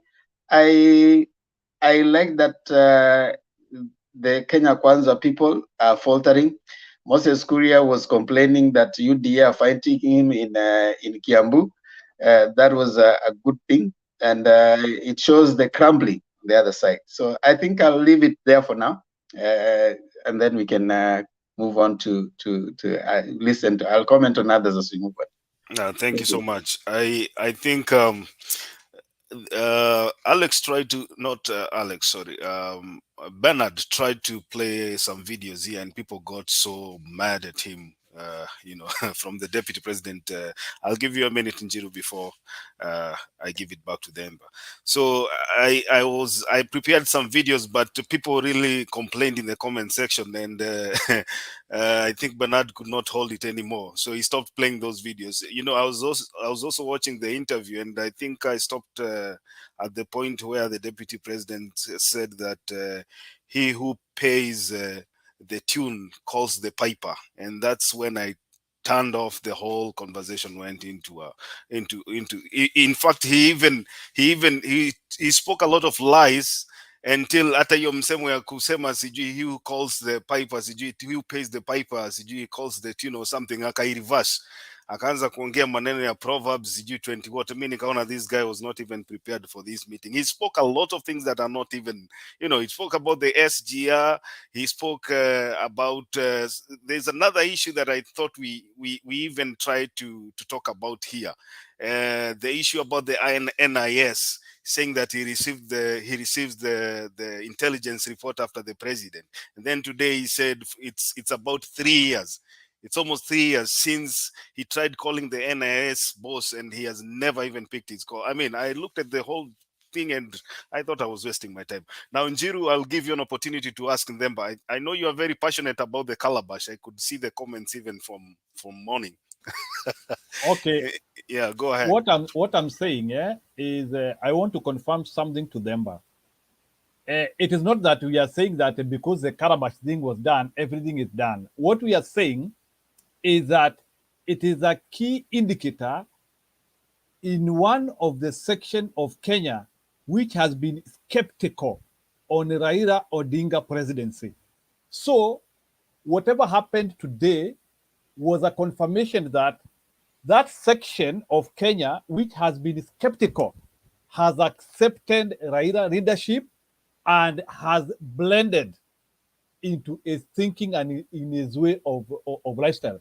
And remember, that section could be the tilt point for our election this year. That's why we are saying the reason why the whole event was very key is because even somebody like Ruto, who has been traveling in Mount Kenya every time for 4 years, he has not reached that level of at least getting anointing from somebody. So what I'm saying is that the fact that Raila Odinga together with Mother Karua, they have reached to a level of anointing and to the level of that acceptance.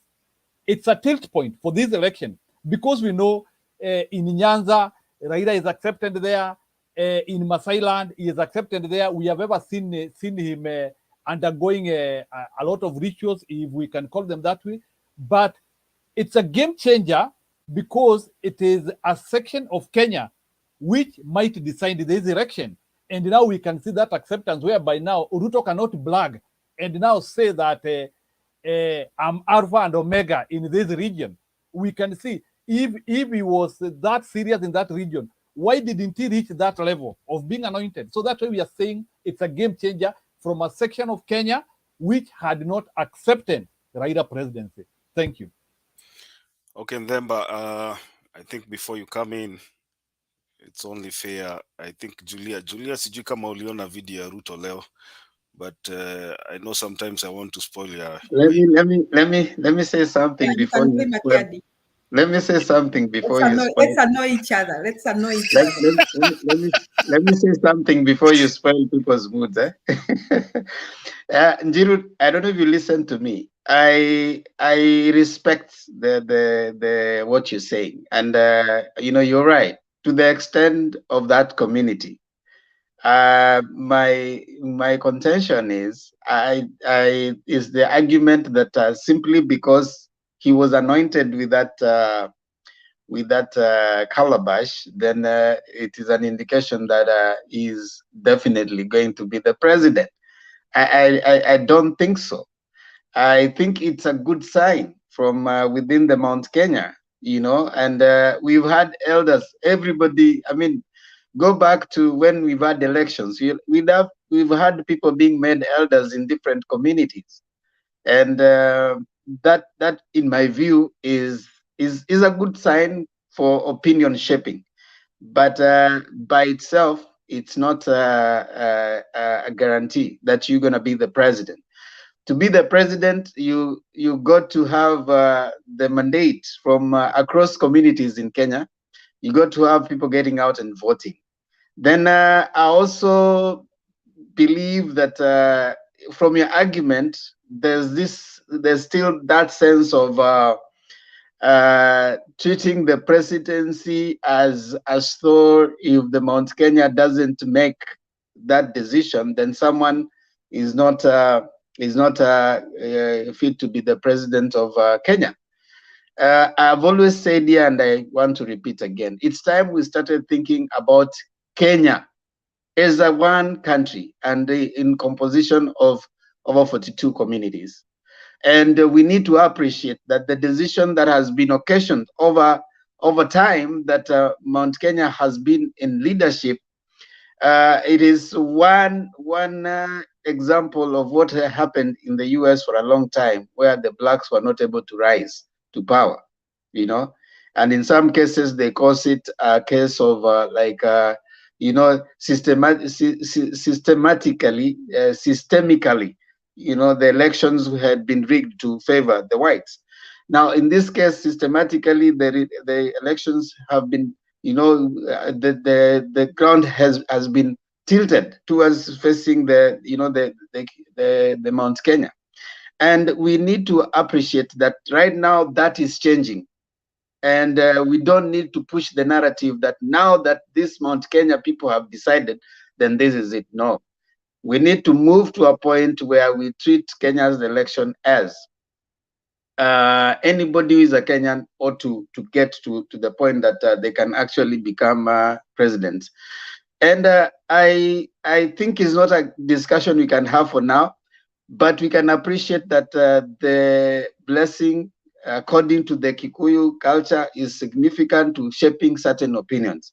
But to that extent, I agree with you. However, I really don't think across board it really changes much. Other communities should also have their blessings. They have calabashes that they have. So if that is to say, then let's have it that way. And in jest, those people down there, what's your name, Alex? Alex is a good person. Yeah? Alex is a good It's not person. even Alex them, but they are really fighting. I don't know why they are fighting. Read the On the comment. day we have an election to win, personally, as Themba, I say, let no one bring you so low as to hate them. Do not hate anyone. Tumekuja hapa kupigia siasa baba. Alex is a good person. We have different personalities. When you meet here, you don't expect everybody to have the same personality. Just learn to accommodate each other. Those who are not agreeing with you and those who agree with you. Tafadhali, musipigane, msahau tuko na siasa. Kuna topic hapa. Comment on the topic. Thank you. Get it back to Makiadi. Issue about my relationship with my boss. I think really it's really unfortunate, and I regret the fact that it's gone this way. It is the least of the things that I wanted. And let me tell you, Canon, I have been a very patient person. The kind of humiliation that I have been subjected to by my boss, nobody could have taken it. I want to tell you that if it was, for example, Raila or Martha Karua, they would have done drastic things already. I am a very patient person. The record is going to bear me witness. I have resisted as much as I could to respond to my boss. Many people say, oh, William Ruto has insulted Uhuru Kenyatta. I have never insulted Uhuru Kenyatta. And in fact, I have had a discussion with him, and I have asked him directly. I hear there is this.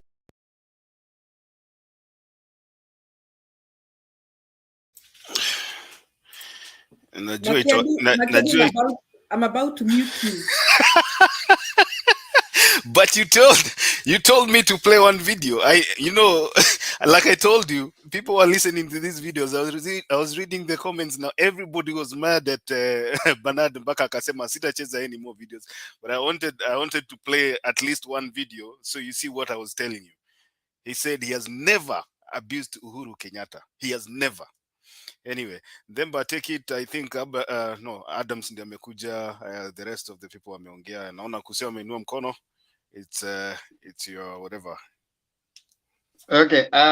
Yes, Kuseo, iko nini kabla nilete Adams?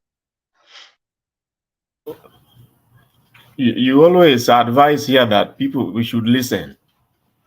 And I agree with you. And even when Alex was here, I reminded him of the same. But however, I think you should listen. You cannot seriously be let to go away with downplaying what happened in Kirinyaga today. If you know where Baba has come from, you remember what happened in Nyeri. You remember what happened in Kiambu.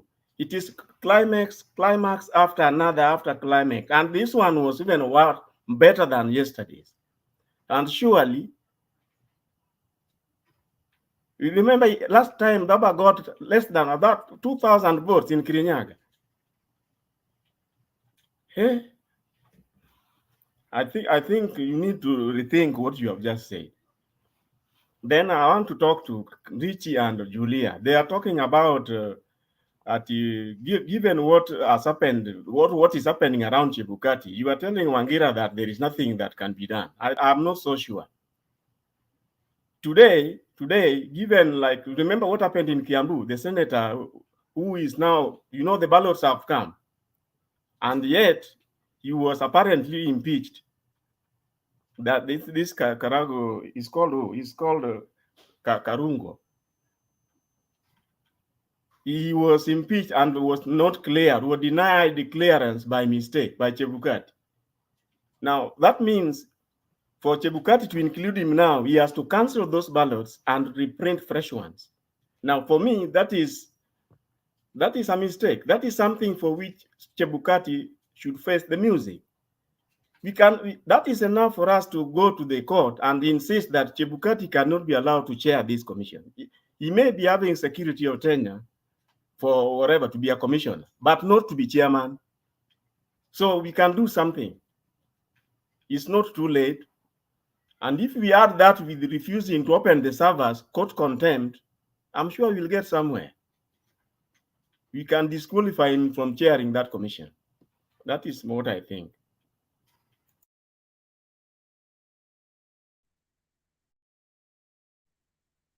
Thank you, Kuze. I hear your point, especially to what I've said, but those are my personal views, all right?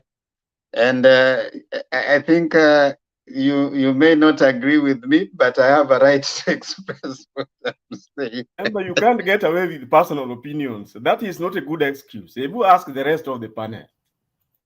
No, you see, Kusel, we have.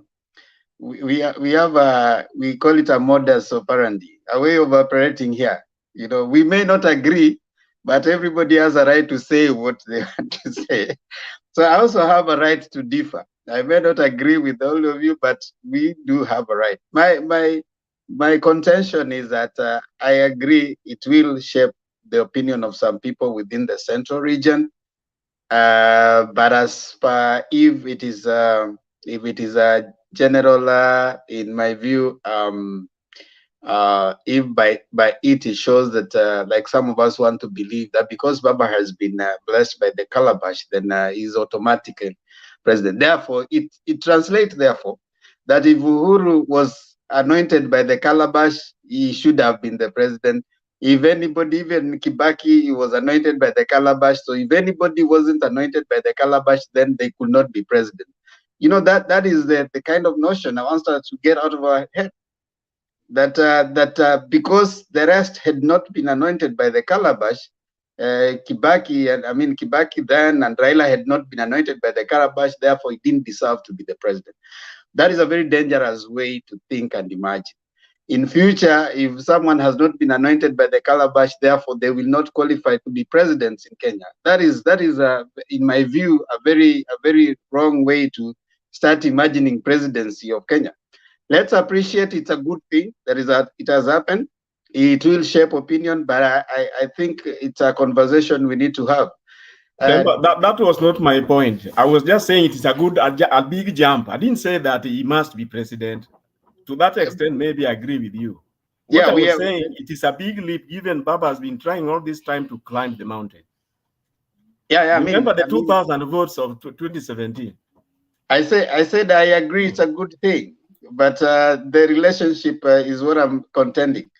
That is what I'm trying to run away from. But again, it's a good thing. I want to bring in Adams before we open it again.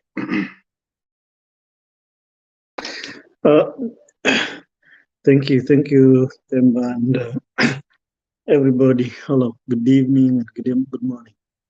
Now, I'm not going to take much time today. I'm going to donate 1 minute of my time to Julia to help me understand something. But before that, I just want to say that this evening, like an hour ago, I was speaking with my friend called Gikonyo.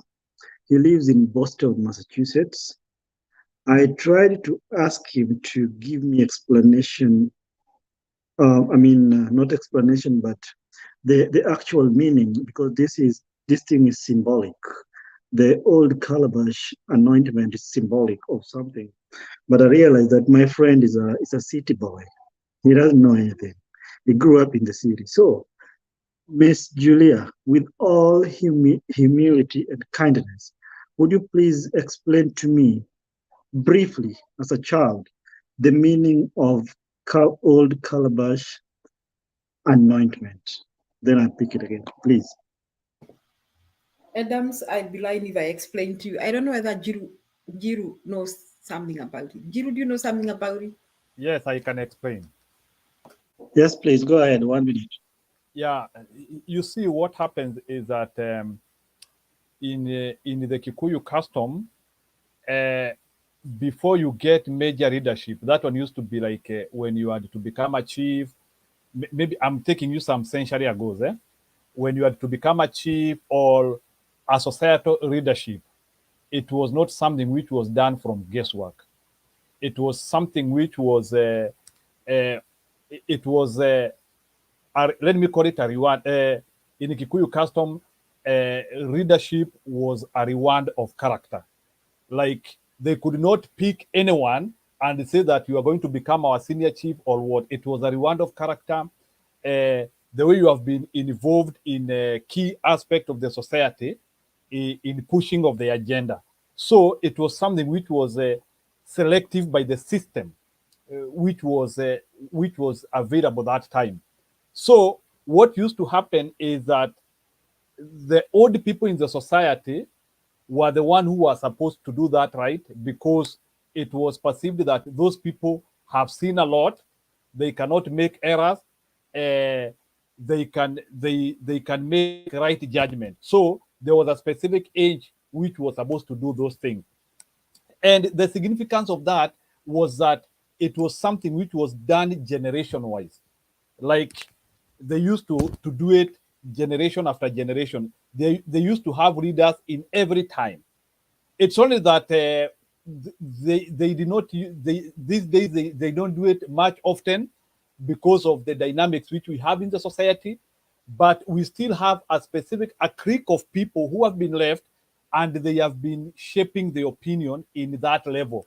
You might see like somebody is having a lot of say in a community, and you start asking yourself, where is this guy getting all this influence and portray? It is because this guy has been given a right by a specific people in the community who are believed to be making a lot of commitment for the society. So it is significant. Thank you. 1 minute, Go I ahead. finish for you. It is significant because when you see the elders doing that, they are showing trust and commitment to this person, and it is on monitoring. And if you, I know you maybe you might not have understood that what that Muse was saying. He was saying that these people have demonstrated over time. It is not something which they always peg it to your character. So they were saying these people have demonstrated over time they can lead us. It is not that something which they will just come and give you without a trace of history. So it is something dynamic, and it helps us in terms of knowing the people who we need to respect. And because in a community you cannot speak all of you, so at least it shows the portray or how the flow of communication will be going.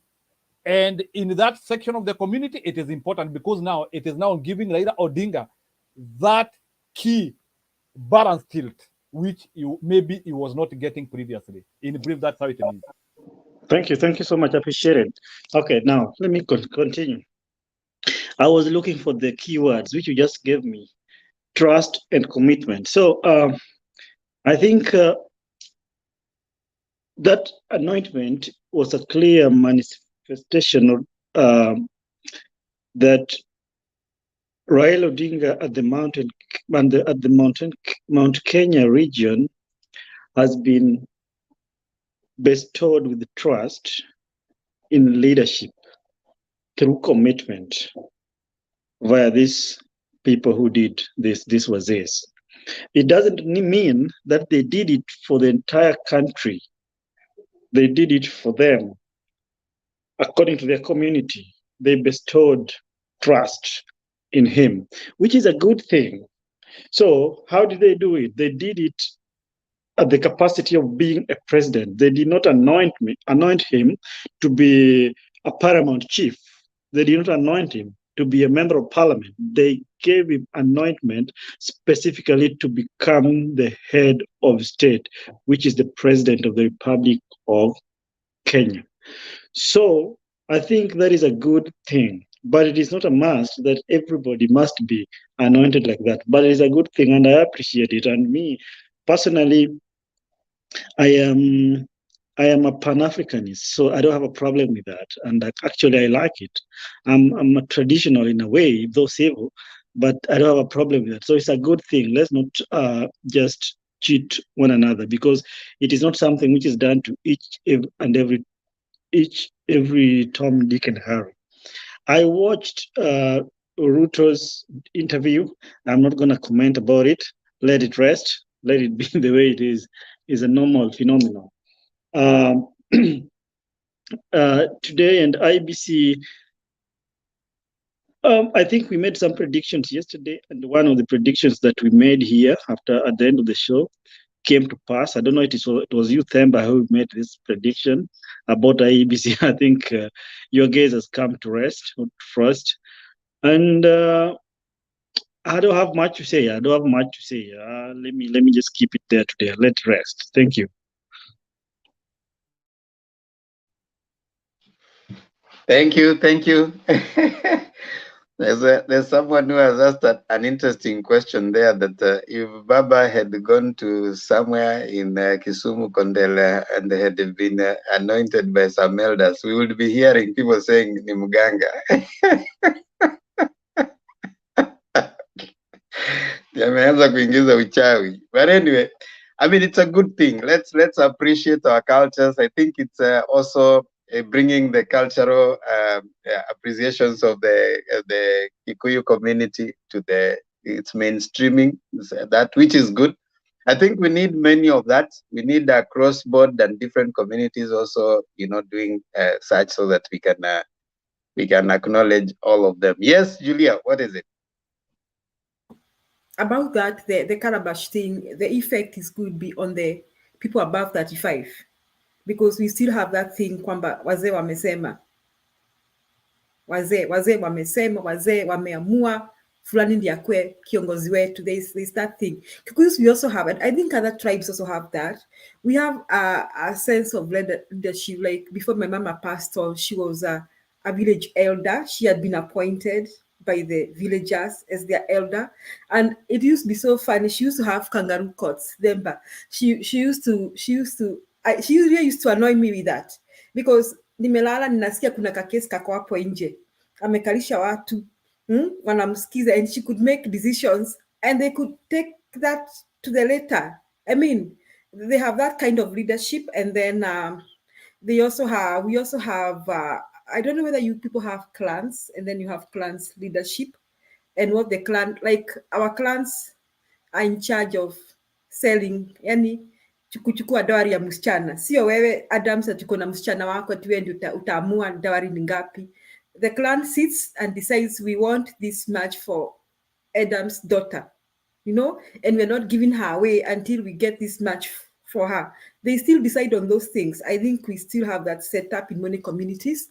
So I think that the Calabash thing, it may not look a serious thing, but the decision by those elders will have an effect on the older population of the Mount Kenya region. Then about the clip that I'm asking Makedi to stop annoying me, that thing of the president saying, you people, the deputy president saying that he's never said anything against his boss. It is just 2 days ago, didn't he? Si alisema angemchapa coffee na akatuliza tutadu what? What will we do? He asked us, what if he did it? That's what he said. That's why I refuse to comment about it. I don't want to. Did you see that reporter? Did you see that reporter? Julia, but kuchapwa coffee si kutukanwa. Kuchapa coffee is even worse. This even the thought of thinking you can slap your boss and then speaking about it in public is so disrespectful. Then, okay, what amused me, did you see the reporter who was asking him question? Alikuwa na react, yani, he was almost standing up to curse out the deputy president because he was getting irritated. Nakuuliza swali alafu unaanza kudanganya in public, I could see his body language. So I think William Samoei Ruto is something else. It's something that we may never see in this country again. That's my take. I don't know. There's another one where he was asked about the SGR. I don't know if you guys want to hear that or mtakasirika. Pana, Zemba usituweke hiyo besti hapo, please. Kwanza kuna jamaa anaitwa Huyo besti hapana. Let's interrogate this.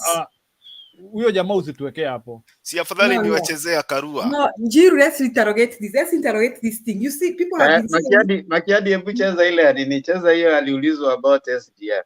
Hiyo sina, ni forwardie saa hii, naweza kuchezea Karua. Njiru, vumilia tu kidogo. You know, it's ni kama dakika 7 tu hivi kidogo, alafu wacha nione kama nitakutumia Makiadi. Ucheze tu hiyo pata, aliulizwa mambo ya SGR and his response to that. There was a response that he gave to the SGR question. Walimuuliza, let me see if I can get it right here.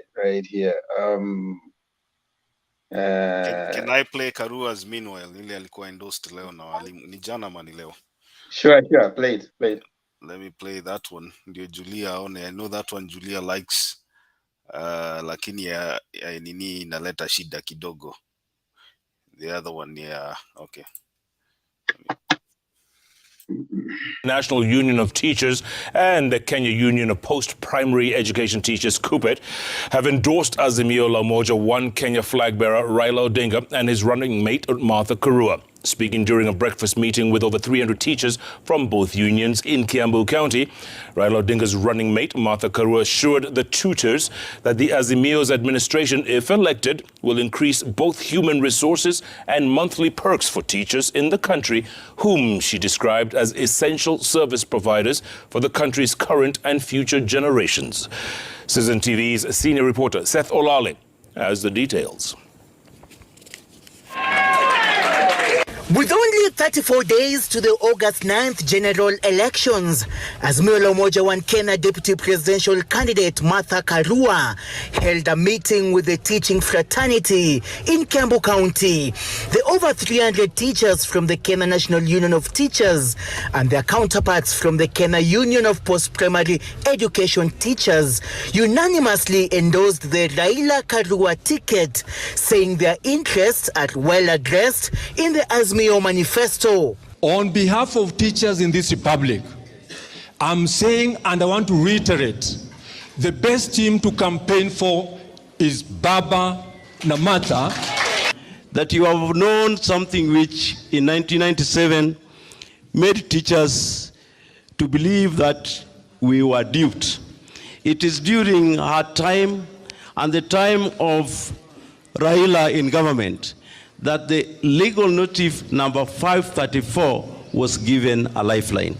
The tutors stating that they are confident that the Azimio la Umoja One Kenya administration, if elected, will address inadequate human resource in learning institutions as well as improved social welfare packs. As the manifesto is, we shall have employment of more teachers. Definitely, this team shall sit to review the salaries of teachers in this republic. Our students used to ask us, why are we working so hard? Yet the corrupt, yet hawajasoma, ndio wako na pesa, ndio wako na vita.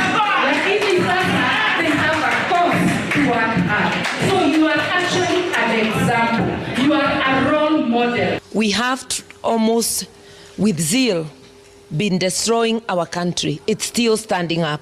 That should tell you that this is a strong country which has resources, which well managed. Each sector will be well looked after. Raila Odinga's running mate likening the upcoming polls to the 2002 general election, saying it will be key to saving the country's economy that only enriches the corrupt. The Azimio la Umoja One Kenya leader assuring teachers that the country has adequate resources to improve all critical sectors of the economy. There used to be famine in Egypt, and it's in the Bible. We have not had them going through any famine. Instead, they export sugar and rice actually to us. What a shame when we have all this human resource. What about the millions you teach? we actually have enough knowledge to be able to do what we want. So I want to ask you to join us, and you already have indicated your willingness, so that we can make this nation a nation that is the envy of many. Tutaiba, and we want to assure you, at the end of the day, it will be Baba na Mother. Karua then met over 2,000 business women from the small and medium enterprises in Kirinaga before interacting with faithfuls of the African Independent Pentecostal Churches of East Africa at Karoti High School. Seth Olale, Citizen TV. Thank. Okay, Ndemba, I'll try to download the other one. It's a bit long. If I get it, I'll let you know. Mpaka kuseo ametoroka. Amesikia DP atakuja in a few. Akahepa. Njiru. Ni aje bwana. Sasa tumechoka mzito. Mbona utaki kusikia? No, you know, hata kama ni kudanganyana bwana, lie professionally and technically. Kuna uongo ingine iko juju bwana. Hiyo siwezi, hata kama ikifika story. Hata sasa unajua walianzia na kusema watakatakata Safaricom na vitu zingine. Sasa mimi nimechoka na huyu mzito. Sasa wacha tu tuongee tu story ingine. Sasa imekuwa sasa, it is no longer campaign, it's like ni game ya hide and seek. Sijui nini. A campaign should be strategic, a campaign should be professional, academical. At least try to apply. Analipa pesa mingi sana kwa hawa akina Ndia akina nani, at least wampe msamiati mzuri. There is a way you need to package your information, and he has been unable. Sorry.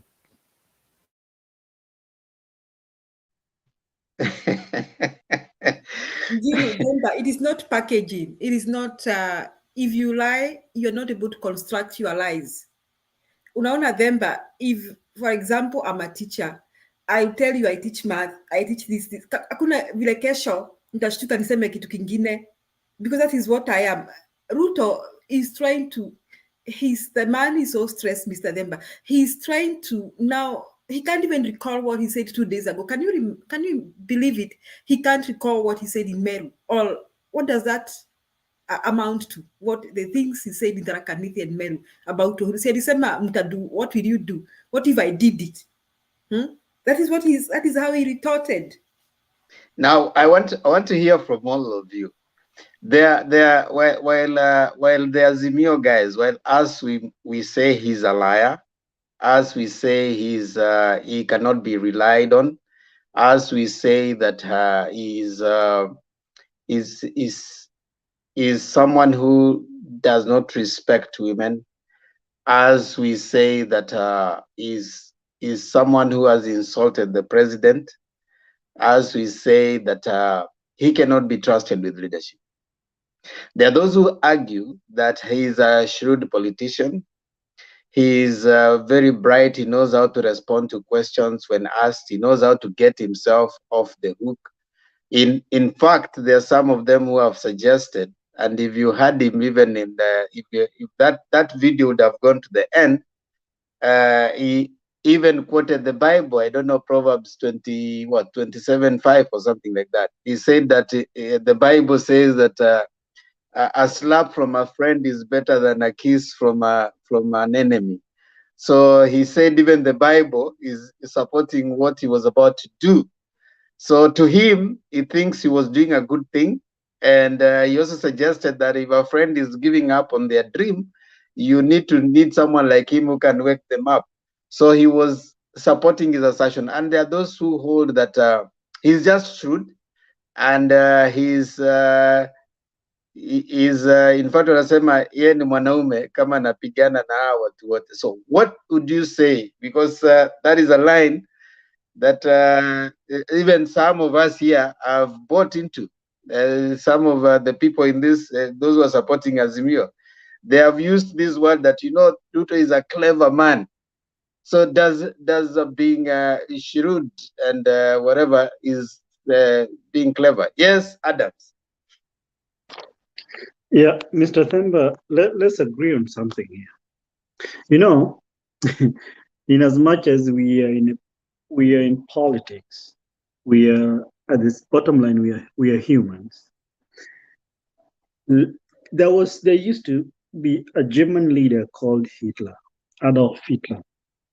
He maimed and killed the Jewish. He almost wiped them out of the face of earth because that was his primary goal. But you know what? There were people who believed in Hitler. There were people who believed in his ideology, his way of thinking and doing things up to the last minute. We can't even tell where the history doesn't even tell us where Hitler went to anyway. We don't know whether he disappeared, or he was killed, or he just disappeared. He's not there. But there are people who believed in him to the core, up to the very last minute. When we come back to our country, Kenya, most of us, we can agree, debate here and agree that President Moi really tortured people and did a lot of bad things to the people, especially those who are in the position and those who never agreed with him. He is the second president of the Republic of Kenya, but a lot of people were put in detention. He did put a lot of people in detention. He killed a lot of people. Anyway, anybody who disagreed with him. But do you know, there were people up to date who agreed with Moi, who believed in Moi. Everything. They believed that Moi was doing everything good. Same thing to Ruto. In as much as we may think that he's like this, like I'm trying to respond to your question.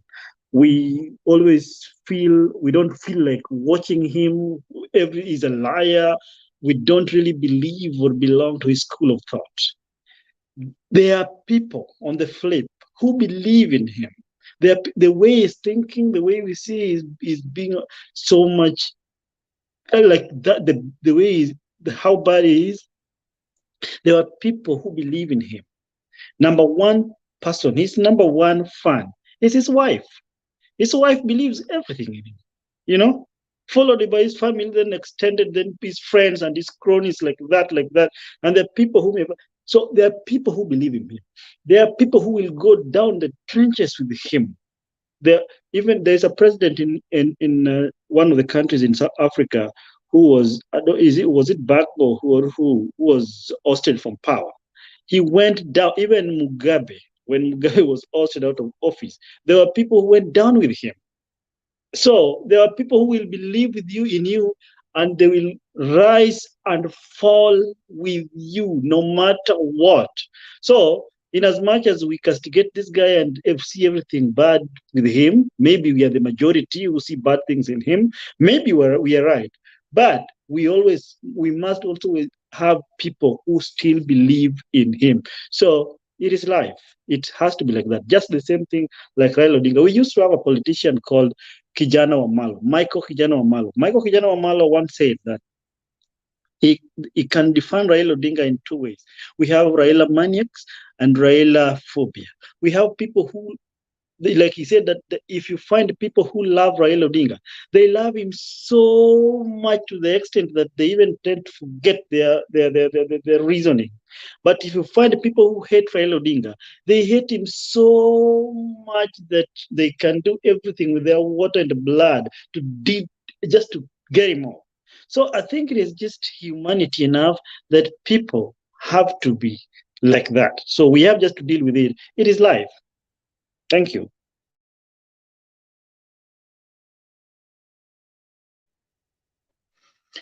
Yes, Makiadi. Aya, your video is ready. If you want, Julia, I hope, Julia, you won't get but I can always drag it forward to them. No, Makiadi, I'm okay. Nimekunywa chai yangu. So I'm ready to deal with you. Just go ahead, you hear the lies. Just listen to the lies. Okay, so the video is about why they moved the SGR, right? Let me see.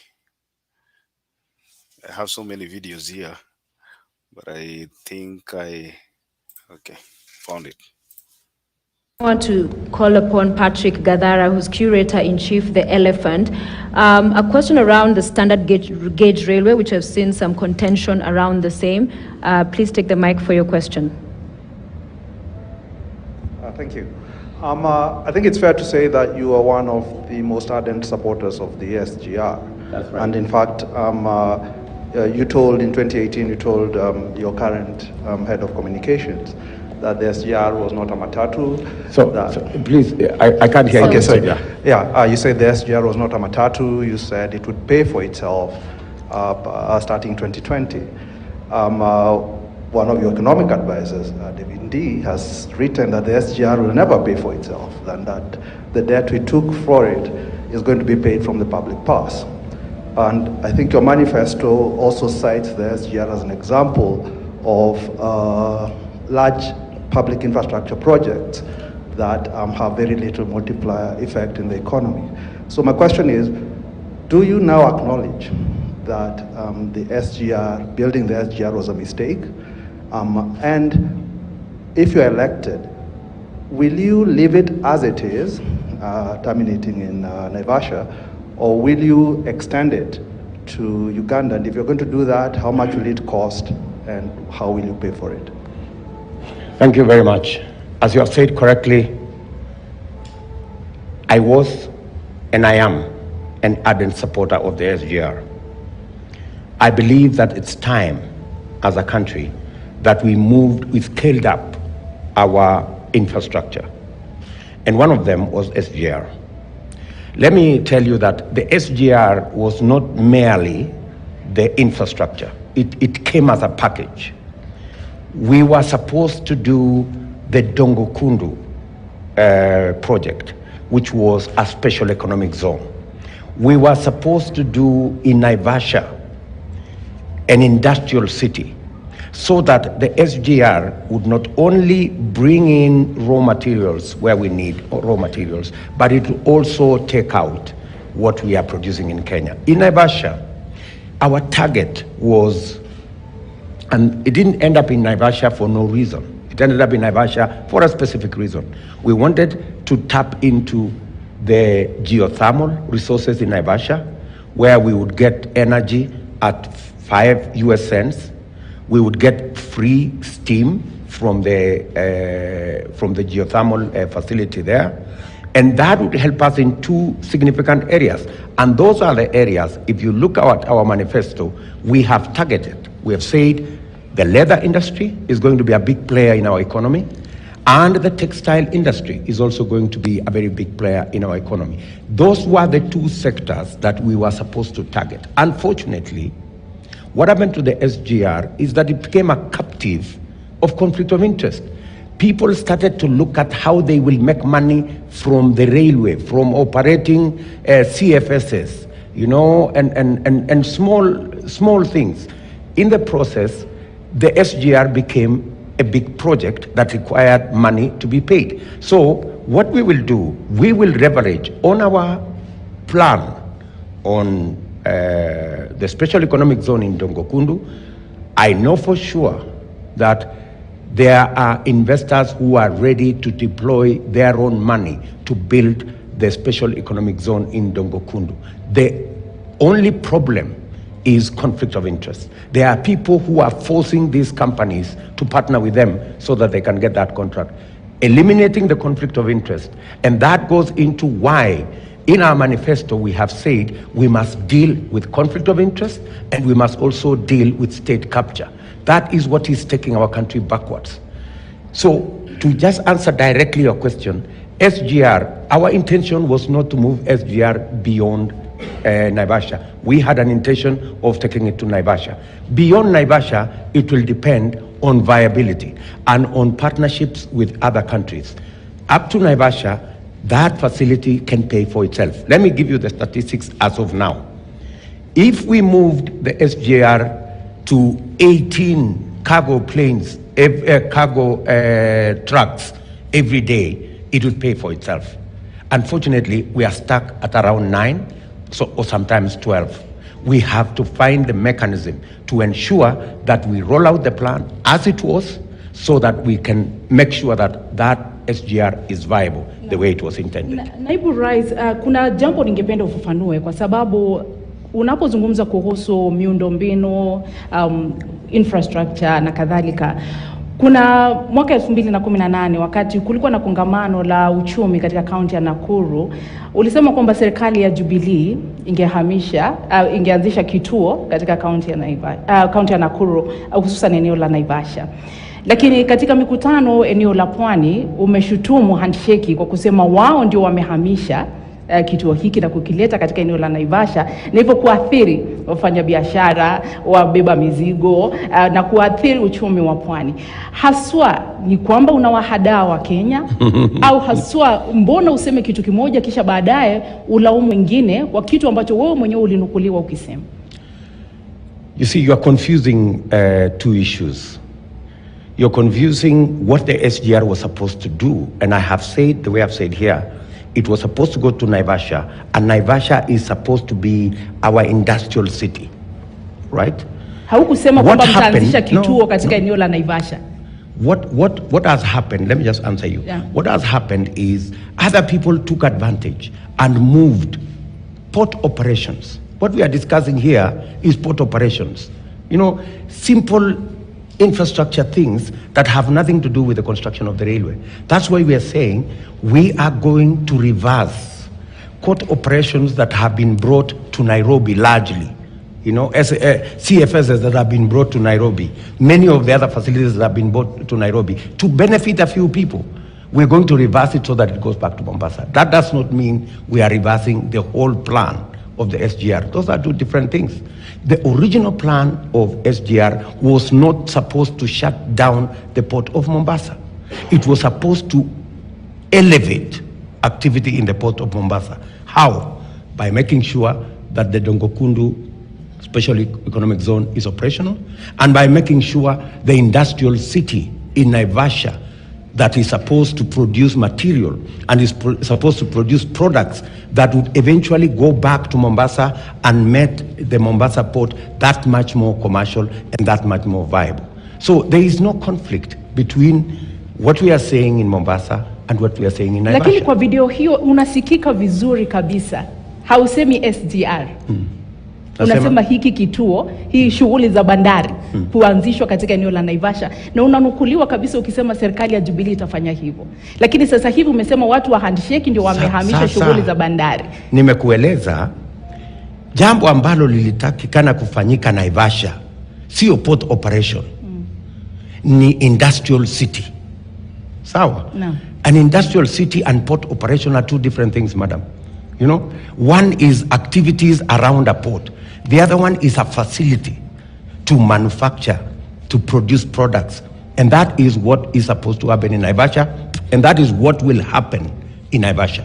We're going to have a huge leather industry in Naivasha. We're going to have a big textile city in Naivasha that will not only bring in products using the SGR, but it will also export products out of Naivasha. And let me give you how this is going to happen. At the moment, we are importing 40 billion shillings of yarn and fabric, which we are using for export to AGOA. That needs to happen in Naivasha. Right. Our own cotton, our own ginneries, and then the production of yarn and the production of fabric should happen in the industrial city in Naivasha. That's what, amongst the things we should do.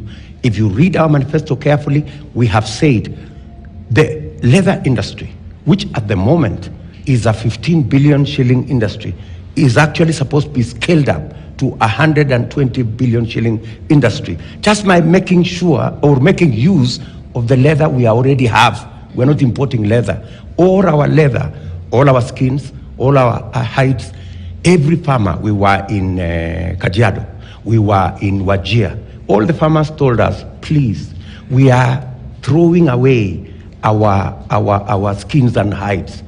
Dogs are eating our skins and hide. In fact, sometimes we are forced to bury skins and hide. And yet, we are importing shoes. We are importing leather products. This is leather we already have in the country. All we need to do is to have the infrastructure, the thinking, the plan.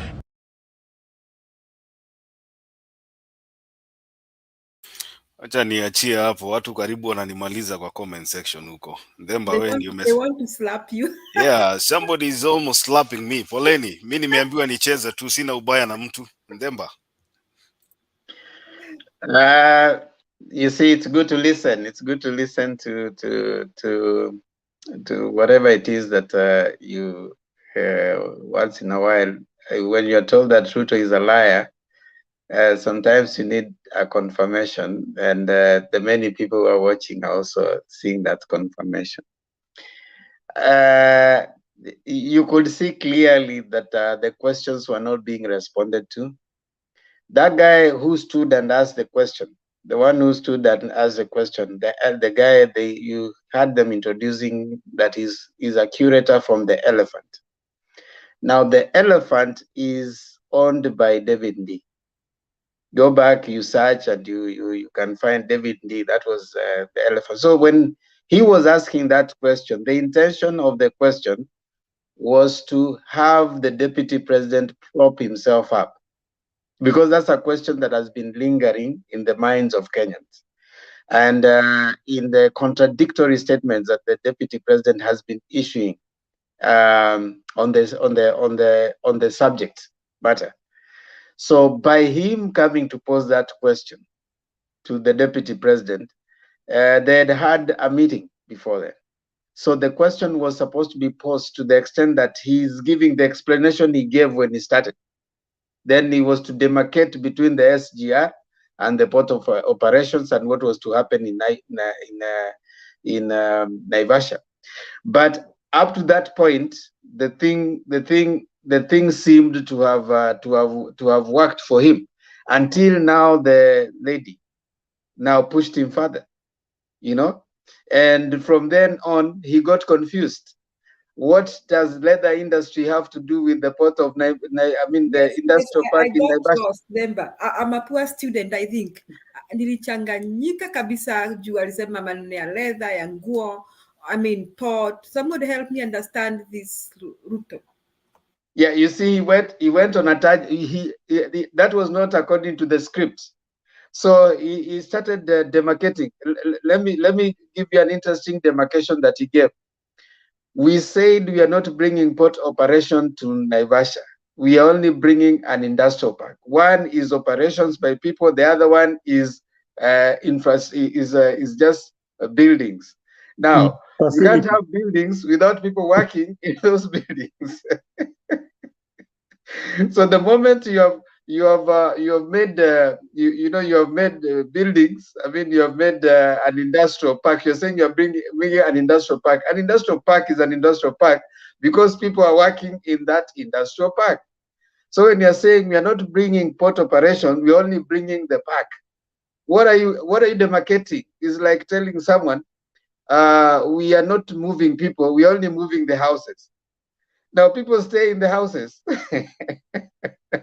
So if you are saying that I'm going to be this port, you are supposed to be transporting and exporting things from Mombasa to this side, and Zubeida highlighted to him that you are quoted in that place actually saying that you are going to bring this port operation.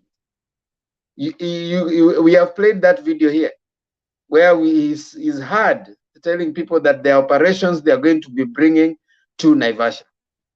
But now he's busy saying that, kuna watu, kuna cartels. Now, the same person who is in government, who is the chair of Iebc, he's telling us that he's aware of some people who wanted to take the conflict of interest.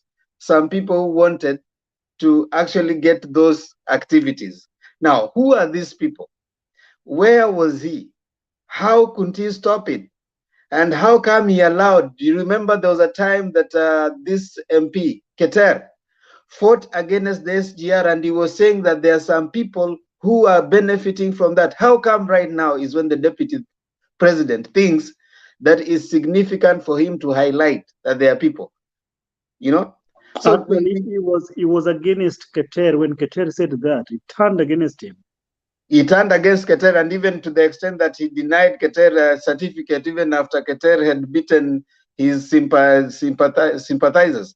So we need to see the kind of a person we are dealing with. And in that place, you see, when the question was nicely choreographed, he was trying. And then one thing you'll notice, and I've told you here, when you see the deputy president starting to mention figures, he has gotten confused. He started by saying, you know, we have almost 40 billion. Where is he getting that figure from?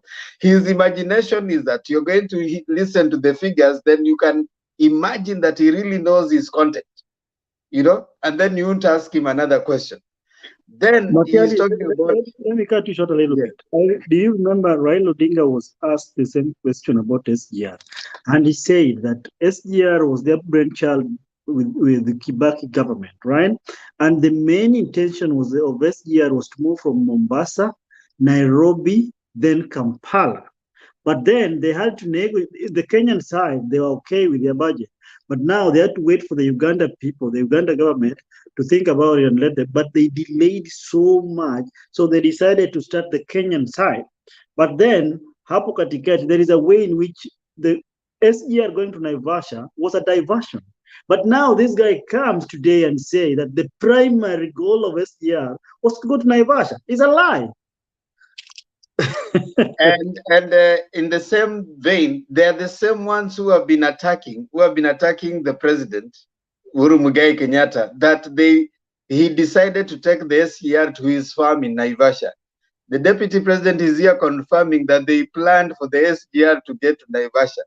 So he is telling them, and then the next thing he's busy saying that no, we didn't say we are going to stop the operations from the other side. We are going to have the SGR going on. So he's actually changing what he's been telling the people from Mombasa.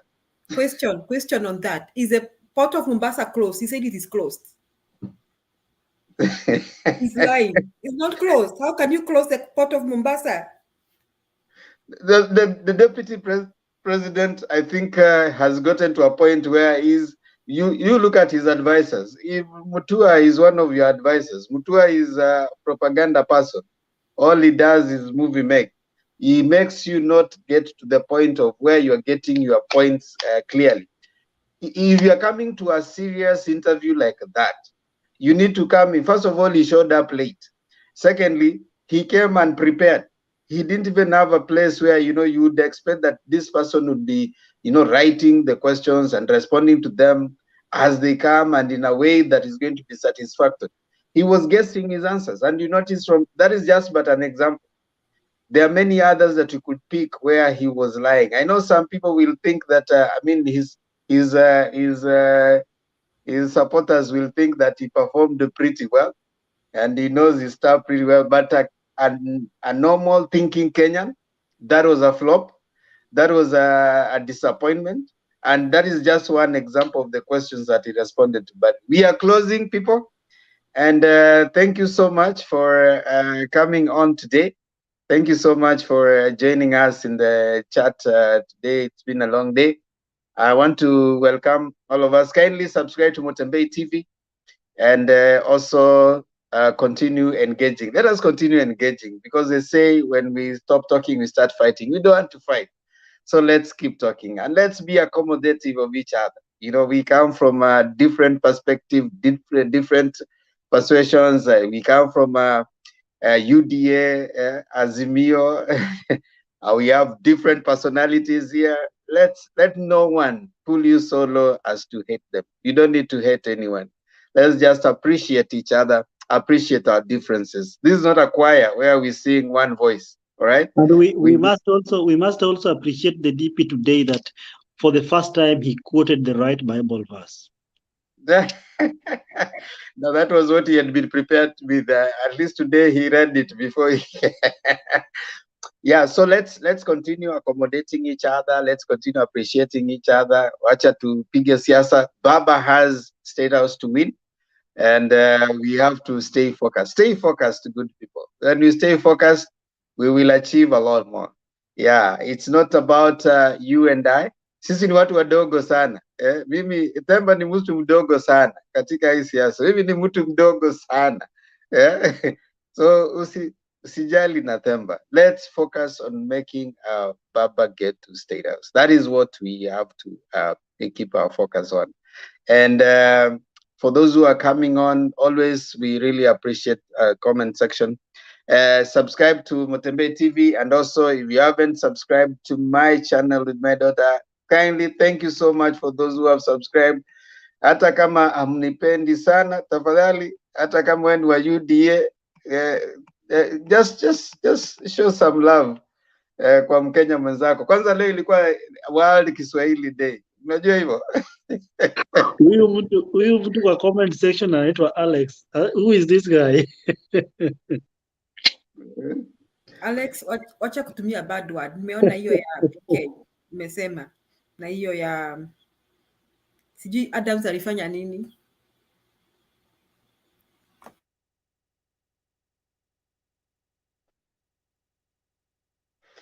Yeah, let's be respectful of each other. I mean, even if you differ with people, just be respectful.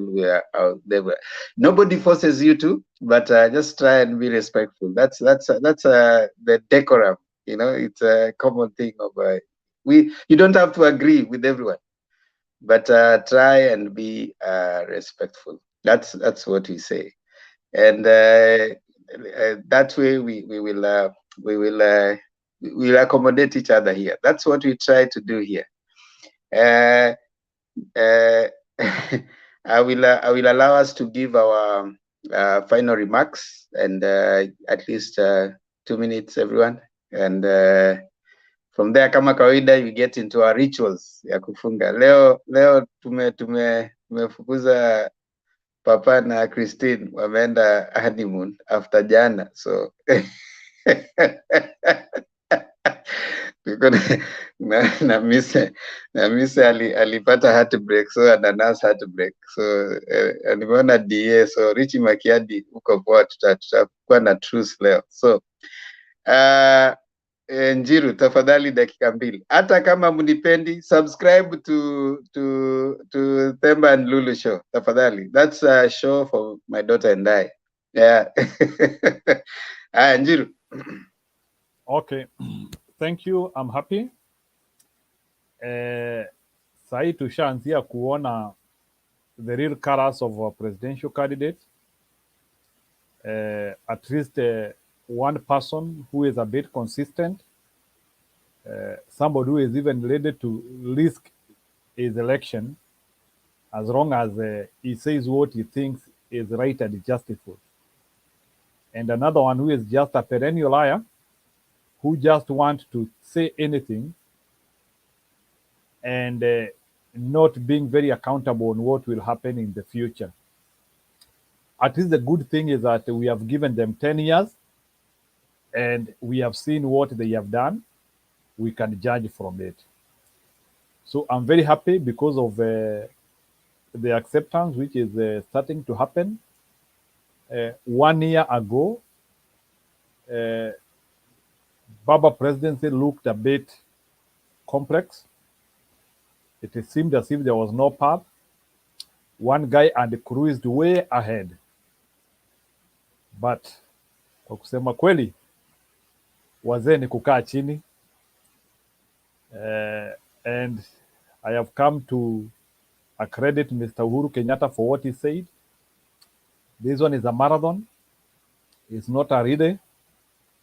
And truly it's a marathon. Kuna mtu ameishiwa na hewa. Thank you.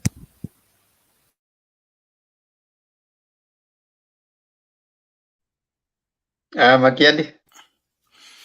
Thank you so much. Mine will be brief. Number one, I want to recommend the Iebc. I know we fought the Iebc so much, but But I want to recommend the Iebc for holding their ground and standing their ground that they are not going to add any more presidential candidates on that ballot paper, which is a good thing in terms of security, in terms of funds, and in terms of time. It's a good thing. But I would also want them to, in future, consider just doing the ballot papers locally. I mean, 3.2 billion is a lot of money to waste. Part of it in contracting somebody that is all that far. Number two, I listened to Sakaja today. I hate to bring this issue here, but Sakaja said that he was given 1 billion shillings to drop his bid for the Nairobi gubernatorial ticket. Perhaps if you can reach him or whoever has his number, mwambie angechukua hiyo billion mapema na aende nayo, because hiyo itamsaidia. Otherwise he has no future politically. He's trying to drag the name of the president into his mess, and he says that the president sent somebody to ask if he can actually declare himself unfit health-wise and take 1 billion home clean. I wish I had that opportunity myself. I don't know why. I don't know how much he would make by being a governor of Nairobi, but I don't think it would be 1 billion. So continuous propaganda from the UDA. Now, the other thing that I wanted to just briefly mention, I think people are looking at the deputy president for the liar that he is.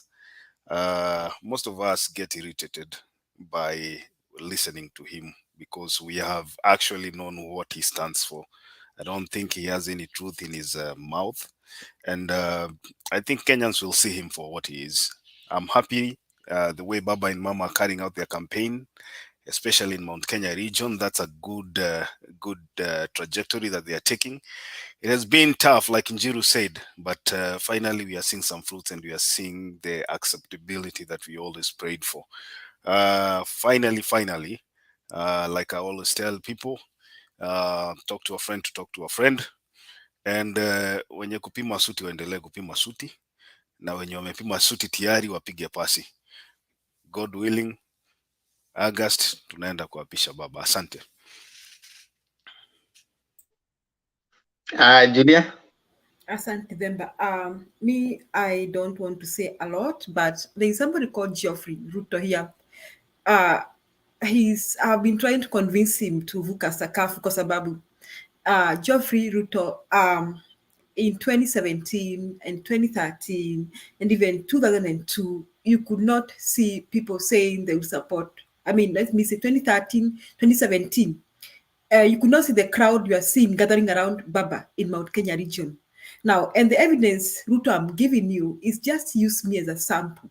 You know, if you are doing sampling, use me and Njiru as a sample. Ask yourself why you are seeing me and Njiru talking about Baba here, and we come from Mount Kenya region.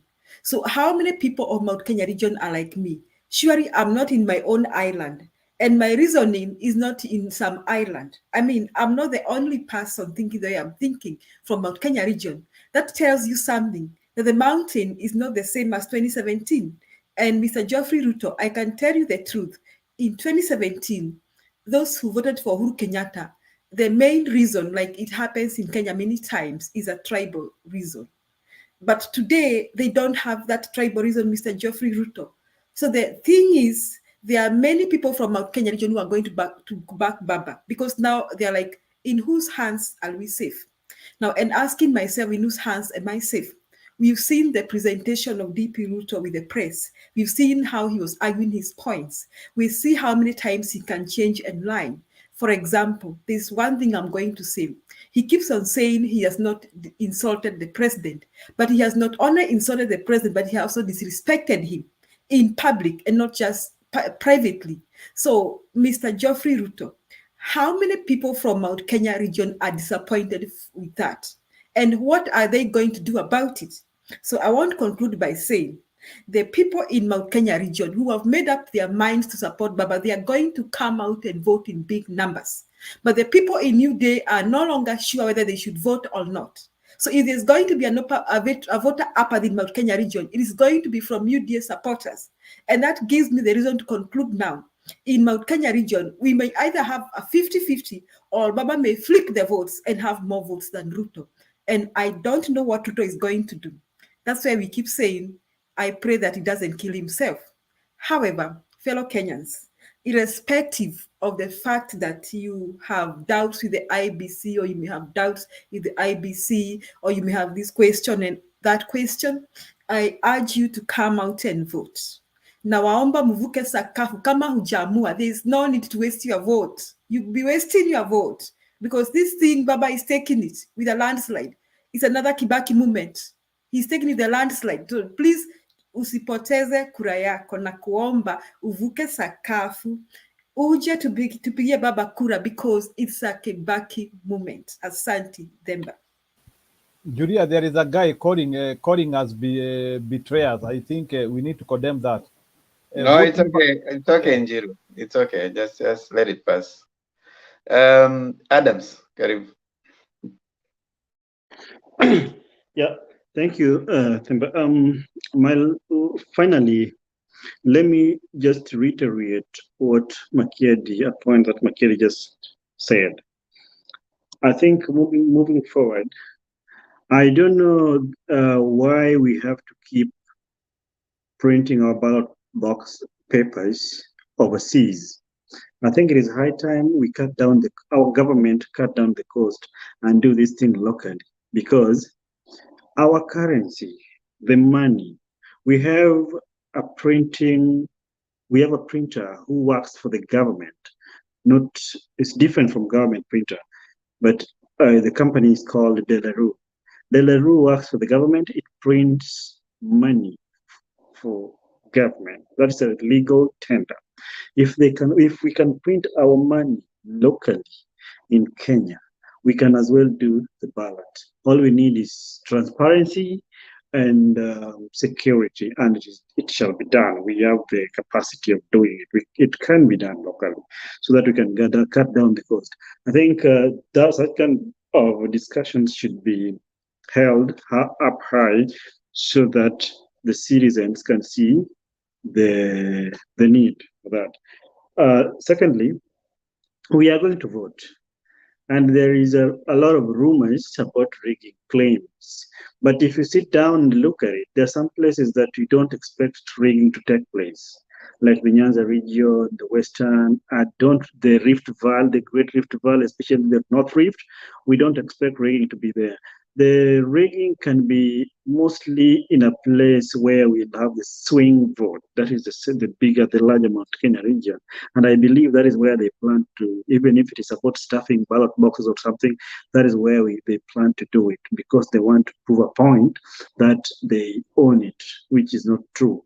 So I think if there can be something like Linda Kura initiative, so that people vote, people wake up, they mobilize, they go and vote and stay put. They make sure that their votes are protected and counted in the glare of the media and cameras head on until it is announced. That is the best way to do it. That is how to protect the vote. By so doing that, they shall have thwarted all the rigging claims, and all shall be well. Otherwise, we don't need to bother so much about the commissioners, because the technical department, the secretariat, that is also very, very lucrative and serious part of it. That is where it is the secretariat department where the likes of Chris Musando disappeared. So it is very, very vital. That's why you see, in as much as Chebukati and his commissioners are still arguing down here, the printing is going on. The Chebukati is saying they're going to start printing, and yet printing is going on. These things are being delivered. That is the work of logistics and the secretariat. So maybe I think we need to concentrate on these people and not see them as a small fish. Otherwise, I believe all will be well, and we wish all the best, and let's continue striving so much hard and mobilize our people to come out in numbers, to stay positive and keep being optimistic from today on till the end of the 31st day. Thank you and God bless. Thank you.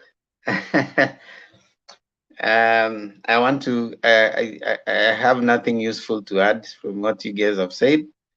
But I wish to let you know that when we were busy haggling, what's his name? Boris Johnson resigned. And when he was resigning, and you may want to note that he resigned exactly 3 years after coming into office. Theresa May resigned in 2019. Then Boris Johnson came in after the Brexit. When he came in, he has survived. There was during the COVID-19, he threw a party, I think, in 2020, and that has been something that has been on his neck. And the other day, I think he appointed someone who is a sexual offender, something like that, and he pretended not to have known. So when things happen, the cabinet ministers resigned, cabinet secretaries resigned. Now, this is what Boris Johnson said that for me I found very profound, and probably we need to appreciate this. You see, apart from in his speech, he talked about the mandate that he had been given by the British people, and he wished that he could have the time to finish what he had started. And he said that the mandate he was given by the British people, unfortunately, he will not be the one to finish it. You see, I saw similarity between his statement and the deputy president's statement, who refused to resign and said that I was put in this position by the people and I have the mandate to finish to the end. Now, this is what I found profound about what Boris Johnson said. I would want to read his is a guy with 9 lives. But I also want to understand, because even Margaret Thatcher, the strong woman, resigned, right? Now, then also the other one was Tony Blair resigned. David Cameron resigned. Theresa May resigned. And now we are having Boris Johnson resigning. And between David Cameron and Theresa May, I think was 2007, David Cameron, then Theresa May came in 2017. 2017 was David Cameron. Then Theresa May coming in for only 3 years again. And then after the 3rd year, she cried when she was resigning. Then, of course, Boris Johnson came in. Now, this is the statement that I found that caught my eye, among many others, but this one: herd instinct is powerful. When the herd moves, it moves. And in politics, no one is remotely indispensable. Said herdman instinct is powerful. Herd instinct is where everybody is moving. And then he said, when the herd moves, it moves. He had refused to go. And all his cabinet secretaries were resigning. Then he said, in politics, no one is remotely indispensable. That is very profound. In politics, no one is remotely indispensable. So the deputy president making us think that because he's a deputy president, he is indispensable. No one is remotely indispensable. I will leave us with that for today. And I want to invite Makiadi to read for us the Constitution. Okay, Article 96, it talks about membership of the Senate. It says the Senate consists of 47 members, each elected by the registered voters of counties, each county constituting a single member constituency. B, 16 women members who shall be nominated by political parties according to their proportion of members of the Senate elected under Clause A in accordance with Article 90. C, 2 members being one man and 1 woman representing the youth. D, 2 members being 1 man and 1 woman representing persons with disability. A, the speaker who shall be an ex officio member. Number 2, the members referred to in clause 1C and D shall be elected in accordance with Article 90. Number 3, nothing in this article shall be construed as excluding any person from contesting an election under clause 1A.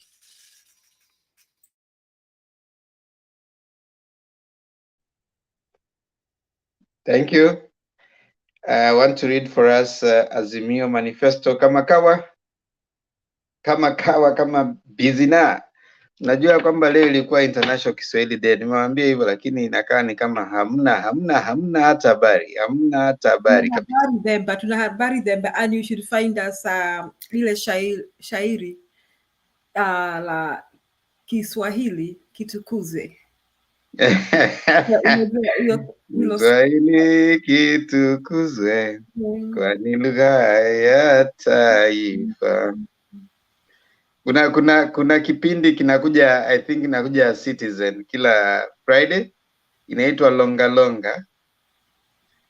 So nataka kuna sitaki copyright, lakini nataka kuna segment wanafanya ambao napenda sana, ile inafanywa na Monene Nyaga.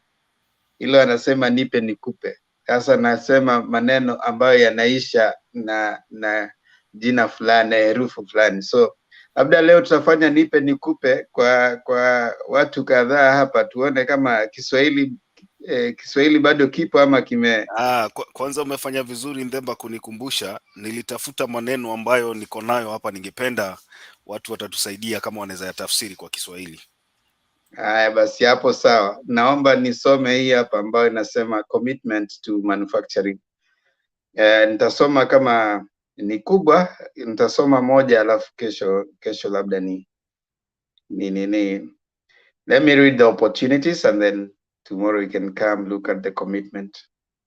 Manufacturing opportunities. The manufacturing sector is ripe for further development. Opportunity to improve taxation, finance, and other policies and regulations to promote and support manufacturing. 3, agriculture, livestock, and blue economy need technological revolution to achieve higher productivity and progress. 4, there is a growing local, regional, and global demand for inputs and finished agricultural, livestock, fisheries, and agricultural products. 5, with a growing population striving to improve our healthcare, the demand for pharmaceutical products has increased. 6, there is growing demand for high quality domestic and commercial use furniture and leather products, which are mostly imported.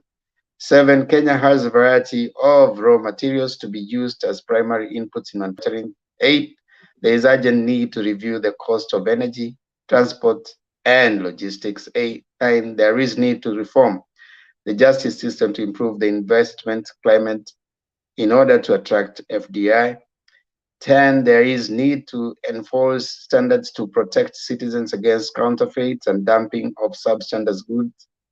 11, the opportunity of a huge market in Africa for locally manufactured products. 12, Kenya has a huge, trained, vibrant, and entrepreneurial human resource, a majority of whom are young. 13, the opportunity to develop and revitalize manufacturing industries like leather, textiles, paper, and animal feeds, among others. And 14, there is availability of new industrial technologies and innovations that can be used to manufacture goods locally. So tomorrow we want to look at our commitment. So now we start by finishing with our prayer, and then now we go into Kiswahili. Kiswahili kitukuzwe. Julia, first answer. Njiru melala. Njiru second stanza, Adams third stanza. Okay. Mungu nguvu yetu, ilete baraka kwetu, haki iwe ngao na mlinzi, na tukae na udugu, amani na uhuru, raha tupate na ustawi. Njiru.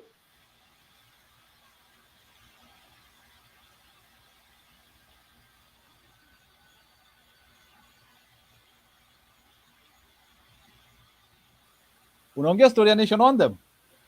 Bwana.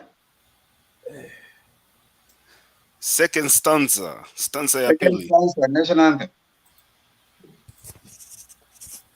Mwingine bwana. Haya, sawa. Amkeni ndugu zetu, tufanye sote bidii, nasi tujitoe kwa nguvu, nchi yetu ya Kenya tunayoipenda, tuwe tayari kuilinda. Thank you. Na tujenge taifa letu, ndiyo wajibu wetu. Kenya istahili heshima, tuungane mikono pamoja kazini, kila siku tuwe na shukrani. Haya, amena. Sema good night. Tunaongea Kiswahili sasa, hatutaingia ile maneno mengine. Tukianza utaenda Julia. Tunataka kufunza watu Kiswahili hapa.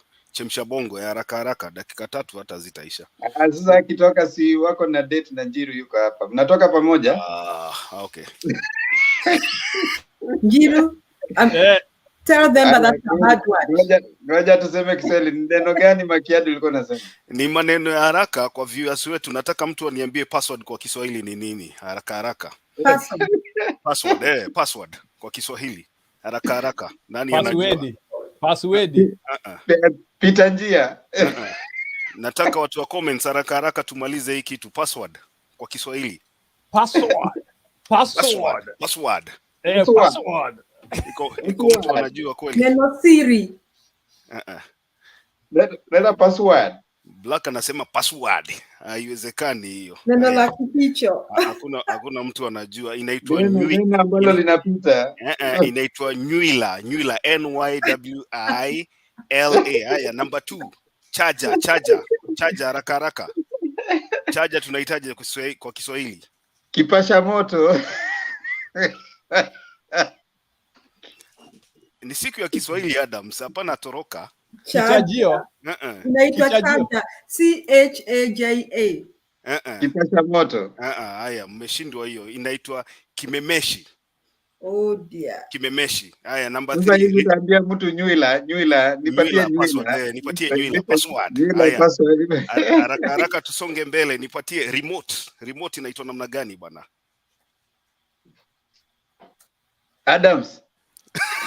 Adams amehang bana, amehang kama amesmile. Adams uko hapa? Karibu. Nataka remote haraka. Remote, you may mean remote kijijini. Remote kile kifaa, chombo kile ambacho tunatumia kubadilisha stesheni. Remote.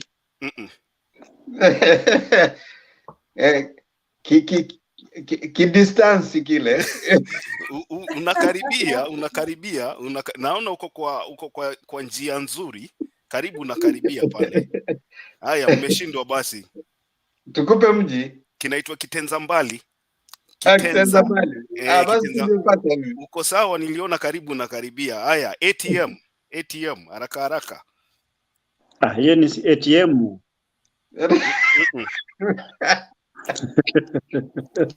Kivusha pesa.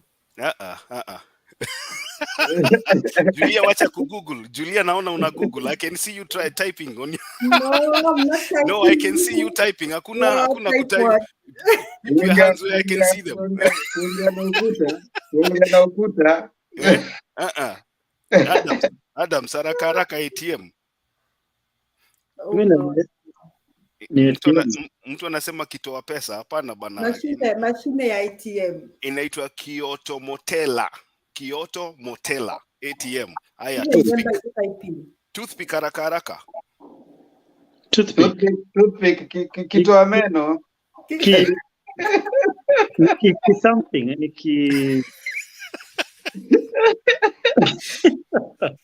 kitoa meno, kichanua meno. Siya hivyo. Kidole cha meno. Kichanua meno. Hapana bana. Toothpick inaitwa Ngoja najua. Na mimi naona mahali unaangalia Nzemba, naona. Okay, niko nayo kichokoleo meno.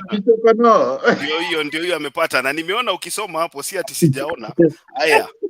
Hiyo ni sawa. Wacha nisonge mbele haraka tumalize. Software kwa Kiswahili. Maumbi laini. Naona sasa uko karibu na mimi. Haya, laptop ni tarakilishi.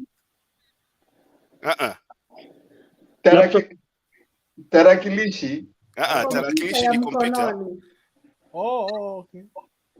Kompyuta ya mkononi. Ati mtu anasema toothpick inaitwa kidunga meno. Wewe unadunganga meno na toothpick? Ndiye anasema ni kichokoleo meno. Hapana. Ndemba amepata hiyo. Laptop. Kompyuta ya mikononi inaitwa kipakatalishi. Kipaka talishi. Waambie Rich Makedi kupakata ni nini? Kupakata. Unapakata. Kumpakata. Sasa ni kipakata namna hiyo sasa. Haya, ya mwisho. Hii ni ya mwisho kabisa leo. To install. Ni kuingiza hiyo. Sana hiyo ya. Hiyo yako ni hate speech.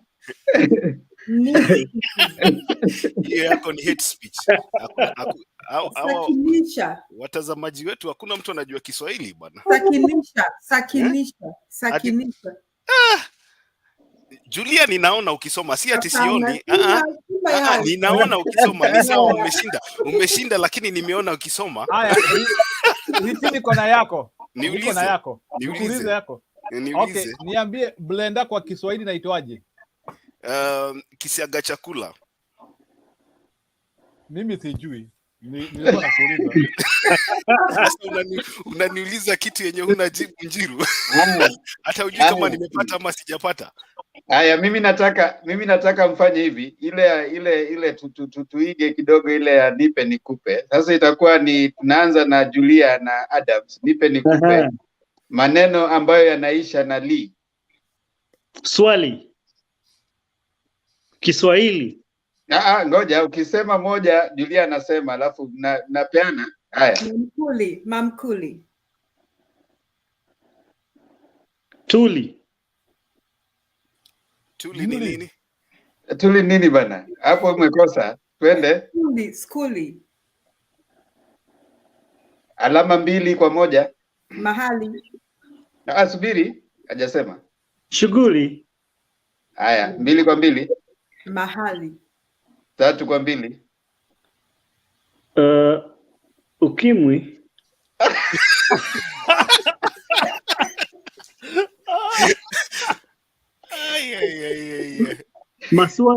Maswali. Haya, 4 kwa 4. Akili. 5 kwa 4. Kamili. Haya, 5 kwa 5. Pilipili. 6 kwa 5. Boli. 6 kwa 6.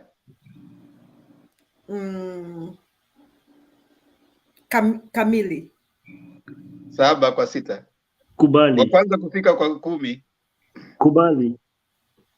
7 kwa 7. Swali. Au umerudia? Dalili. Umerudia swali na kamili, Julia. 2. Dalili nimewin bana. Chukua Julia wewe kwisha. Julia amerudia majina mawili. Hapana, moja. Nimewin, si ndio? Umeshinda. Na vilaji Kiswahili. Makiadi na Njiru, maneno ambayo yanaisha na cho. Cho. Okay. Yeah. Kikula cho. 1. Okay, Peter. Endelea. Wacha nimpatie nafasi aseme nyingine. Maneno inaisha na cho. Sijui kweli. Haya, basi nimeshinda. Hiyo nimeshinda. Haya, Makiadi ameshinda. Sasa washindi wawili, Makiadi na Adams, tupate sasa mshindi mmoja siku ya leo. Nitawapatia ile rahisi, maneno yanaisha na ki. Samaki. Chuki. Wiki. Kijiti. Wewe. Kijiti.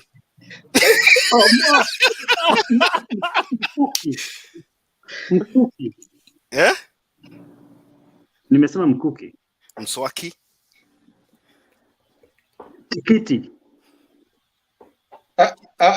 Umerudia Nimesema tikiti. Basi aishi na ki bana. Kwanza ni tiketi. Ki. Tikiti. Wiki. 3-2. Wiki si nimesema? Ama wiki hujasema. Haya 3-3. Nimesema mkuki. Haya. Piki. 4.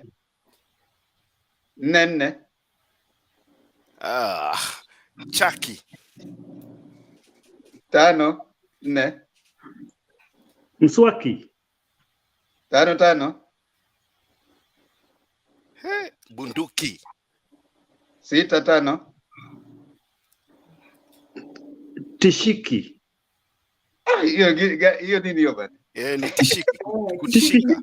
Tishiki iko. Haya 6-6. Unafiki. 7-6. Marafiki. Haya 7-7. Fataki. Mnafiki. 8-7. Nimesema mnafiki ya Adams. Nishasema hiyo. Nimesema 8-7. Sikiki. Sikiki, yeah. Sisikiki ama ni sikiki? Sisikiki. Sikiki, yeah. Yeah, 8-8. Baki. 9-8. Chuki. 9-9. Kisiki. 10. Haya. Makiadi.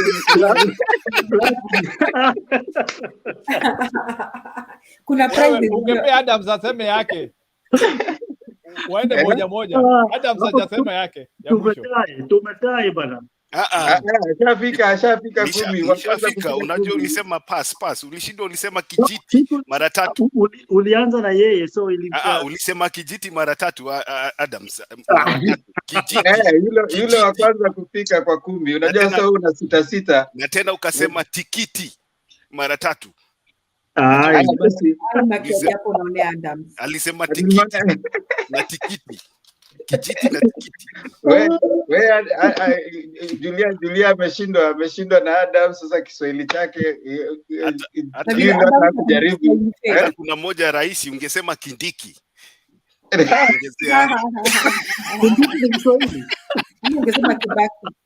Ama kibaki. Kibaki. Kibaki kindiki. Naona hata watu wale pale kwa comment wameshiriki sana, wamejua Kiswahili kidogo, wamesaidia hata Fataki wamesaidia kidogo.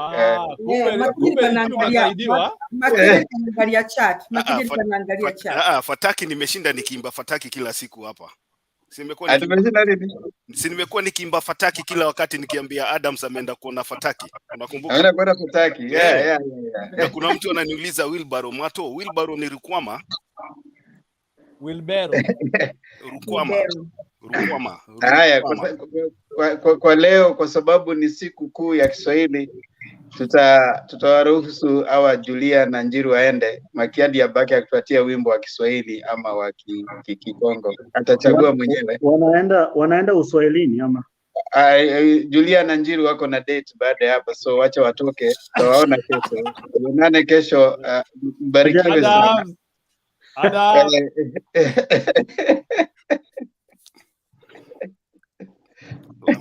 Ametoroka. Julia ametoroka. Haya. Wimbo wa leo sasa, wacha nijaribu adjust hapa.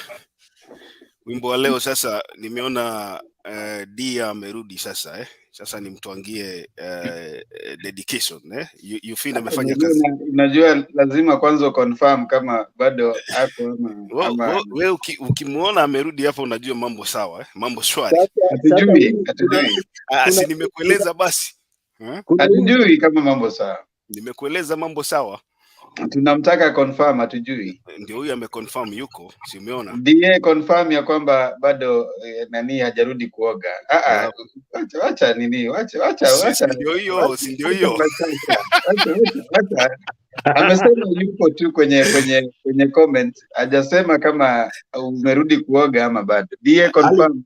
Soma hapo ndani. Die nakuona die, lakini confirm kama huyu jamaa amerudi kuoga. Manake jana tuliambiwa kwamba umemfanya aende arudi akaoge.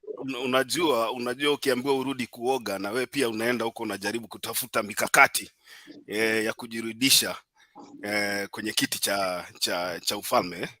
Kwa hivyo si kwenda kuoga peke yake. Usitoke hapa kama Bob unaambiwa kwenda kuoga na mise unapotea siku 3. Hata naona mise ndio huyo anasema sasa nini die kwanza jamaa kule baridi. Mise kule baridi mise. Ya mise anasema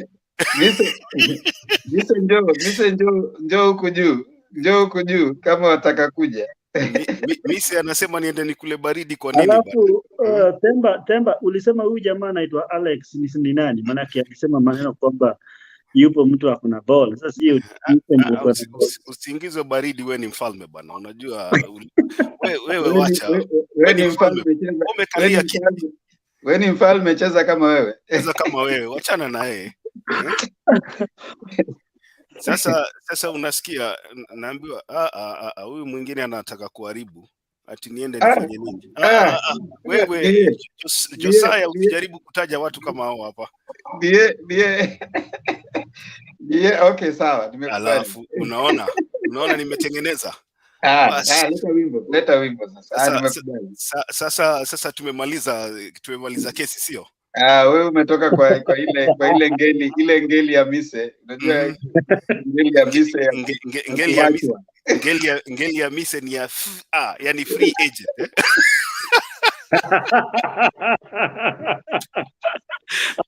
Ati ngeli ya mise ni nini? Ni ya yani free agent. Mise, habari yako ndugu yangu? Wewe uliambiwa uende ukaoge ukaenda kutafuta sabuni. Mimi nilirudi mashinani. Unaona tofauti? Mise, umeona tofauti ya kucheza ligi kubwa, ligi yako ndogo? Huyu jamaa yuacheza super. Yuacheza super. Makiadi anacheza premier bana. Makiadi anacheza premier. Makiadi ameanza kulia mapema, siangengoja akae ngumu kama gumo. Maneno ati unawacha siku moja unalia. Mimi niko hapa Mise, hii baridi haitaki upweke bana. Ni ligi. Wewe endelea kukaa na ligi. Wewe bado unacheza ligi ndogo. Wewe endelea kukaa namna hiyo, utajizoea palipo na pasipo. Haya, sasa wimbo wangu naona leo Makiadi utaimba na nguvu kidogo na uzito kidogo, manake DA yuko hapa. Hata si uzito, swala nyeti hapa ni mistari, si uzito ama nguvu ama ni mistari yenyewe. Wewe sikiza mistari. Sikiza mistari sasa. Sawa. Wimbo wenyewe unasema motema mpema banzo, yani my heart is full of thoughts. Motema mpema banzo, mabanzo yako tindangaina mela poison, yani thoughts that can drive me to even take poison. So kina kufi bandeko, so if I die my brothers, boka mwate, don't be surprised. Nzela nangai ya bomo, yani my life path, ekei pamba imejaa taabu. Motema moto, yani my heart is on fire. Mabala ya bomo yani hizi ndoa za kichini zile za ujana elekima kambo zimejaa shida. Bamposi na kumwana, yani I'm in such pain na lembiko bondela that it's getting me weird out. Nilikuwa nimejaa mawazo kwa roho yangu. Roho yangu ilikuwa imejaa mawazo ambayo yangenifanya hata nimeze poison. Alafu sasa niliachia Adams pale akiwa anapiga chorus pale. Adams naye anafaa kuwa anasema nyakokonya, nyakokonya, nyako. Nilienda pale nikamwambia nyakokonya, nyako nisaidie, nyako akanisikiza. Unasikia hiyo? Nyako akanisikiza, akanisaidia. Sasa hizo ni mistari, wachana na sauti, ni mistari tu. Yani motema roho yangu ilikuwa imejaa mabanzo. Mise, unasikia hiyo? Anajiita ati Mise LM Fresh Bachelor Boy.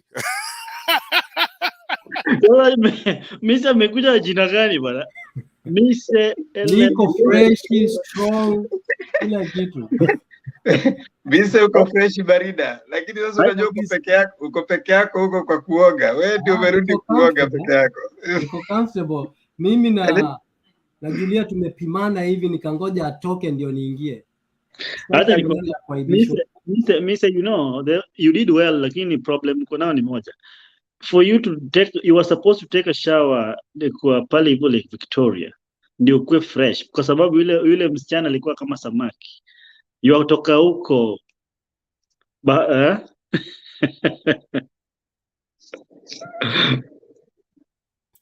Mise nimeona umeweka background huko. Sasa nimechomewa tena. Hii maneno ya wifi sasa. Naona unawekewa background huko. Ni confirmation pia wewe hauko na upeke. Temba. Sasa ile hopes zangu zote zimeenda chini. wewe ile kitu unafaa kufanya ni kujifunza mistari. Sio ati ukiambiwa umeacha unaenda gym. Unajua ukitoka gym kuja umetoka gym hapa unatuambia umetoka gym na sisi hatuoni. Tunafikiria umepitia gym ya Wajakoya. Sasa hii gym ya Wajakoya nafikiri saidia ati Mise kwanza hata hiyo jina kwanza inakutupa nje ati LM Fresh Bachelor Boy. Unajua kwanza hiyo tayari already hata wale anakuninia hapa chini. Watu tayari nani Euphem Otieno, Euphem Adams. Mimi nakujua kama Euphem Adams. Asante sana kwa kumleta DA. Umemrudisha hapa hiyo mistari ambayo ulifanya mpaka Makiadi alikuwa amesikia kidogo jana karibu arudi kuoga tena arudi soko bana. DA amekataa hiyo maneno and tumefurahi sana vile ambavyo hata Father Danny Darius amefurahi sana na hiyo neno. Na Father Danny Darius alikuwa amebariki hii nini ya Makiadi Makiadi na DA alafu na ya Adams pia. Sasa ule jamaa ambaye I think Danny Darius need to bless the fresh boy. Hapo nakubaliana na wewe ndugu yangu. Need to bless him now. Huyu jamaa inafaa msaidie Makiadi on serious note. Huyu jamaa sasa inafaa tumweke katika ile support team, tuanze kumpatia kama ni mistari tufanye kumera. Wewe Mise ile kitu utafanya ni mistari, utajifunza mistari. Wachana na kutingiza miti, wewe jifunze mistari.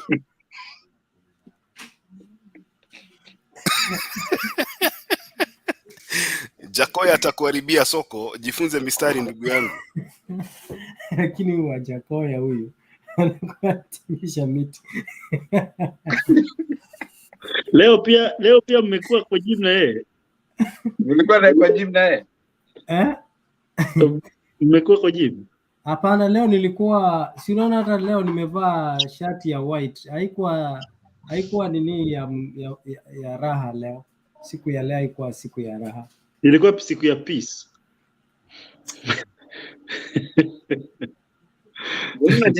Mbona unajishika tama hivyo bwana, ni kama unaomboleza. Kwani kumeendaje? Sijui ni nini inafanyika.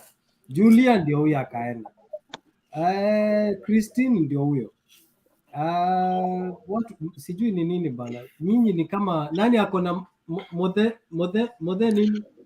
Mise umewahi soma kitabu umewahi soma kitabu kinaitwa Masaibu ya Ndugu Jero? Kitambo lakini. Uliwahi soma hicho kitabu? Kitambo hata sikumbuki. Yaani ukiwa mtu wa nuks zinakufuata hata mahali hautakikani. Lakini hapo kwa nuks umedanganya. Unajua kwa hivyo unataka kusema Wajakoya ni mtu wa nuks. Kwa sababu hakuna vile utatingisha mti kama si hakuna nuks.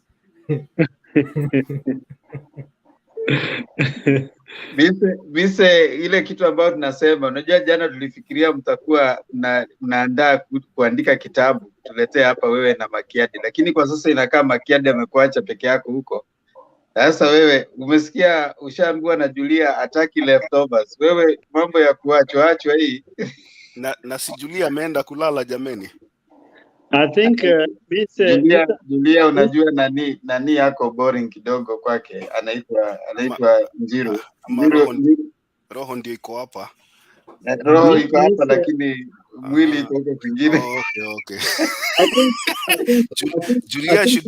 Julia should know you should move with your heart, eh? Ukienda umeenda. Usiache roho hapa. Lakini ngoja salimia Mato. Sijaona Mato for some time. Mato hapo hapo chini kwa comment. Salimie kabisa, sijamuona. Huyo tu ndio anapinganga Themba, eh? Lakini Julia ndio huyo amesema amelala. Ana watch. Julia Die akona ati umesema nini Die? Wewe sasa umeanza kuingia kwa mistari tofauti sasa. Ameandika pale akasema Mr. learn to do damage control. Sasa mimi sijui Makiadi ni kuanzie. Wewe nakaa ule modhe ulisema ile naitwaje? Motema Mabe. Sijui nani yako hapa na hiyo ndio mambo yangu. Motema Mabe ni black. Wewe Robert si uko honeymoon bana, tuliwa bless hapa jana mkaenda honeymoon. Sasa wewe mbona umeacha Christine wapi? Ona sasa ama usi Bob. Ndio Bob papa. Ndio huyo mwenyewe. Ako vacation pia lakini roho yake iko hapa pia. Mise kuna kitabu moja nilisoma nilipokuwa high school kitambo. Inaitwa Siku Njema by Kennedy Walibora. Alikuwa anasema kwamba siku njema huonekana asubuhi. Hivyo basi wajua tunavyoongea sasa hivi ni saa 6 hapa niliko, lakini ni saa 1 kule kwetu Kenya. Kwa hivyo siku yako njema huenda ikaonekana asubuhi hii ya leo. Utakapokuwa unarudi hapa jioni, mambo yatakuwa sawa. Wewe nenda ukaoge, ule vizuri, upige jini, utakuwa sawa. Sasa bila ambavyo umesema Adam, sinafaa afuate wosia ya watu kama Danny Darius. Danny Darius amefurahi sana na Eugene, anasema Eugene wewe ni nyako clean. Mise jifunze kuongea vizuri, manake labda ni vile ambavyo yani usemi wako kidogo inafukuza wote. Sasa jaribu uzungumze vizuri, zungumze vema, huenda ukafanikiwa kuwatunza. Lakini hapo kwenye umesema, unajua nimefurahia sana kwamba you took my advice and you gave a mandatory leave for Bob aende hiyo vacation. Unajua I want to agree kwamba walisema nothing good comes easy but every single struggle. Baba has struggled and he deserves. He's really struggled bila ku take break and he has gotten at least Christine wacha relax. But ukiona your enemy Adams, ukiona your enemy anaanza kukusifu, jua kuna mahali uko na shida. Yeah, ipo shida mahali. Ipo shida. Ukiona mtu yani amekuwa akikugonga sana ameanza kukusifu, kuna kitu. Mbona huyu jamaa anaanza kuwish Robert well? How? Alafu Adams hiyo kitabu ya Siku Njema pia inasema kwamba pindi tu wakati wako wa kuoa utakapofika, msaka mwanamke kama mwenda wazimu. Kwa hivyo hivi sasa wakati haujafika, kwa hivyo sina shaka unaona baba Bob papa alimsaka Christine bila kulala hadi akiwa katika bafu. Kwa hivyo ana deserve he deserves. Yeah, but you know wanasema kwamba everybody deserves a favor, and Chinua Achebe in his books he says that when people of a clansmen gather before a moon, like a fireplace, when the moon is on, it's not that hawezi pata moon, there are places they can still get it there, but they do it as a way of commemorating togetherness, you know. So yes. usijali, utamulikwa tu na moon. The light of the moon ile imemulika Makiadi, bado itaweza kumulika tu kule. Kuna jamaa, kuna mtu naambiwa na Robert, you need counseling kwa sababu uko kwa denial. Alafu kuna mtu amekwambia hapa ya kwamba unaweza kutuma mshenga. Nikakumbuka kuna wimbo ambao umeimbwa, nafikiri ni Baraka Mwenshe. Inaimba hivi, sijui kama nitaupata, sijui kama unajua Makiadi. Unaimba, kupita pita kwako kunanipa wazimu, sura yako ya kijapani na umbo lako kweli lanishitua. Nimemtuma mshenga kaulize wazazi wako, nimempenda msichana akikubali tufunge ndoa. Alafu inafika kwa chorus, sherehe kubwa sana taifanya nyumbani, majibu mazuri nikipata. Azrafu tume mshenga. Somebody saying that Mise went to be sabuni ya Rexona. Hiyo sabuni Adams.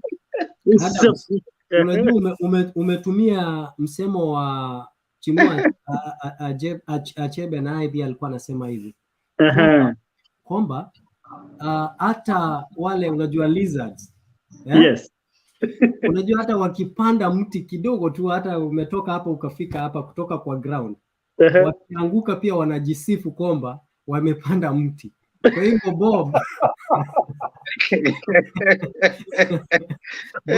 sasa anajisifu kwamba amepanda mti mkubwa, lakini amepanda mti hapa. Sasa akianguka anaanza kujipiga kifua, anatoa shati akisema kwamba pia that goes to who?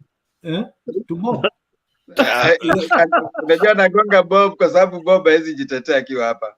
Unasikia hiyo ni amependa huo wimbo. Amependa sana. Hiyo ya Mise ni ile kamati. Unajua ile kamati tunaita kamati. Wewe uko na wako nyumbani, yeye ana wake nyumbani. Ni kamati ya roho chafu, si ndio? Kamati ndio hiyo sasa ya roho chafu. Unasikia Bob amesema usiulize Christine yuko wapi. Christine amepumzika. Sasa wewe sijui ni nini na kusumbua. Robana niambia tulikuwa natembea na redio begani.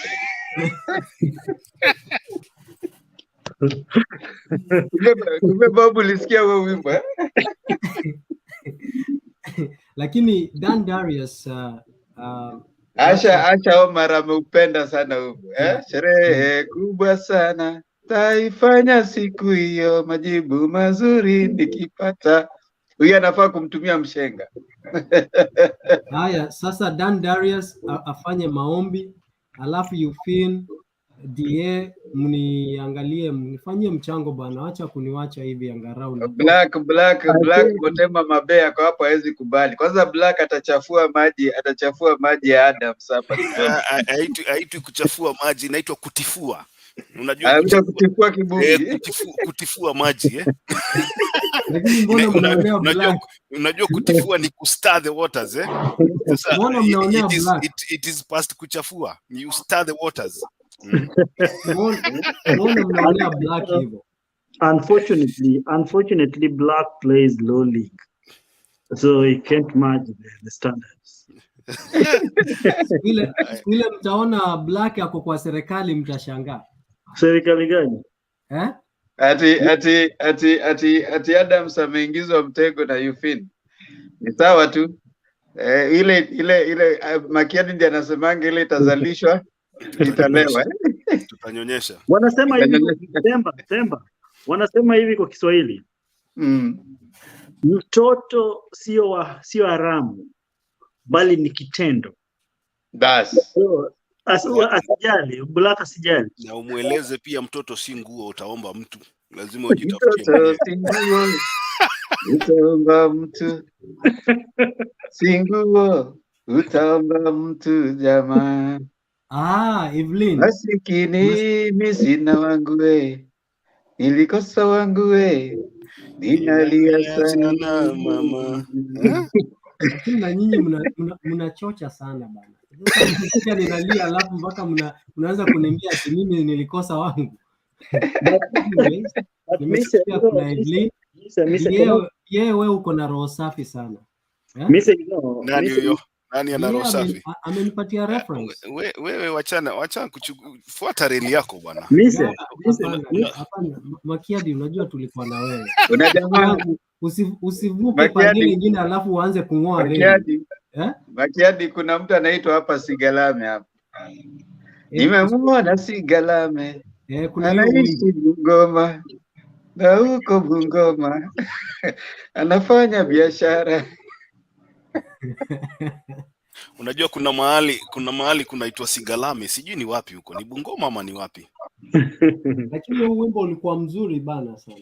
Kuna mahali kunaitwa Sigalame. Hilo jina linakaa ni kama nishalisikia mahali. Ngoja Themba,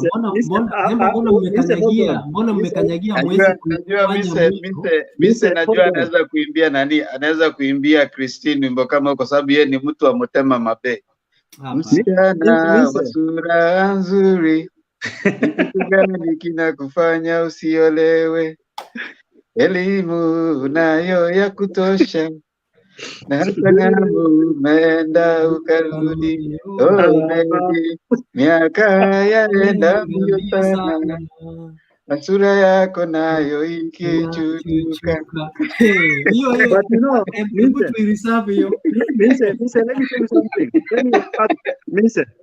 Let me tell you something.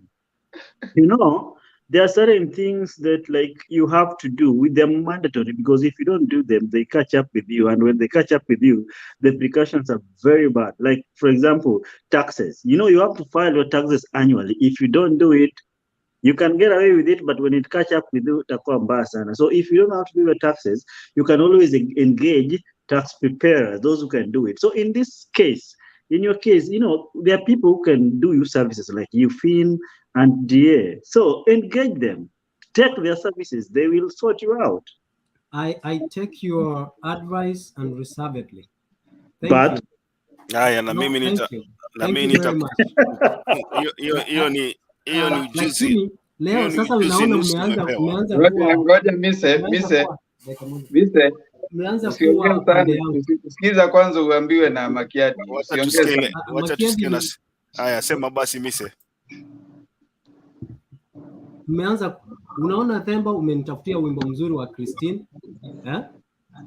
Adams amenipatia advice mzuri na sikia kwanza hapa. Awali kweli nilitaka nikuoe, ukaniacha kweli sina masomo. Oh baby, ona watoto wa nyuma yako wameolewa, wamekuwa changanya.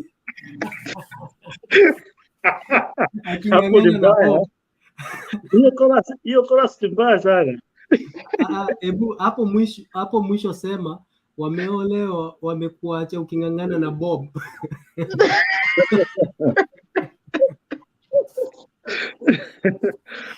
Nilikuwa nasema yani mise ni Bob unachapa hivyo na Christine. Kweli wewe ni mtu wa roho chafu. Yaani ukiacha unakuwa na roho chafu hivyo. Nilikuwa nasema nataka tu endorsement ya Makiadi. DA ameofa, amenipatia advice mzuri. Adams amemeka appeal kwa UFIN anisaidie. Wewe umenitafutia wimbo nitaimbia Christine kesho na Bob. So mbona Makiadi tu sema just say a word, na hii maneno mimi nitatoka kwa hii shida. Nitakusaidia vipi ndugu yangu? Unajua kuna aina mbili ya kukusaidia. Namba moja, ujifunze kusema ukweli, ama namba mbili, ujifunze kusema uongo. Ukisema uongo utapatikana siku moja. Unakumbuka hii nilikuambia, ukiona ule jamaa amekufanyia namna hii, ile uongo anataka kukulima nayo, ndio hiyo misi amezoea sasa. Unaona deputy akikukamatia vidole namna hii, vidole viwili alafu tatu akuwekee juu namna hii, ile uongo atakulima nayo, utawahi sahau. Dani, asante, unasema niko gifted. Yeah. Thank you. Bob anasema roho chafu kama mchawi. Lakini say you're a good man. Just stop accusations. You know, unasema kwamba when the hyena wants to eat her children, first of all, she accused them of smelling like goats. So you've accused Bob so much to be smelling like a goat. You're almost eating him. Just stop accusing him, and that's it. Adam, something happened with your audio. We could hardly hear you. No, I was saying, now you can hear me, right? No. You can hear It's distorted. We can hear you, but it's distorted. Uko sawa, sijui ni nini ilikuwa imepotea, lakini Ndemba, ningependa kuambia namna hii. Unajua hata kama tumeacha siasa, nimelipata gazeti la Daily Nation hapa linaongea juu ya chaos at IEBC, na sitaki kuwaletea hiyo. Wameweka agenda 10 ambazo IEBC imeponda. Ukipata nafasi enda usome hiyo gazeti, uone ile mess inaendelea IEBC mwenyewe. Enda ujisomee mwenyewe, sitaki niwasomee hapa, nitawaharibia usiku. Wacha hiyo tutachambua kesho. Christine ameamka saizi anasema yani ameona kuna shida na Mise amesikia wimbo anasema yani unamdedicatea wimbo kama huo, kweli wewe uko na roho chafu. Hebu hajasikia saidi ameamka. Hebu amesema just walk na. Hebu hata tumchezee hiyo chorus. Ati Christine, sikia wimbo ambao Mise anakudediketia. Msichana mrembo kama wewe, ni kitu gani kinakufanya usiolewe? Elimu unayo ya kutosha, na hata ng'ambo umeenda ukarudi. Oh baby, miaka yaenda mbio sana, na sura yako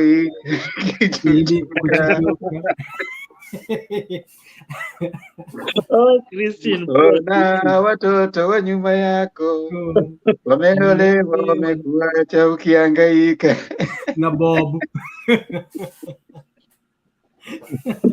Christine, wewe endelea kusema ati uko na papa, ati papa nini?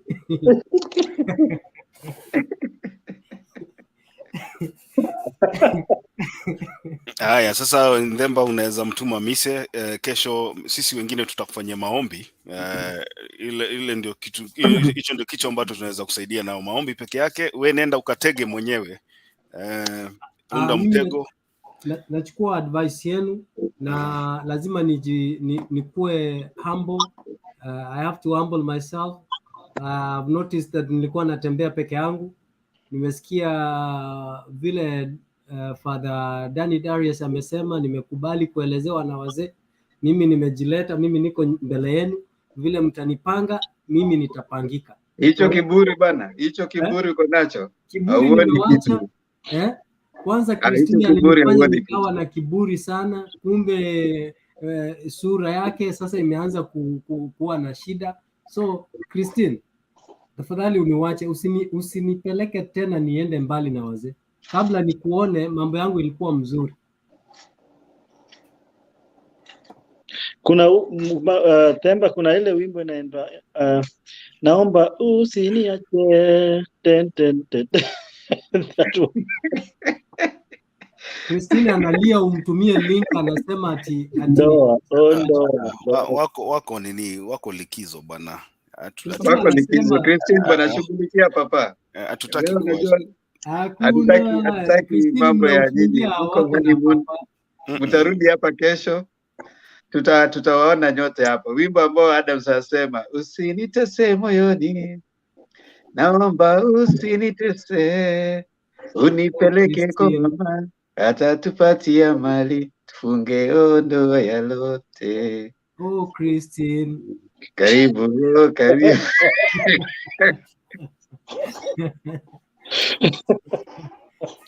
Unaona Robert Abuya pale ametuma dedication yake pale. So wewe Mise, kaa kwa line yako. Ametuma dedication hapa, amelinda sana, lakini sasa nyie bana, si mshughulike, mbona mnarudi kung'ang'ana kusikiza wambea hapa? Hao watu wamekosana sahi Bobo hapo kwa choo.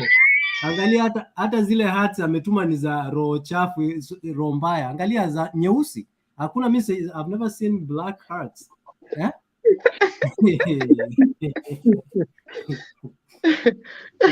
Iliwaka moto ukakimbia kwa choo. Mise wewe ni roho chafu sana. Kama kuna Motema Mabeni wewe. Wacha tuache kina Bob waende wapumzike. Haya, prediction ya kesho. Tuanze na Adam. What can I predict? I just predict I think tomorrow is Friday. Oh, is it today is Friday? We're gonna have a court ruling on Sakaja, and I think they're gonna throw everything away and just let him be on the ballot. That's what I think. Okay. Mise? I think I agree with that. Sometimes the court looks at the best interest or they are going to do to manage what is called collateral damage, because at the moment, I think it's for the best interest of the country to not be dragged by one issue that actually is wasting the court's time and money, because every time they go to court, there's money that is involved, and as well pave way for a peaceful general election. I think they will throw the case away. Mine, today's ruling was, okay, yesterday's ruling in Kenya was supposed to be an indicator of what's coming. By the Iebc clearing the guy from Kiambu to run for Senate, that should actually send signals to what is going to happen. So, like Adam said, I'm thinking Sakaja will be on the ballot, and also Sonko will be on the ballot. And Iebc has appealed, right? On the guy from Kiambu, Dangwa? Yeah. I'm not sure, but I think he'll be on the ballot. I'm not sure about the appeal. Yeah, I mean, if they appeal it, it's not going to be on the ballot, because the appeal has to end. Status quo remains. Yeah. My prediction is, I don't know. I want to, for the sake of argument, I want to differ with Adams and say that Sakaja will be stopped. The judge will stop him and say that he'll probably say he is not the one to give degrees, and he will probably not agree with Sakaja's prayer, and he'll grant that he is ill qualified to determine, and Sakaja is likely to appeal. If he appeals, then now we'll have even the CUE having an opportunity to be part of the case, and that will be the end of it all. If Sakaja runs, then Iebc will be left with an egg on its face, but that would be an interesting thing. So thank you. Let's see what happens tomorrow, and we can celebrate or come and say whose prediction was right. Thank you. I think we can stop there for today. Christine and Bob, we wish you all the best. All the best. Hope to see you tomorrow after the honeymoon. Mwache kukuja hapa kama mko peaneni time. Mise ni roho chafu, kamati ya roho chafu, msikuja hapa kusikiza kamati ya roho chafu. Dear, thank you for making Makiadi feel good today. At least aendi kuoga. Adams, endelea hivyo hivyo. Naona umesindilia foundation vizuri, imekwama vizuri. Mise, nisaidie ndugu. Mise wewe oga, enda rudi kwa soko vizuri. Wanasema tunaweza oga urudi kwa soko upate wewe ndio kibanda.